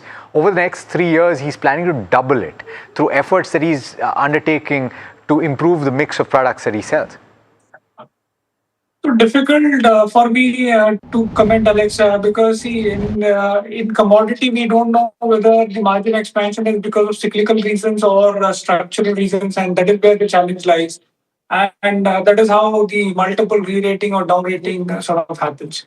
I won't be able to comment here. Fair enough. Let me ask you then, in the same space, based on companies that you're tracking, whether there is insight that you can provide to say that if I'm looking at a company like this and anticipating that it will grow, it will double its EBITDA over the next 3 years, based on companies that you track, Pankaj, what are the metrics that I should look at and study? And maybe you can give us examples for how you see some of these stocks and companies behaving. So, Alex, I think for any commodity kind of a business, gross margin is absolutely important, because if company is able to maintain the gross margin, then that clearly tells you that they have a bit of a pricing power. Otherwise, if you see a expansion in gross margins when the cycle is good, and when the cycle is bad, the gross margin sort of contracts, then whatever company sort of uses adjective in terms of that they provide some specialist product and all of it, does not make sense. So I think that is the most important thing when you are sort of looking at these some of these companies. All right, okay, fair enough. The other one which is surprised today is Ujjivan Small Finance. I think that is the most important thing when you are sort of looking at these Bank, because the stock was down 4%, post which the investor presentation came out, and where the management has gone ahead and raised the guidance for FY27, and we saw the spike coming in the counter as high as almost 7%. So recovered significantly from the day's low point on the back of rising guidance by the management. And we have Shivam joining by to give us more details on what's actually excited the street, and what has the guidance been like, and what has it been raised to. Right, yes, Ujjivan Small Finance Bank has seen a strong recovery from the day's low and has been up around 11%.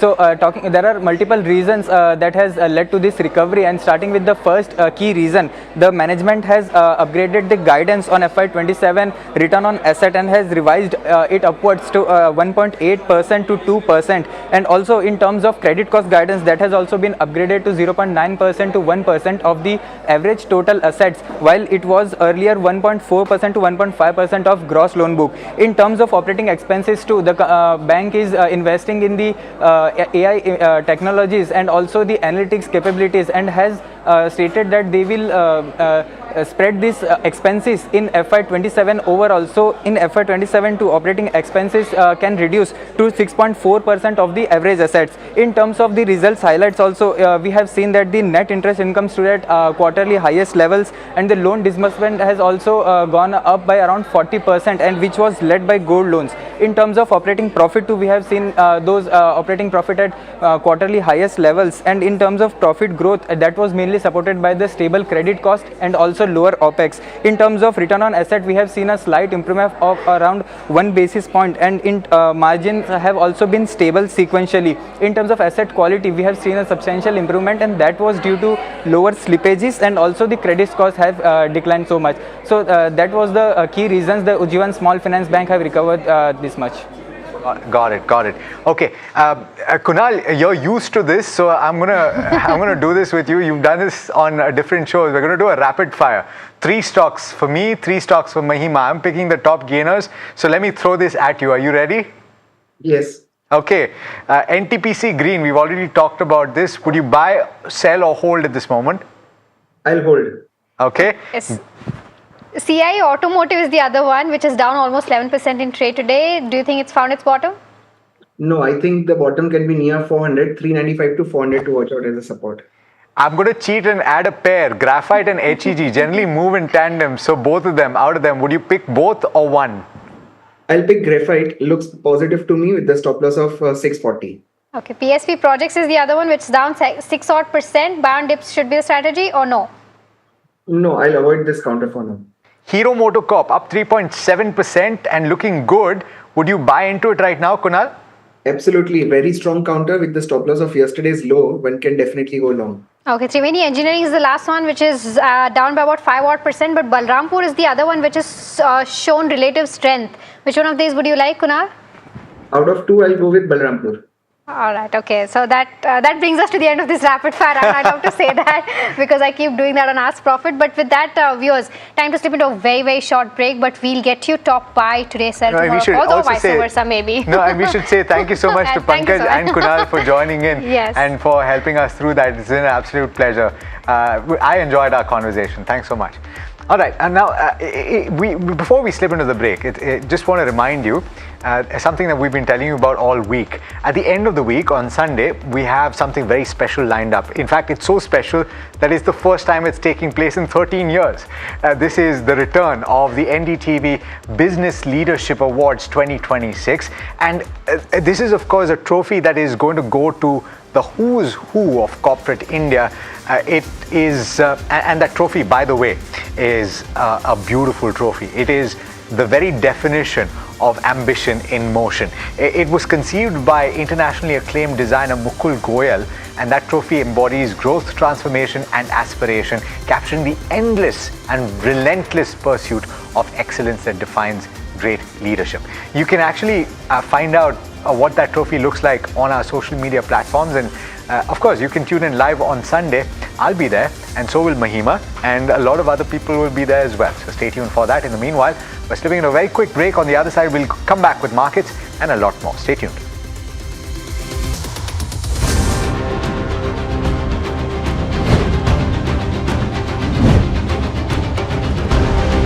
As a country, the way we are growing, the way we're going forward, I think we have made great strides in the last couple of decades.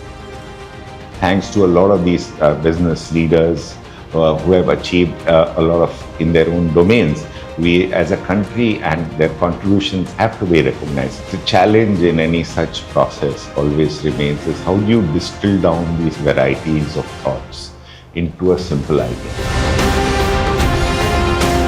So the way we evolved it was we took the basic concept of infinity as a concept of excellence, continuity, a future.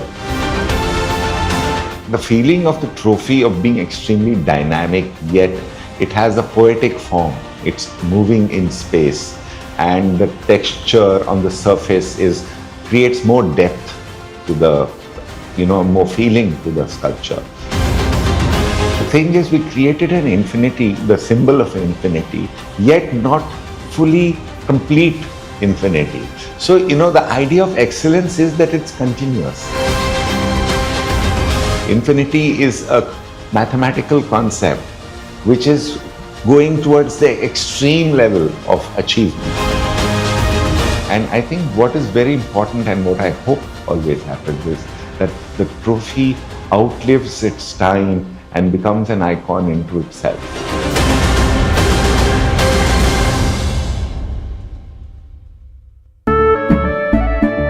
केसरिया से मन जोगी हुआ रे दिल झूमे देखो मतवारा हुआ रे केसरिया से मन जोगी हुआ हर पल मनाओ केसरी त्योहार विमल बोलो जुबान Kesari We are over, Jimmy.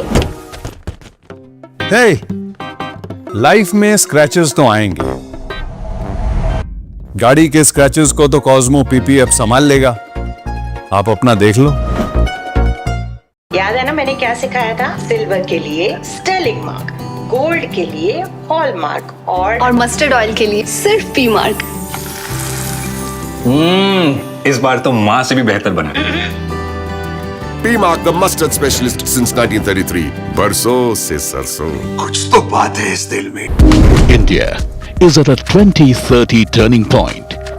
EVs, hybrids, biofuels or hydrogen, what fuel wins where? Join top auto CEOs, policy experts and industry titans at the NDTV Automate Fuel and Future Summit 2026. Where you need charging infrastructure, you need it on highways. Catch the exclusive coverage only on NDTV.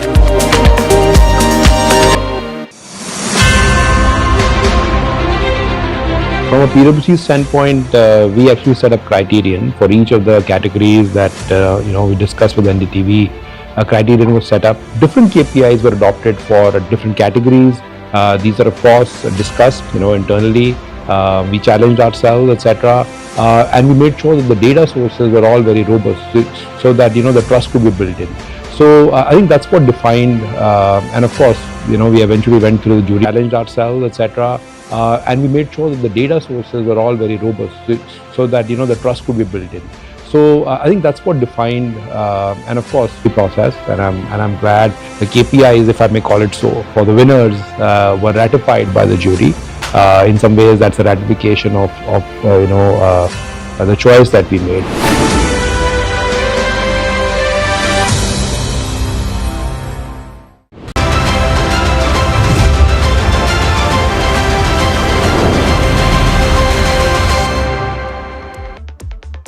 Welcome back. You're watching India Market Close here at NDTV Profit. Of course, a quick take as to how the markets are doing at the moment and try to pull the Nifty 50.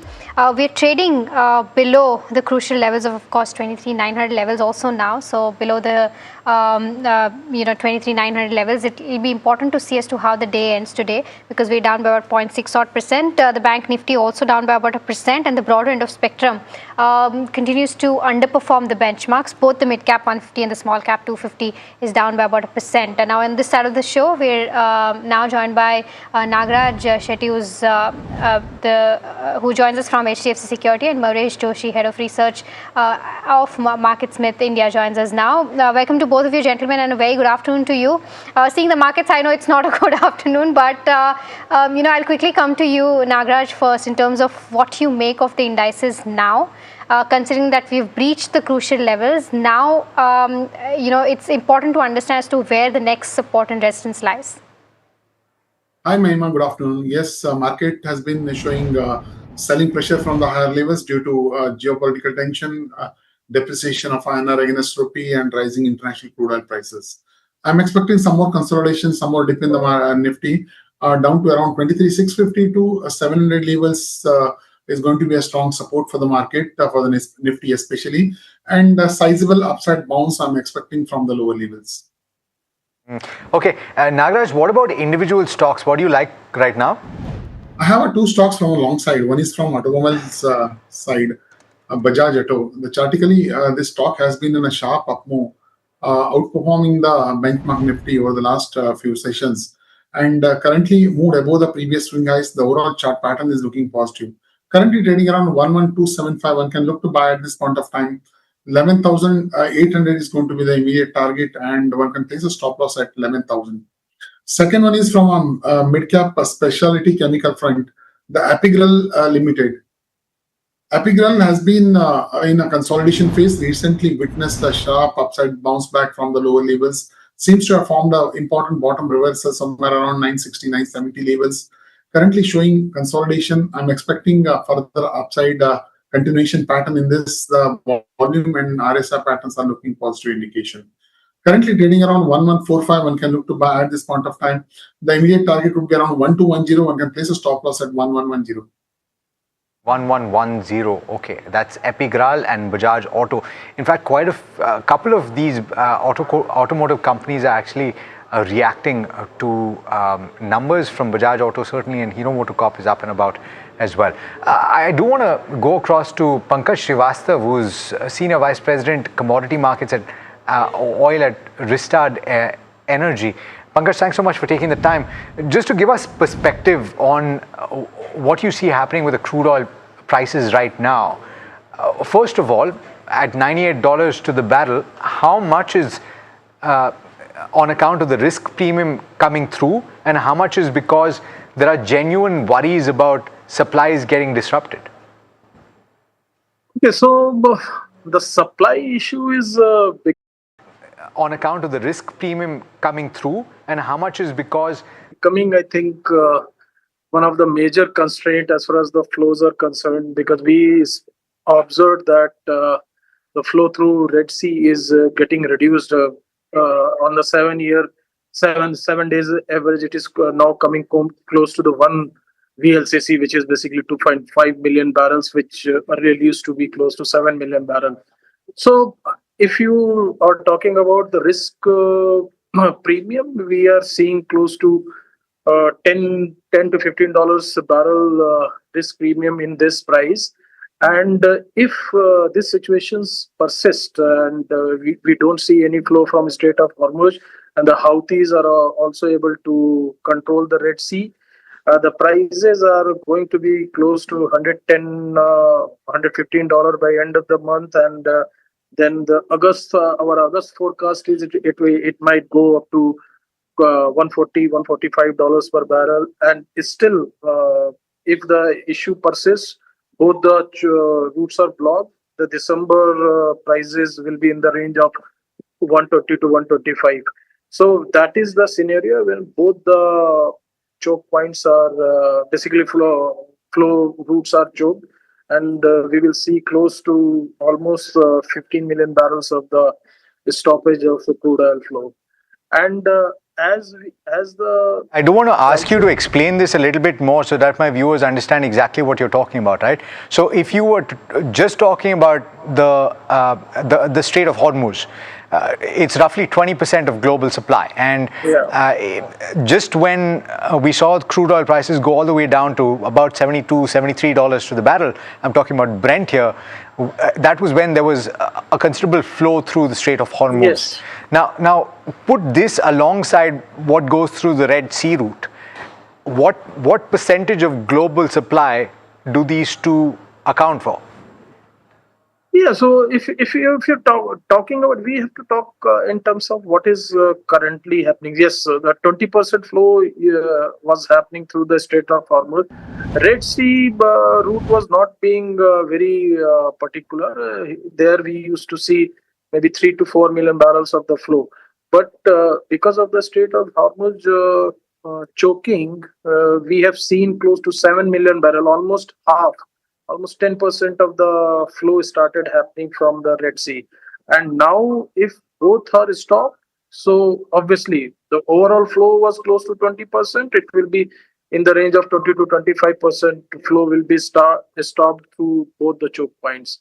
So one choke point at this point of time, you can assume 50% is being contributed from Strait of Hormuz and 50% from the Red Sea. So total flow used to be 15 million barrels, and then we see 7 million barrels is coming from Red Sea, and if Strait of Hormuz opens, again 7 million barrels. So combined both will be 20% only. With regard to buffers, right, if you have some information or knowledge of this, there was a little bit of a lull, and so large importers like India, like China, would have shored up buffers, right? So assuming that this settles down over the course of, say, 2 or 3 weeks, and one hopes that that does take place, countries will have the ability to tide over a short-term disruption, correct? Yes, that is right, because what has happened before this ceasefire was broken, everybody was not anticipating that the things will come to such an extent. And the people have already prepared upfront. Like the countries like India, they have a pretty much crude oil supply buffered up till month of August. And the other South Asian countries also planned for that, all the importing countries. China, we should not worry about, because China has already close to 1.2 billion barrels of the storage, and they have reduced their imports. Typically, they used to import 12 million barrels of the oil, but they reduced it to 7 million barrels. And there are a couple of reasons for that. One thing is that they have a significant inventory. They are basically withdrawing from the inventory, and then the China has seen a significant demand destruction also. So and because of that, the requirement of the crude was not there. So China saved us, continued to save us, at least countries like India now. And the Russian crude is also on the block. Certainly. So it's a dynamic situation, but thanks so much for joining and for explaining how this is going to pan out in all probability over the next few weeks and months. Thanks so much for taking the time. Thank you. I want to go across to Mayuresh Joshi. Mayuresh, thanks so much for waiting by patiently, but I thought there was an important conversation to have in the context of crude oil prices going to $98 to the barrel. And it's also pertinent and timely because you had oil marketing companies report their numbers, and GRM certainly look good, but they do have certain other issues. Obviously, those net losses are quite significant. So how do you look at both upstream and downstream companies in the context of crude oil prices going to 98, and the fact that what Pankaj was just pointing out, the fact that there are buffers, at least for now, because countries like India have shored up when there was a lull? Afternoon, Alex. No, absolutely, I think, and because of the volatility that you've probably seen in crude prices, I think it's very difficult to make a structural call, either on upstream or downstream companies. Obviously, oil has now spiked, which might benefit upstream companies, but this has to be a far more consistent trend. And therefore, I think if this persists for a longer periodicity of time as we end the quarter, the benefit can percolate for upstream companies if crude prices stay elevated. Conversely, on the downside, I think if crude price is correct, obviously, I think oil marketing companies will see the benefit with a lag effect. You've obviously seen that in the numbers that have probably come through in terms of inventory losses that have probably got reported for most OMCs as was expected. But largely, I think because of the volatility in the price fluctuations and the sensitivity to earnings for both upstream and downstream, I think it is very difficult to take a call structurally. So I think we've stayed away from oil companies for these very basic reasons. Right, that makes complete sense, Mayuresh. But the other stock that remains in focus is SRF.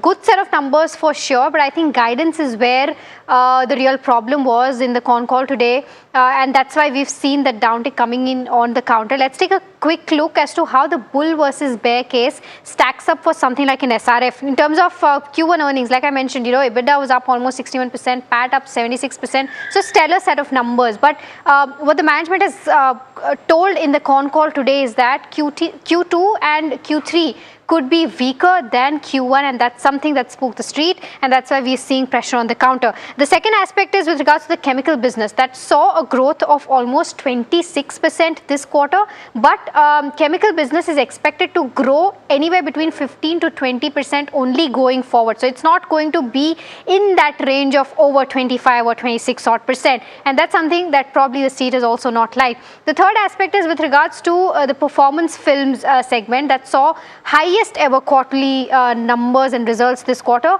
but going forward growth, of course, this growth was aided by temporary disruptions and panic buying. So going forward we'll have to see whether this growth is sustainable or not. The The third aspect is with regards to technical textiles EBIT, which surged around 186% year-on-year basis, and this was on account of better demand, but largely this stack up and this overall margin uptick will normalize as markets stabilize, because there was a stack up happening in this entire segment because of geopolitical crisis. The last one is for fluorochemicals, where it delivered a strong set of volume growth across markets, but input costs still stay vulnerable according to the commentary coming in from the management, and this is due to the Middle East tension that's been the case so far for the entire segment. So this is the overall bull versus bear case for SRF. Mayuresh, I'll quickly come to you on the chemical segment also as a whole, right? Because the pack as a whole has been doing very well. Would you be a buyer of any of these stocks, and any quick take on SRF as well? No, so afternoon, Mahima. So I think the chemical business is still the bulk for SRF as the market sees it. And therefore, I think the kind of commentary that has probably come through in terms of Q2 and Q3 being muted largely would mean that the chemical business and the chemical EBIT margins would be under some sort of a bump. Obviously, I think as far as the fluorochem business is concerned, both the refrigeration and the propellant business has done exceedingly well. The performance oil business has performed well as well. And also the need in terms of understanding the capex that they've probably done in terms of the rocket plant expected to be put up to 25,000 MTPA capacity at 250 odd crores, assuming what China does and the demand supply dynamics. This is one brave announcement that probably SRF has done. So again, I think reaction in terms of how commentary probably was. For the space as a whole, my own sense is that niche chemical players will still continue doing well over the next few quarters structurally. Maybe a quarter or two, because of what is seen in the West Asian region, might affect a few of the supply chains for a few companies as we speak. But structurally, I think they're in a good trend as we see it. I think Navin Fluorine remains one of our top picks and one of our top holdings as far as chemical space is concerned, based on the thesis that the refrigerant business, the MPP business, and the super specialty business, and the capex thereof, and the asset turns that are expected will lead and shall lead to significant revenue growth with better gross and EBITDA. All right, so keep Navin Fluorine on your list. Nagaraj, let me ask you about this pair of stocks then. SRF, it's probably at the low point of the day. I did see that chart, right? It's over 8% lower, so it's taking a bit of a knock. And Navin Fluorine, that Mayuresh said is his preferred pick in the space. I think SRF chartically is a down breakdown. It is a faster retracement on the downside of the last 4 or 5 weeks. The chart pattern is certainly not good. And at the lower side, I'm expecting 2550, 2500 is going to be the support for the stock price in the year to come. Let's cut across to the ongoing Cipla conference call. They're speaking about the numbers. They weren't too good, in fact. Let's listen to what the management has to say. These are relatively smaller in terms of size, but appreciable launches in any case.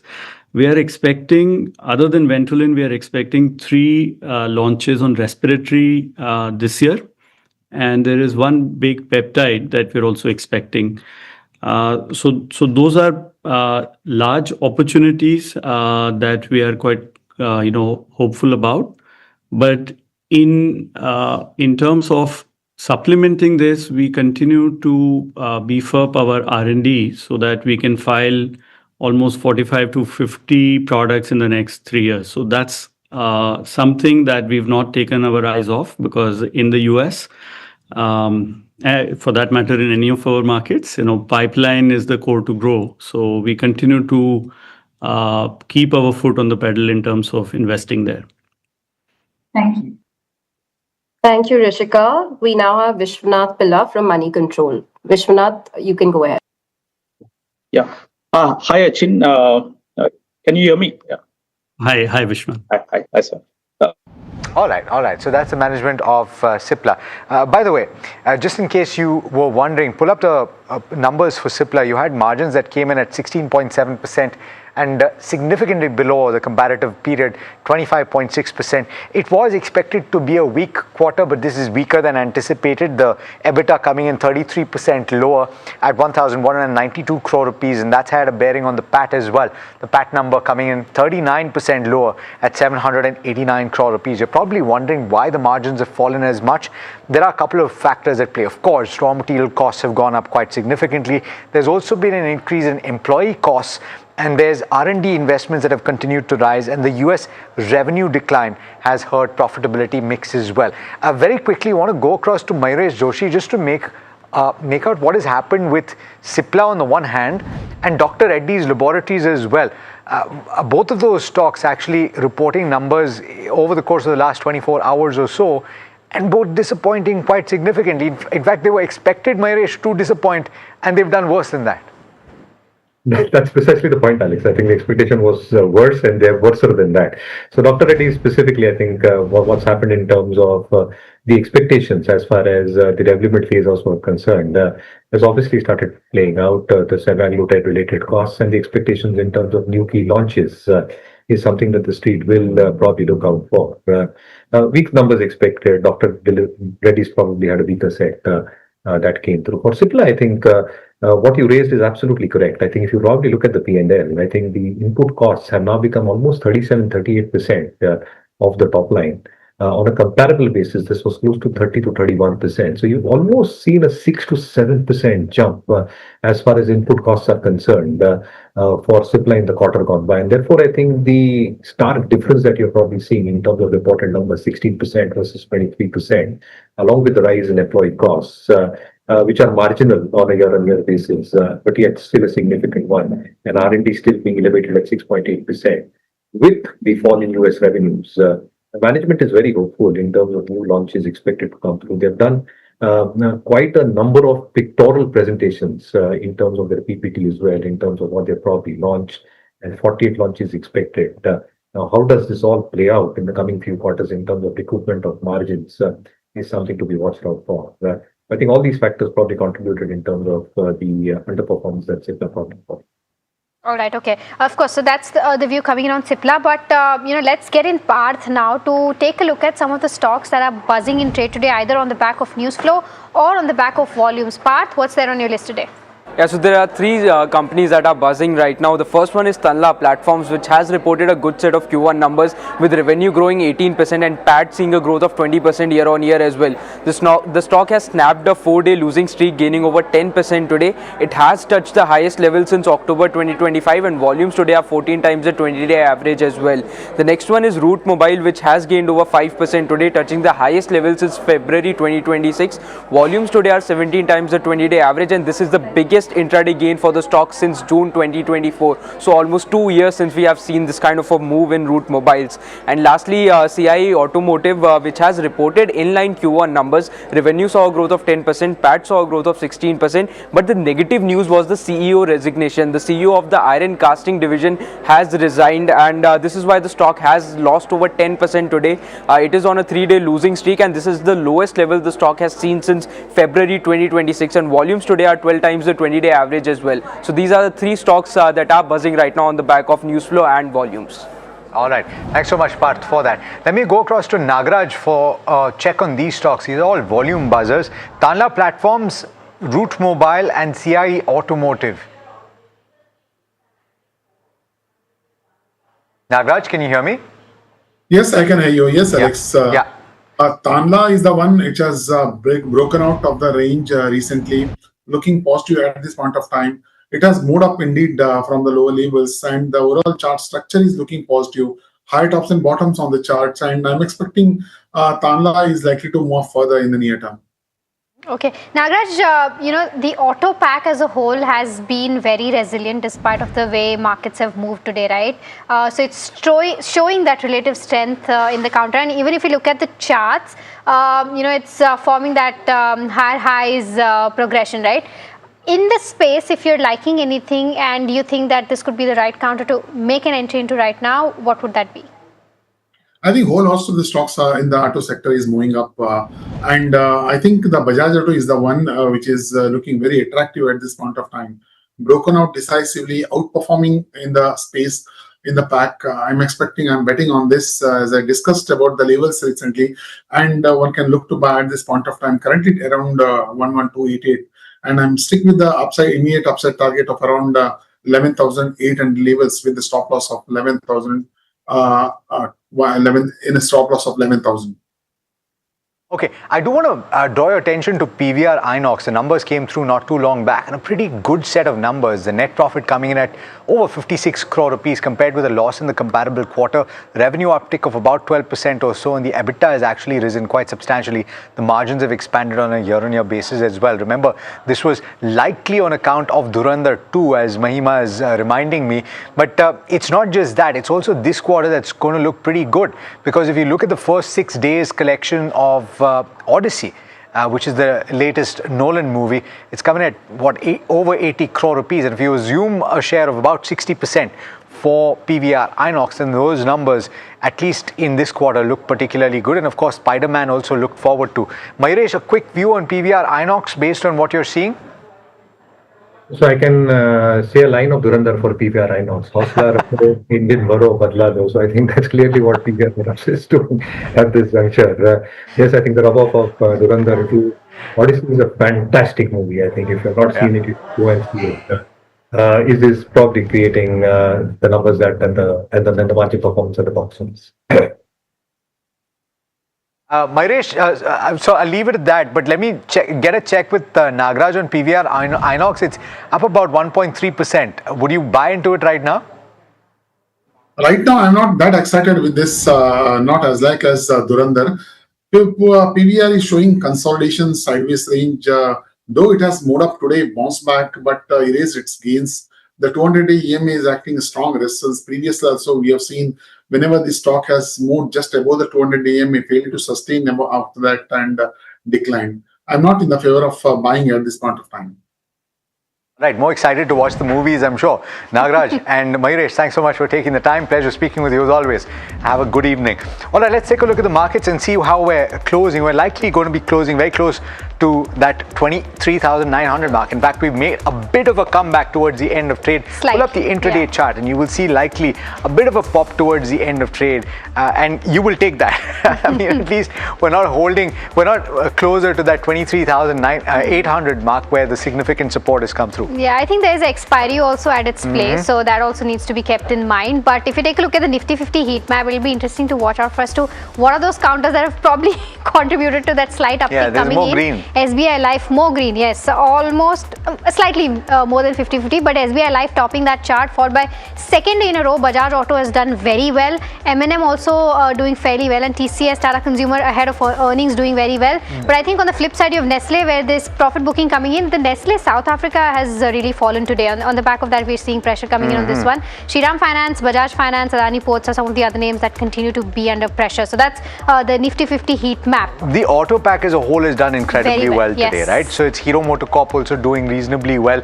You have Eicher Motors that's up and about, Bajaj Auto. In fact, pull up the sectoral heat map and you will see exactly that. On the top of the screen, you will see the auto pack that is up about 0.7%, followed not closely, but followed by IT, which is up about 0.2% or so. So not too much in the way of sectoral winners today. In fact, the big loser is the Nifty Realty, which has outperformed in the recent past, up about 1.6% or thereabouts. I do want to take a check of the broader markets, the mid cap and the small cap indices, if you can, because they probably they have ended very close to the low point of the day for the small cap and the mid cap index. In fact, the small cap index is in fact at very close to the low point of the day, down 1.2%, and as a result of which the advanced decline ratio will likely be at the widest point. There you go. Perfect estimation. There you go.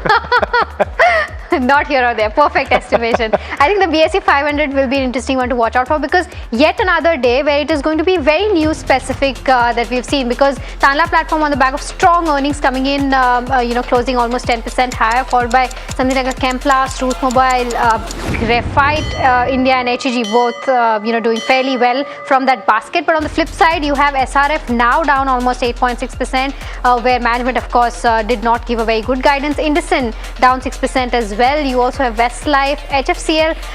I don't know how that stock moves, but CI Automotive is the other one which has taken quite a knock in trade today. All right, and the story ultimately, even at the close of trade today, is in fact Brent crude. Keep one eye on that number because we're heading towards the $100 per barrel mark, and if the supply constraints continue in the Red Sea, you will likely see that number go even higher, which means pressure for the Indian equity markets, certainly. But that brings us to the end of this edition of India Market Close. From Mahima and myself and the team that put the show together, thank you so much for watching. Stay tuned. This is NDTV Profit.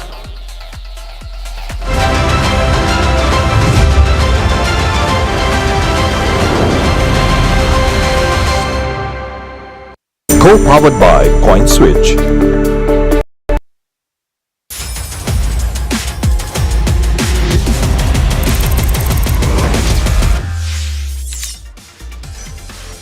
Hello and welcome to NDTV Profit. You are tuned into the Crypto Minutes powered by CoinSwitch for your daily dose of news and updates from the crypto world with me, Sharad Dubey. Now let's take a look at the top headlines. Bitcoin dips below the $66,000 mark amidst macro headwinds. S&P and Pantera launch crypto index. Bitcoin ownership overtakes gold for American investors. And lastly, crypto industry hopes Clarity Act to pass soon.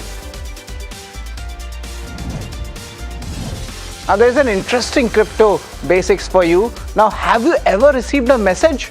Your trading account will be blocked today. Click here immediately. Right. So if you have, take a moment to verify it first. It could be a phishing attack. Now, what's a phishing attack?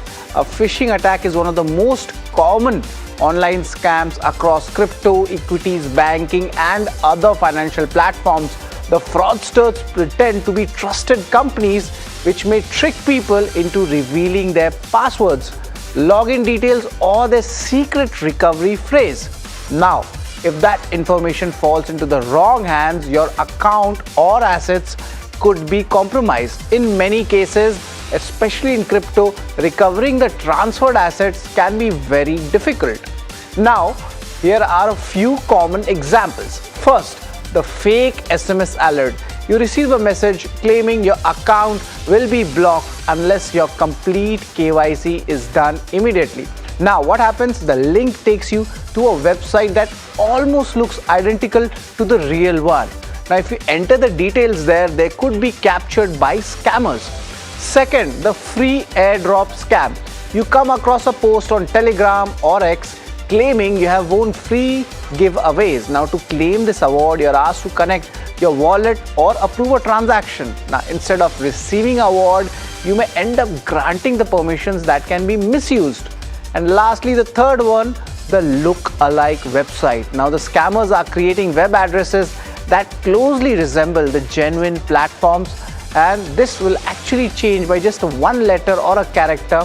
And if you don't notice the difference and the login, your credentials could be exposed. So how can you stay safe? First, never share your secret recovery phrase or passwords with anyone. Now, avoid clicking links sent through SMS, emails, or social media messages, especially related to your financial accounts. And whenever possible, type the website address yourself or use a saved bookmark instead of clicking links from a search results or promotional messages. Now, a few extra seconds to verify a message or website can go a long way in helping keep your investments secure. Now, as we wrap, remember you can reach out to CoinSwitch's dedicated helpline where anyone can connect with the in-house experts to get their queries resolved, whether it's about crypto, regulations, taxation, or the broader industry. The team is available to provide guidance and help users make informed decisions. Well, that's all on this edition of Crypto Minutes powered by CoinSwitch. Thank you so much for tuning in.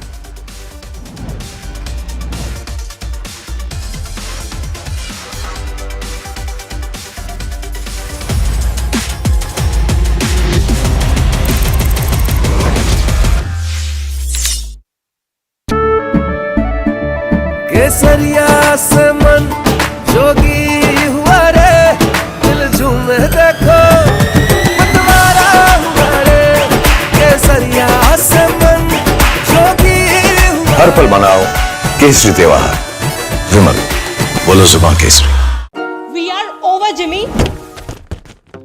Hey life में scratches तो आएंगे,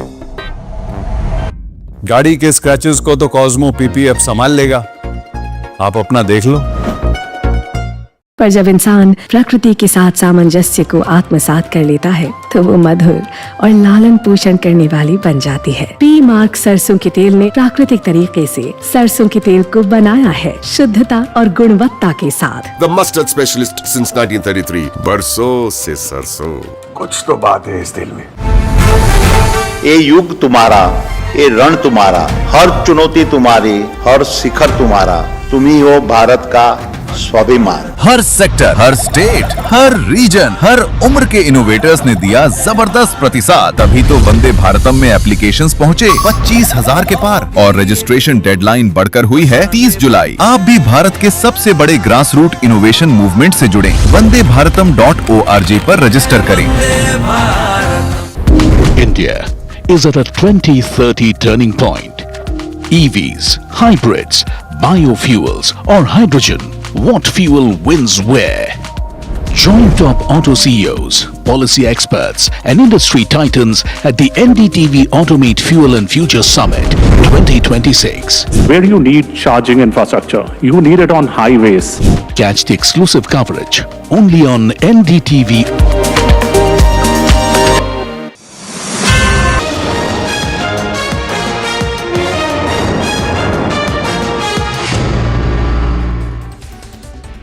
Hello and welcome. You're watching Market Express and I'm Himakshi Bahugna. Let's get straight into the show and see how the markets have fared today. First, the viewers, Dalal Street has hit the brakes after a volatile session with benchmark indices ending firmly in the red, and the Nifty has slipped below the crucial 24,000 mark, while the Sensex has lost more than 350 points as investors have turned cautious amid global uncertainty and even profit taking. Talking about the sectoral trends, so they've remained largely weak with realty and oil and gas stocks leading the losses. On the other hand, auto and media stocks have bucked the trend and managed to end in the green. US two-wheeler stocks were in top gear with Bajaj Auto and TVS Motor hitting fresh 52-week highs, while Eicher Motors and Hero MotoCorp have gained up to 4%. The rally follows a series of strong quarterly earnings, healthy sales momentum and optimism over sustained demand in both the domestic and export markets. Next counter to look at is Rubicon Research. So the stock has seen an upside of 128% so far in 2026. So this rally has been driven by strong earnings, healthy execution and optimism around its specialty pharmaceutical business. Now investors have also cheered the company's expanding presence in regulated markets and even expectations of sustained growth in its product pipeline.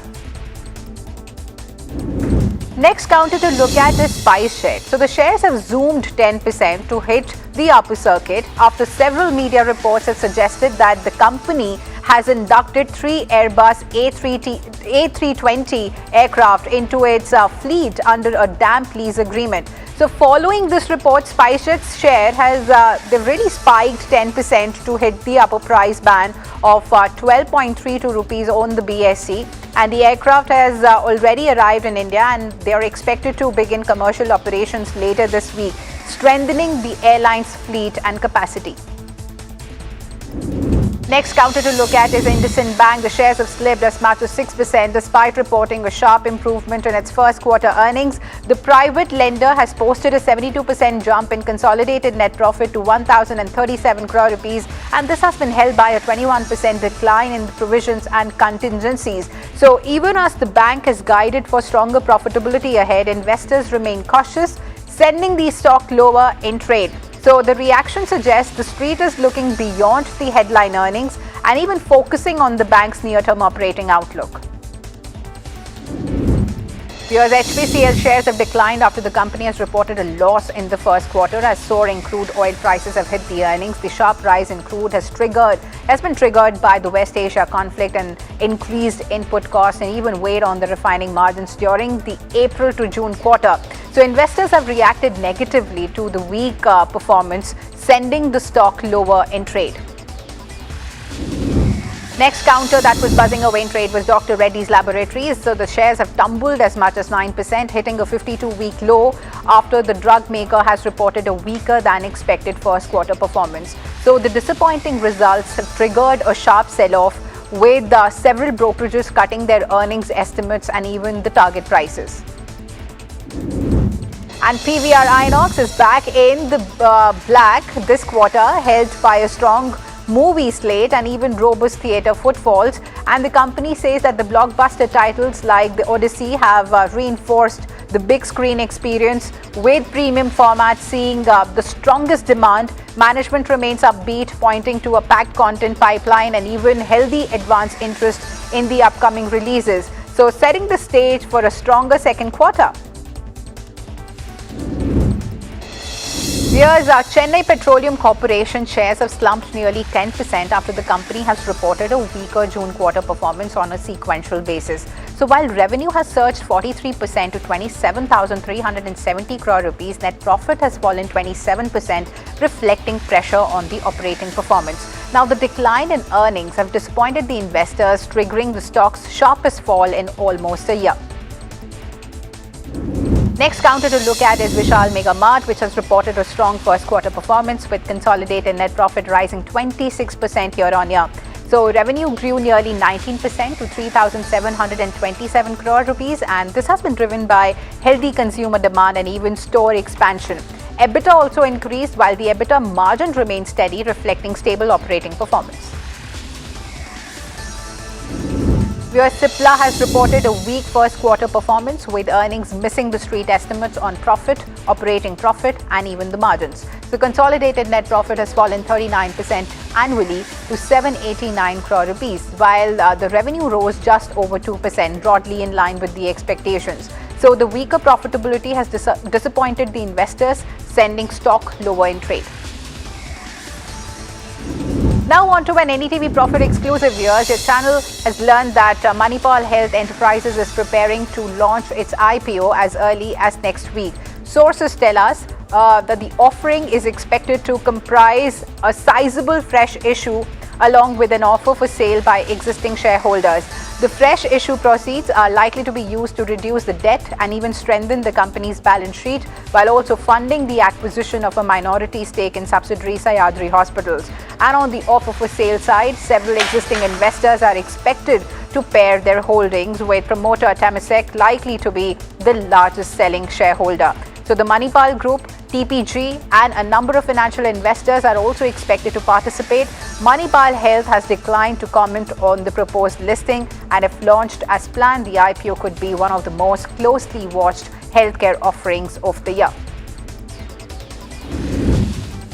Here's the impact of West Asia conflict is now being felt across global trade routes, with freight costs surging and export shipments facing significant delays. Industry bodies are saying that shipping rates on key routes have jumped sharply, while war risk surcharges have added to the burden for the exporters. Now, exporters tell NDTV Profit that securing vessels and even containers has become increasingly difficult, with many left scrambling for space. Now, freight costs to the US, Europe, Turkey and West Asia have risen substantially, while transit times have stretched by several weeks because of the disruptions around the Red Sea and even the Strait of Hormuz. So industry players are also flagging congestion at major Indian ports, adding to the logistical challenges. And authorities have directed terminal operators to speed up the movement of the containers, but exporters warn that higher costs and longer delivery timelines are beginning to hurt the competitiveness and even disrupt the supply chains. Whereas the government says that airfares remain under close watch even as airlines grapple with higher fuel costs triggered by the geopolitical tensions in West Asia. Civil Aviation Minister Ram Mohan Naidu has informed the Lok Sabha that the rise in aviation turbine fuel prices have led the airlines to introduce fuel surcharges earlier this year. with rates sequentially revised based on the flight distance. And at the same time, the Directorate General of Civil Aviation's Tariff Monitoring Unit is tracking fares on a number of routes to ensure there is no exclusive pricing. However, the government has reiterated that airlines are free to determine ticket prices based on commercial and even operational considerations. New Delhi continues to favor a market-driven approach, arguing that competition rather than regulation is the best way to keep the fares in check for the passengers. Fears Interglobe Aviation, that is Indigo, is out with its Q1 results. Let me take you through the numbers first. So, it has incurred a loss at 238 crores versus estimate of 1,084 crore of profit. Revenue stands at 24,584 crores versus estimates of 24,386 crores. My colleague Somit is joining us on the phone line to break down the number for our viewers. Somit, please take it away.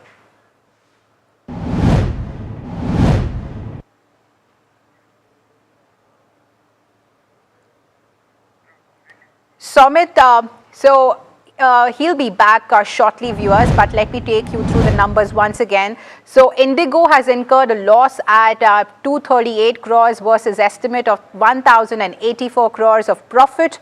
Revenue stands at 24,584 crores versus an estimate of 24,386 crores. And revenue is up 19.9% as I can see.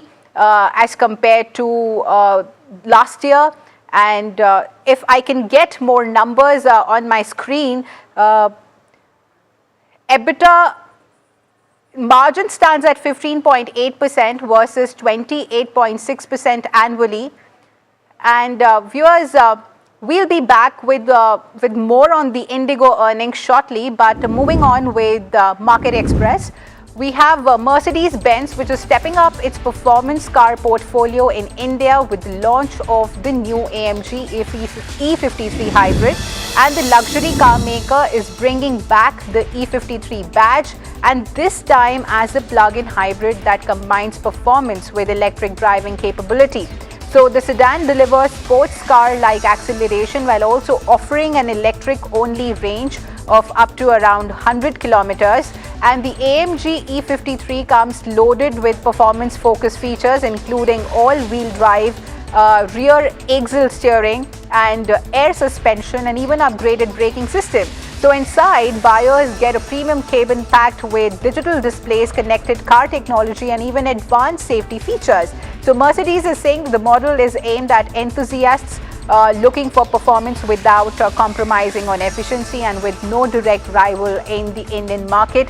The AMG E53 hybrid further expands the company's growing lineup of electrified luxury vehicles. And moving on to some national news now, viewers, Parliament has witnessed another day of high political drama as the ruling NDA and the opposition, the Indy bloc, has held face-off protests outside the House over the NEET paper leak controversy. So while opposition MPs have demanded the resignation of Education Minister Dharmendra Pradhan, the ruling alliance has accused the opposition of politicizing the issue.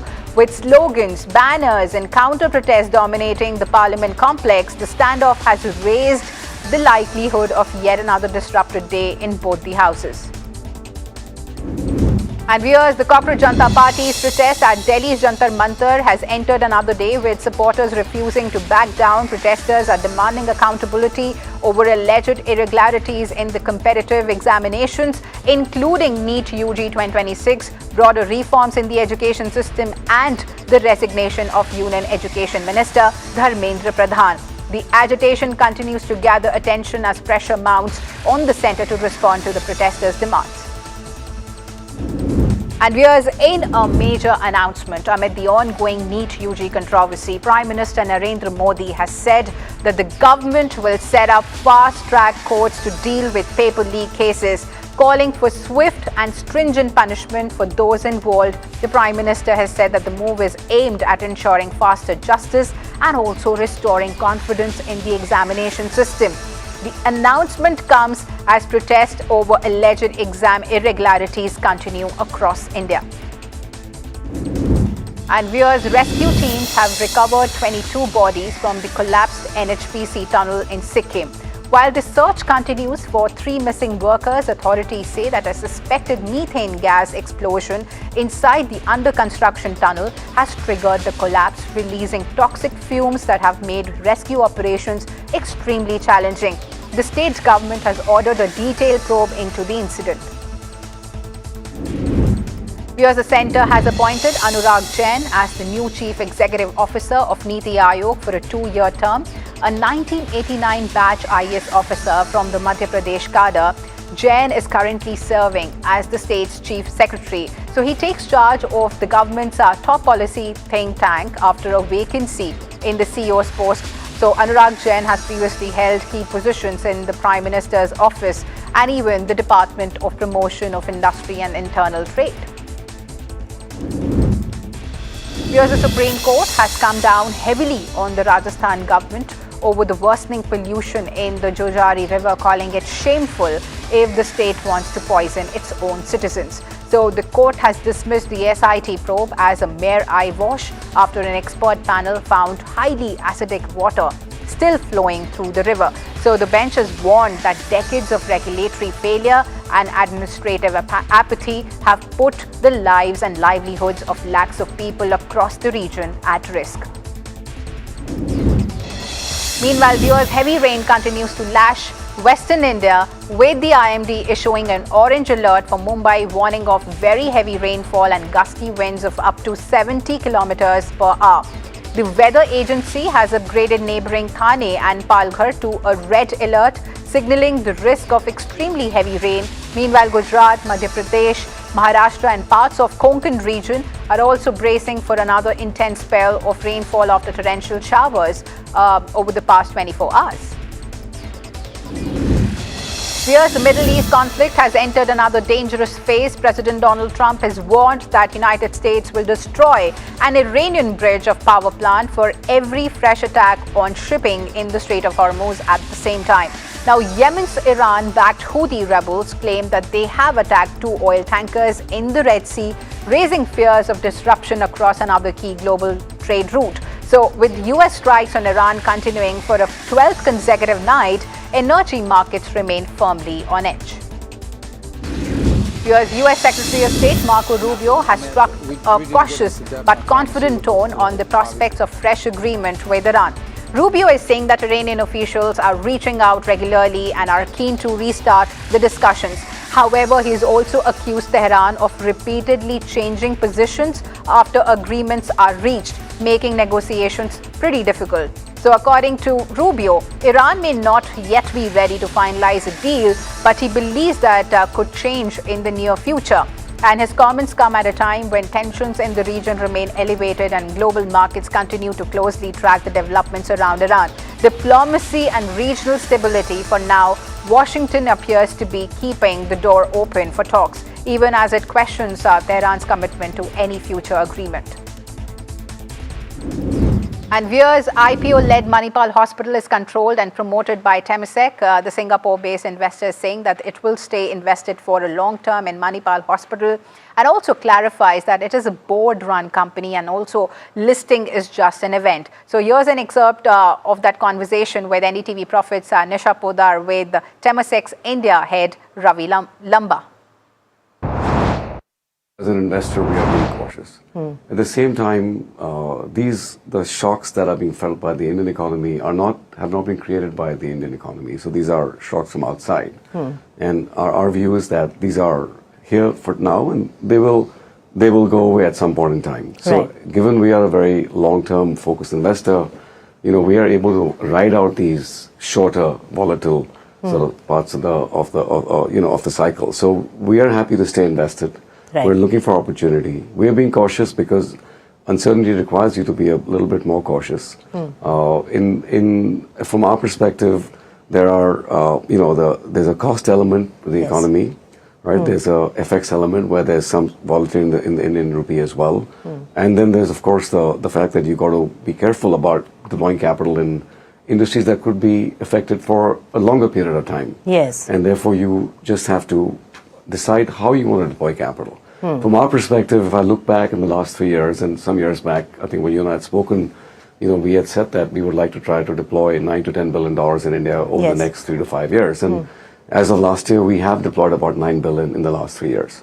So we are on track. How much are you looking to invest in this financial year, this year from now, Ravi, in India? And is that also going to be in the sectors of choice that you've already ascertained as is reflective in your portfolio? Yeah, I think the second question I would say is the way we will drive it. So healthcare, what's got to do with industrials, financial services. Yes. If it's got to do with renewables, industrials, we will invest in all of them. Now, we don't track it year by year, but what I would say is that we are still hoping to deploy the same rolling number of 9 to 10 billion over the next 3 years. Right. So, Ravi, you mentioned about the several IPOs through which you have done exits, part exits, and also benefited out of the returns that our public market and our IPO market really presented. And that's going to be the big theme for this year as well in terms of returns mechanism for Temasek, because this is the first, company where you're a controlling promoter. And we are talking about Manipal Hospitals, which is just underway for the IPO launch. What is the experience when it comes to the return dynamics, which in this particular case, my back of the envelope calculation says it's more than 4 times with the kind of valuations we are talking about for Manipal. And on the other hand, will this also, calculation says it's more than 4 times with the kind of valuations we are talking about for Manipal. And on the other hand, will this also give you a lot more confidence for more such transactions of being the controlling shareholder in a company and taking it public? Yeah, I think the first thing I would say is we're not typically a controlling shareholder globally. Yes. We've done a few when opportunity presented themselves and there was a reason to it. So there has to be a good reason why we will take a controlling position. I will, of course, not talk about any particular company. More specifically, it's not unfair for me to talk about that company. And I think from an IPO perspective, we really do look at an IPO as one event in the company's life cycle. Right. What I mean by that is it'll list when it's ready. It'll list when the markets are there. For us, it's not a divestment opportunity necessarily. It's an opportunity to unlock value. Yes. And if you think the value is there, we will hold, like we've done in all the companies you mentioned earlier. So, of course, we'd be happy if it lists and trades well, and then we can stay invested. That's the perfect outcome. Right. We will work with management and we will stay longer invested if the company is compounding, which we think every company like in the healthcare services space will, because the opportunity is there, the demand is there. These are excellent management teams who are just able to provide some really good healthcare outcomes. Right. And therefore, because there's so much demand, it's a place that it's very hard to go wrong unless, and the only way you can create value is to stay invested. Right. That's what we will do.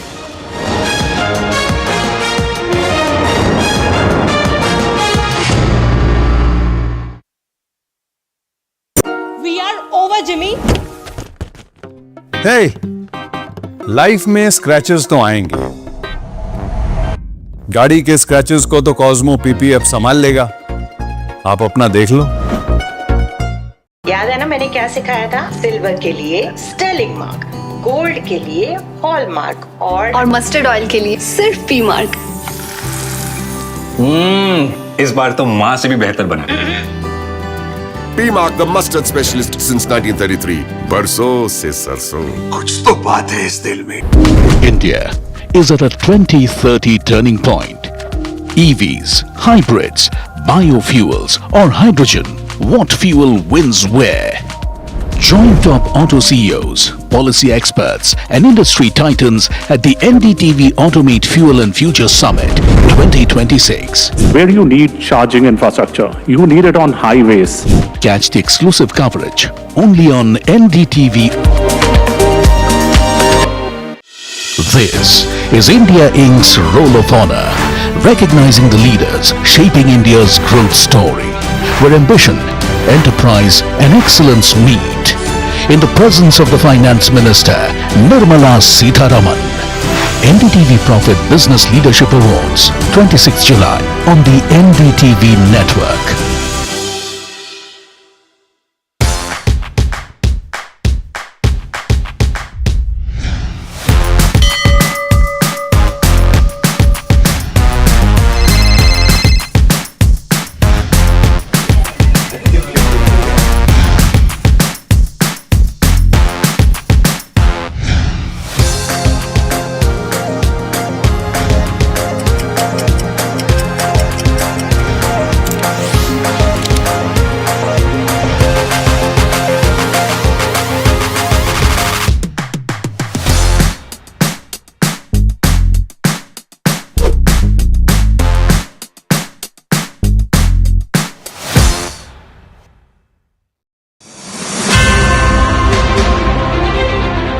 I got blooded in the stock market in the early 90s when Narayan Murthy and Infosys went public, and forever after that we've been spoiled. We look for businesses run by entrepreneurs like Narayan Murthy who have boldness, who have vision, and have a great sense of corporate governance. So some of the qualities that we admired in the stocks we invested.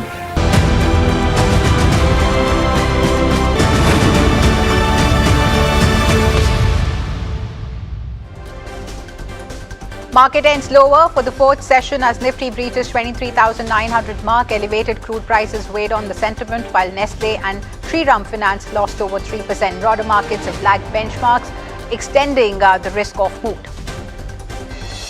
Brent breaches $99 per barrel range as tensions between Iran and US continue to escalate. Attack on ships en route Hormuz and Trump's warning of Iranian destruction add to supply concerns. Escalating West Asia conflict hits global shipping as freight rates on key routes surge sharply. Shipping lines levy fresh war risk surcharges. Cipla shares slide nearly 2% after posting weak Q1. Margin pressure weighs on earnings. Cipla's profit falls 39% to 789 crores rupees annually. Prime Minister Modi announces fast-track courts for NEET paper leak amid CJP violence, assures tough action against the accused, while opposition continues the protests in Parliament over NEET issue. Heavy rainfall continues in Mumbai and heavy rain lashes parts of Gujarat. IMD issues red alert for central and northern Gujarat. Ahmedabad on yellow alert. Uber announces major downsizing. Uber cuts 10% of customer service jobs in AI push.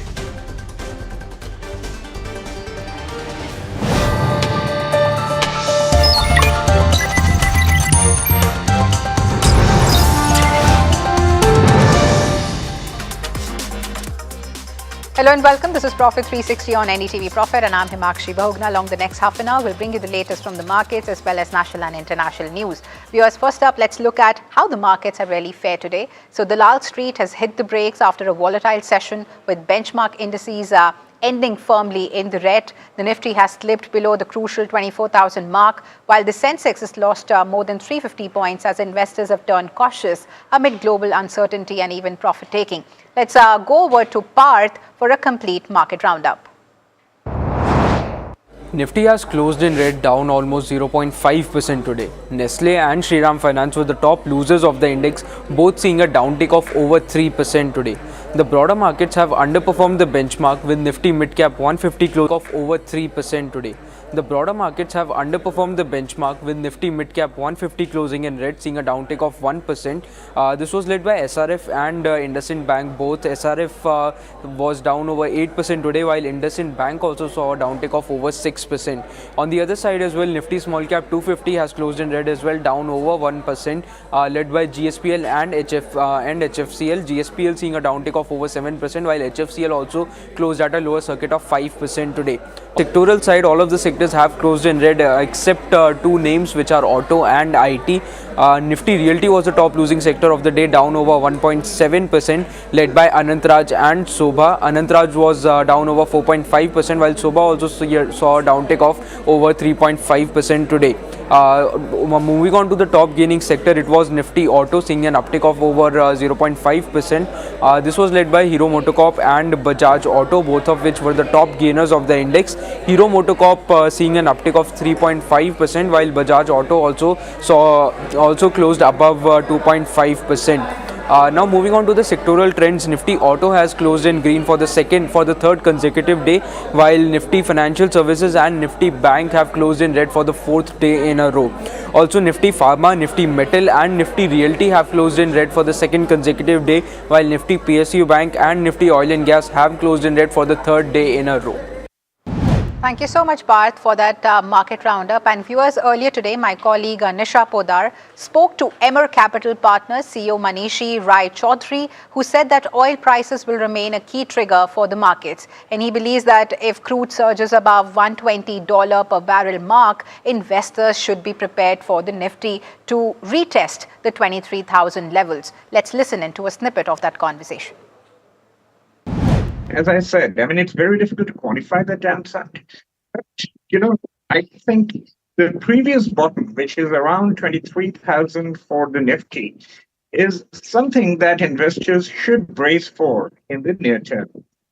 Whether it would go down even below that, that's a difficult question. I mean, if we do have oil prices spiking beyond the 120 levels, then pretty much all bets are off for the time being. Viewers, the rupee remains under pressure, ending the session at 96.57 against the US dollar as persistent global uncertainties continue to weigh on the investor sentiment. Now, the domestic currency is facing headwinds from a combination of factors including elevated crude oil prices, geopolitical tensions in West Asia, and also a stronger US dollar. Meanwhile, oil's relentless rally is rewriting the street's playbook. Forecasts have been blown away, as escalating geopolitical tensions keep pushing the crude higher. My colleague Shreyansi is joining us in with a closer look at how sharp the surge is and what the street really expects. No, absolutely. And when you take a look at the prices as well, let's take a look at the factors first things first. And number one on that list, of course, you've got Hormuz traffic slowing to a trickle. That's something that you're looking at. In addition to that, some of the alternate sea routes as well that you had earlier as well, that's been quite the concern as well for the markets because even those routes have been attacked. So on the supply front, in terms of the escalation, when you talk about Houthis shutting the Red Sea, and that's to Saudi-linked ships as well. So that's one important factor that you're looking at. Speaking of the price triggers as well, let's talk about those as well because you've got the loss of Saudi's Hormuz bypass route as well. And the path to $100 a barrel is becoming increasingly clear, with it just a stone's throw away as well. And when you talk about the $100 question, let's also get you the word coming in from the brokerages as well, because you've got most of the bears really being blindsided by some of the forecasts. JP Morgan with its $86 forecast, or be it Morgan Stanley with the $90 target as well. The only one that remains and still stands in terms of the bull case is Goldman Sachs, which has come out with the note where they said that $120 if the disruption persists is something that they're penciling in right now. Other than that, there's a new front that you're looking at, and that's the Red Sea tankers that were hit. It's the first time ever that has happened in terms of Houthis really targeting some of those ships as well, instead of just giving a warning. So lots to really watch out for, and the bears do stand surprised.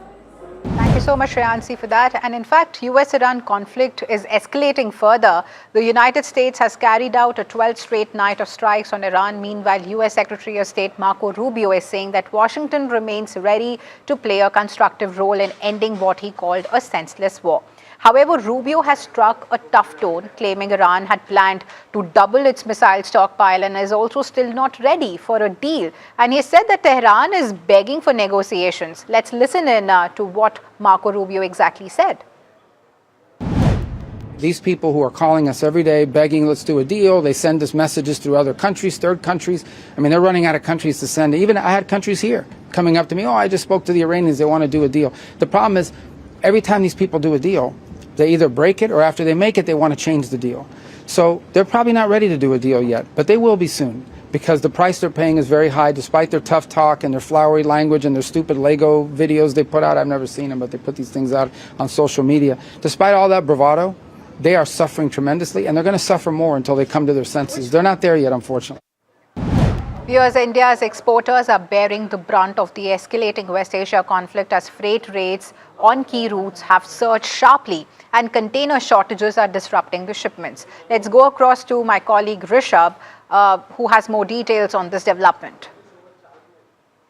Absolutely. What we're picking up is that there is renewed pain for exporters, for shippers that are sending their freight and cargo to various other geographies, especially via the Red Sea routes, that is the Bab el-Mandab, as well is suffering now, given the renewed geopolitical tensions that have simmered in that area. The details of what exporters have been facing, freight rates on the Hormuz route have jumped about tenfold. This is according to the Engineering Export Promotion Council's Pankaj Chadda. What we're seeing is that the US West Coast freight has also risen, has nearly doubled to about $8,000 per container. And these are sometimes not even without the emergency war surcharges that are on top of this. Surcharges could be anywhere between $1,500 and $5,000 per container. So these are really, really steep charges for the amount of shipment that is expected to go there. What we're also seeing is that the transit times to Turkey are also seen stretching to about 55 to 60 days. So obviously, given that the key route via the Middle East is cut, ships will have to go around Africa to go in as well. So that's what we're picking up. There's also congestion that is reported across the key ports like Nhava Sheva as well as Mundra, though it is attributed to on the port terminal operator side mostly, that needs more and more faster container movement is what we're picking up. Right. Thank you so much, Rishabh, for that. And viewers, since it's an earnings season and Infosys is set to report its Q1 results anytime today, my colleague Jasmeet is joining us with the key expectations. Thank you for that. In terms of the key things to watch out, the first we have is the CC growth and the guidance. Before we get to both of those, let's quickly understand the key numbers. In terms of revenue, we're expecting an uptick of 3.9% while the EBIT could see an uptick of 3.9% as well. In terms of margin, we're expecting a flattish margin in this quarter, same as the last quarter at 21%. If you look at the net profit, that could see a downtick about 9%. Now, in terms of the key commentary which will be in focus is the CC growth. While we are penciling in a CC growth between 1 to 2.5% with 1% of it coming from the inorganic part of the business. So that's the range what we are looking for the CC growth. When you look at the guidance, well, that becomes a key focus given the street is currently divided in terms of the guidance. We have some brokerages estimating the guidance could see an uptick, while the others are estimating the guidance could see a downtick in this particular quarter, given the Accenture had cut its guidance on the back of that slowing down of demand. So the guidance becomes a key focus. Apart from that, the focus remains on the overall AI part of the business of how the AI revenue is flowing for the company. Given company had reported the AI revenue once and then they stopped reporting it for the quarterly wise, it will be a focus if this quarter they do give out the AI revenue or not. Then we look at the key commentary in terms of the Middle East issue and how the overall deal ramp up is going on for the particular counter. When we look at the deal wins, we are estimating a deal win anywhere around $3 billion. That's what the City Note says. And lastly, the overall commentary in terms of the deflation that we are seeing from the AI becomes a key watch out. As of now, the crucial things to watch out will be the CC growth and guidance. Right. Thank you so much, Jasmeet, for taking us through that. And viewers, meanwhile, Manipal Health's much-awaited IPO is likely to hit the primary markets as early as next week. And sources are telling NDTV Profit that issue will comprise an 8,000 crore of fresh issue along with an offer for sale. Let's go across to my colleague Nimit for more details on this development. Yes, another big listing coming your way following SBI funds. Now, Manipal Health is looking to launch its IPO early next week, sources tell us. Now, this IPO will consist of both a fresh issue and an OFS. The fresh issue will be 8,000 crores and the OFS will be led by their promoter, Temasek. Yes, you heard it right. Temasek is the promoter. One of the first cases in India where a large sovereign wealth fund, international sovereign wealth fund, is going to be the promoter of a company that's going to list. Now, the founding team of the Manipal Group, TPG, 72nd Investment, which is a Middle East-based sovereign wealth fund, Novo Holdings and Phoenix Bear will also be a part of the OFS here in pari passu style. What we understand is that the proceedings will be used for prepayment and repayment of outstanding borrowings, and also secondly a part of it will be used to fund the acquisition of a minority stake that they've done in their own step-down subsidiary Sahyadri Hospitals. We are prepayment and repayment of outstanding borrowings, and also secondly a part of it will be used to fund the acquisition of a minority stake that they've done in their own step-down subsidiary Sahyadri Hospitals. We understand this could be, depending on the size of the OFS, finally India's second $1 billion IPO this year, both coming in this month after SBI funds, and we look forward to that list. In fact, as Manipal Hospital prepares for its IPO, we asked Temasek about its plan for the hospital chain. Now, Temasek India head Ravi Lamba said that the firm remains a long-term investor in Manipal Hospital and that the IPO is just an event for a board-run company. Let's listen in. We'd be happy if it lists and trades well, and then we can stay invested. That's the perfect outcome. Right. We will work with management and we will stay longer invested if the company is compounding, which we think every company like in the healthcare services space will. We have Medanta, we have Cloud9, we have Dr. Agarwal's, we have Manipal, and a couple of things come out on the sector. I think we're happy to grow our portfolio further through organic and inorganic. Manipal, we really look at it as a board-run company, even though we may be the largest shareholder, because we believe all shareholders at the table add value. So we work together. and the outcome will be seen. Viewers, NDTV Profit caught up with Cipla MD and Global CEO Achin Gupta about the company's outlook following its first quarter results, and he said that Cipla is assessing the impact of the proposed US tariffs and that remains on track with its EBITDA margin guidance and even continues to diversify its global manufacturing base. Let's listen in to a snippet of that conversation. Mr. Gupta, you were expecting biosimilar to be the next growth driver for the company, and you were intended to build 6 to 8 assets. Now, have you added any biosimilar assets, or when can investor expect the first biosimilar filing? Our most advanced asset has got IND clearance from the US, and we are starting the trial, the clinical study on that. We have added 2 more at an early stage in line with the guidance that we had provided earlier. And that's in line with our vision of adding 1 to 2 assets into the pipeline every year. But these will have 4 to 5 year development window. So the commercialization will happen post 2030-31 for most of these. In the meantime, we are also looking at in-licensing to get access to some near-term portfolio. And as and when we are able to close some of those transactions, we will obviously announce them. Moving on, viewers, the opposition created a ruckus in the Lok Sabha with several MPs trooping into the well of the House and also raising slogans disrupting proceedings. And leader of opposition in Rajya Sabha, Mallikarjun Kharge, has announced that there will be no discussion before Education Minister's resignation. Earlier today, Prime Minister Modi assured students on the paper leak issue. Prime Minister Modi has announced that government has decided to set up fast-track courts to ensure swift and stringent punishment for those involved in the paper leaks. Listen in to what BJP and the opposition leaders had to say on this.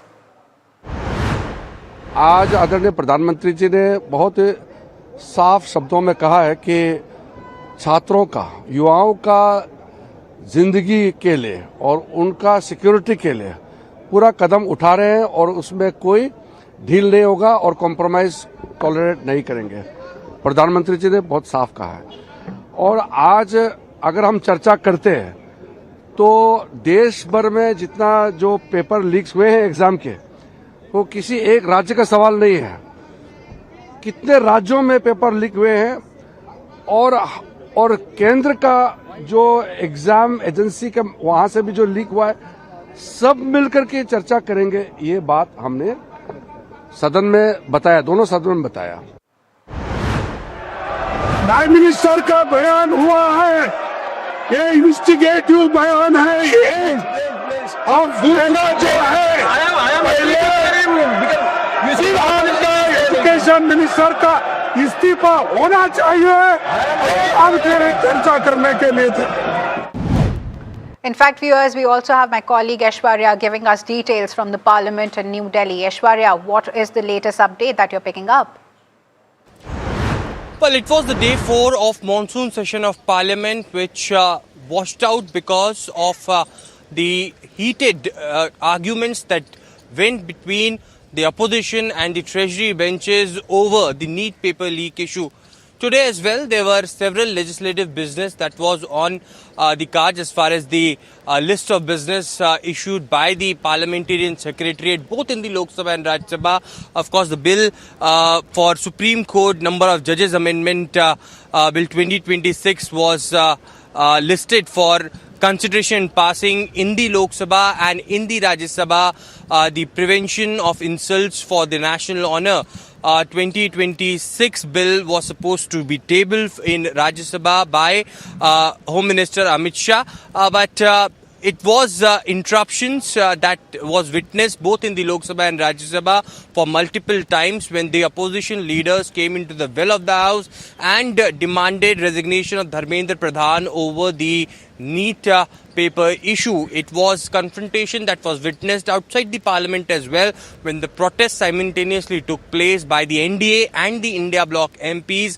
Certainly it was after that Lok Sabha Speaker met Rahul Gandhi, Akhilesh Yadav and Supriya Sholay and tried to end the deadlock between the treasury benches and the opposition so that some sort of business can take place in the parliament, but it was a clear tussle that was witnessed between the government and the opposition. The opposition parties are firm that first they demand a resignation from Dharmendra Pradhan and later there could be debate, discussion, structural one in place as far as the NEET paper issue is concerned.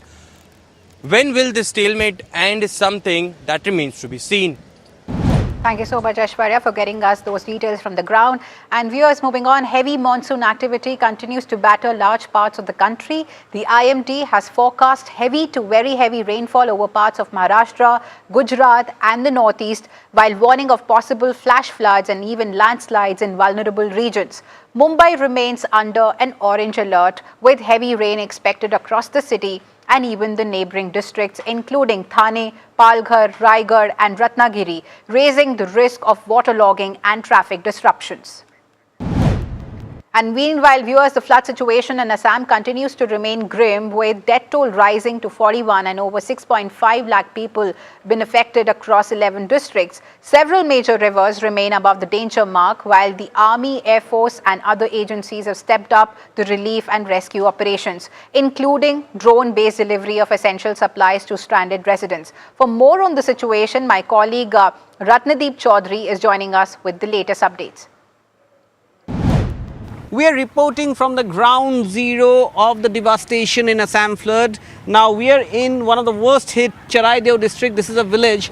Now this village has been inundated since Sunday evening when the cloudburst took place in neighboring Nagaland.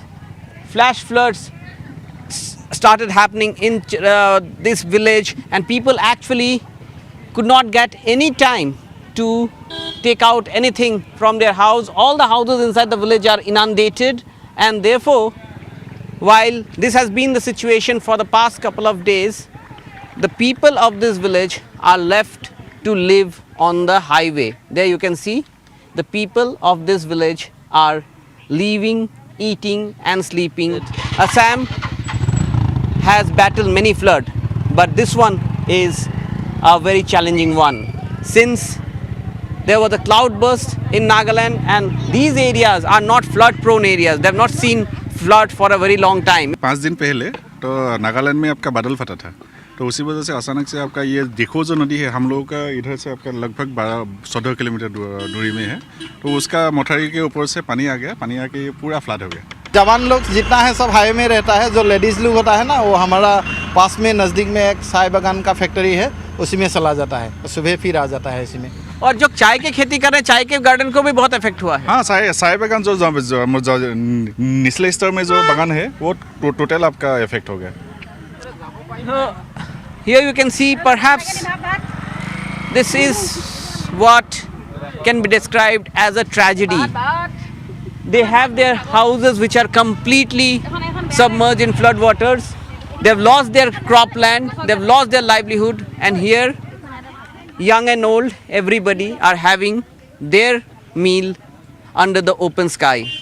Perhaps this is the challenge that the people of Assam and the government are facing in the flood-ravaged areas of Upper Assam. From the Charaideo district of Upper Assam, with cameraman Sanjay Chakravarti, Ratnadeep Chaudhary for NDTV. And viewers, we're getting to know that Infosys Q1 results are out. And let me just take you through the headline numbers first. Net profit stands at 7,769 crores versus estimate of 7,774 crores. Revenue stands at 48,211 crores versus estimate of 48,222 crores. EBIT stands at 10,163 crores versus an estimate of 10,124 crores. EBIT margin, if we look at, it stands at 21.08% versus an estimate of 20.99%. So that's what we are picking up as of now, and the numbers seem pretty much in line with the estimates. But for more, in-depth analysis, of the numbers, let me just bring in my colleague Jasmeet, who tracks the sector very closely. Jasmeet, what does the headline number really mean?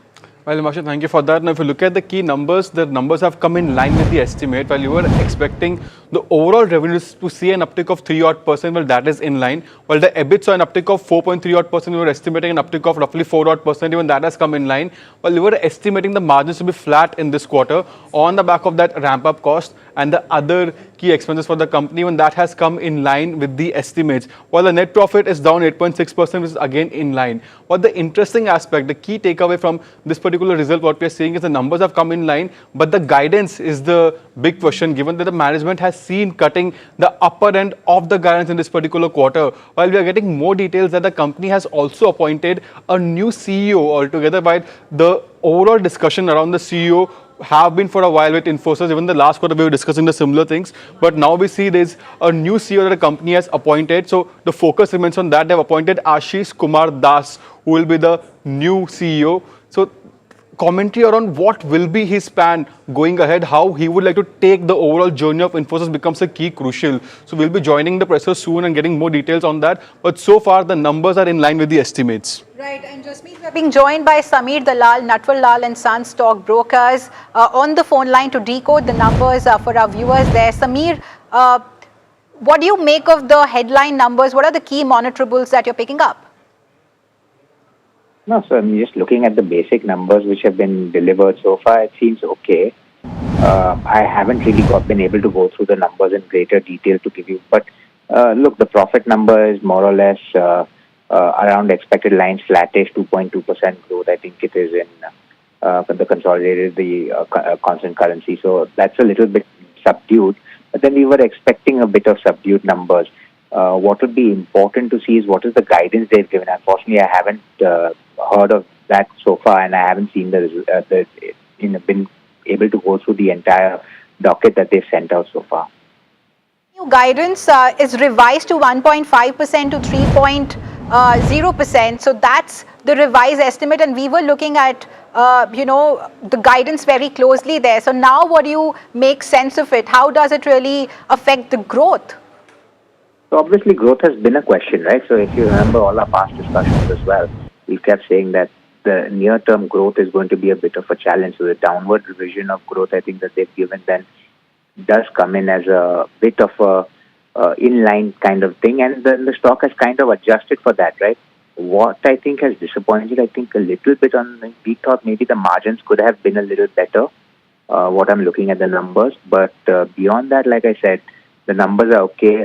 Expected that guidance would be taken down, and that's come in, and the stock is trading at very, very low valuation. So the downside probability seems less. Knee-jerk reactions can happen, but it doesn't seem like it's going to be a major crash or anything like that.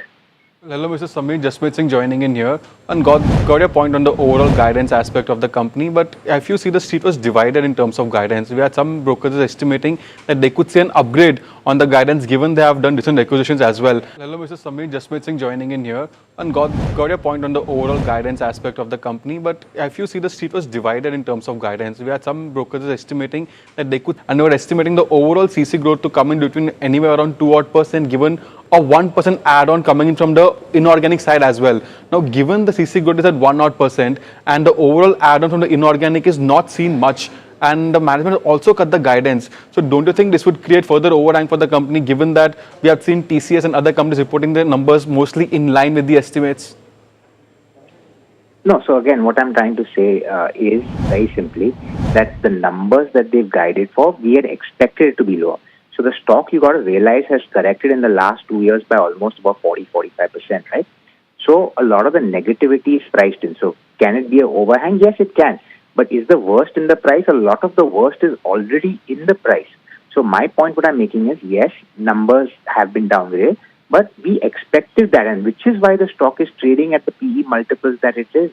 And simply put, from here, even if they are able to grow at 3%, and we are hopeful that the margins can increase, we think that maybe the stock could actually, after maybe a small bit of fall or consolidation, start moving up. So we are not as negative. Yes, knee-jerk reactions, like I mentioned, can happen. But look at the numbers. I mean, if you look at the overall numbers, 21.1% EBITDA versus 21 in the last quarter, if I'm looking on a Q-on-Q basis. At best, we can expect, with the top line growing a little bit and with AI implementation coming in, that could probably move up to 23%. So a 3% top line growth with a 6% bottom line growth, PEG of 2, the stock can easily trade at 12 to 13 times, which is more or less where it's trading. So, I mean, the downside seems very limited is what I'm trying to say. Bottom line growth, PEG of 2, the stock can easily trade at 12 to 13 times, which is more or less where it's trading. So, I mean, the downside seems very limited is what I'm trying to say.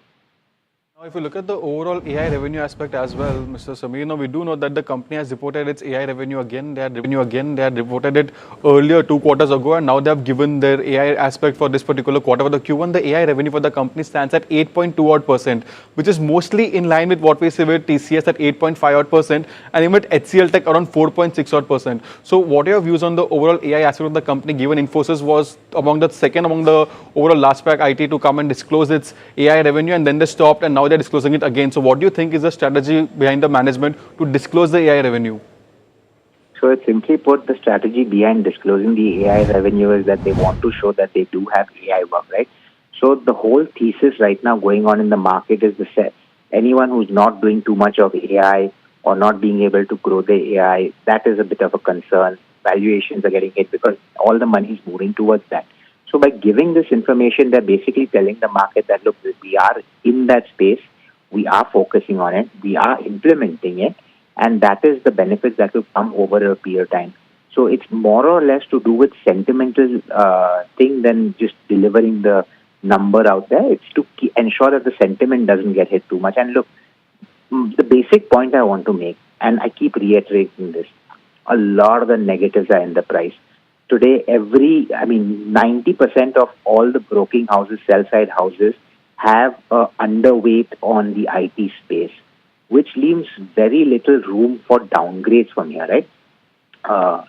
So if there's very little or almost no room for downgrade, that means the worst is in the price. So things can only get better rather than worse. And in fact, Sameer, we are also getting to know that Ashish is to succeed, Parekh as the CEO from April onwards. So how do you see that, panning out in the near term?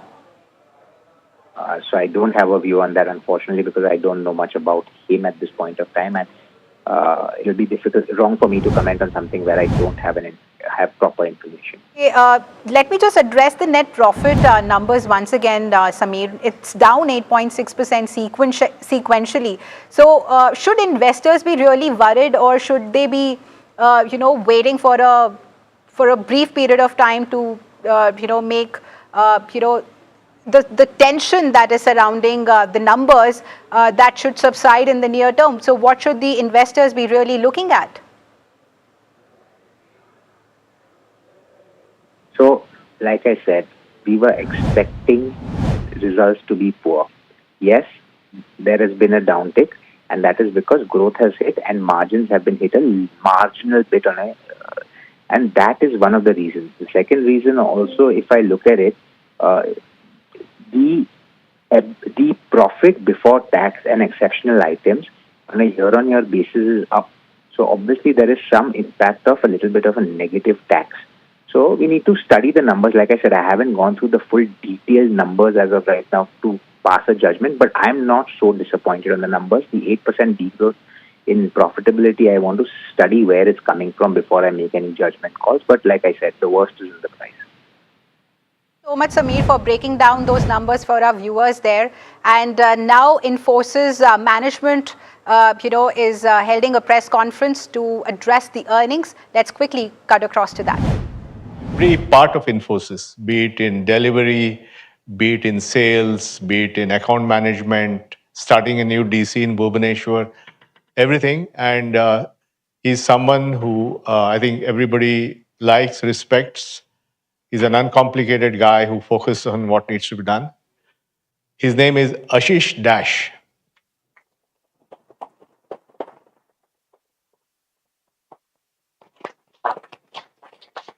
So Ashish is based out of LA. He's been there for some time.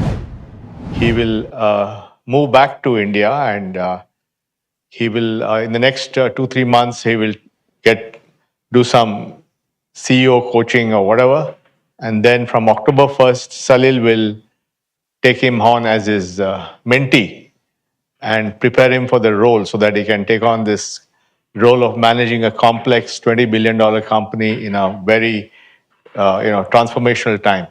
So I just wanted to let you know that Ashish will be the new CEO, and I'd now like to request Salil to say a few words about Ashish.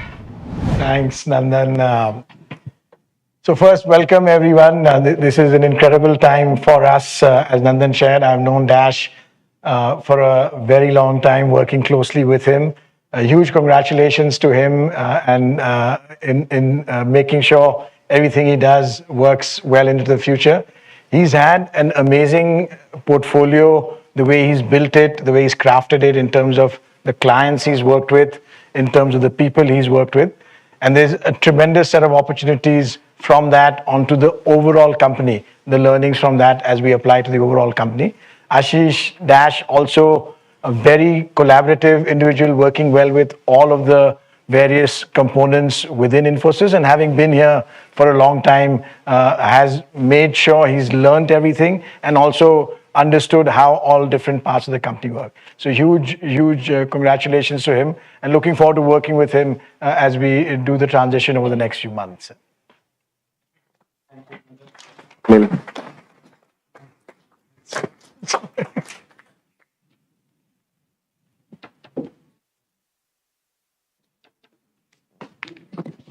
I now invite Jayesh to join Salil on stage to commence the quarter updates. As always, for this section, I will request one question from each media house. But with that, let me invite Salil for his remarks. Over to you, Salil. Thanks, Rishi, and thanks, Nandan, for that. So good afternoon, everyone. Thank you for being here. Our revenue growth for Q1 was at 2.4% year-on-year and 1% quarter-on-quarter in constant currency terms. We had a one-time revenue impact of a client decision during the quarter. Our AI services revenue was 8.2% of overall revenue in Q1. Our large deals, 3.6 billion at 61% net new, operating margin at 21.1%, free cash flow at $955 million. Our earnings per share were up 15% year-on-year in rupee terms. We saw strong acceleration in our AI work, as I shared earlier, with AI revenues at 8.2%. This is growing at double-digit quarter-on-quarter for the last several quarters. With this momentum, we see long-term relevance of our services for our clients, which are all driven through AI. From our delivery team, over 80,000 employees are working on coding tools such as Claude Code or Codex or several others for our clients, for our work inside. We see strong traction across the 6 areas of growth, the new growth that we see in AI, our hexagon for AI strategy. We see client work, for example, in building agents for processes, work on data, modernization, and using coding tools. We are building a team of frontier engineers to support our client work. Our plan is to have 6,000 frontier engineers over the next few years. We built a platform, Topaz Fabric, that enables our clients to get the benefits of AI while keeping the sovereignty of their own data within their company. Our clients are able to work with any foundation model, closed, open weight, or on the cloud, on their own servers. Our clients are able to optimize token costs, which has become very critical now, to make sure it's the appropriate for the type of work they're doing and not out of hand. Overall, we continue to see the macro environment remaining uncertain. With our Q1 results and a view for the rest of the financial year, we are changing our revenue growth guidance to 1.5% to 3% year-on-year growth in constant currency terms. Our operating margin guidance remains the same at 20% to 22% operating margin. Thank you. And with that, let's open it up for questions. Thank you, Salil. We will now open the floor for questions. The first question is from Ritu Singh from CNBC TV 18. Thank you very much. I know you've asked for one question, but if I may, Salil, you've given us a big news in this quarter. To begin with, since you speak about how you've brought in, and Mr. Nilekani spoke about how you brought in calmness at a time when the company was going through quite a bit. Even now, you're speaking of this global uncertainty because of which you've had to again, pull down your guidance as well. Why decide to leave at a time like now instead of perhaps looking at an extension? I wanted to understand, and with the new CEO coming in, any mandate for the new CEO that you could highlight for us more clearly, and perhaps that's something the investors would also want to know. And then on the earnings, of course, the reason for this revision downwards, if you could give us a little more color on what you're seeing in the environment, where's the weakness, where's momentum picking up. Some of your competitors like TechM have been talking about irrational competitive pricing. Wipro's also, spoken about that a bit. So what are you seeing in the environment? And with a 1% kind of a growth in the first quarter, do we assume the second half will be meaningfully better if you're to reach that upper end of the 3% guidance you're speaking about? And just on AI, if you could update us, how the revenue is moving, is it proceeding as per, what your expectations were? Any updates you could share on that front as well as far as revenue contribution from AI is concerned? Let me start with the first one. I think you had that question collectively for some time now. We have the answer. As I look at it, I'm really delighted with the role I've played here. We've taken the business, as Nandan said, from 10 billion to 20 billion. It's working very well. The digital transformation, now the AI transformation is launched. So I'm really delighted working well with our clients and with an incredible team that we have inside. So that's what I would like to say on the first one.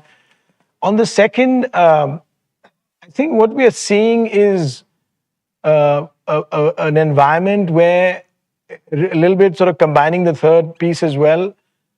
AI services is growing extremely well. Double-digit growth, if you look at it like quarter on quarter, if you look at it over several quarters in the past. We see that those 6 areas that we have identified, like the process, the agents, the data, the engineering, all of those are working extremely well with our clients. So we are now looking at revenue growth in each of those areas. Our pipeline is even larger than the 8%, which is the revenue today. So we see good traction in that. Therefore, we feel there's a good long-term relevance of our services to our clients, because this is going to continue to grow as we look out into the future. Now, the question on the guidance, we had a one-time impact that I shared with a client decision. There are factors related to what is going on in the macro environment, which we talked about. There are factors related to the volumes in the quarter. But we look at the large deal number, 3.6 billion, 61% net new. So we see a lot of support in that. We see, I think there are 6 of those deals which are consolidation deals that we have been the beneficiary in, as an example. There are 4 deals which are just under the $500 million range, so just like a mega deal. So we see, really good traction. The pipeline there is looking good. So when we balance, we decided to look at our guidance in a different way. The upper end of the guidance was really based on if the macro was improving. We now see the macro, it may improve, but not at the level that we were thinking initially. And so that's how we really constructed the guidance. But we have tremendous view that this is a good place for Infosys to operate with AI the way it's looking. And all of the work that we're doing on large deals gives us continued traction. None of those questions of why you didn't decide to stay on and what the mandate of the CEO is, and if the second half will be better.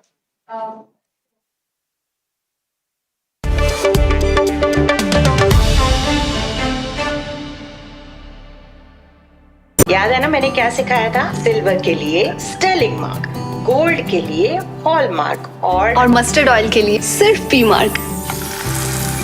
इस बार तो माँ से भी बेहतर बना। P-Mark, the mustard specialist since 1933. बरसों से सरसों। कुछ तो बात है इस दिल में।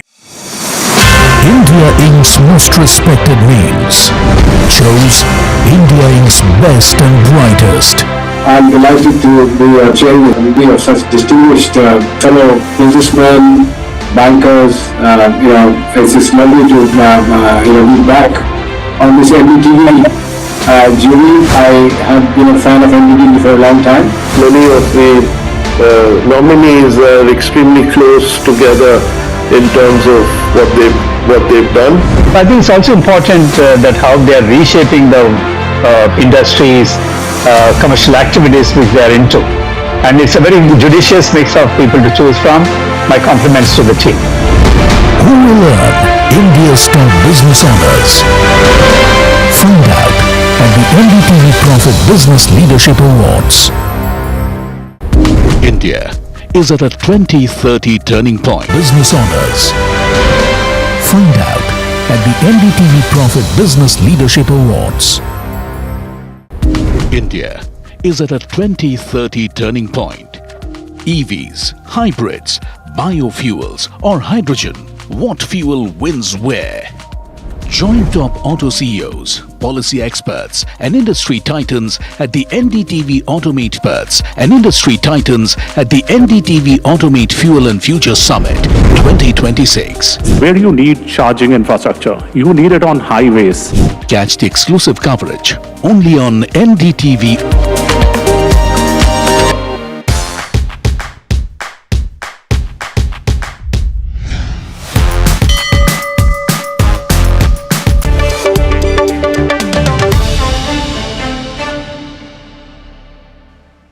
Hello and welcome to NDTV Profit. My name is Varsha. Well, Dr. Reddy's lab is in focus on the back of Q1 FY27 numbers. Just for the benefit of viewers, over here the numbers, the weak numbers that we saw was because of US revenue, which fell 35% year on year. This was due to sharp drop in rev limit contribution, but company is actually now transitioning beyond rev limit. About the India business, though India business grew strongly over almost 17% year on year, which was led by new launches, and they recently also acquired brands which supported India growth. Price hikes and higher volumes aided to growth. But to speak more about numbers, how was Q1 and what lies ahead when it comes to further quarters, and to give us a medium term outlook, to talk to us about that, we are here joined by Mr. M.V. Ramana, who's Chief Executive Officer Global Generics at Dr. Reddy's. Sir, welcome at NDTV Profit. Pleasure to have you. Thank you.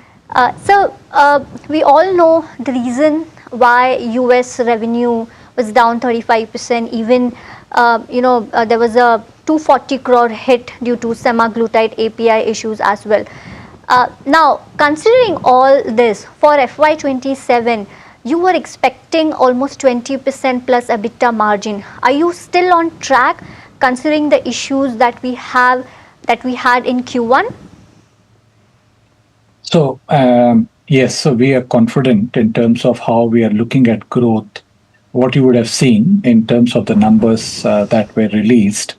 On the base business, there's a double-digit growth, and there's a double-digit growth across markets, whether it is US, whether it is Europe, whether it is emerging markets as well as India. And we have been focusing on growing the branded part of the business. And today, if you see India, emerging markets and NRT is more than 50% of the revenues, and all of them have had good growth in Q1. And we believe that based on the current momentum and the new products that we're expected to launch over the next couple of quarters, followed by both the moves on the consumer health as well as innovative assets, will continue to grow. It is true that we have had an impact this quarter of the semaglutide write-offs, and also some impact because of the increase in the solvent prices because of the Middle East crisis. But overall, in terms of the base business growth, we're confident on how we expect to move forward in the rest of the year. Understood. And so considering or you have taken a 240 crore hit, this is of course due to semaglutide API issue. Now, is the problem now fully behind, or is there still risk of further write-offs and supply disruptions? So when it comes to the write-offs, we have taken all of the write-offs in the Q1. And when it comes to this particular product, we have understood the root cause on why we have had this issue, and the scientists are working together on the countermeasures. The way we would get to know is when we will take up the scale-up batches and then we test the product again. Should all of this go in the right direction, then we should start having the product back in Q3. Understood. And sir, have there been any customer losses or market share losses in Canada because of the supply disruption? We have not sold the product now for the last few weeks, and obviously both in India and Canada. And we are trying to see how fast we can get back in India through partners. And for Canada, we would have to wait for us to come back in Q3 once the product is meeting these specifications. Understood. And sir, North America revenue, we saw the fall of around 35%, of course, because of Revlimid normalization. What replaces the lost profit pool over the next 12 to 14 months? So when it comes to the US, what you would also see that we have had nice launches in the Q1. We've launched bosutinib, where we got for 400 mg a 180-day exclusivity. We've launched a complex generics in the form of nintedanib, and we have several other launches that are coming by. So US, you would see a good number of launches that would help in growing the base business. Understood. And sir, you had actually guided for double-digit growth in America, excluding Revlimid. Have you delivered on that? And what's the outlook when it comes to overall full year for FY27? So we have delivered on that for the US in terms of the base business. Outside of Revlimid, we have been able to grow double-digit, thanks to both the volume growth that we have seen in Q1 as well as the new products. And with the next set of new products that we expected to launch in the rest of the year, we expect to continue to grow in the US, and so is also in the other markets. And sir, should one now assume that Revlimid becomes largely irrelevant to earnings from FY28 onwards? Yes. Okay. And so also, for years, if you see, respiratory has been a high value opportunity when it comes to US. Which respiratory products are closest to approval and launch today? Respiratory has not been our focus for the US and other markets, and hence respiratory is an area that we would work with the partners. Understood. And sir, you recently filed abatacept in Europe. How important is this in your overall biosimilar strategy, and what's the expected commercialization timeline for this? So this is an important product for us globally because we are the, as far as we know, the first biosimilar in this space. We had earlier filed this product in the US and then subsequently in Europe. We've also had an inspection for this product, and we're waiting to hear back on the dossier that we have filed. And this product, based on the current timelines, we would be launching in the US, followed by Europe, as well as in several emerging markets. And hence, in our biosimilar journey, abatacept is a very important product. Okay. And with that, sir, do you still stand by, $500 to $700 million biosimilar revenue ambition by FY29? So we have a set of assets that we are focusing on, apart from the existing products which are already in the market, abatacept, followed by pembrolizumab, daratumab, nivolumab. So there's several other products that we are also working on. So a combination of both the products to launch and the current products should hold us good in terms of how we expect to scale the biosimilar business. Right. And also, sir, wanted to understand the tariffs news which was announced today by Trump. no tariffs for next 2 years, but 100% tariff for third year and 200% thereafter. Just wanted to understand what's your view when it comes to this news and how Dr. Reddy's will be impacted. So, of course, this is a tweet that we have also seen around the same time that you have done, and we'll have to wait for the official document to come through to understand the implications. We're obviously studying it. So is also the industry.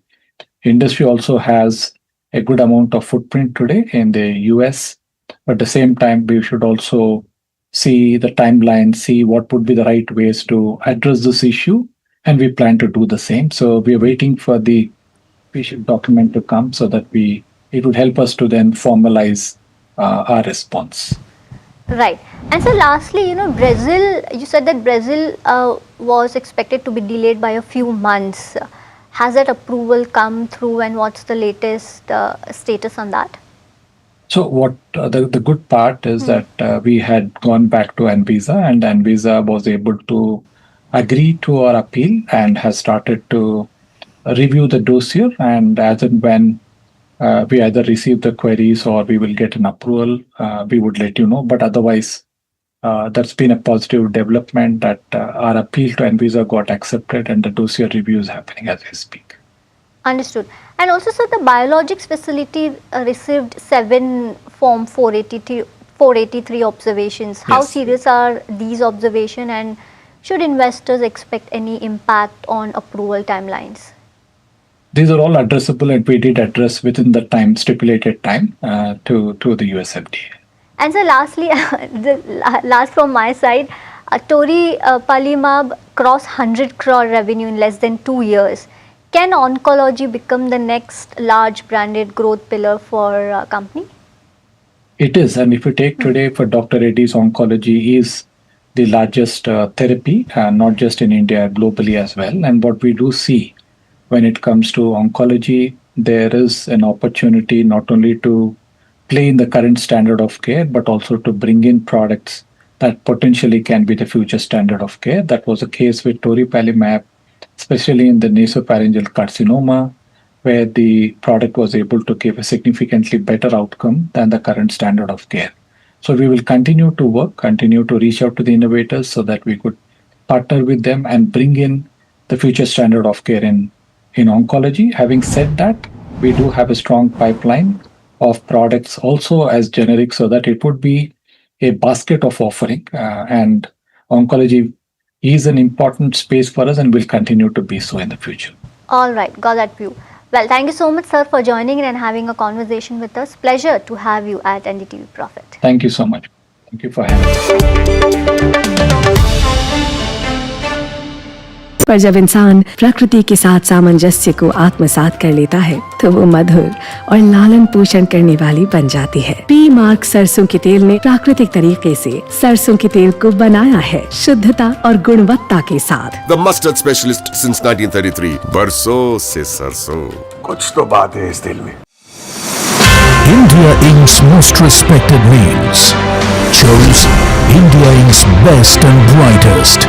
These kind of awards and jury lineup, you are truly giving it the right weightage. The eminent juries who are here, and that itself speaks for the commitment towards highlighting the advantage which India is having. What I am looking for in this is that we should be awarding companies and individuals who have focused not only on growth but also on bringing good governance. Be part of jury and vote on the people, the men, the women, the companies in India who have the right stuff is a great opportunity for us.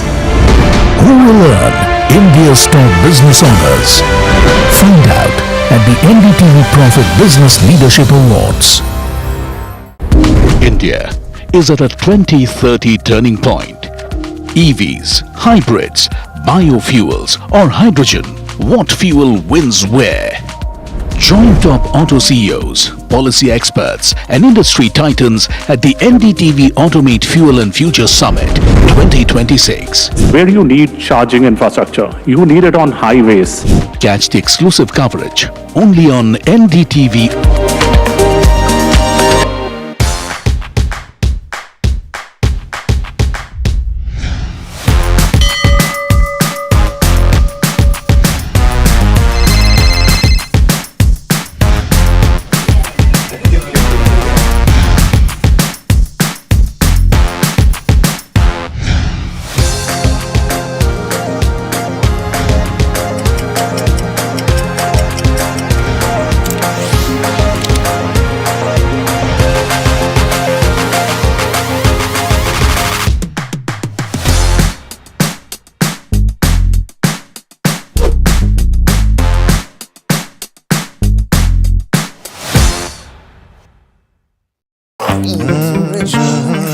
news, Ayush. Since when do we do scripts? Fair point. Picture this. The biggest stage. Floodlights. Wow. 4K. The works. Where's the hook? There's going to be celebrities and guaranteed eyeballs. Where's the hook? Think about this. Front page advertisements and hoardings. Bro, where's the hook? Cross-platform, digital first, virality. Without a hook, no way. The message is clear. It's 2026. You gotta be real in a world of reels. You gotta be original in a world where everything seems generated. That's it. That's what we're looking for. The best campaign.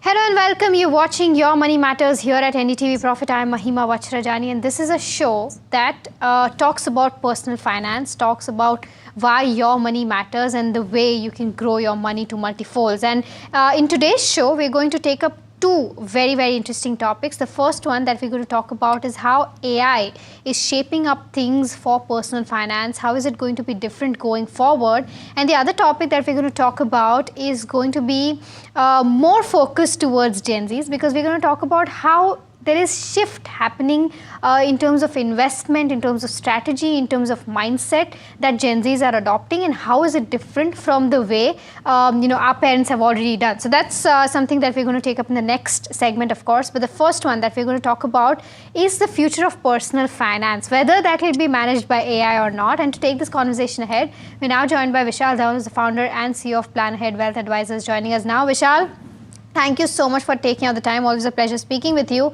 I think at this point of time, it's very pertinent to kind of raise this question, right? Because in every walk of life now, everybody and anybody is kind of using AI, right? And I think the day is not far where I think to certain extent, I'm saying to certain extent again, because, at the end of the day, decision making cannot be left to AI, according to me. So to a certain extent, there might be a possibility that AI can simplify things for you when it comes to personal finance. Do you agree with that, one? And if yes, what should be the pros and cons of adopting AI for simplifying personal finance for you? So thank you very much, Mahima. I think this is a very exciting topic and a very relevant one, considering that AI sort of entered our life in so many different places. And clearly, both health and wealth have seen a very large, sort of makeover because of the advent of AI. So I'm just going to talk to you about, I think, a few areas that, maybe have got a lot more uses of AI within, personal finance than others. And some spaces where I think there's a lot of more work to do. So I think typically if you went to, looking at your own personal finance portfolio, there were ultimately 5 elements that, personal finance was built around. One was your P&L, which essentially means how much income did I get and how much expenses did I have out of that. My regular living expenses, my one-off expenses like travel, etc. The second side was your balance sheet, which meant that what is the kind of investments you were making, which asset classes, real estate, equity, gold, deposits, bonds, etc. And then you had loans on the other side. So that made up your balance sheet. The third side was the risk management piece of what you were trying to put together. So all the insurance elements that you had, which was actually there from life insurance to health insurance to car insurance and many other items around risk. The fourth thing was around the financial goals that you had for your family and your family had as aspirations, which could include education for children, marriages, your own retirement, buying a certain type of house, upgrading your car, etc. And then you had succession elements beyond that, saying that what after me when something happens to me? How does all my money transition? So if you look at the entire personal finance space, you will typically find that these 5 areas are where most of personal finance conversations tend to be. And what has happened is in certain parts of this, for example, on your P&L side, what is my income? Where am I spending my money? I think it's been very, very powerful in terms of what AI can do for you, because you can take your bank statements, of course, keeping your privacy in mind. But just for a minute, what you could do is you could take those, enter it into an AI engine, get an analysis in terms of how much money are you spending every month, where is that spending happening, etc. Similarly, on the income side, clarity in terms of, is my tax being cut in the right manner? There's some opportunities for me to save tax on this income. So I think in this part, AI has had a very powerful role that it can play. As far as your balance sheet is concerned, typically our belief has always been that your investments and your loan decisions have to be linked to your financial goals. And therefore, on the financial goals side, you will normally find that the human intervention needs to be very high, because your goals are typically personal.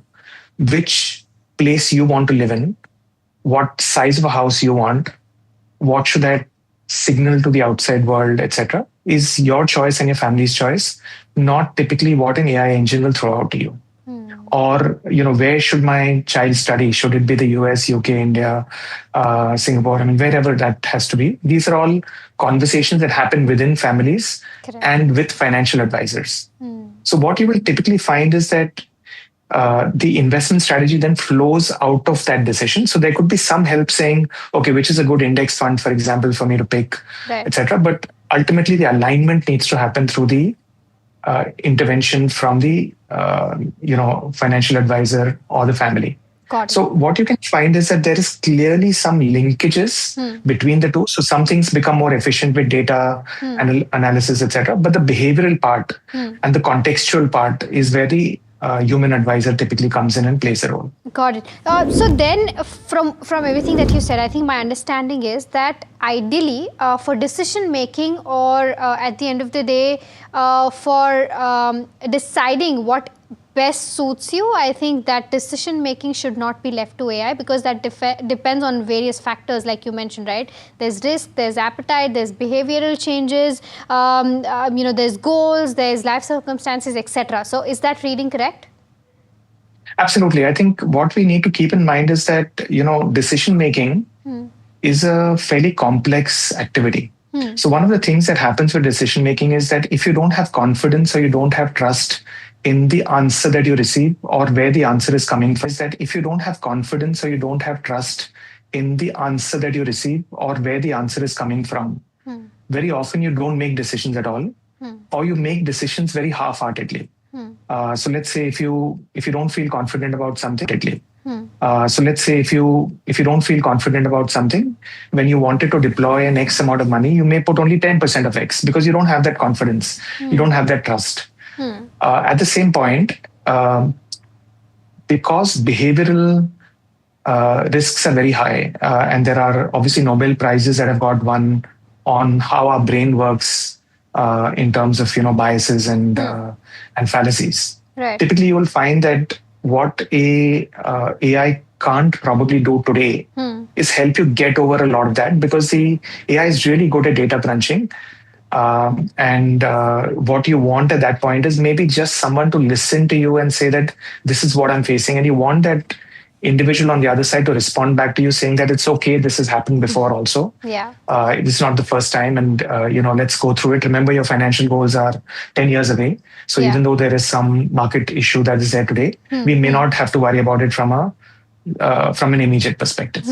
I would like to put it this way, that it can backtest and tell you what happened in the past, but I don't think that it can tell you what could happen in future, or this is what you should do. I mean, that's how you should take AI into consideration, because Vishal, the problem is that there are millions of new young investors every year that are entering the Indian stock market, so entering via mutual funds, SIPs, etc. Right?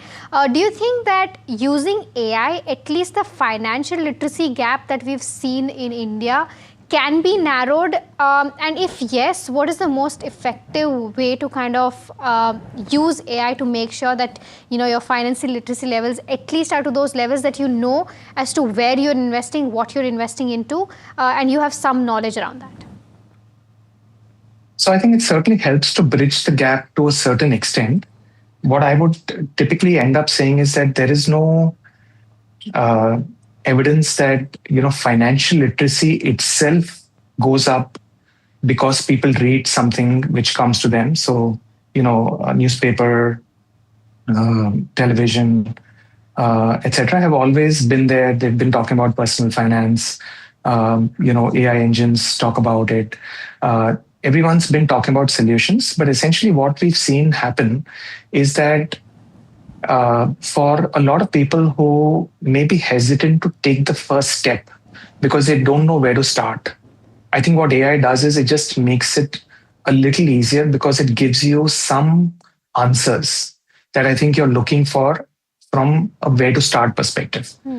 And it can probably help you avoid very fundamental mistakes because there will be guidance which will come to you. So to that extent, I think that starting gap gets addressed. The other thing which tends to happen is that most people, when they're starting off, may not necessarily have access to an advisor, have access to a distributor, etc., of financial products. And therefore, they feel very left out. And I think what AI does is it sort of makes you feel a little bit more inclusive as a result of what is happening there. I think it enhances penetration. I think that works well.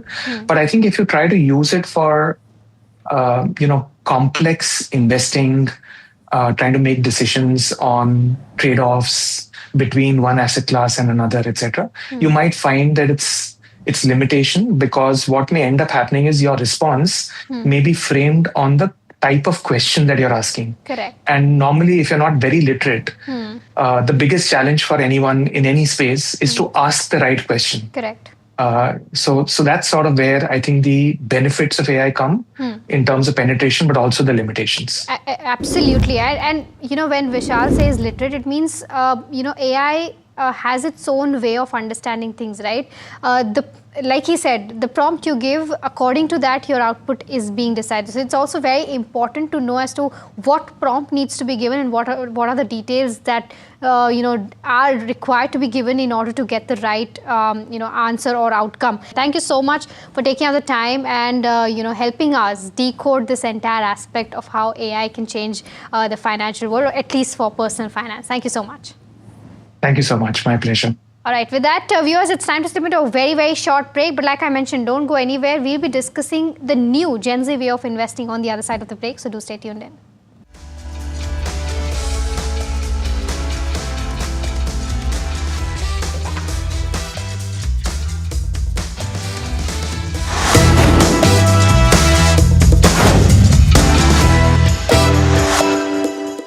पर जब इंसान प्रकृति के साथ सामंजस्य को आत्मसात कर लेता है तो वो मधुर और लालन पोषण करने वाली बन जाती है। पी मार्क सरसों के तेल ने प्राकृतिक तरीके से सरसों के तेल को बनाया है शुद्धता और गुणवत्ता के साथ। The mustard specialist since 1933. बरसों से सरसों।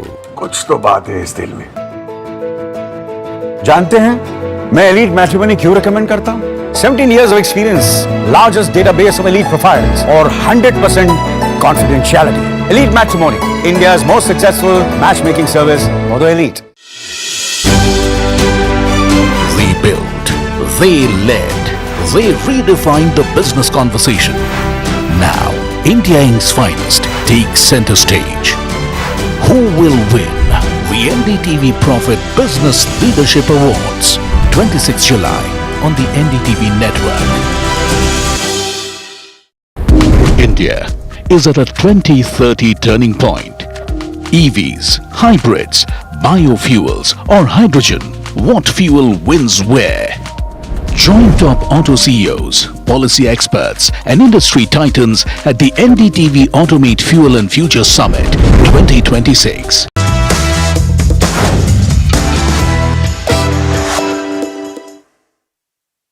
Welcome back. You're watching Your Money Matters here at NDTV Profit. Now, like I said before the break, we are now going to talk about where young Indians or Gen Zs are putting their first 1 lakh, because the way that they are investing or are trading has changed. The landscape has changed.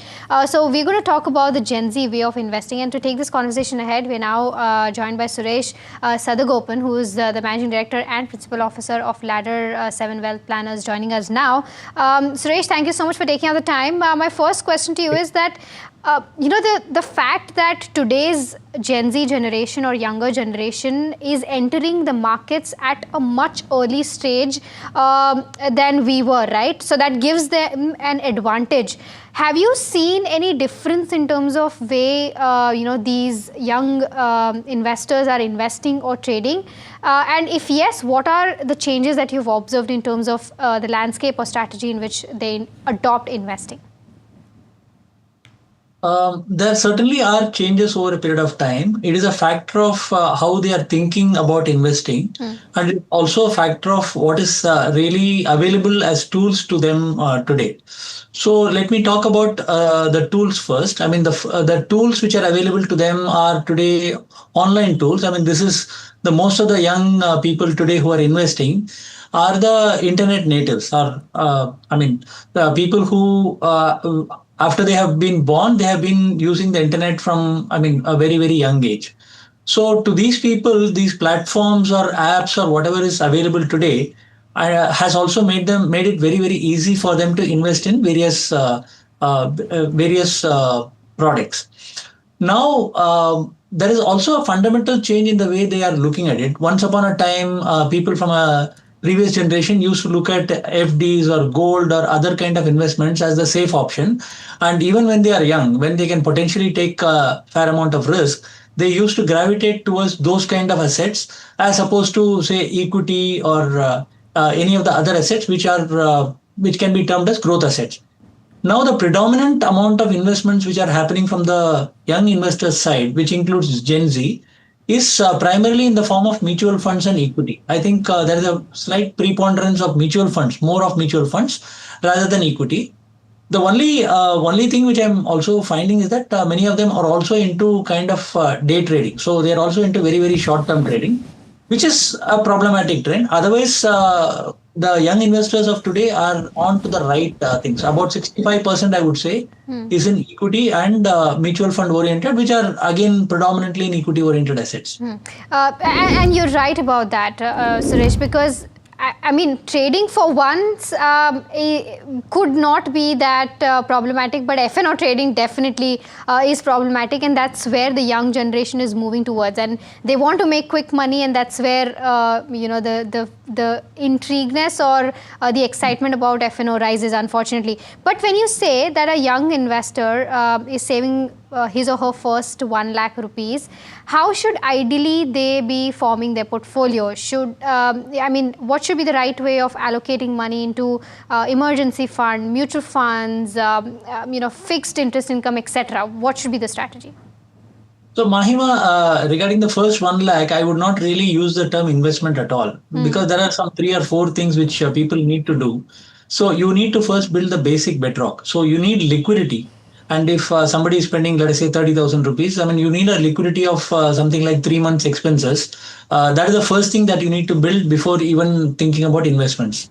And if there are, say, any short-term goals which are coming up, it may be a gift that you want to give to your parents, or if you may want to go on a picnic or a day trip or something like that. So whatever provisions you want to make for these upcoming goals, which are coming up in the next maybe at least a year or so, if you are making a provision, that provision has to sit somewhere safe, because when that goal does come up, you have a fallback and you're not getting into a credit kind of a trap. The third thing which I will also ask a young person to consider is to slowly build a contingency provision, because life is uncertain today. It can happen for anybody. It can happen for a young person also. So there are contingencies like suddenly, somebody being laid off. That is one contingency. Somebody probably can get maybe hospitalized. So one of the first things that I would definitely ask the young people is to have a medical insurance on their own. And apart from that, also have something aside, because medical insurance does not cover everything. It covers hospitalization, but the adjacent expenses, it may not necessarily cover. So, the first thing is to do all these things. And a person who is earning now today may require maybe 4 months, 6 months, 8 months to do all these things first before they start the investments. And that is the right way. Otherwise, I've seen a lot of people getting into that debt kind of a trap because they don't have the money. Got it. The other aspect, Suresh, is that the young investors today are focusing 100% towards equities, whether it is via buying the stock, via mutual funds, ETFs, etc. Not a lot of them are actually considering fixed income assets, or for that matter, debt as well, right? And this is also on account of the fact that there's a lot of social media influencers that have been talking about how these fixed interest instruments don't even beat inflation. Do you think that this is the right strategy that they're adopting to, or do you think that this is a more aggressive approach that one should avoid and keep investment diversified? What is your take on this? As far as young investors are concerned, there are two things. One is called risk profile and risk capacity. The risk capacity is probably very high for young investors because potentially they have many decades before they retire. So if they lose some money at this point in time, they can always recoup from that. But inherently, even the young people, some of them may be having a very low risk profile in the sense that they are not very comfortable with volatility, and hence they are not comfortable taking too much risk. So the first thing that people will have to really figure out is what is their risk profile, because if they are investing in a very volatile asset and the market corrects by say 10-15%, they may not be comfortable and they may take out the money at the wrong point. So the first thing is you have to check the risk profile, and according to the risk profile you will have to invest. And the other point is, see, some of the assets are volatile. Like, for example, a gold can be volatile, equity can be volatile, real estate investments can be volatile.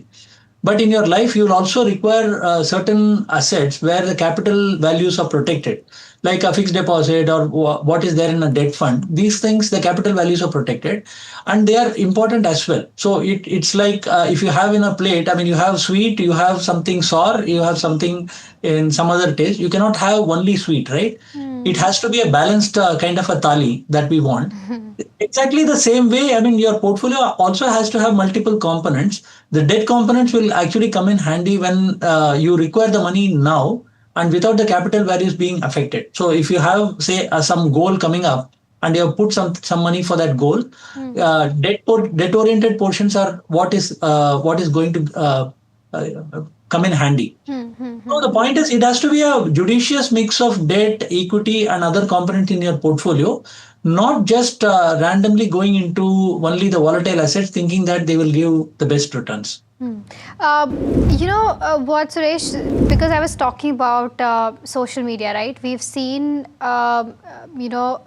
a plethora of information that's available right now on Instagram, Twitter, etc., right? And that kind of influences the decision also of a young investor. What are the pros and cons of it, and what are the things that one needs to keep in mind when they're making decision? First of all, I mean, in my opinion, I don't think that decisions should be made basis what you read online. You should do your own research. But what are the pros and cons to it, and what should one definitely avoid? Yeah, I will not just blame the social media influencers. They are doing what they want to do. Correct. Okay. I mean, we are people who are consuming the content, and we are seeing multiple influencers and multiple other providers of content. I think the person who is actually consuming the content will have to really form an opinion after going through all the various opinions that are there, and then really see what they need to do. So if they don't understand what they need to do, they will have to confer with some professionals. Otherwise, there is no other way that they can really avoid mistakes. So the simple thing which I'm saying for the viewers at large is your opinions after really seeing and reading fairly widely, not just one person's opinion. So because that can really color and take the decisions on the wrong direction. Okay. The other aspect, and I'm probably circling back to that F&O part, because a lot of young investors are also preferring, do-it-yourself investing, not taking advice from the traditional advisors, and because technology has also taken up so much, right? There's a huge difference between how investing is done now versus what it was earlier, 10 years ago, right? Do you think that because derivatives are so easily available, it's leading to these short-term speculations, short-term gains that a young investor should be wary of? See, I think you use the right word. I will not really call F&O or really day trading as investments at all. They are essentially speculation. A lot of these young people, I've heard some of these young people say that whatever I'm currently investing, I have only a small amount of money, and I want to I have many goals, and if I have to achieve those goals, whatever I'm having as a corpus, it has to give a very high return. So that is precisely why they are going into crypto or F&O or day trading and things like that, where they feel that they can actually make a lot of money. And reality suggests, or data suggests that most of the people are not really making money. In fact, they are making losses. So this is something that they really need to understand. That investment is something really long term. Investment, there is no shortcut to it. Investment have to be long term. If they really want to stay, they want to stay solvent, they will have to really cut the coat according to the cloth. I mean, there is no other way. I mean, there is no other magic wand today. You will have to treat investment as investment, and speculation, if at all they want to indulge in that, it has to be a very small portion of their overall investments. All right. Okay. Just one last question from my end, and a quick one, Suresh, is that do you think that the Gen Z today is financially more aware because of the advent of AI versus what it was earlier? Do you agree with that, and do you think that's a good thing? See, again, AI is a factor of what kind of questions you pose to it. It is also going to see what are all your characteristics, and based on that, it is going to answer you. So it is also a factor of what questions you ask this thing. And if you miss asking certain questions, the answers you get may not be the appropriate answers. I think Vishal very nicely covered that in the previous one. Right. So that is the whole thing. And some of the answers may not have the context that is really, really important for you as a person. So the AI answers, while can have useful information, you cannot really take that as gospel and act on that. All right. Okay, Suresh, thank you so much for taking out the time and helping us navigate this entire aspect of investing, and especially the Gen Z investing aspect. But thank you so much. Pleasure speaking to you. Thanks a lot, Mahima. Thanks a lot. All right, viewers, with that, we're completely out of time on this edition of Your Money Matters, but do stay tuned in. More news and updates on the other side of this break.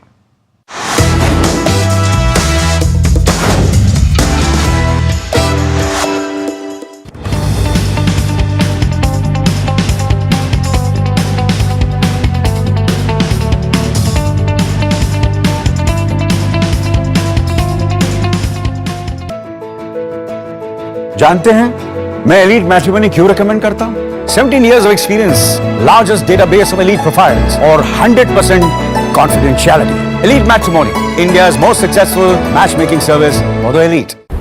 India is at a 2030 turning point. EVs, hybrids, biofuels, or hydrogen. What fuel wins where? Join top auto CEOs, policy experts, and industry titans at the NDTV Automate Fuel and Future Summit 2026. Where you need charging infrastructure, you need it on highways. Catch the exclusive coverage only on NDTV. India Inc.'s most respected names chose India Inc.'s best and brightest. I'm delighted to be chairman of such distinguished fellow businessmen, bankers. It's just lovely to be back on this NDTV jury. I have been a fan of NDTV for a long time.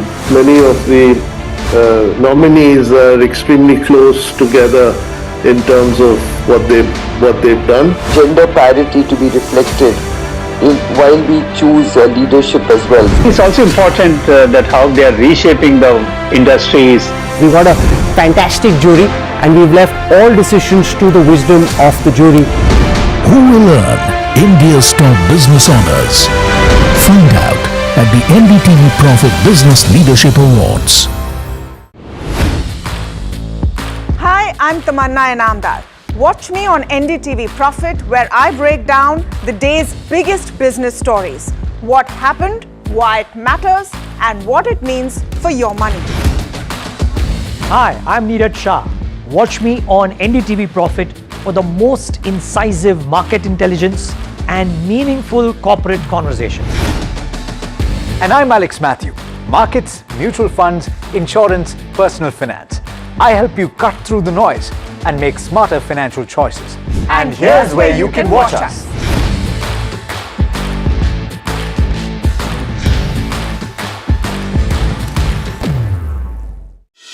This is India Inc.'s Roll of Honor, recognizing the leaders shaping India's growth story, where ambition, enterprise and excellence meet.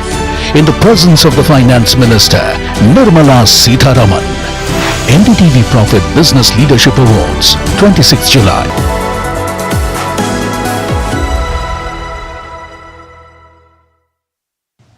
Hi, thanks so much for joining in. I've got a great conversation lined up for you. It is about one of the most important deals that India has struck in the recent past, and hopefully more than that. I'm talking about the UK-India FTA. And to talk about it with me, I've got in studio here, right next to me, Harjinder Kang, who is His Majesty's Trade Commissioner for South Asia and Deputy Commissioner for Western India. Harjinder, thanks so much for taking the time and for coming by to our studio. Exciting times for both of these countries in the global context, where more and more countries are saying it's better to get across the table and sign deals. Is that how it's working right now? No, thank you for having me here. And basically, you can see the world is quite turbulent right now in terms of trade or otherwise. And certainly, there is a stable corridor in this world called the UK-India. And it has been for a while, certainly on the trade side of things. And basically, post the COVID pandemic, there was a discussion about how does India and the UK help themselves get out of this economic mess that COVID sort of threw at everybody. And one of the options was obviously to do a free trade agreement. And that's where it was born, to be honest. There was lots of thinking and discussion about it beforehand, but that crystallized it. And so, yes, so we had started on that journey, and literally a few days ago, we crystallized that journey. On the 15th of July. 15th of July, it became live after almost 5 years of negotiations and discussions. Really 5 years. So people knew about it, of course, peripherally, and they came to know about it when the deal was signed in July of last year. That's right. But you were involved much before that. Can Yes. you take us through the journey of how we got to this point? Sure. I mean, I was the first chief negotiator of the deal, which I was appointed in September of 21. Wow. Effectively, the first 3 months we discussed what should the shape of the deal look like. What should the architecture be, what chapters should be in, not in, and so on. That took a few months just to get that shape right. And then January 22, we launched the FTA negotiations in Delhi, hosted by Minister Goyal and Anne-Marie Trevelyan, who was the Secretary of State for Trade at the time. And basically, round after round after round, we went through the process of agreeing 30 chapters, which eventually what it became, 2,000 pages of legal text, to actually have probably the broadest, deepest, largest deal that India's ever done, and probably the biggest deal that we've ever done since we've left the EU. And you could argue partly why we left the EU was to be able to do these sort of deals with countries like India. And it's the first example of a really large, meaningful FTA between two, like-minded economies. It's been a week since it officially crystallized, as you pointed out. What's being seen on the ground? Lots of enthusiasm, certainly like-minded economies. It's been a week since it officially crystallized, as you pointed out.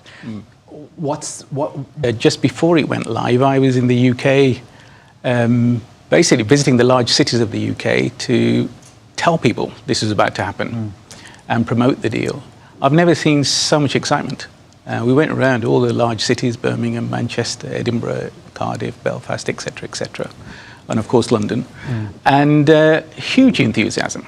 And we saw thousands of companies who are ready to go on the UK side. Same enthusiasm over here. And, Rajesh Agrawal recently said, over $100 million went out from India to the UK on day one. Oh, wow. So, the proof will be in the pudding. Now, it's already a very strong trading relationship. You probably know that around 24 trading numbers are around £45 billion bilateral. Yeah. That went up in 25 to 48. That's without the trade deal. So and it's expected to go to? It will go up by 25.5 billion is the pounds. That's the estimation based on the analysts working through the benefits for both sides. By when? By when? By the next 10, 15 years. So this is it's a $60 billion, let's call it dollars, right? $60 billion arrangement now, and it goes to about 100. I actually think it will overdo that, because look at what's just happened in the space of a year without the FTA's benefits being in place. I think all the sort of benefits that it realizes will accelerate that take-up. So as somebody that knows practically every sentence, every word that went into that agreement, you were the chief negotiator, and so therefore you're aware of everything that went into it. The perception from the outside in, and even in the equity markets here, is that there are a few broad cohorts, say textile or say a couple of other services industries that really benefit from this. And equally on the opposite side, you talk about Scotch, or you talk about automotive. Yeah. But it's so much more than that, right? So can you talk about of course the industries that get affected, the opportunities? Yeah, I mean this broad, wide, deep. Remember I said all of those things? What does that actually mean? So something like 99% of the tariff lines that the UK have been either lowered or zero tariffs. So India is sending stuff to the UK, almost everything, either lower or zero. UK, it's 90% coming this way. And you've seen all the headline grabbing things, such as textiles, leather, apparel, jewelry, gems jewelry on the Indian side. On the UK, it's a headline grabbing things such as Alcobev, Scotch, gin, etc., cars, and but you can't name everything. You can't, of course, right? But there is almost every sector of manufacturing, even services, which we're both very heavy on services as two economies. And we have locked in very, very good access on services for both sides. And, if you look at Mumbai, it's the financial center of India, the financial capital of almost Asia in some ways, it will benefit quite significantly. Of course, we follow the news from the UK as well. And the one thing that has made the headlines here is the change in administration. And that happens. And so the question that a few people ask, Harjinder, is, will a change in the political landscape affect policy, affect trade, stuff that is already put to paper, the ink is dried, does that get affected? No, I can say confidently that it won't, because let me remind you of the history. This deal was started off under a Conservative government, and it was finished under a Labour government.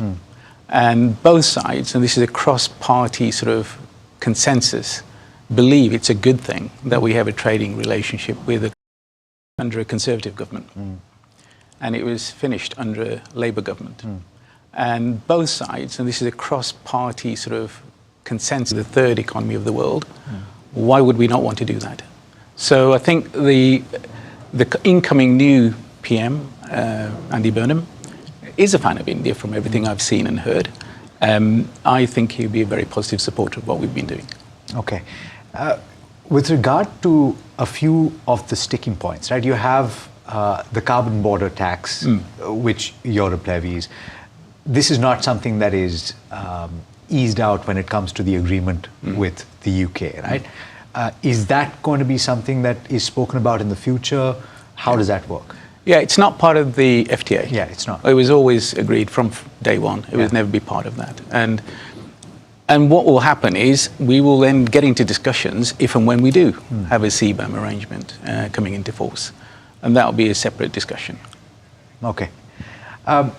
With regard to the softer parts of this, and of course this touches very close to home because a lot of Indians send their kids out to institutes in the UK, certainly in the UK and various other parts of the world, but the UK has some of the finest institutions in the world. Indeed.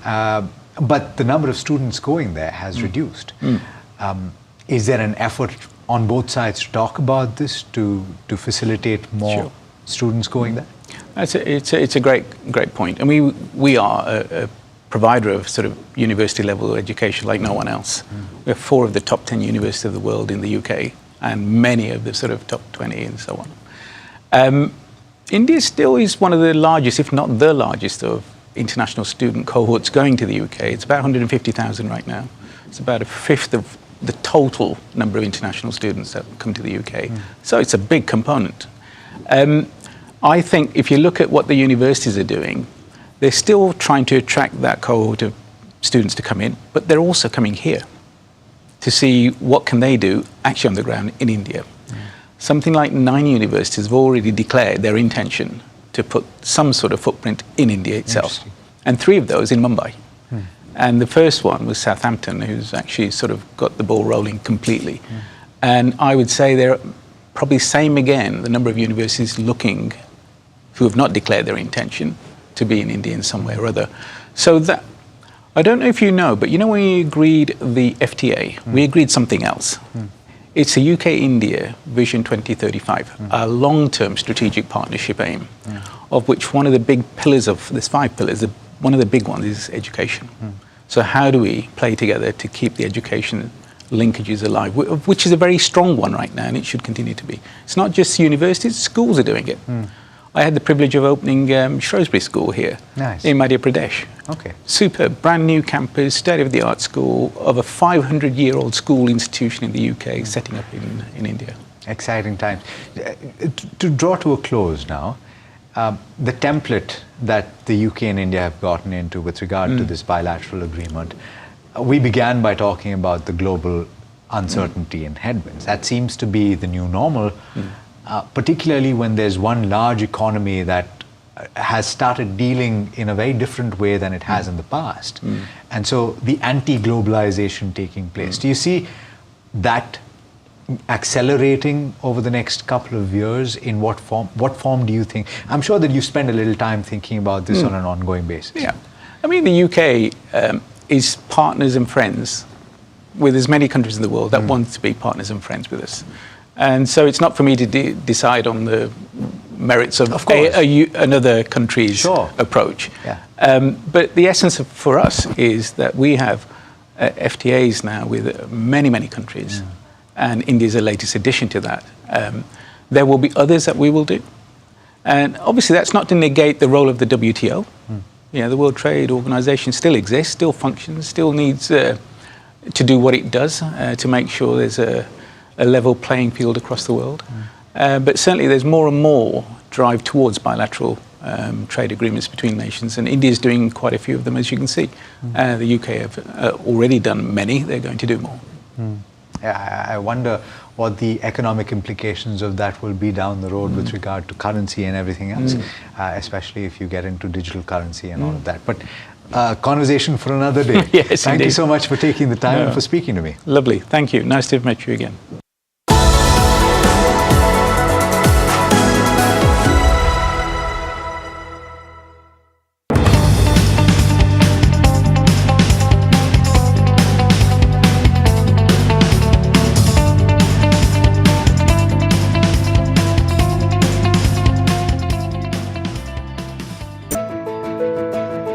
जानते हैं मैं elite matrimony क्यों recommend करता हूं? 17 years of experience, largest database of elite profiles, और 100% confidentiality. Elite Matrimony, India's most successful matchmaking service for the elite. India is at a 2030 turning point. EVs, hybrids, biofuels, or hydrogen. What fuel wins where? Join top auto CEOs, policy experts, and industry titans at the NDTV Automate Fuel and Future Summit 2026. Where you need charging infrastructure, you need it on highways. Catch the exclusive coverage only on NDTV.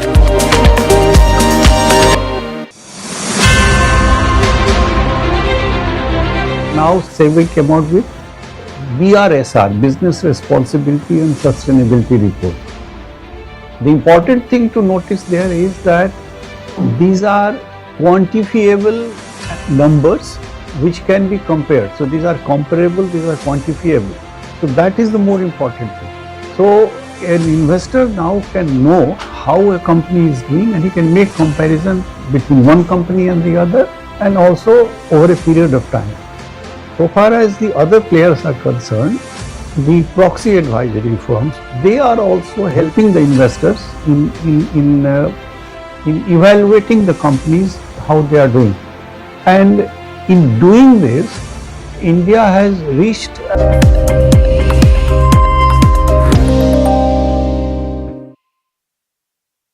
Vaibhav Sanghvi, CEO, Ask Head Solutions, also joins us to have a discussion in terms of what's happening with the markets right now. Vaibhav, welcome to the show. Always a pleasure to speak to you.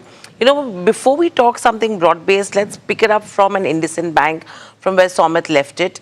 And let's look at the entire space. You had a HDFC Bank as well. You have ICICI Bank, which has outperformed versus what the others have done in the private banking space. What is your view in terms of the private banks' earnings so far versus whatever the PSU banks have reported? I know SBI is yet to come, but how are you looking at the setup there? Thank you very much for having me on the show. And, with respect to your question in terms of the private banks, let's take a step back and see for the last 2 months when, from the steps which the government had taken in terms of the FCNR, ECB and the GSEC reforms, I think we had a very positive sentiment around the overall private banks. In addition to that, if you see the pre-quarterly updates, I think those were factored in pretty much well by the street in assumption that the performance has kind of started to improve. The only disappointment which we've seen in some of those banks is basically the pressure or larger pressure than expected in terms of the net interest margins. While the other parameters continue to be stable and doing well, I think Street somehow has got a little bit disappointed on that.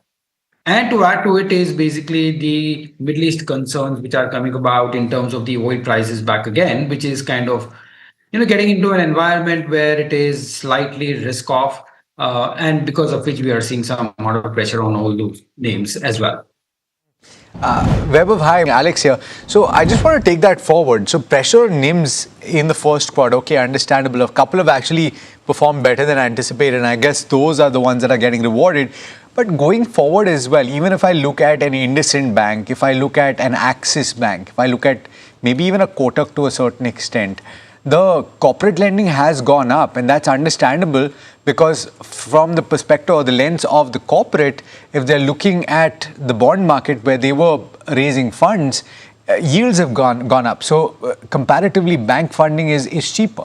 And so we could well see that continue through FY27. So the point is that you could see further erosion in NIMs going forward, Vaibhav. So how does that change your view on the space? See, of course, the street is starting to discount some of it for sure. But I would only refrain from coming at that conclusion at this point in time. The reason being that most of the private banks would be the beneficiaries of the FCNR deposits as well. So what not only that will probably improve their credit deposit ratio, but at the same time would be marginal cheaper in terms of the cost of borrowing. Now, also, those amount of deposits will be between 3 to 5 years, which is pretty steady and long-term money as well. So maybe I think I will just refrain from that view, at least for a quarter for now, and then probably will round up, post the next quarter results to see where we are. So let's wait and watch. I think this pressure, in our view, is a little transitory. I think it will start recovering from a quarter, after this. Vaibhav, overall, if you have to look at what's happening in the markets, do you think that the story or the narrative for the Indian markets is actually shifting from a capex-driven narrative to a consumption-driven narrative, and that's what the street is watching out for? See, I think in the shorter term or extremely shorter term, I think depending upon the price movement and the valuations, somewhere you may see those kind of rotation probably happening. But from when you look at from a medium to longer term perspective, I think manufacturing as a theme is likely to continue to do well over the next 3 to 5 years. Looking at what the government has been in terms of supporting the whole sector in terms of various reforms and measures. My sense is basically one should definitely look at the whole industrial space or capex driven themes, at every declines. So I'm not saying that it may not probably correct in a very shorter term and depending upon the overall market sentiment. But from a medium term to longer term perspective, I think the story is extremely robust, and we are quite bullish on the overall theme, from a longer term standpoint. It's a pretty wide space though, Vaibhav, and others before you have highlighted that those manufacturers that are also focused on expanding their global or export footprint should be preferred. But how do you slice this space, and where does your preference lie? So, Alex, I think very interesting question. I think two parts to it. One, of course, as you mentioned, the exports, as a theme for sure. But at the same time, also what we are also looking for from a perspective of a supply chain in the data center theme. We all know that the data centers, which are currently close to about 1.5, 1.7 gigawatts, is likely to go more than 10 gigawatts within 4 to 5 years. And that is the kind of capex which is likely to happen, which is anywhere between 80 to 90 billion dollars. Then my sense is the whole supply chain within that, including switch gears, electrical equipments, probably diesel gensets, utilities, chillers, the whole space of that industrials is likely to do well, in the medium term. So, yes, exports is a theme, but accompanied by all of these, including the transformers, and is something which we really like from a manufacturing standpoint. Vaibhav, you're talking about the positivity that you have, the segments, which you're betting big on. However, if you have to look at the next 2 years, would you choose between earnings growth or valuation re-rating? What would be the key drivers to get returns in the next 2 years? So in our view, earnings growth is paramount. And when you see earnings growth, then valuation re-rating kind of follows in some sense. So we will be focused on the earnings growth, which are the companies or sectors which are likely to deliver that, along with the overall sectoral tailwinds as well. So that would be our focus for the next 2 years at least. So let me ask you this. If you were to, at this moment, construct a portfolio, Vaibhav, or adjust the weights in your portfolio, what is the kind of weightage that you would give to each of the things that we've spoken about so far? So we've discussed financials, we've discussed industrials, we've discussed consumption as well. So, and then let's throw in maybe an IT, which has been something that everybody's been confused about for good reason. And some people have gone so far as to say that they will reduce their weight to practically zero. So how do you look at weightage as things stand right now? See, Alex, I think we are, from our perspective, we are a long short fund, right? And we have the liberty of choosing the sectors both ways in some sense. So when we talk about our outperformers sectors, as you rightly mentioned, financials definitely will occupy some amount of space. Honestly, we were not very keen a couple of months back, but what the government has done in terms of those measures, my sense is once the Middle East situation kind of solves a little bit, then you will see financials, a lot of interest coming back into the financials. So we are keen, and fundamentally we do like that space. In addition to the industrials theme, which we mentioned, lastly, I think the CDMO space is something we additionally like from an overall medium to longer term perspective. While on the negative side, I think what we are avoiding currently very clearly is the global commodity space, which is metals, and to some extent, IT space as well. Lastly, we are on watch out for consumers especially to frame a very concrete view, depending upon how the progress on monsoons is happening in the light of El Nino as well. So that is something which is on a wait and watch mode, but otherwise I think that would be broadly a construction of our portfolios. Vaibhav, you mentioned about industrials as well. How big a portion of that is the data center, ancillary part of it playing out, because you're talking about cooling equipments, transformers, utilities. Is that a space that you're going big on? And two, pharma as a sector, because you've already spoken about tariffs, but no one really knows whether that is going to have a material impact. And you have been fairly positive when it comes to the CDMO space. Does anything change on that front? No, of course. Taking the second question first, I think the CDMO space, I think we are more enthused from the medium to longer term kind of opportunity in the wake of Biosecure Act. And you are seeing, on ground incremental RFQs kind of on a continuous basis kind of coming about. So we do like that space. The companies are doing capex, are only reflecting the confidence of the upcoming growth, coming within them.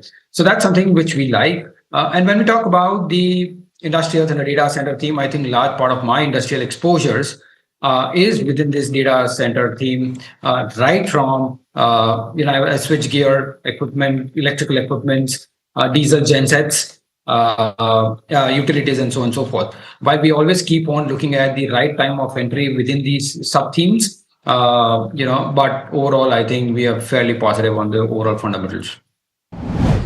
Okay.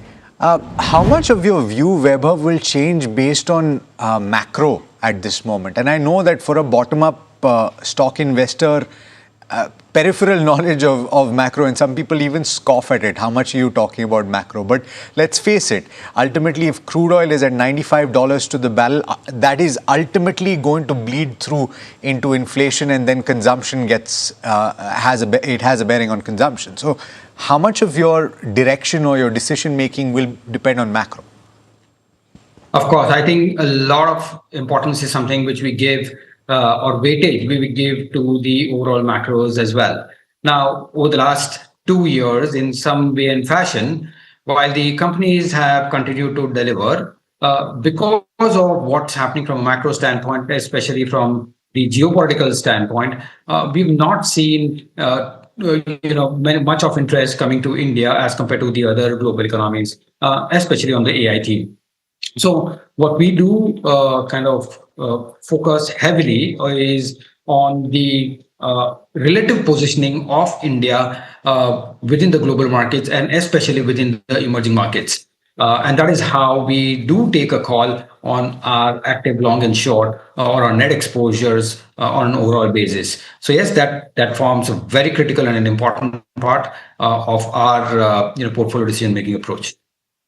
So macro is also a key component that one should be watching out for. But thank you, Vaibhav, so much for joining in. It's always a pleasure to speak to you as well.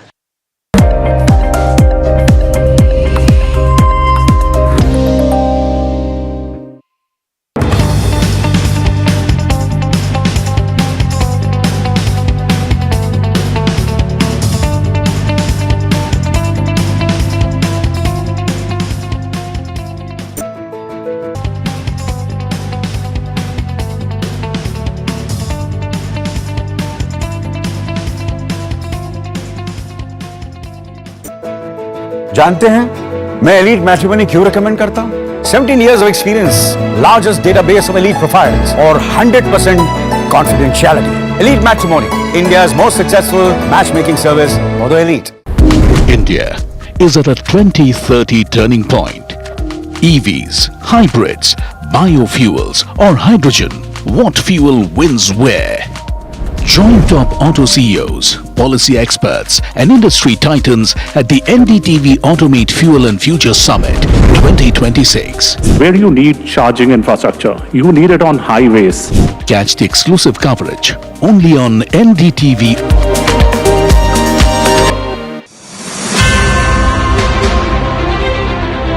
Now SEBI came out with BRSR, Business Responsibility and Sustainability Report.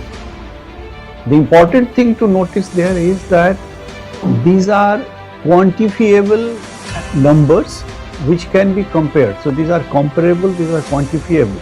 So that is the more important thing. So an investor now can know how a company is doing, and he can make comparison between one company and the other, and also over a period of time.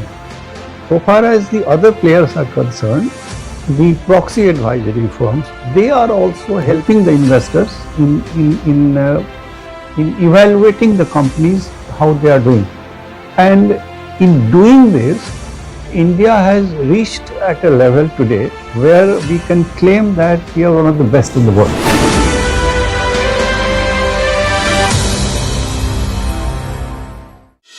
This is India Inc.'s Roll of Honor, recognizing the leaders shaping India's growth story, where ambition, enterprise and excellence meet. In the presence of the Finance Minister, Nirmala Sitharaman. NDTV Profit Business Leadership Awards, 26 July on the NDTV network.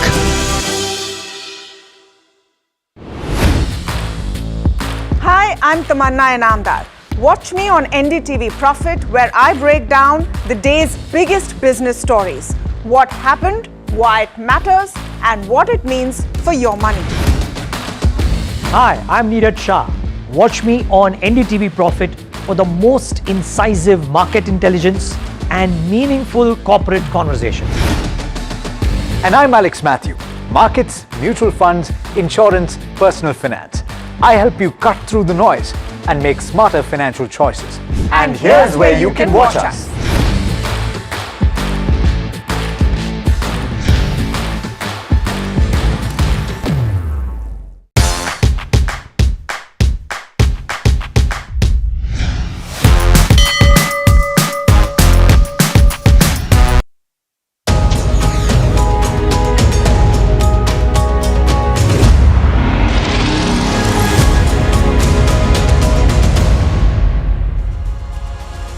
Hello and welcome to The Big Question. I'm Vikram Oza. Now, for months, the world's biggest maritime worry has been the Strait of Hormuz. After all, nearly 20% of the world's oil and a fifth of global LNG shipments, they pass through that all-important strait, that narrow stretch of water. But now the question and the problem really is becoming much larger, because the world is facing pressure across not one, not two, but three critical choke points all at the same time. So in the Red Sea, you have fresh Houthi attacks. There are threats to shipping through the Bab el-Mandeb Strait, and that is disrupting a route that carries more than 10% of global trade, and it connects Asia to Europe through the Suez Canal as well. That's the situation in the Red Sea. Turn our attention to the Black Sea now. The Russia-Ukraine conflict threatening the movement in the Black Sea of grain, of fertilizers, of energy supplies as well. Now that's a problem in the Black Sea, and of course, hovering over all of this, the continuing risk around Hormuz. That threat has not gone away. So the result is that there are freight rates that are soaring, insurance costs are jumping, and now these ships are taking much longer routes. They're going all around Africa. Exporters are warning now of supply chain disruptions because of this. Some freight costs have jumped multiple times over, transit times have stretched by weeks, and oil markets are once again asking that question that nobody likes hearing. Could crude oil, the way prices are moving, could they be heading towards... Transit times have stretched by weeks, and oil markets are once again asking that question that nobody likes hearing.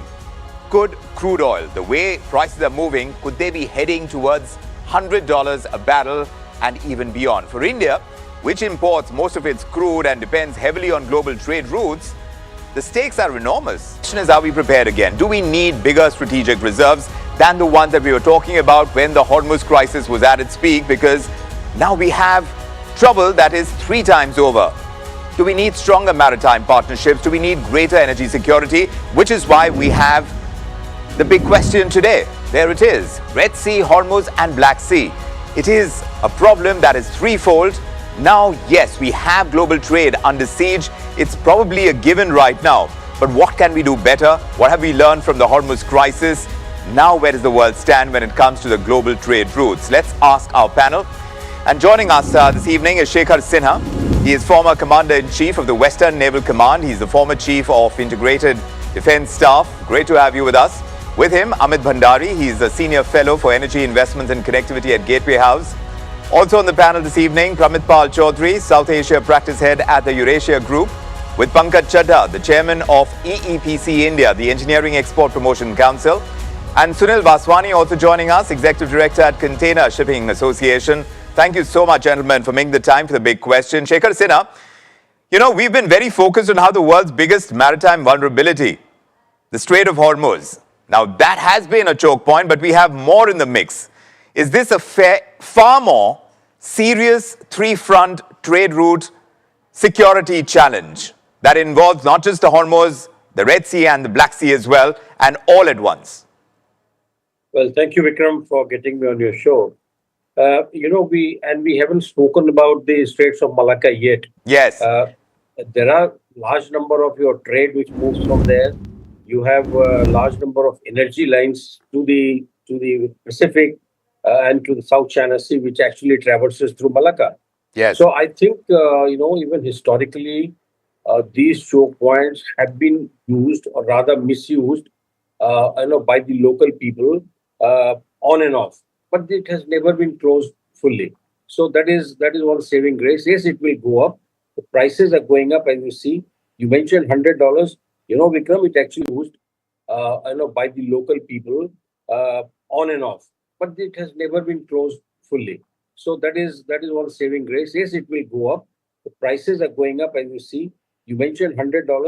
Vikram, it actually went up to. This will happen, and this is high time that we have more energy sources, more countries from where we buy from the crude oil, and diversify into electric propulsion, diversify into more reserves in India and in other countries, friendly countries, where you can, if you don't have enough parking place, you can have it there. Yes. So I think that it's a real serious problem, as you rightly mentioned. Yes. The freight is gone up, the prices will go up, and the sufferer will be the people, the common people like you and I. Indeed. Because, there's no way you can stop it. So, no way. Yes, there is no way that it's stopping. In fact, it's just, the problems are getting accentuated. Amit Bhandari, what does it really mean for energy supply routes if you were to concentrate on that? How big is the threat perception now when routes that are handling oil, LNG, grain, industrial commodities, they're all facing disruptions at the same time? So is this now a more severe global supply shock risk? So I think in terms of risk, prices are a bigger concern than actual physical stoppage of commodities, except for maybe a few products such as LPG or liquefied petroleum gas, and maybe natural gas as well. In case of diesel, petrol, etc., I think we should not face a problem. The problem we will have is that what was $70 during the ceasefire is now $98, $99 a barrel, and therefore that extra $20 is going to hurt. And if, of course, the blockage in Hormuz and Bab al-Mandab persists, prices are going to stay high. I would just like to say that compared to, let's say, 2006-07 oil shock, when prices were $140 a barrel in that day's money, the crisis is not as severe. The global oil market is reasonably well supplied, which is why, despite perhaps what has been the biggest ever shock of supply, prices are still well below their all-time or past highs. So I would not worry too much right now, but then if it persists, all bets are off. So yes, I mean, the probability is that geopolitics is coming to play in such a huge way. And I'm talking post-Cold War as well. Pramit Pal Chaudhary perhaps can tell us better. Just help us understand the geopolitics over here. For decades, businesses assumed that goods, energy, commodities, all of them could move freely across the world despite any kind of political tensions. Not so now. That assumption had come about after the Cold War, but now it's clearly breaking down, wouldn't you say? Yes, I mean, we have been living since World War II in effectively an American global order. Part of that is, yes, America pushing its own self-interest, but in return, America did provide global public goods. One of them was maintaining and securing the sea lanes of communication, maintaining and keeping open a lot of these strategic channels and straits across the world. We're now seeing that falling apart. America's Navy is struggling or has actually given up on providing a lot of those goods. For example, the Southern Indian Ocean, much of the Southern Atlantic Ocean, there are no American warships anymore.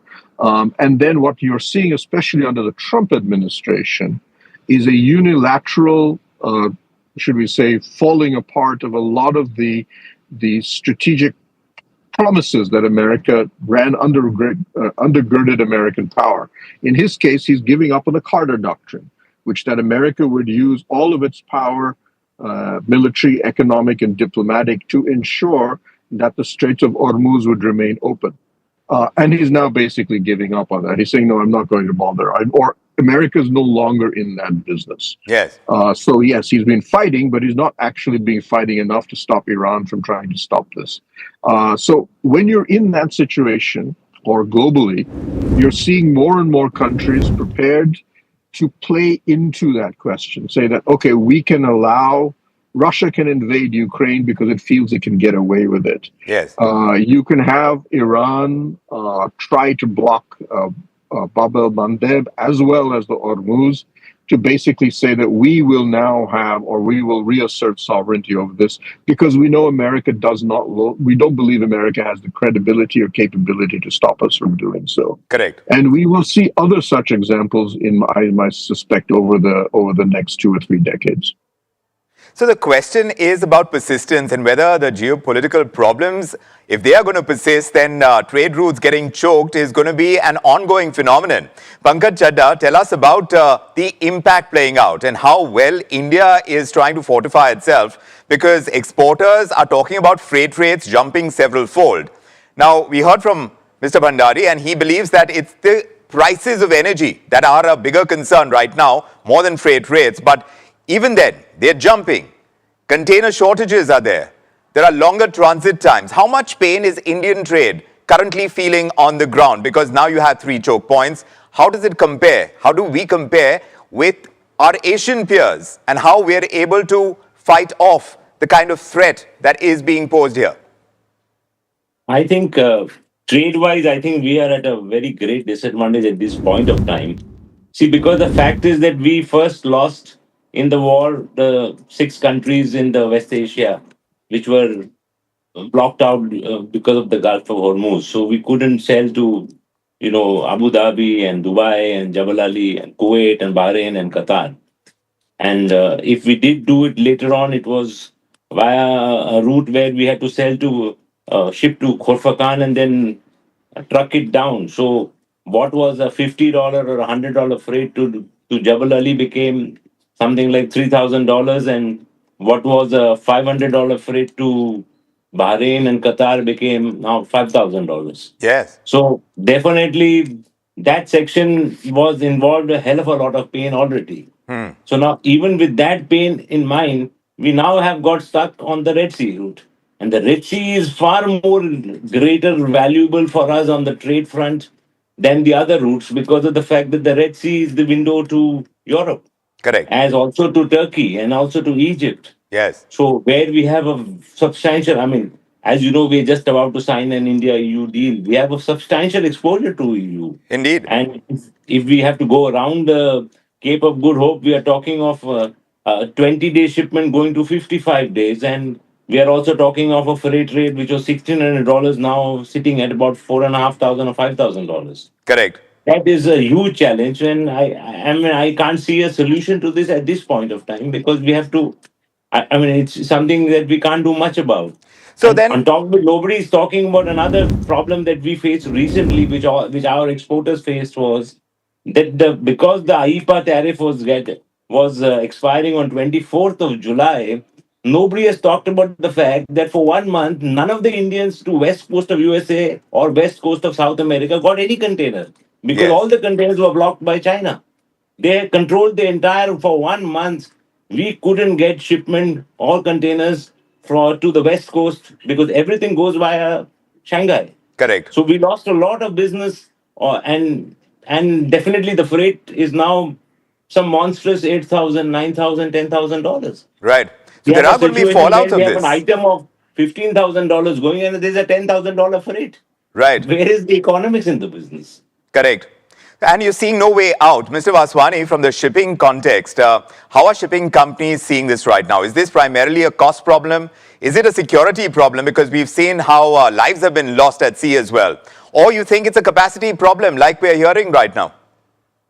So first and foremost, let me say that as far as the services to the Europe and to the US were concerned, our shipping line stopped sailing through the Red Sea about 2.5 years ago when the Houthis struck. Yes. Barring a couple of services that still continue to move over the Red Sea, by and large, most of them have all moved out.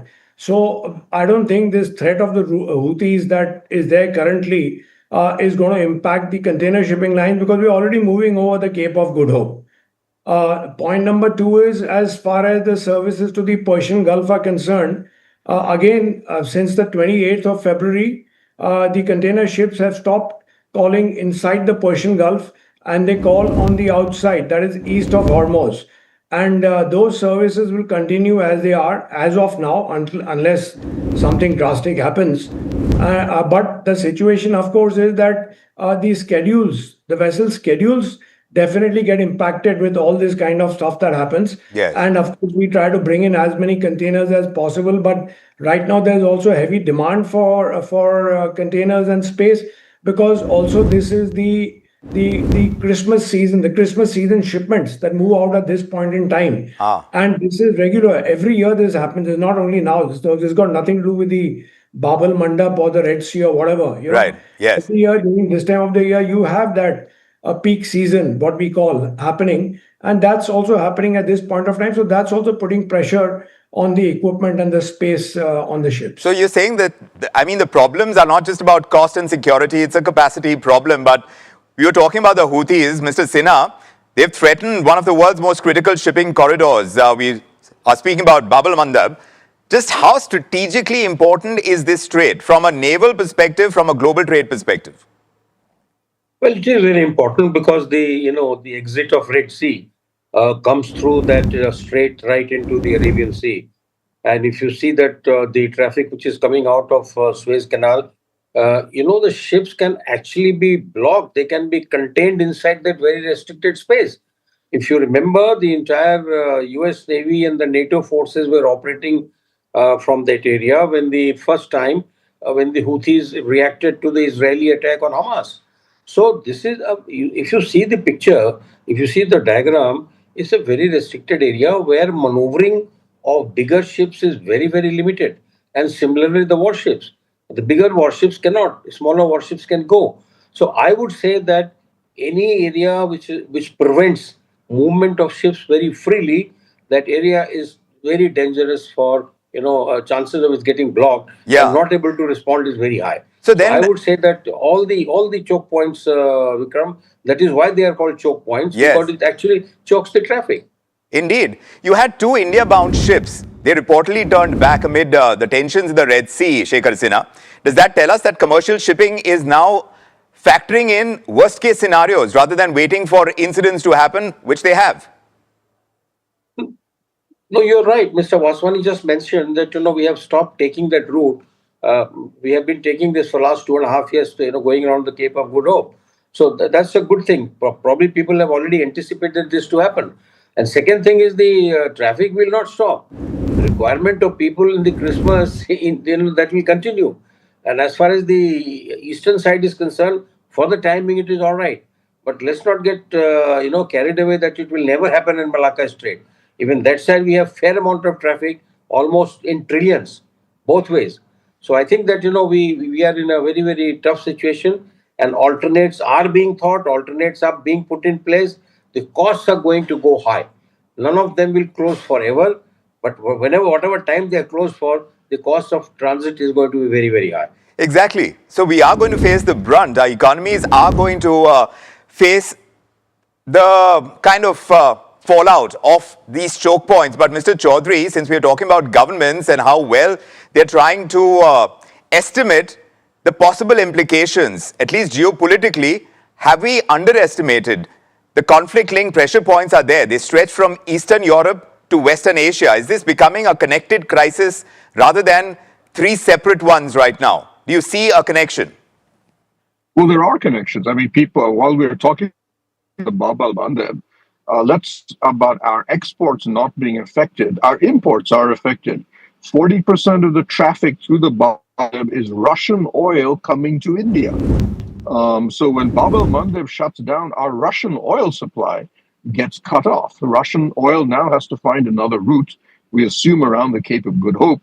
That raises the cost of Russian oil, which has been a huge saving for us. We have saved almost $70 billion by buying Russian oil since the Ukraine war. But if Russian oil is also affected, at least refined Russian oil products are being hit by the Ukrainians. If the Ukrainians also begin to hit Russian ports, export facilities, then even the supplies around the Cape of Good Hope come into question. And the price of oil, while I agree with Mr. Bandari that the overall supply situation globally is still reasonably positive, there are two other factors we have to consider. One, that prices are global. So if prices rise each time there's a supply disruption, we will be affected even if we are able to acquire the oil. The second part is one of the reasons that the first phase of the Gulf conflict did not result in oil prices rising as high as was expected was that you saw the United States pump out a huge portion of its strategic petroleum reserve into the global market. So did Europe. And we also saw China reduce its imports. Yes. And we assume that's partly because they also ran down their strategic petroleum reserve. Neither of those countries can continue that policy today. Right. American Strategic Petroleum Reserve now is only about 60 million barrels short of its minimum baseline. It cannot run it down much further. And the Chinese have re-entered the global market and are actually buying more oil because they need to replenish theirs. So you're saying we've reached the bottom of the barrel. China is reaching the bottom of the barrel, so you can imagine. But now Kepler is estimating that a full disruption at Bab al-Mandeb, Amit Bhandari, it could potentially remove around 7% of global oil supply. So then how seriously should markets take that risk? A few months ago, many forecasts were centered around $80 to $90 oil per barrel. But we are now hearing upside scenarios of $120 if these disruptions persist. We heard it on the show already. How realistic is that then? So I think Bab al-Mandab doesn't really stop oil flow the way Hormuz does, because you still have the other exit from Red Sea, which is the Suez Canal. Now, obviously, super tankers can, there is a limit to the number of vessels that can use the Suez Canal, but it is not as bad as is being made out to be. The second part is that yes, if the disruption persists, oil price can go up to $120 a barrel, but then it will have to persist for a while. And right now, we don't know what is the appetite, what is the pain appetite of the two participants at this point of time. You will notice that compared to the last round, the US is not making as many bombastic statements that we are about to obliterate them, 2 more weeks, great victory and stuff like that. And so I think their aims are more restricted, and which possibly provides a ramp down as well. It is definitely a point of concern if it persists, but maybe not panic at this point of time. But Pankaj Chadha, we're hearing that some Europe-bound and Turkey-bound shipments, you heard it on the big question as well, they're taking weeks longer than usual. So then there is going to be an impact on sectors in India. Which are the ones that are most vulnerable to these delays right now? All those, like for example, steel and products of steel have got a tariff-related quota, which opens every quarter, right? On 1st of April, 1st of July, 1st of October. Now, all these are very time-bound shipments. They have to reach before the quota opens because the quota gets over on day one itself. Now, we have a situation where I'm planning a shipment and we have a huge exposure of steel to Europe and products of steel, including pipes and other things. Now, if I'm estimating, let's say, a shipment to reach in, say, 35 days, but it arrives in, say, 55 days, then it's past the quota date. And what happens is then I have to hold the material in a bonded warehouse for another 90 days before it can be cleared. So all these pressures are rising, and these are all cost pressures. I would beg to disagree. There were some lines, not the big ones, but the smaller lines, which did operate through the Red Sea, and which at least gave some hope.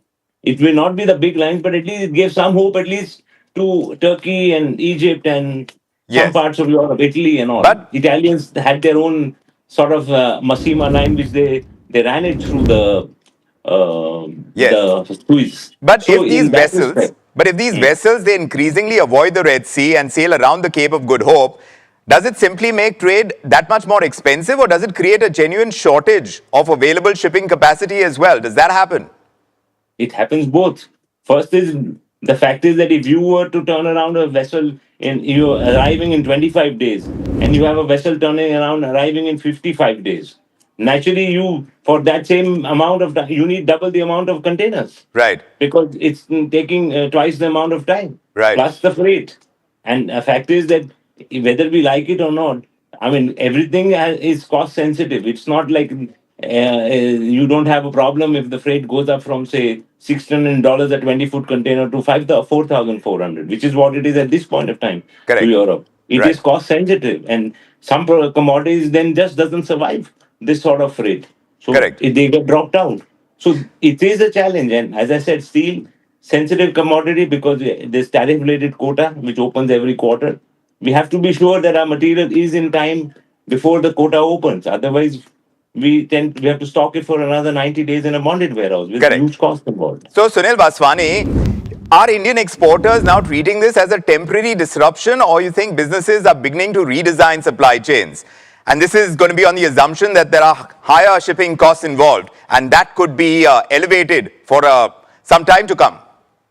So the shipping costs have been elevated. I would say that, again, at the cost of repeating, that's in the last 2.5 years when we stopped sailing through the Red Sea or the Suez Canal and we started moving over the Cape of Good Hope. The extended transits were there. We put in additional capacities and all that is history now, and we've done. So there was additional cost because more ships had to be put into service and there were longer transits. But those increases have not happened overnight. You know, that whatever increases were there have happened over 2.5 years ago, and so far. But again, as far as the Strait of Hormuz is concerned, as I said, what is more concerning is we are calling outside the Strait of Hormuz. Now, those, as I probably mentioned earlier, like Jebel Ali was a huge port with a 20 million TEU capacity annually. Whereas these ports, Khorfakan and all that, are much smaller with a few 100,000 TEU capacity annually. So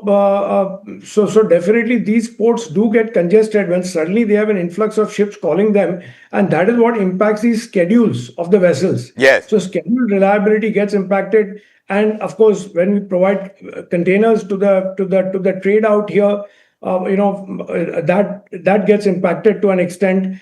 So those more of an operational issue that happens. Also at Indian ports get more congested. So there are more operational issues and which cause delays, and in turn those delays, of course, impact the cost. Yes. But as I said that so far we are still continuing with what we have been doing, and there have been no changes right now as of now to the services due to the recent threats by the Houthis. This is as far as the container lines are concerned. Container lines, yes. But, for decades, globalization has been built on the assumption that goods, energy and capital, like I was saying, that they could move freely. Now, the assumption is being tested to its core. The real story is not just higher freight costs or oil prices even. It is that geopolitical risk has become this economic variable once again. So building economic resilience to trade shocks has become a national necessity, and perhaps India needs to concentrate that much more considering the number of choke points and how quickly they are rising. My thanks to Shekhar Sinha, Amit Bhandari, Pramitpal Chaudhary,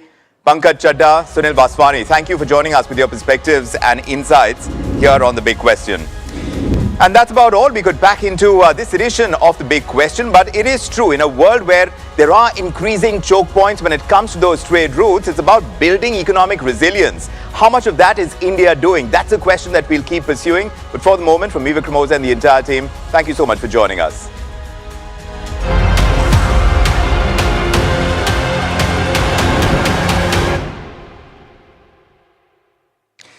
We have breaking news on NDTV Profit. It's a news break by NDTV Profit that has been confirmed. Now, the government is easing FDI rules for e-commerce exports, and this they're doing by allowing inventory-based models for export-only operations. So while domestic retail restrictions, those remain unchanged, let's find out now what the government is planning to do. And for that, my colleague Rishabh is joining us with that news break and, of course, the confirmation on that. Rishabh.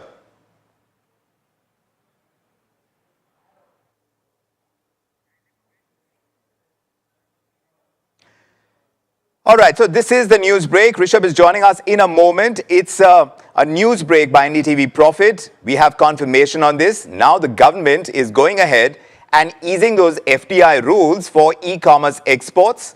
This they're doing by allowing inventory-based models. They're going to be allowing the inventory-based models for the export-only operations. That's how it's going to work.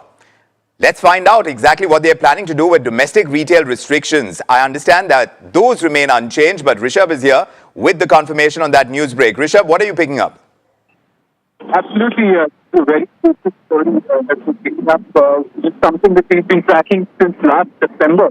That this is a proposal that the government has been working on, and all of this is meant to boost e-commerce exports. Now, what changes with this rule is essentially your e-commerce platforms like Amazon, Flipkart, eBay, all of them, they will now be able to set up export entities, and these export entities will now be able to hold certain inventory.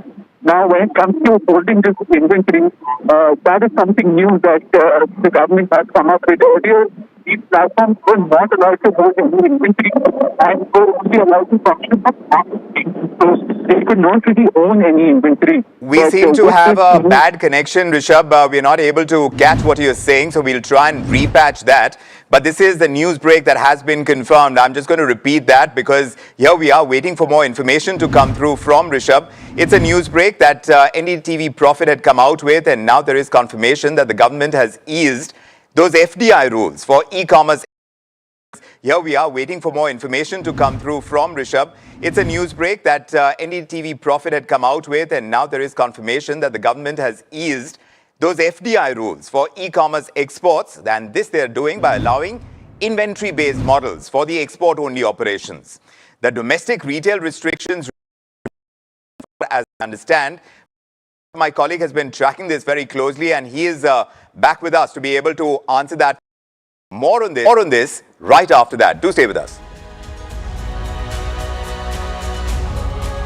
याद है ना मैंने क्या सिखाया था? Silver के लिए Stirling mark, gold के लिए हॉल मार्क और मस्टर्ड ऑयल के लिए सिर्फ पी मार्क। इस बार तो माँ से भी बेहतर बना। P Mark, the mustard specialist since 1933. बरसों से सरसों। कुछ तो बात है इस दिल में। जानते हैं मैं एलीट मैट्रिमोनी क्यों रेकमेंड करता हूं? 17 years of experience, largest database of elite profiles, और 100% confidentiality. Elite Matrimony, India's most successful matchmaking service for the elite. आपका पार्सल फिर से हमारे घर पे आया है। कुछ तो बात है इस दिल में। माँ भी हमेशा पी मार्क मस्टर्ड ऑयल में ही खाना बनाती थी। ये आपके लिए। कुछ तो बात है इस दिल में। P Mark, the mustard specialist since 1933. सरसों से सरसों। The stakeholders are becoming more important than just the shareholders or the majority shareholders. So things have changed over the last 3 decades.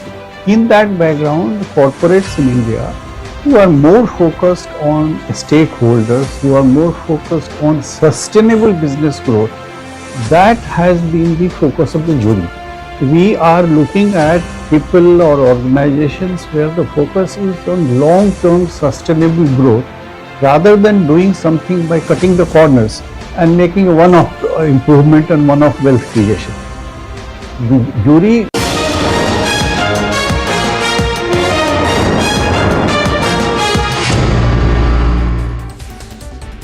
Hello and welcome. You're watching Market Express and I'm Himakshi Bahugna. Let's get straight into the show and see how the markets have fared today. First, the viewers, the Lal Street has hit the brakes after a volatile session with benchmark indices ending firmly in the red, and the Nifty has slipped below the crucial 24,000 mark, while the Sensex has lost more than 350 points as investors have turned cautious amid global uncertainty and even profit taking.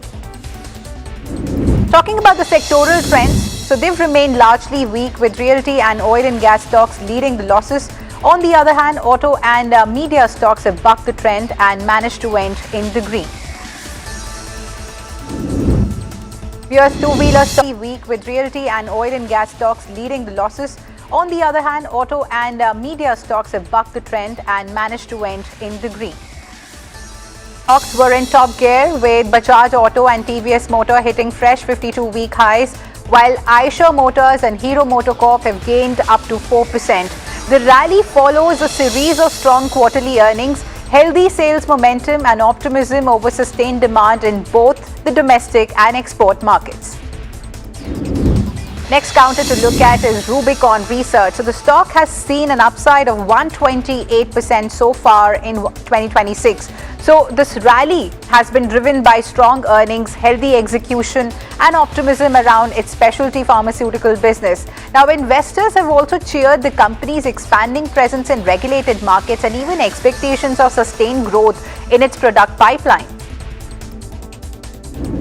Next counter to look at is SpiceJet. So the shares have zoomed 10% to hit the upper circuit after several media reports have suggested that the company has inducted 3 Airbus A320 aircraft into its fleet under a damp lease agreement. So following this report, SpiceJet's share has they've really spiked 10% to hit the upper price band of 12.32 rupees on the BSE, and the aircraft has already arrived in India and they are expected to begin commercial operations later this week, strengthening the airline's fleet and capacity. Next counter to look at is IndusInd Bank. The shares have slipped as much as 6% despite reporting a sharp improvement in its first quarter earnings. The private lender has posted a 72% jump in consolidated net profit to 1,037 crore rupees, and this has been held by a 21% decline in the provisions and contingencies. So even as the bank has guided for stronger profitability ahead, investors remain cautious, sending the stock lower in trade. So the reaction suggests the street is looking beyond the headline earnings and even focusing on the bank's near-term operating outlook. Here's HPCL shares have declined after the company has reported a loss in the first quarter as soaring crude oil prices have hit the earnings. The sharp rise in crude has been triggered by the West Asia conflict and increased input costs and even weighed on the refining margins during the April to June quarter. So investors have reacted negatively to the weak performance, sending the stock lower in trade. Next counter that was buzzing away in trade was Dr. Reddy's Laboratories. So the shares have tumbled as much as 9%, hitting a 52-week low after the drug maker has reported a weaker than expected first quarter performance. So the disappointing results have triggered a sharp sell-off, with several brokerages cutting their earnings estimates and even the target prices.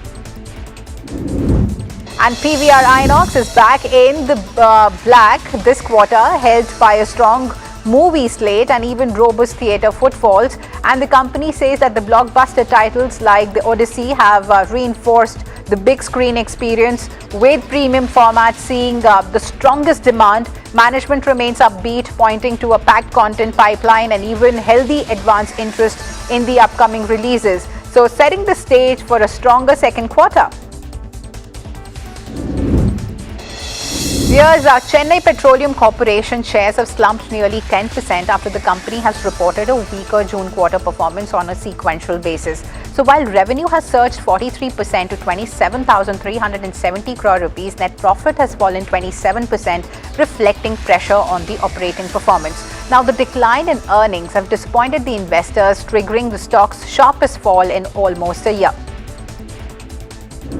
Next counter to look at is Vishal Mega Mart, which has reported a strong first quarter performance with consolidated net profit rising 26% year on year.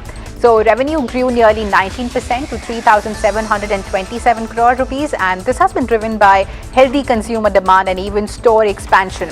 EBITDA also increased while the EBITDA margin remained steady, reflecting stable operating performance. Cipla has reported a weak first quarter performance, with earnings missing the street estimates on profit, operating profit and even the margins. The consolidated net profit has fallen 39% annually to 789 crore rupees, while the revenue rose just over 2%, broadly in line with the expectations. So the weaker profitability has disappointed the investors, sending stock lower in trade.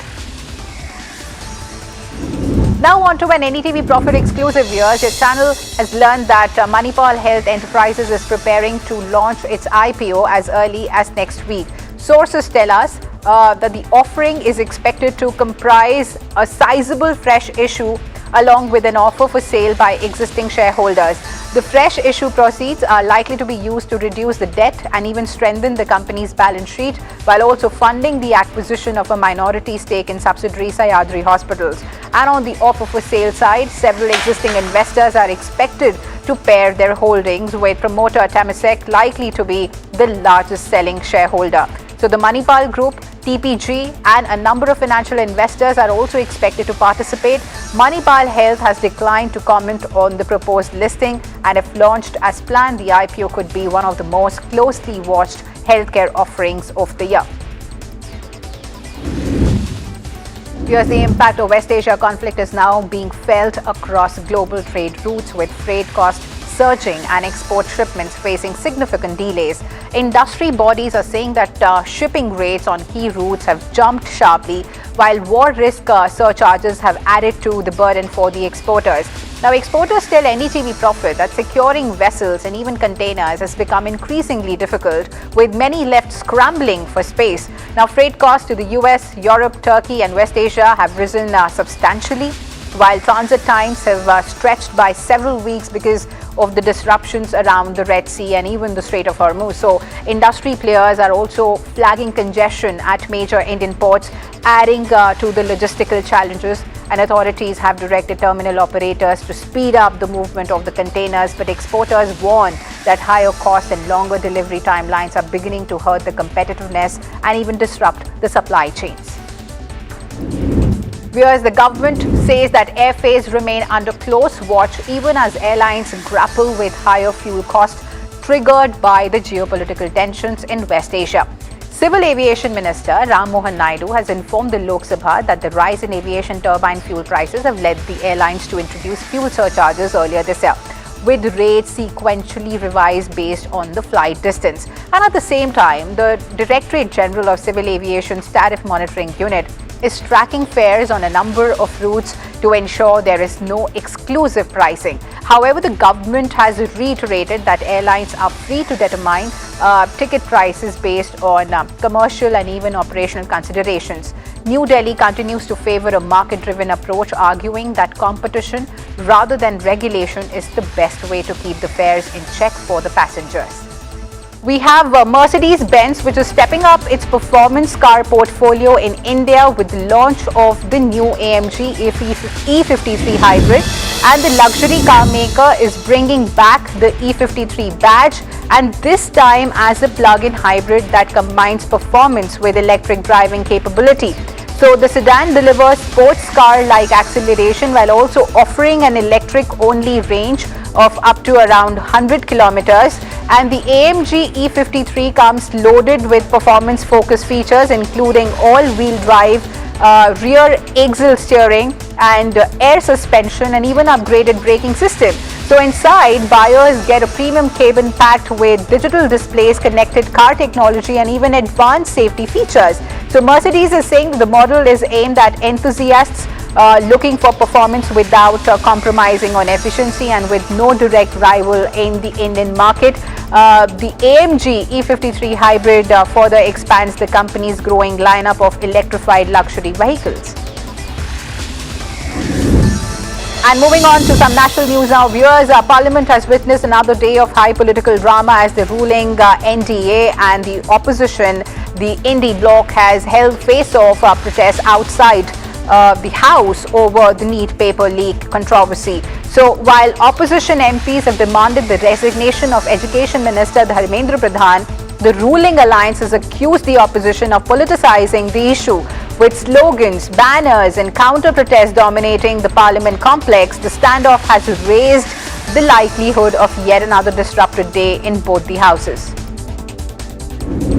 And viewers, the Corporate Janata Party's protest at Delhi's Jantar Mantar has entered another day, with supporters refusing to back down. Protesters are demanding accountability over alleged irregularities in the competitive examinations, including NEET UG 2026, broader reforms in the education system, and the resignation of Union Education Minister Dharmendra Pradhan. The agitation continues to gather attention as pressure mounts on the centre to respond to the protesters' demands. And here's in a major announcement amid the ongoing NEET UG controversy, Prime Minister Narendra Modi has said that the government will set up fast-track courts to deal with paper leak cases, calling for swift and stringent punishment for those involved. The Prime Minister has said that the move is aimed at ensuring faster justice and also restoring confidence in the examination system. The announcement comes as protests over alleged exam irregularities continue across India. And viewers, rescue teams have recovered 22 bodies from the collapsed NHPC tunnel in Sikkim. While the search continues for 3 missing workers, authorities say that a suspected methane gas explosion inside the under-construction tunnel has triggered the collapse, releasing toxic fumes that have made rescue operations extremely challenging. The state government has ordered a detailed probe into the incident. Here's the centre has appointed Anurag Jain as the new Chief Executive Officer of Niti Aayog for a 2-year term. A 1989 batch IAS officer from the Madhya Pradesh cadre, Jain is currently serving as the state's Chief Secretary. So he takes charge of the government's top policy think tank after a vacancy in the CEO's post. So Anurag Jain has previously held key positions in the Prime Minister's office and even the Department of Promotion of Industry and Internal Trade. Here's the Supreme Court has come down heavily on the Rajasthan government over the worsening pollution in the Jojari River, calling it shameful if the state wants to poison its own citizens. So the court has dismissed the SIT probe as a mere eyewash after an expert panel found highly acidic water still flowing through the river. So the bench has warned that decades of regulatory failure and administrative apathy have put the lives and livelihoods of lakhs of people across the region at risk. Meanwhile, viewers, heavy rain continues to lash Western India, with the IMD issuing an orange alert for Mumbai, warning of very heavy rainfall and gusty winds of up to 70 kilometers per hour. The weather agency has upgraded neighbouring Thane and Palghar to a red alert, signalling the risk of extremely heavy rain. Meanwhile, Gujarat, Madhya Pradesh, Maharashtra and parts of Konkan region are also bracing for another intense spell of rainfall after torrential showers over the past 24 hours. Here's the Middle East conflict has entered another dangerous phase. President Donald Trump has warned that United States will destroy an Iranian bridge of power plant for every fresh attack on shipping in the Strait of Hormuz at the same time. Now, Yemen's Iran-backed Houthi rebels claim that they have attacked 2 oil tankers in the Red Sea, raising fears of disruption across another key global trade route. So, with US strikes on Iran continuing for a 12th consecutive night, energy markets remain firmly on edge. US Secretary of State Marco Rubio has struck a cautious but confident tone on the prospects of fresh agreement with Iran. Rubio is saying that Iranian officials are reaching out regularly and are keen to restart the discussions. However, he has also accused Tehran of repeatedly changing positions after agreements are reached, making negotiations pretty difficult. So according to Rubio, Iran may not yet be ready to finalize a deal, but he believes that could change in the near future. And his comments come at a time when tensions in the region remain elevated and global markets continue to closely track the developments around Iran. Diplomacy and regional stability for now, Washington appears to be keeping the door open for talks, even as it questions Tehran's commitment to any future agreement. And viewers, IPO-led Manipal Hospital is controlled and promoted by Temasek. The Singapore-based investor is saying that it will stay invested for a long term in Manipal Hospital, and also clarifies that it is a board-run company and also listing is just an event. So here's an excerpt of that conversation with NDTV Profit's Nisha Podar with Temasek's India head Ravi Lamba.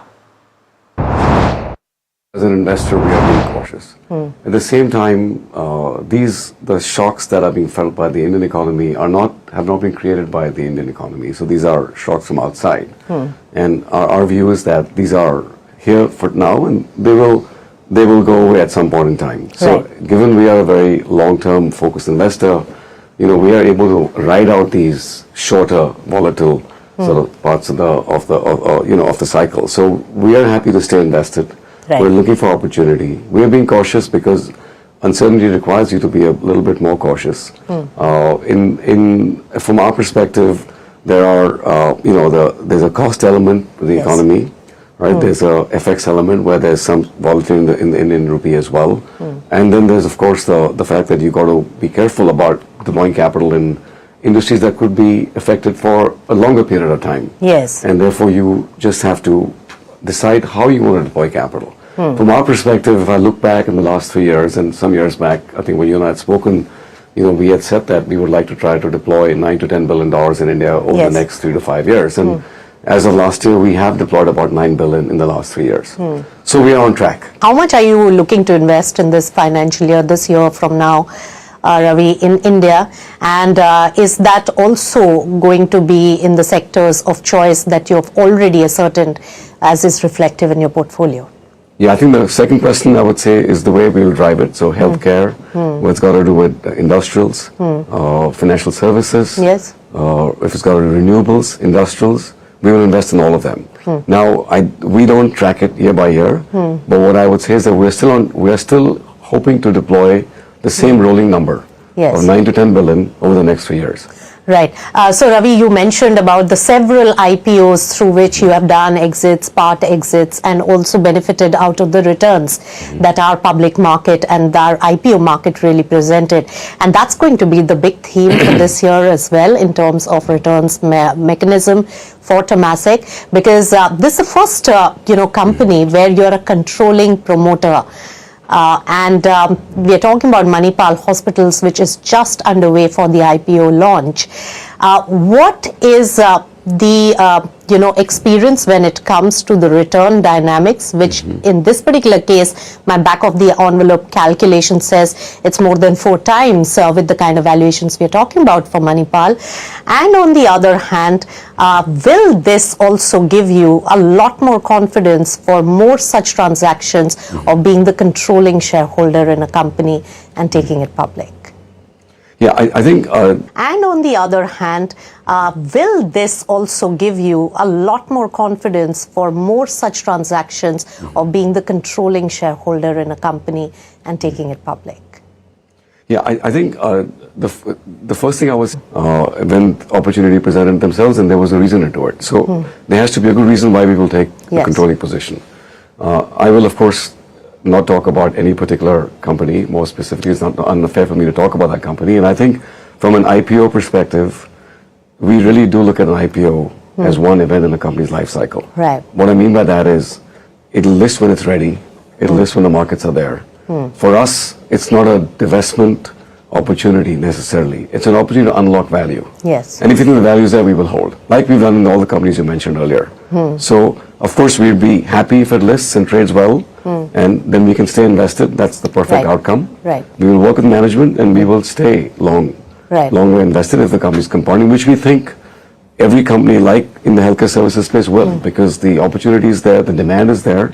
These are excellent management teams who are just able to provide some really good healthcare outcomes. Right. And therefore because there's so much demand, it's a place that it's very hard to go wrong unless, and the only way you can create value is to stay invested. Right. That's what we will do.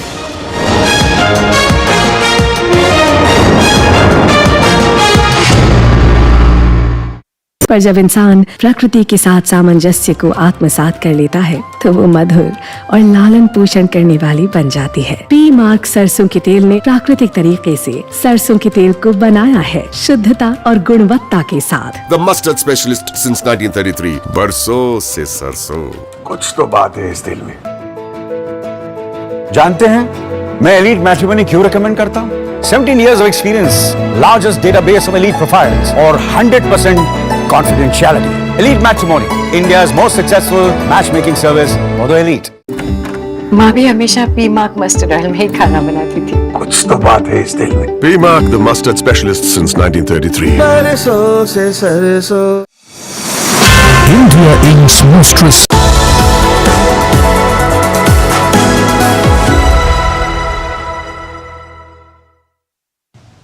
Hi, thanks so much for joining in. I've got a great conversation lined up for you. It is about one of the most important deals that India has struck in the recent past.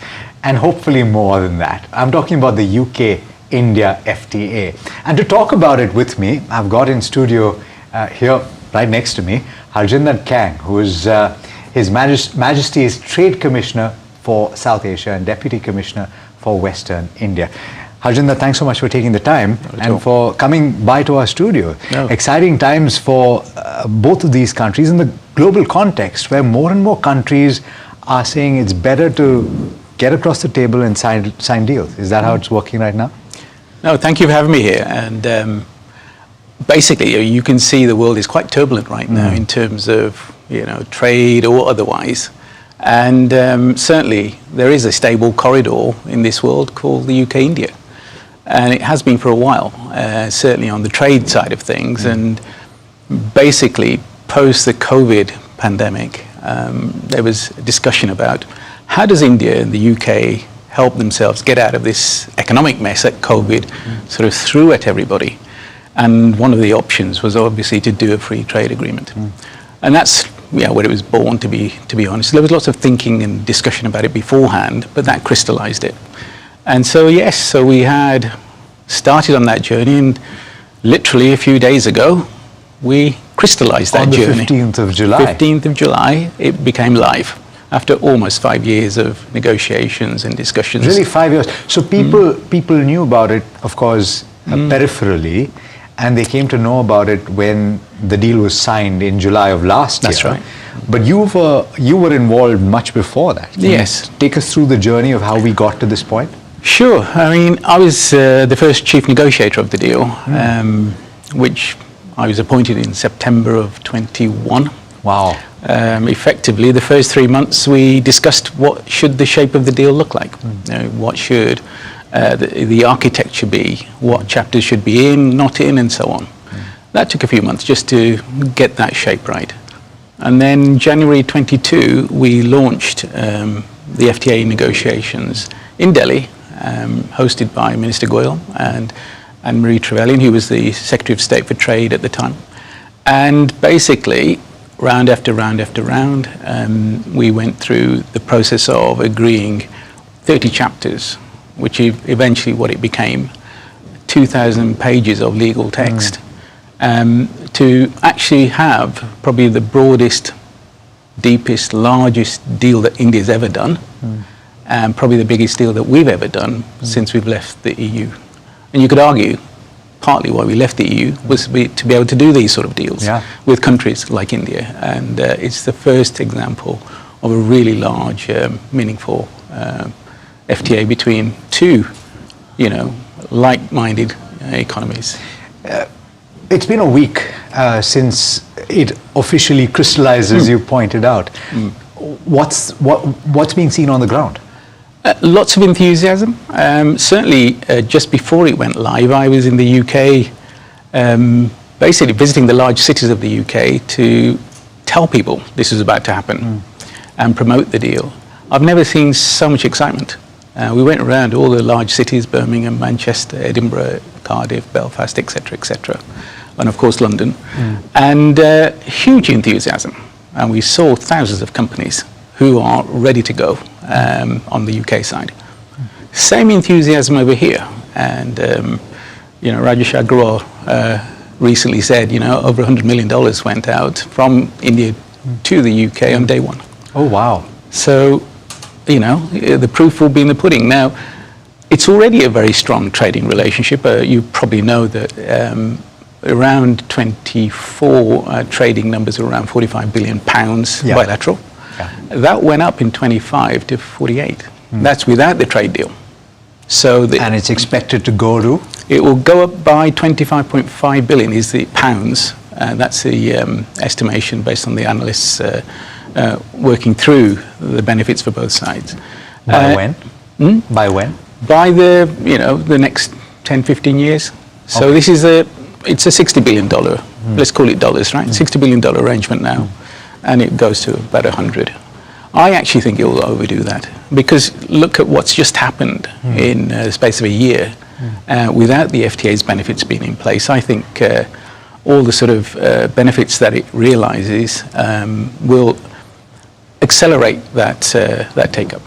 So as somebody that knows practically every sentence, every word that went into that agreement, you were the chief negotiator, and so therefore you're aware of everything that went into it. The perception from the outside in, and even in the equity markets here, is that there are a few broad cohorts, say textile or say a couple of other services industries that really benefit from this.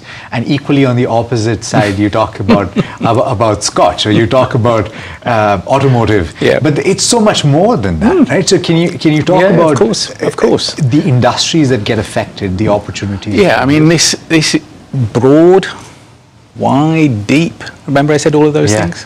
What does that actually mean? So something like 99% of the tariff lines that the UK have been either lowered or zero tariffs. So India is sending stuff to the UK, almost everything, either lower or zero. UK, it's 90% coming this way. And you've seen all the headline grabbing things such as textiles, leather, apparel, jewelry, gems jewelry on the Indian side. On the UK, it's the headline grabbing things such as Alcobev, Scotch, gin, etc., cars, and but you can't name everything. You can't, of course, right? But there is almost every sector of manufacturing, even services, which we're both very heavy on services as two economies, and we have locked in very, very good access on services for both sides. And if you look at Mumbai, is the financial center of India, the financial capital of almost Asia in some ways, it will benefit quite significantly.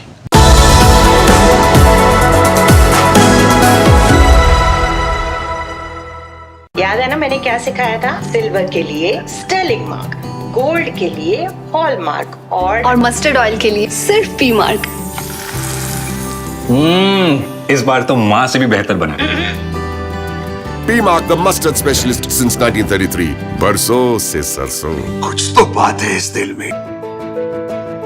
जानते हैं मैं elite matrimony क्यों recommend करता हूं? 17 years of experience, largest database of elite profiles, or 100% confidentiality.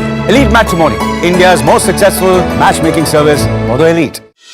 This is India Inc.'s Roll of Honor, recognizing the leaders shaping India's growth story, where ambition, enterprise and excellence meet. In the presence of the Finance Minister, Nirmala Sitharaman. NDTV Profit Business Leadership Awards, 26 July on the NDTV network.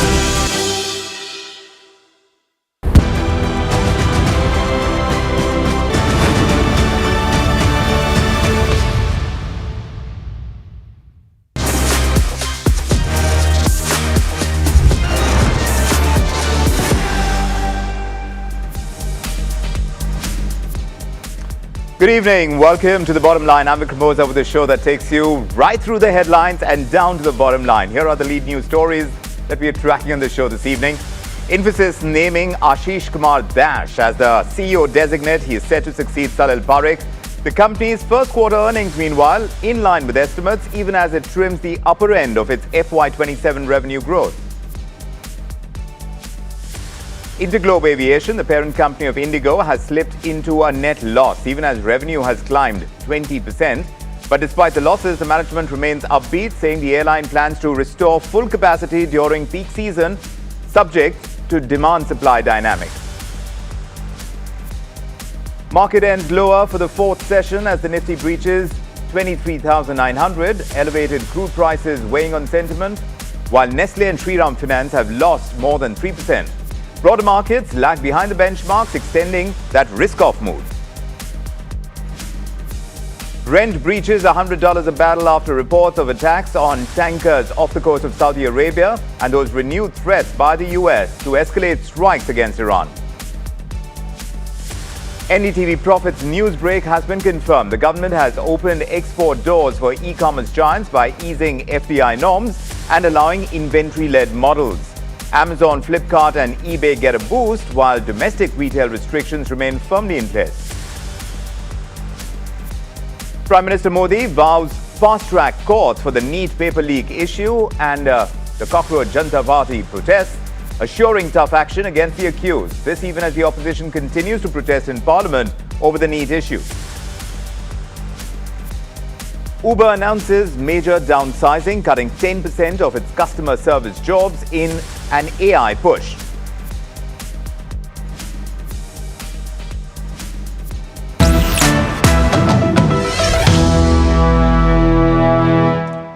So the big story is about Infosys, which has picked an insider to lead the company into its next phase of growth. The IT major has named Ashish Kumar Dash as its CEO designate. Salil Parekh is set to hand over the reins in April 2027 after completing his second term. So a nearly 31-year Infosys veteran is taking over. We're talking about Mr. Dash. He is an IIT Kharagpur alumnus, also a Stanford Global Leadership Program graduate with over 3 decades of experience in digital transformation, AI and cloud besides sustainability. And at Infosys, he has led the services, utilities, resources, energy and enterprise sustainability business, managing over a dozen industry verticals and working with Fortune 500 clients to drive the AI-led business transformation. So his global experience also extends beyond Infosys. He has served on multiple boards. He's represented the company at global forums like the World Economic Forum and the B20. He's contributed to technology policy and, of course, sustainability discussions as well. So now, as Infosys is preparing for the next leadership transition, the company is betting on his deep expertise in AI, in cloud, in enterprise transformation to steer this $20 billion IT giant through this evolving technology landscape. But let's discuss what his leadership means for the tech giant. And for that, we're joined by Ganesh Natarajan, the former NASSCOM chairman. Great, as always, to have you with us. As we understand what this really brings to the table for Infosys, Mr. Natarajan, Infosys has chosen this insider. He's got more than 3 decades in the company. So you think it signals continuity on the part of Infosys over any kind of disruption? Or you think the board is actually preparing for a much bigger transformation story around AI, around automation? It was a fantastic move because as you rightly said, he has the right 30 years plus in Infosys. So he's a true Infosian. At the same time, I think obviously every organization needs to transit to the new era, which is beyond IT services to, as you said, cloud, technology, digital and AI. And looking at his resume, I think he has a fantastic combination of all those. So good statesman, has represented Infosys very well externally, also an insider. And I mean, you couldn't, if a magic wand were given in front of you, you couldn't get a better candidate.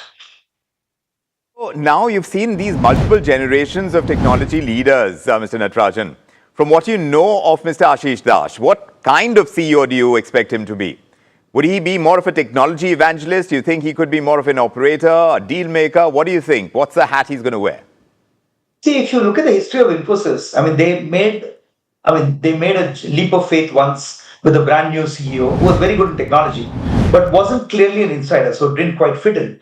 And then, of course, Salil has been absolutely fantastic. I mean, I know Salil for 20 years, and I think the way he's kind of slipped into the role and grown the company has been absolutely fantastic. So given that, I think this combination of somebody who's an insider, you don't have to trust his credentials or his capability to fit in.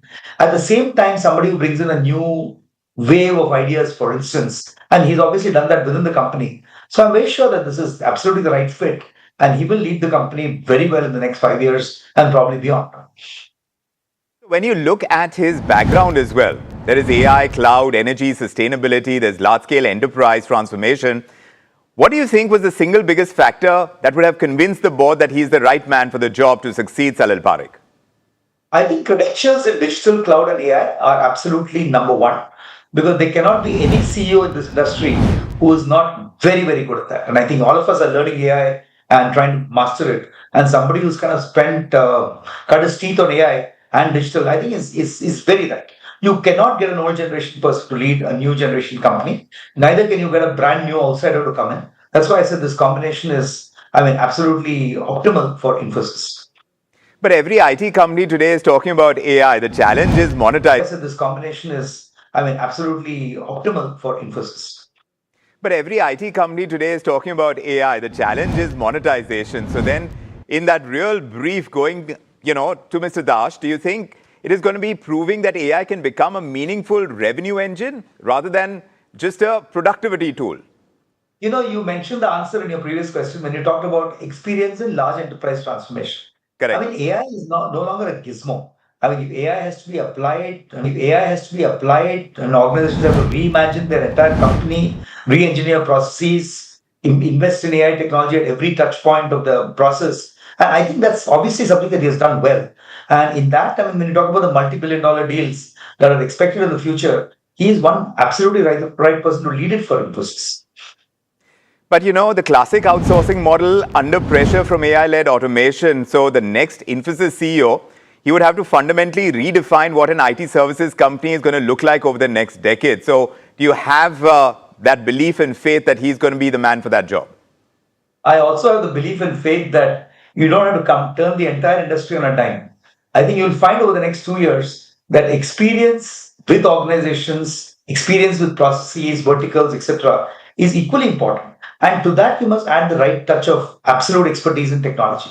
And that combination is what will take people there. So he's not there to turn the company upside down. I don't think he wants to do that. But having said that, the ability to really think of a new Infosys where required and a new kind of proposition and value proposition for the marketplace is very much what I'm very excited about this idea. And I'm sure many companies will follow suit, getting people with the right skills to come in with pedigreed experience in the company, and they will lead the transformation. You had very good things to say about Salil Parekh, Mr. Natarajan. He leaves behind a significant legacy, stability, there is margin discipline, large deal wins that push into digital and AI. But now, in your opinion, is the biggest unfinished agenda now for Mr. Dash the kind that he inherits? What exactly do you think that would be? I think that should be fairly simple because, Salil, is a very understated person. He's absolutely capable. I'm sure if he was still in Capgemini today, he would be the global CEO. And he took that leap of faith to be in Infosys and really brought the stability, brought the growth that Infosys needed. And to step into his shoes he's not like this, huge, larger than life charismatic leader. He's just a great CEO for the company. So stepping into his shoes is not that difficult, but obviously you have to demonstrate that you are as capable as Salil and bring something to the table which is beyond what Salil did. And I think this is the right combination that they've taken as a choice for the next CEO. Mr. Natarajan, such a pleasure talking to you. The appointment may be about a new CEO, but the real story is Infosys now preparing for a future where AI and not just outsourcing is going to define growth. So whether that bet plays off, that's going to be seen very closely, but it could shape the next chapter of India's IT industry. Indeed, we heard from Nandan Nilekani and Salil Parekh as well. Listen in. He's worked in every part of Infosys, be it in delivery, be it in sales, be it in account management, starting a new DC in Bhubaneswar, everything. And he's someone who I think everybody likes, respects. He's an uncomplicated guy who focuses on what needs to be done. His name is Ashish Dash. Ashish Dash, also a very collaborative individual, working well with all of the various components within Infosys, and having been here for a long time, has made sure he's learned everything and also understood how all different parts of the company work. So huge congratulations to him, and looking forward to working with him as we do the transition over the next few months. So that's what we got from the management, and Salil Parekh, of course, making way for Mr. Ashish Dash. And of course, we'll see exactly what it brings about for the company. But right now, what Infosys is delivering, the company unveiling that next CEO designate, but also reporting their June quarter numbers. The IT major has delivered an inline set of numbers. But let's break them down, the guidance and what it really means for the stock going ahead as well. And for that, my colleague from our research team, Jasmeet, is with us. Jasmeet, tell us now, for Infosys and the kind of numbers they reported for the quarter, how does it look? Well, thank you for that. The numbers have come in line with the estimates, but the management has cut the upper end of the guidance from earlier 3.5 to 3%. Now the new guidance for FY27 stands between 1.5 to 3% versus earlier 1.5 to 3.5%. The reason why the management has cut the guidance is on the back of that macro slowdown the management has been seeing. Now, if you look at the other key details, we have other major highlight coming in from the Q1 results. While the board appoints Ashish Kumar Dash as the new CEO of Infosys starting from April 1, 2027, while he will be the one who will be a successor of Salil Parekh and taking over the role of Infosys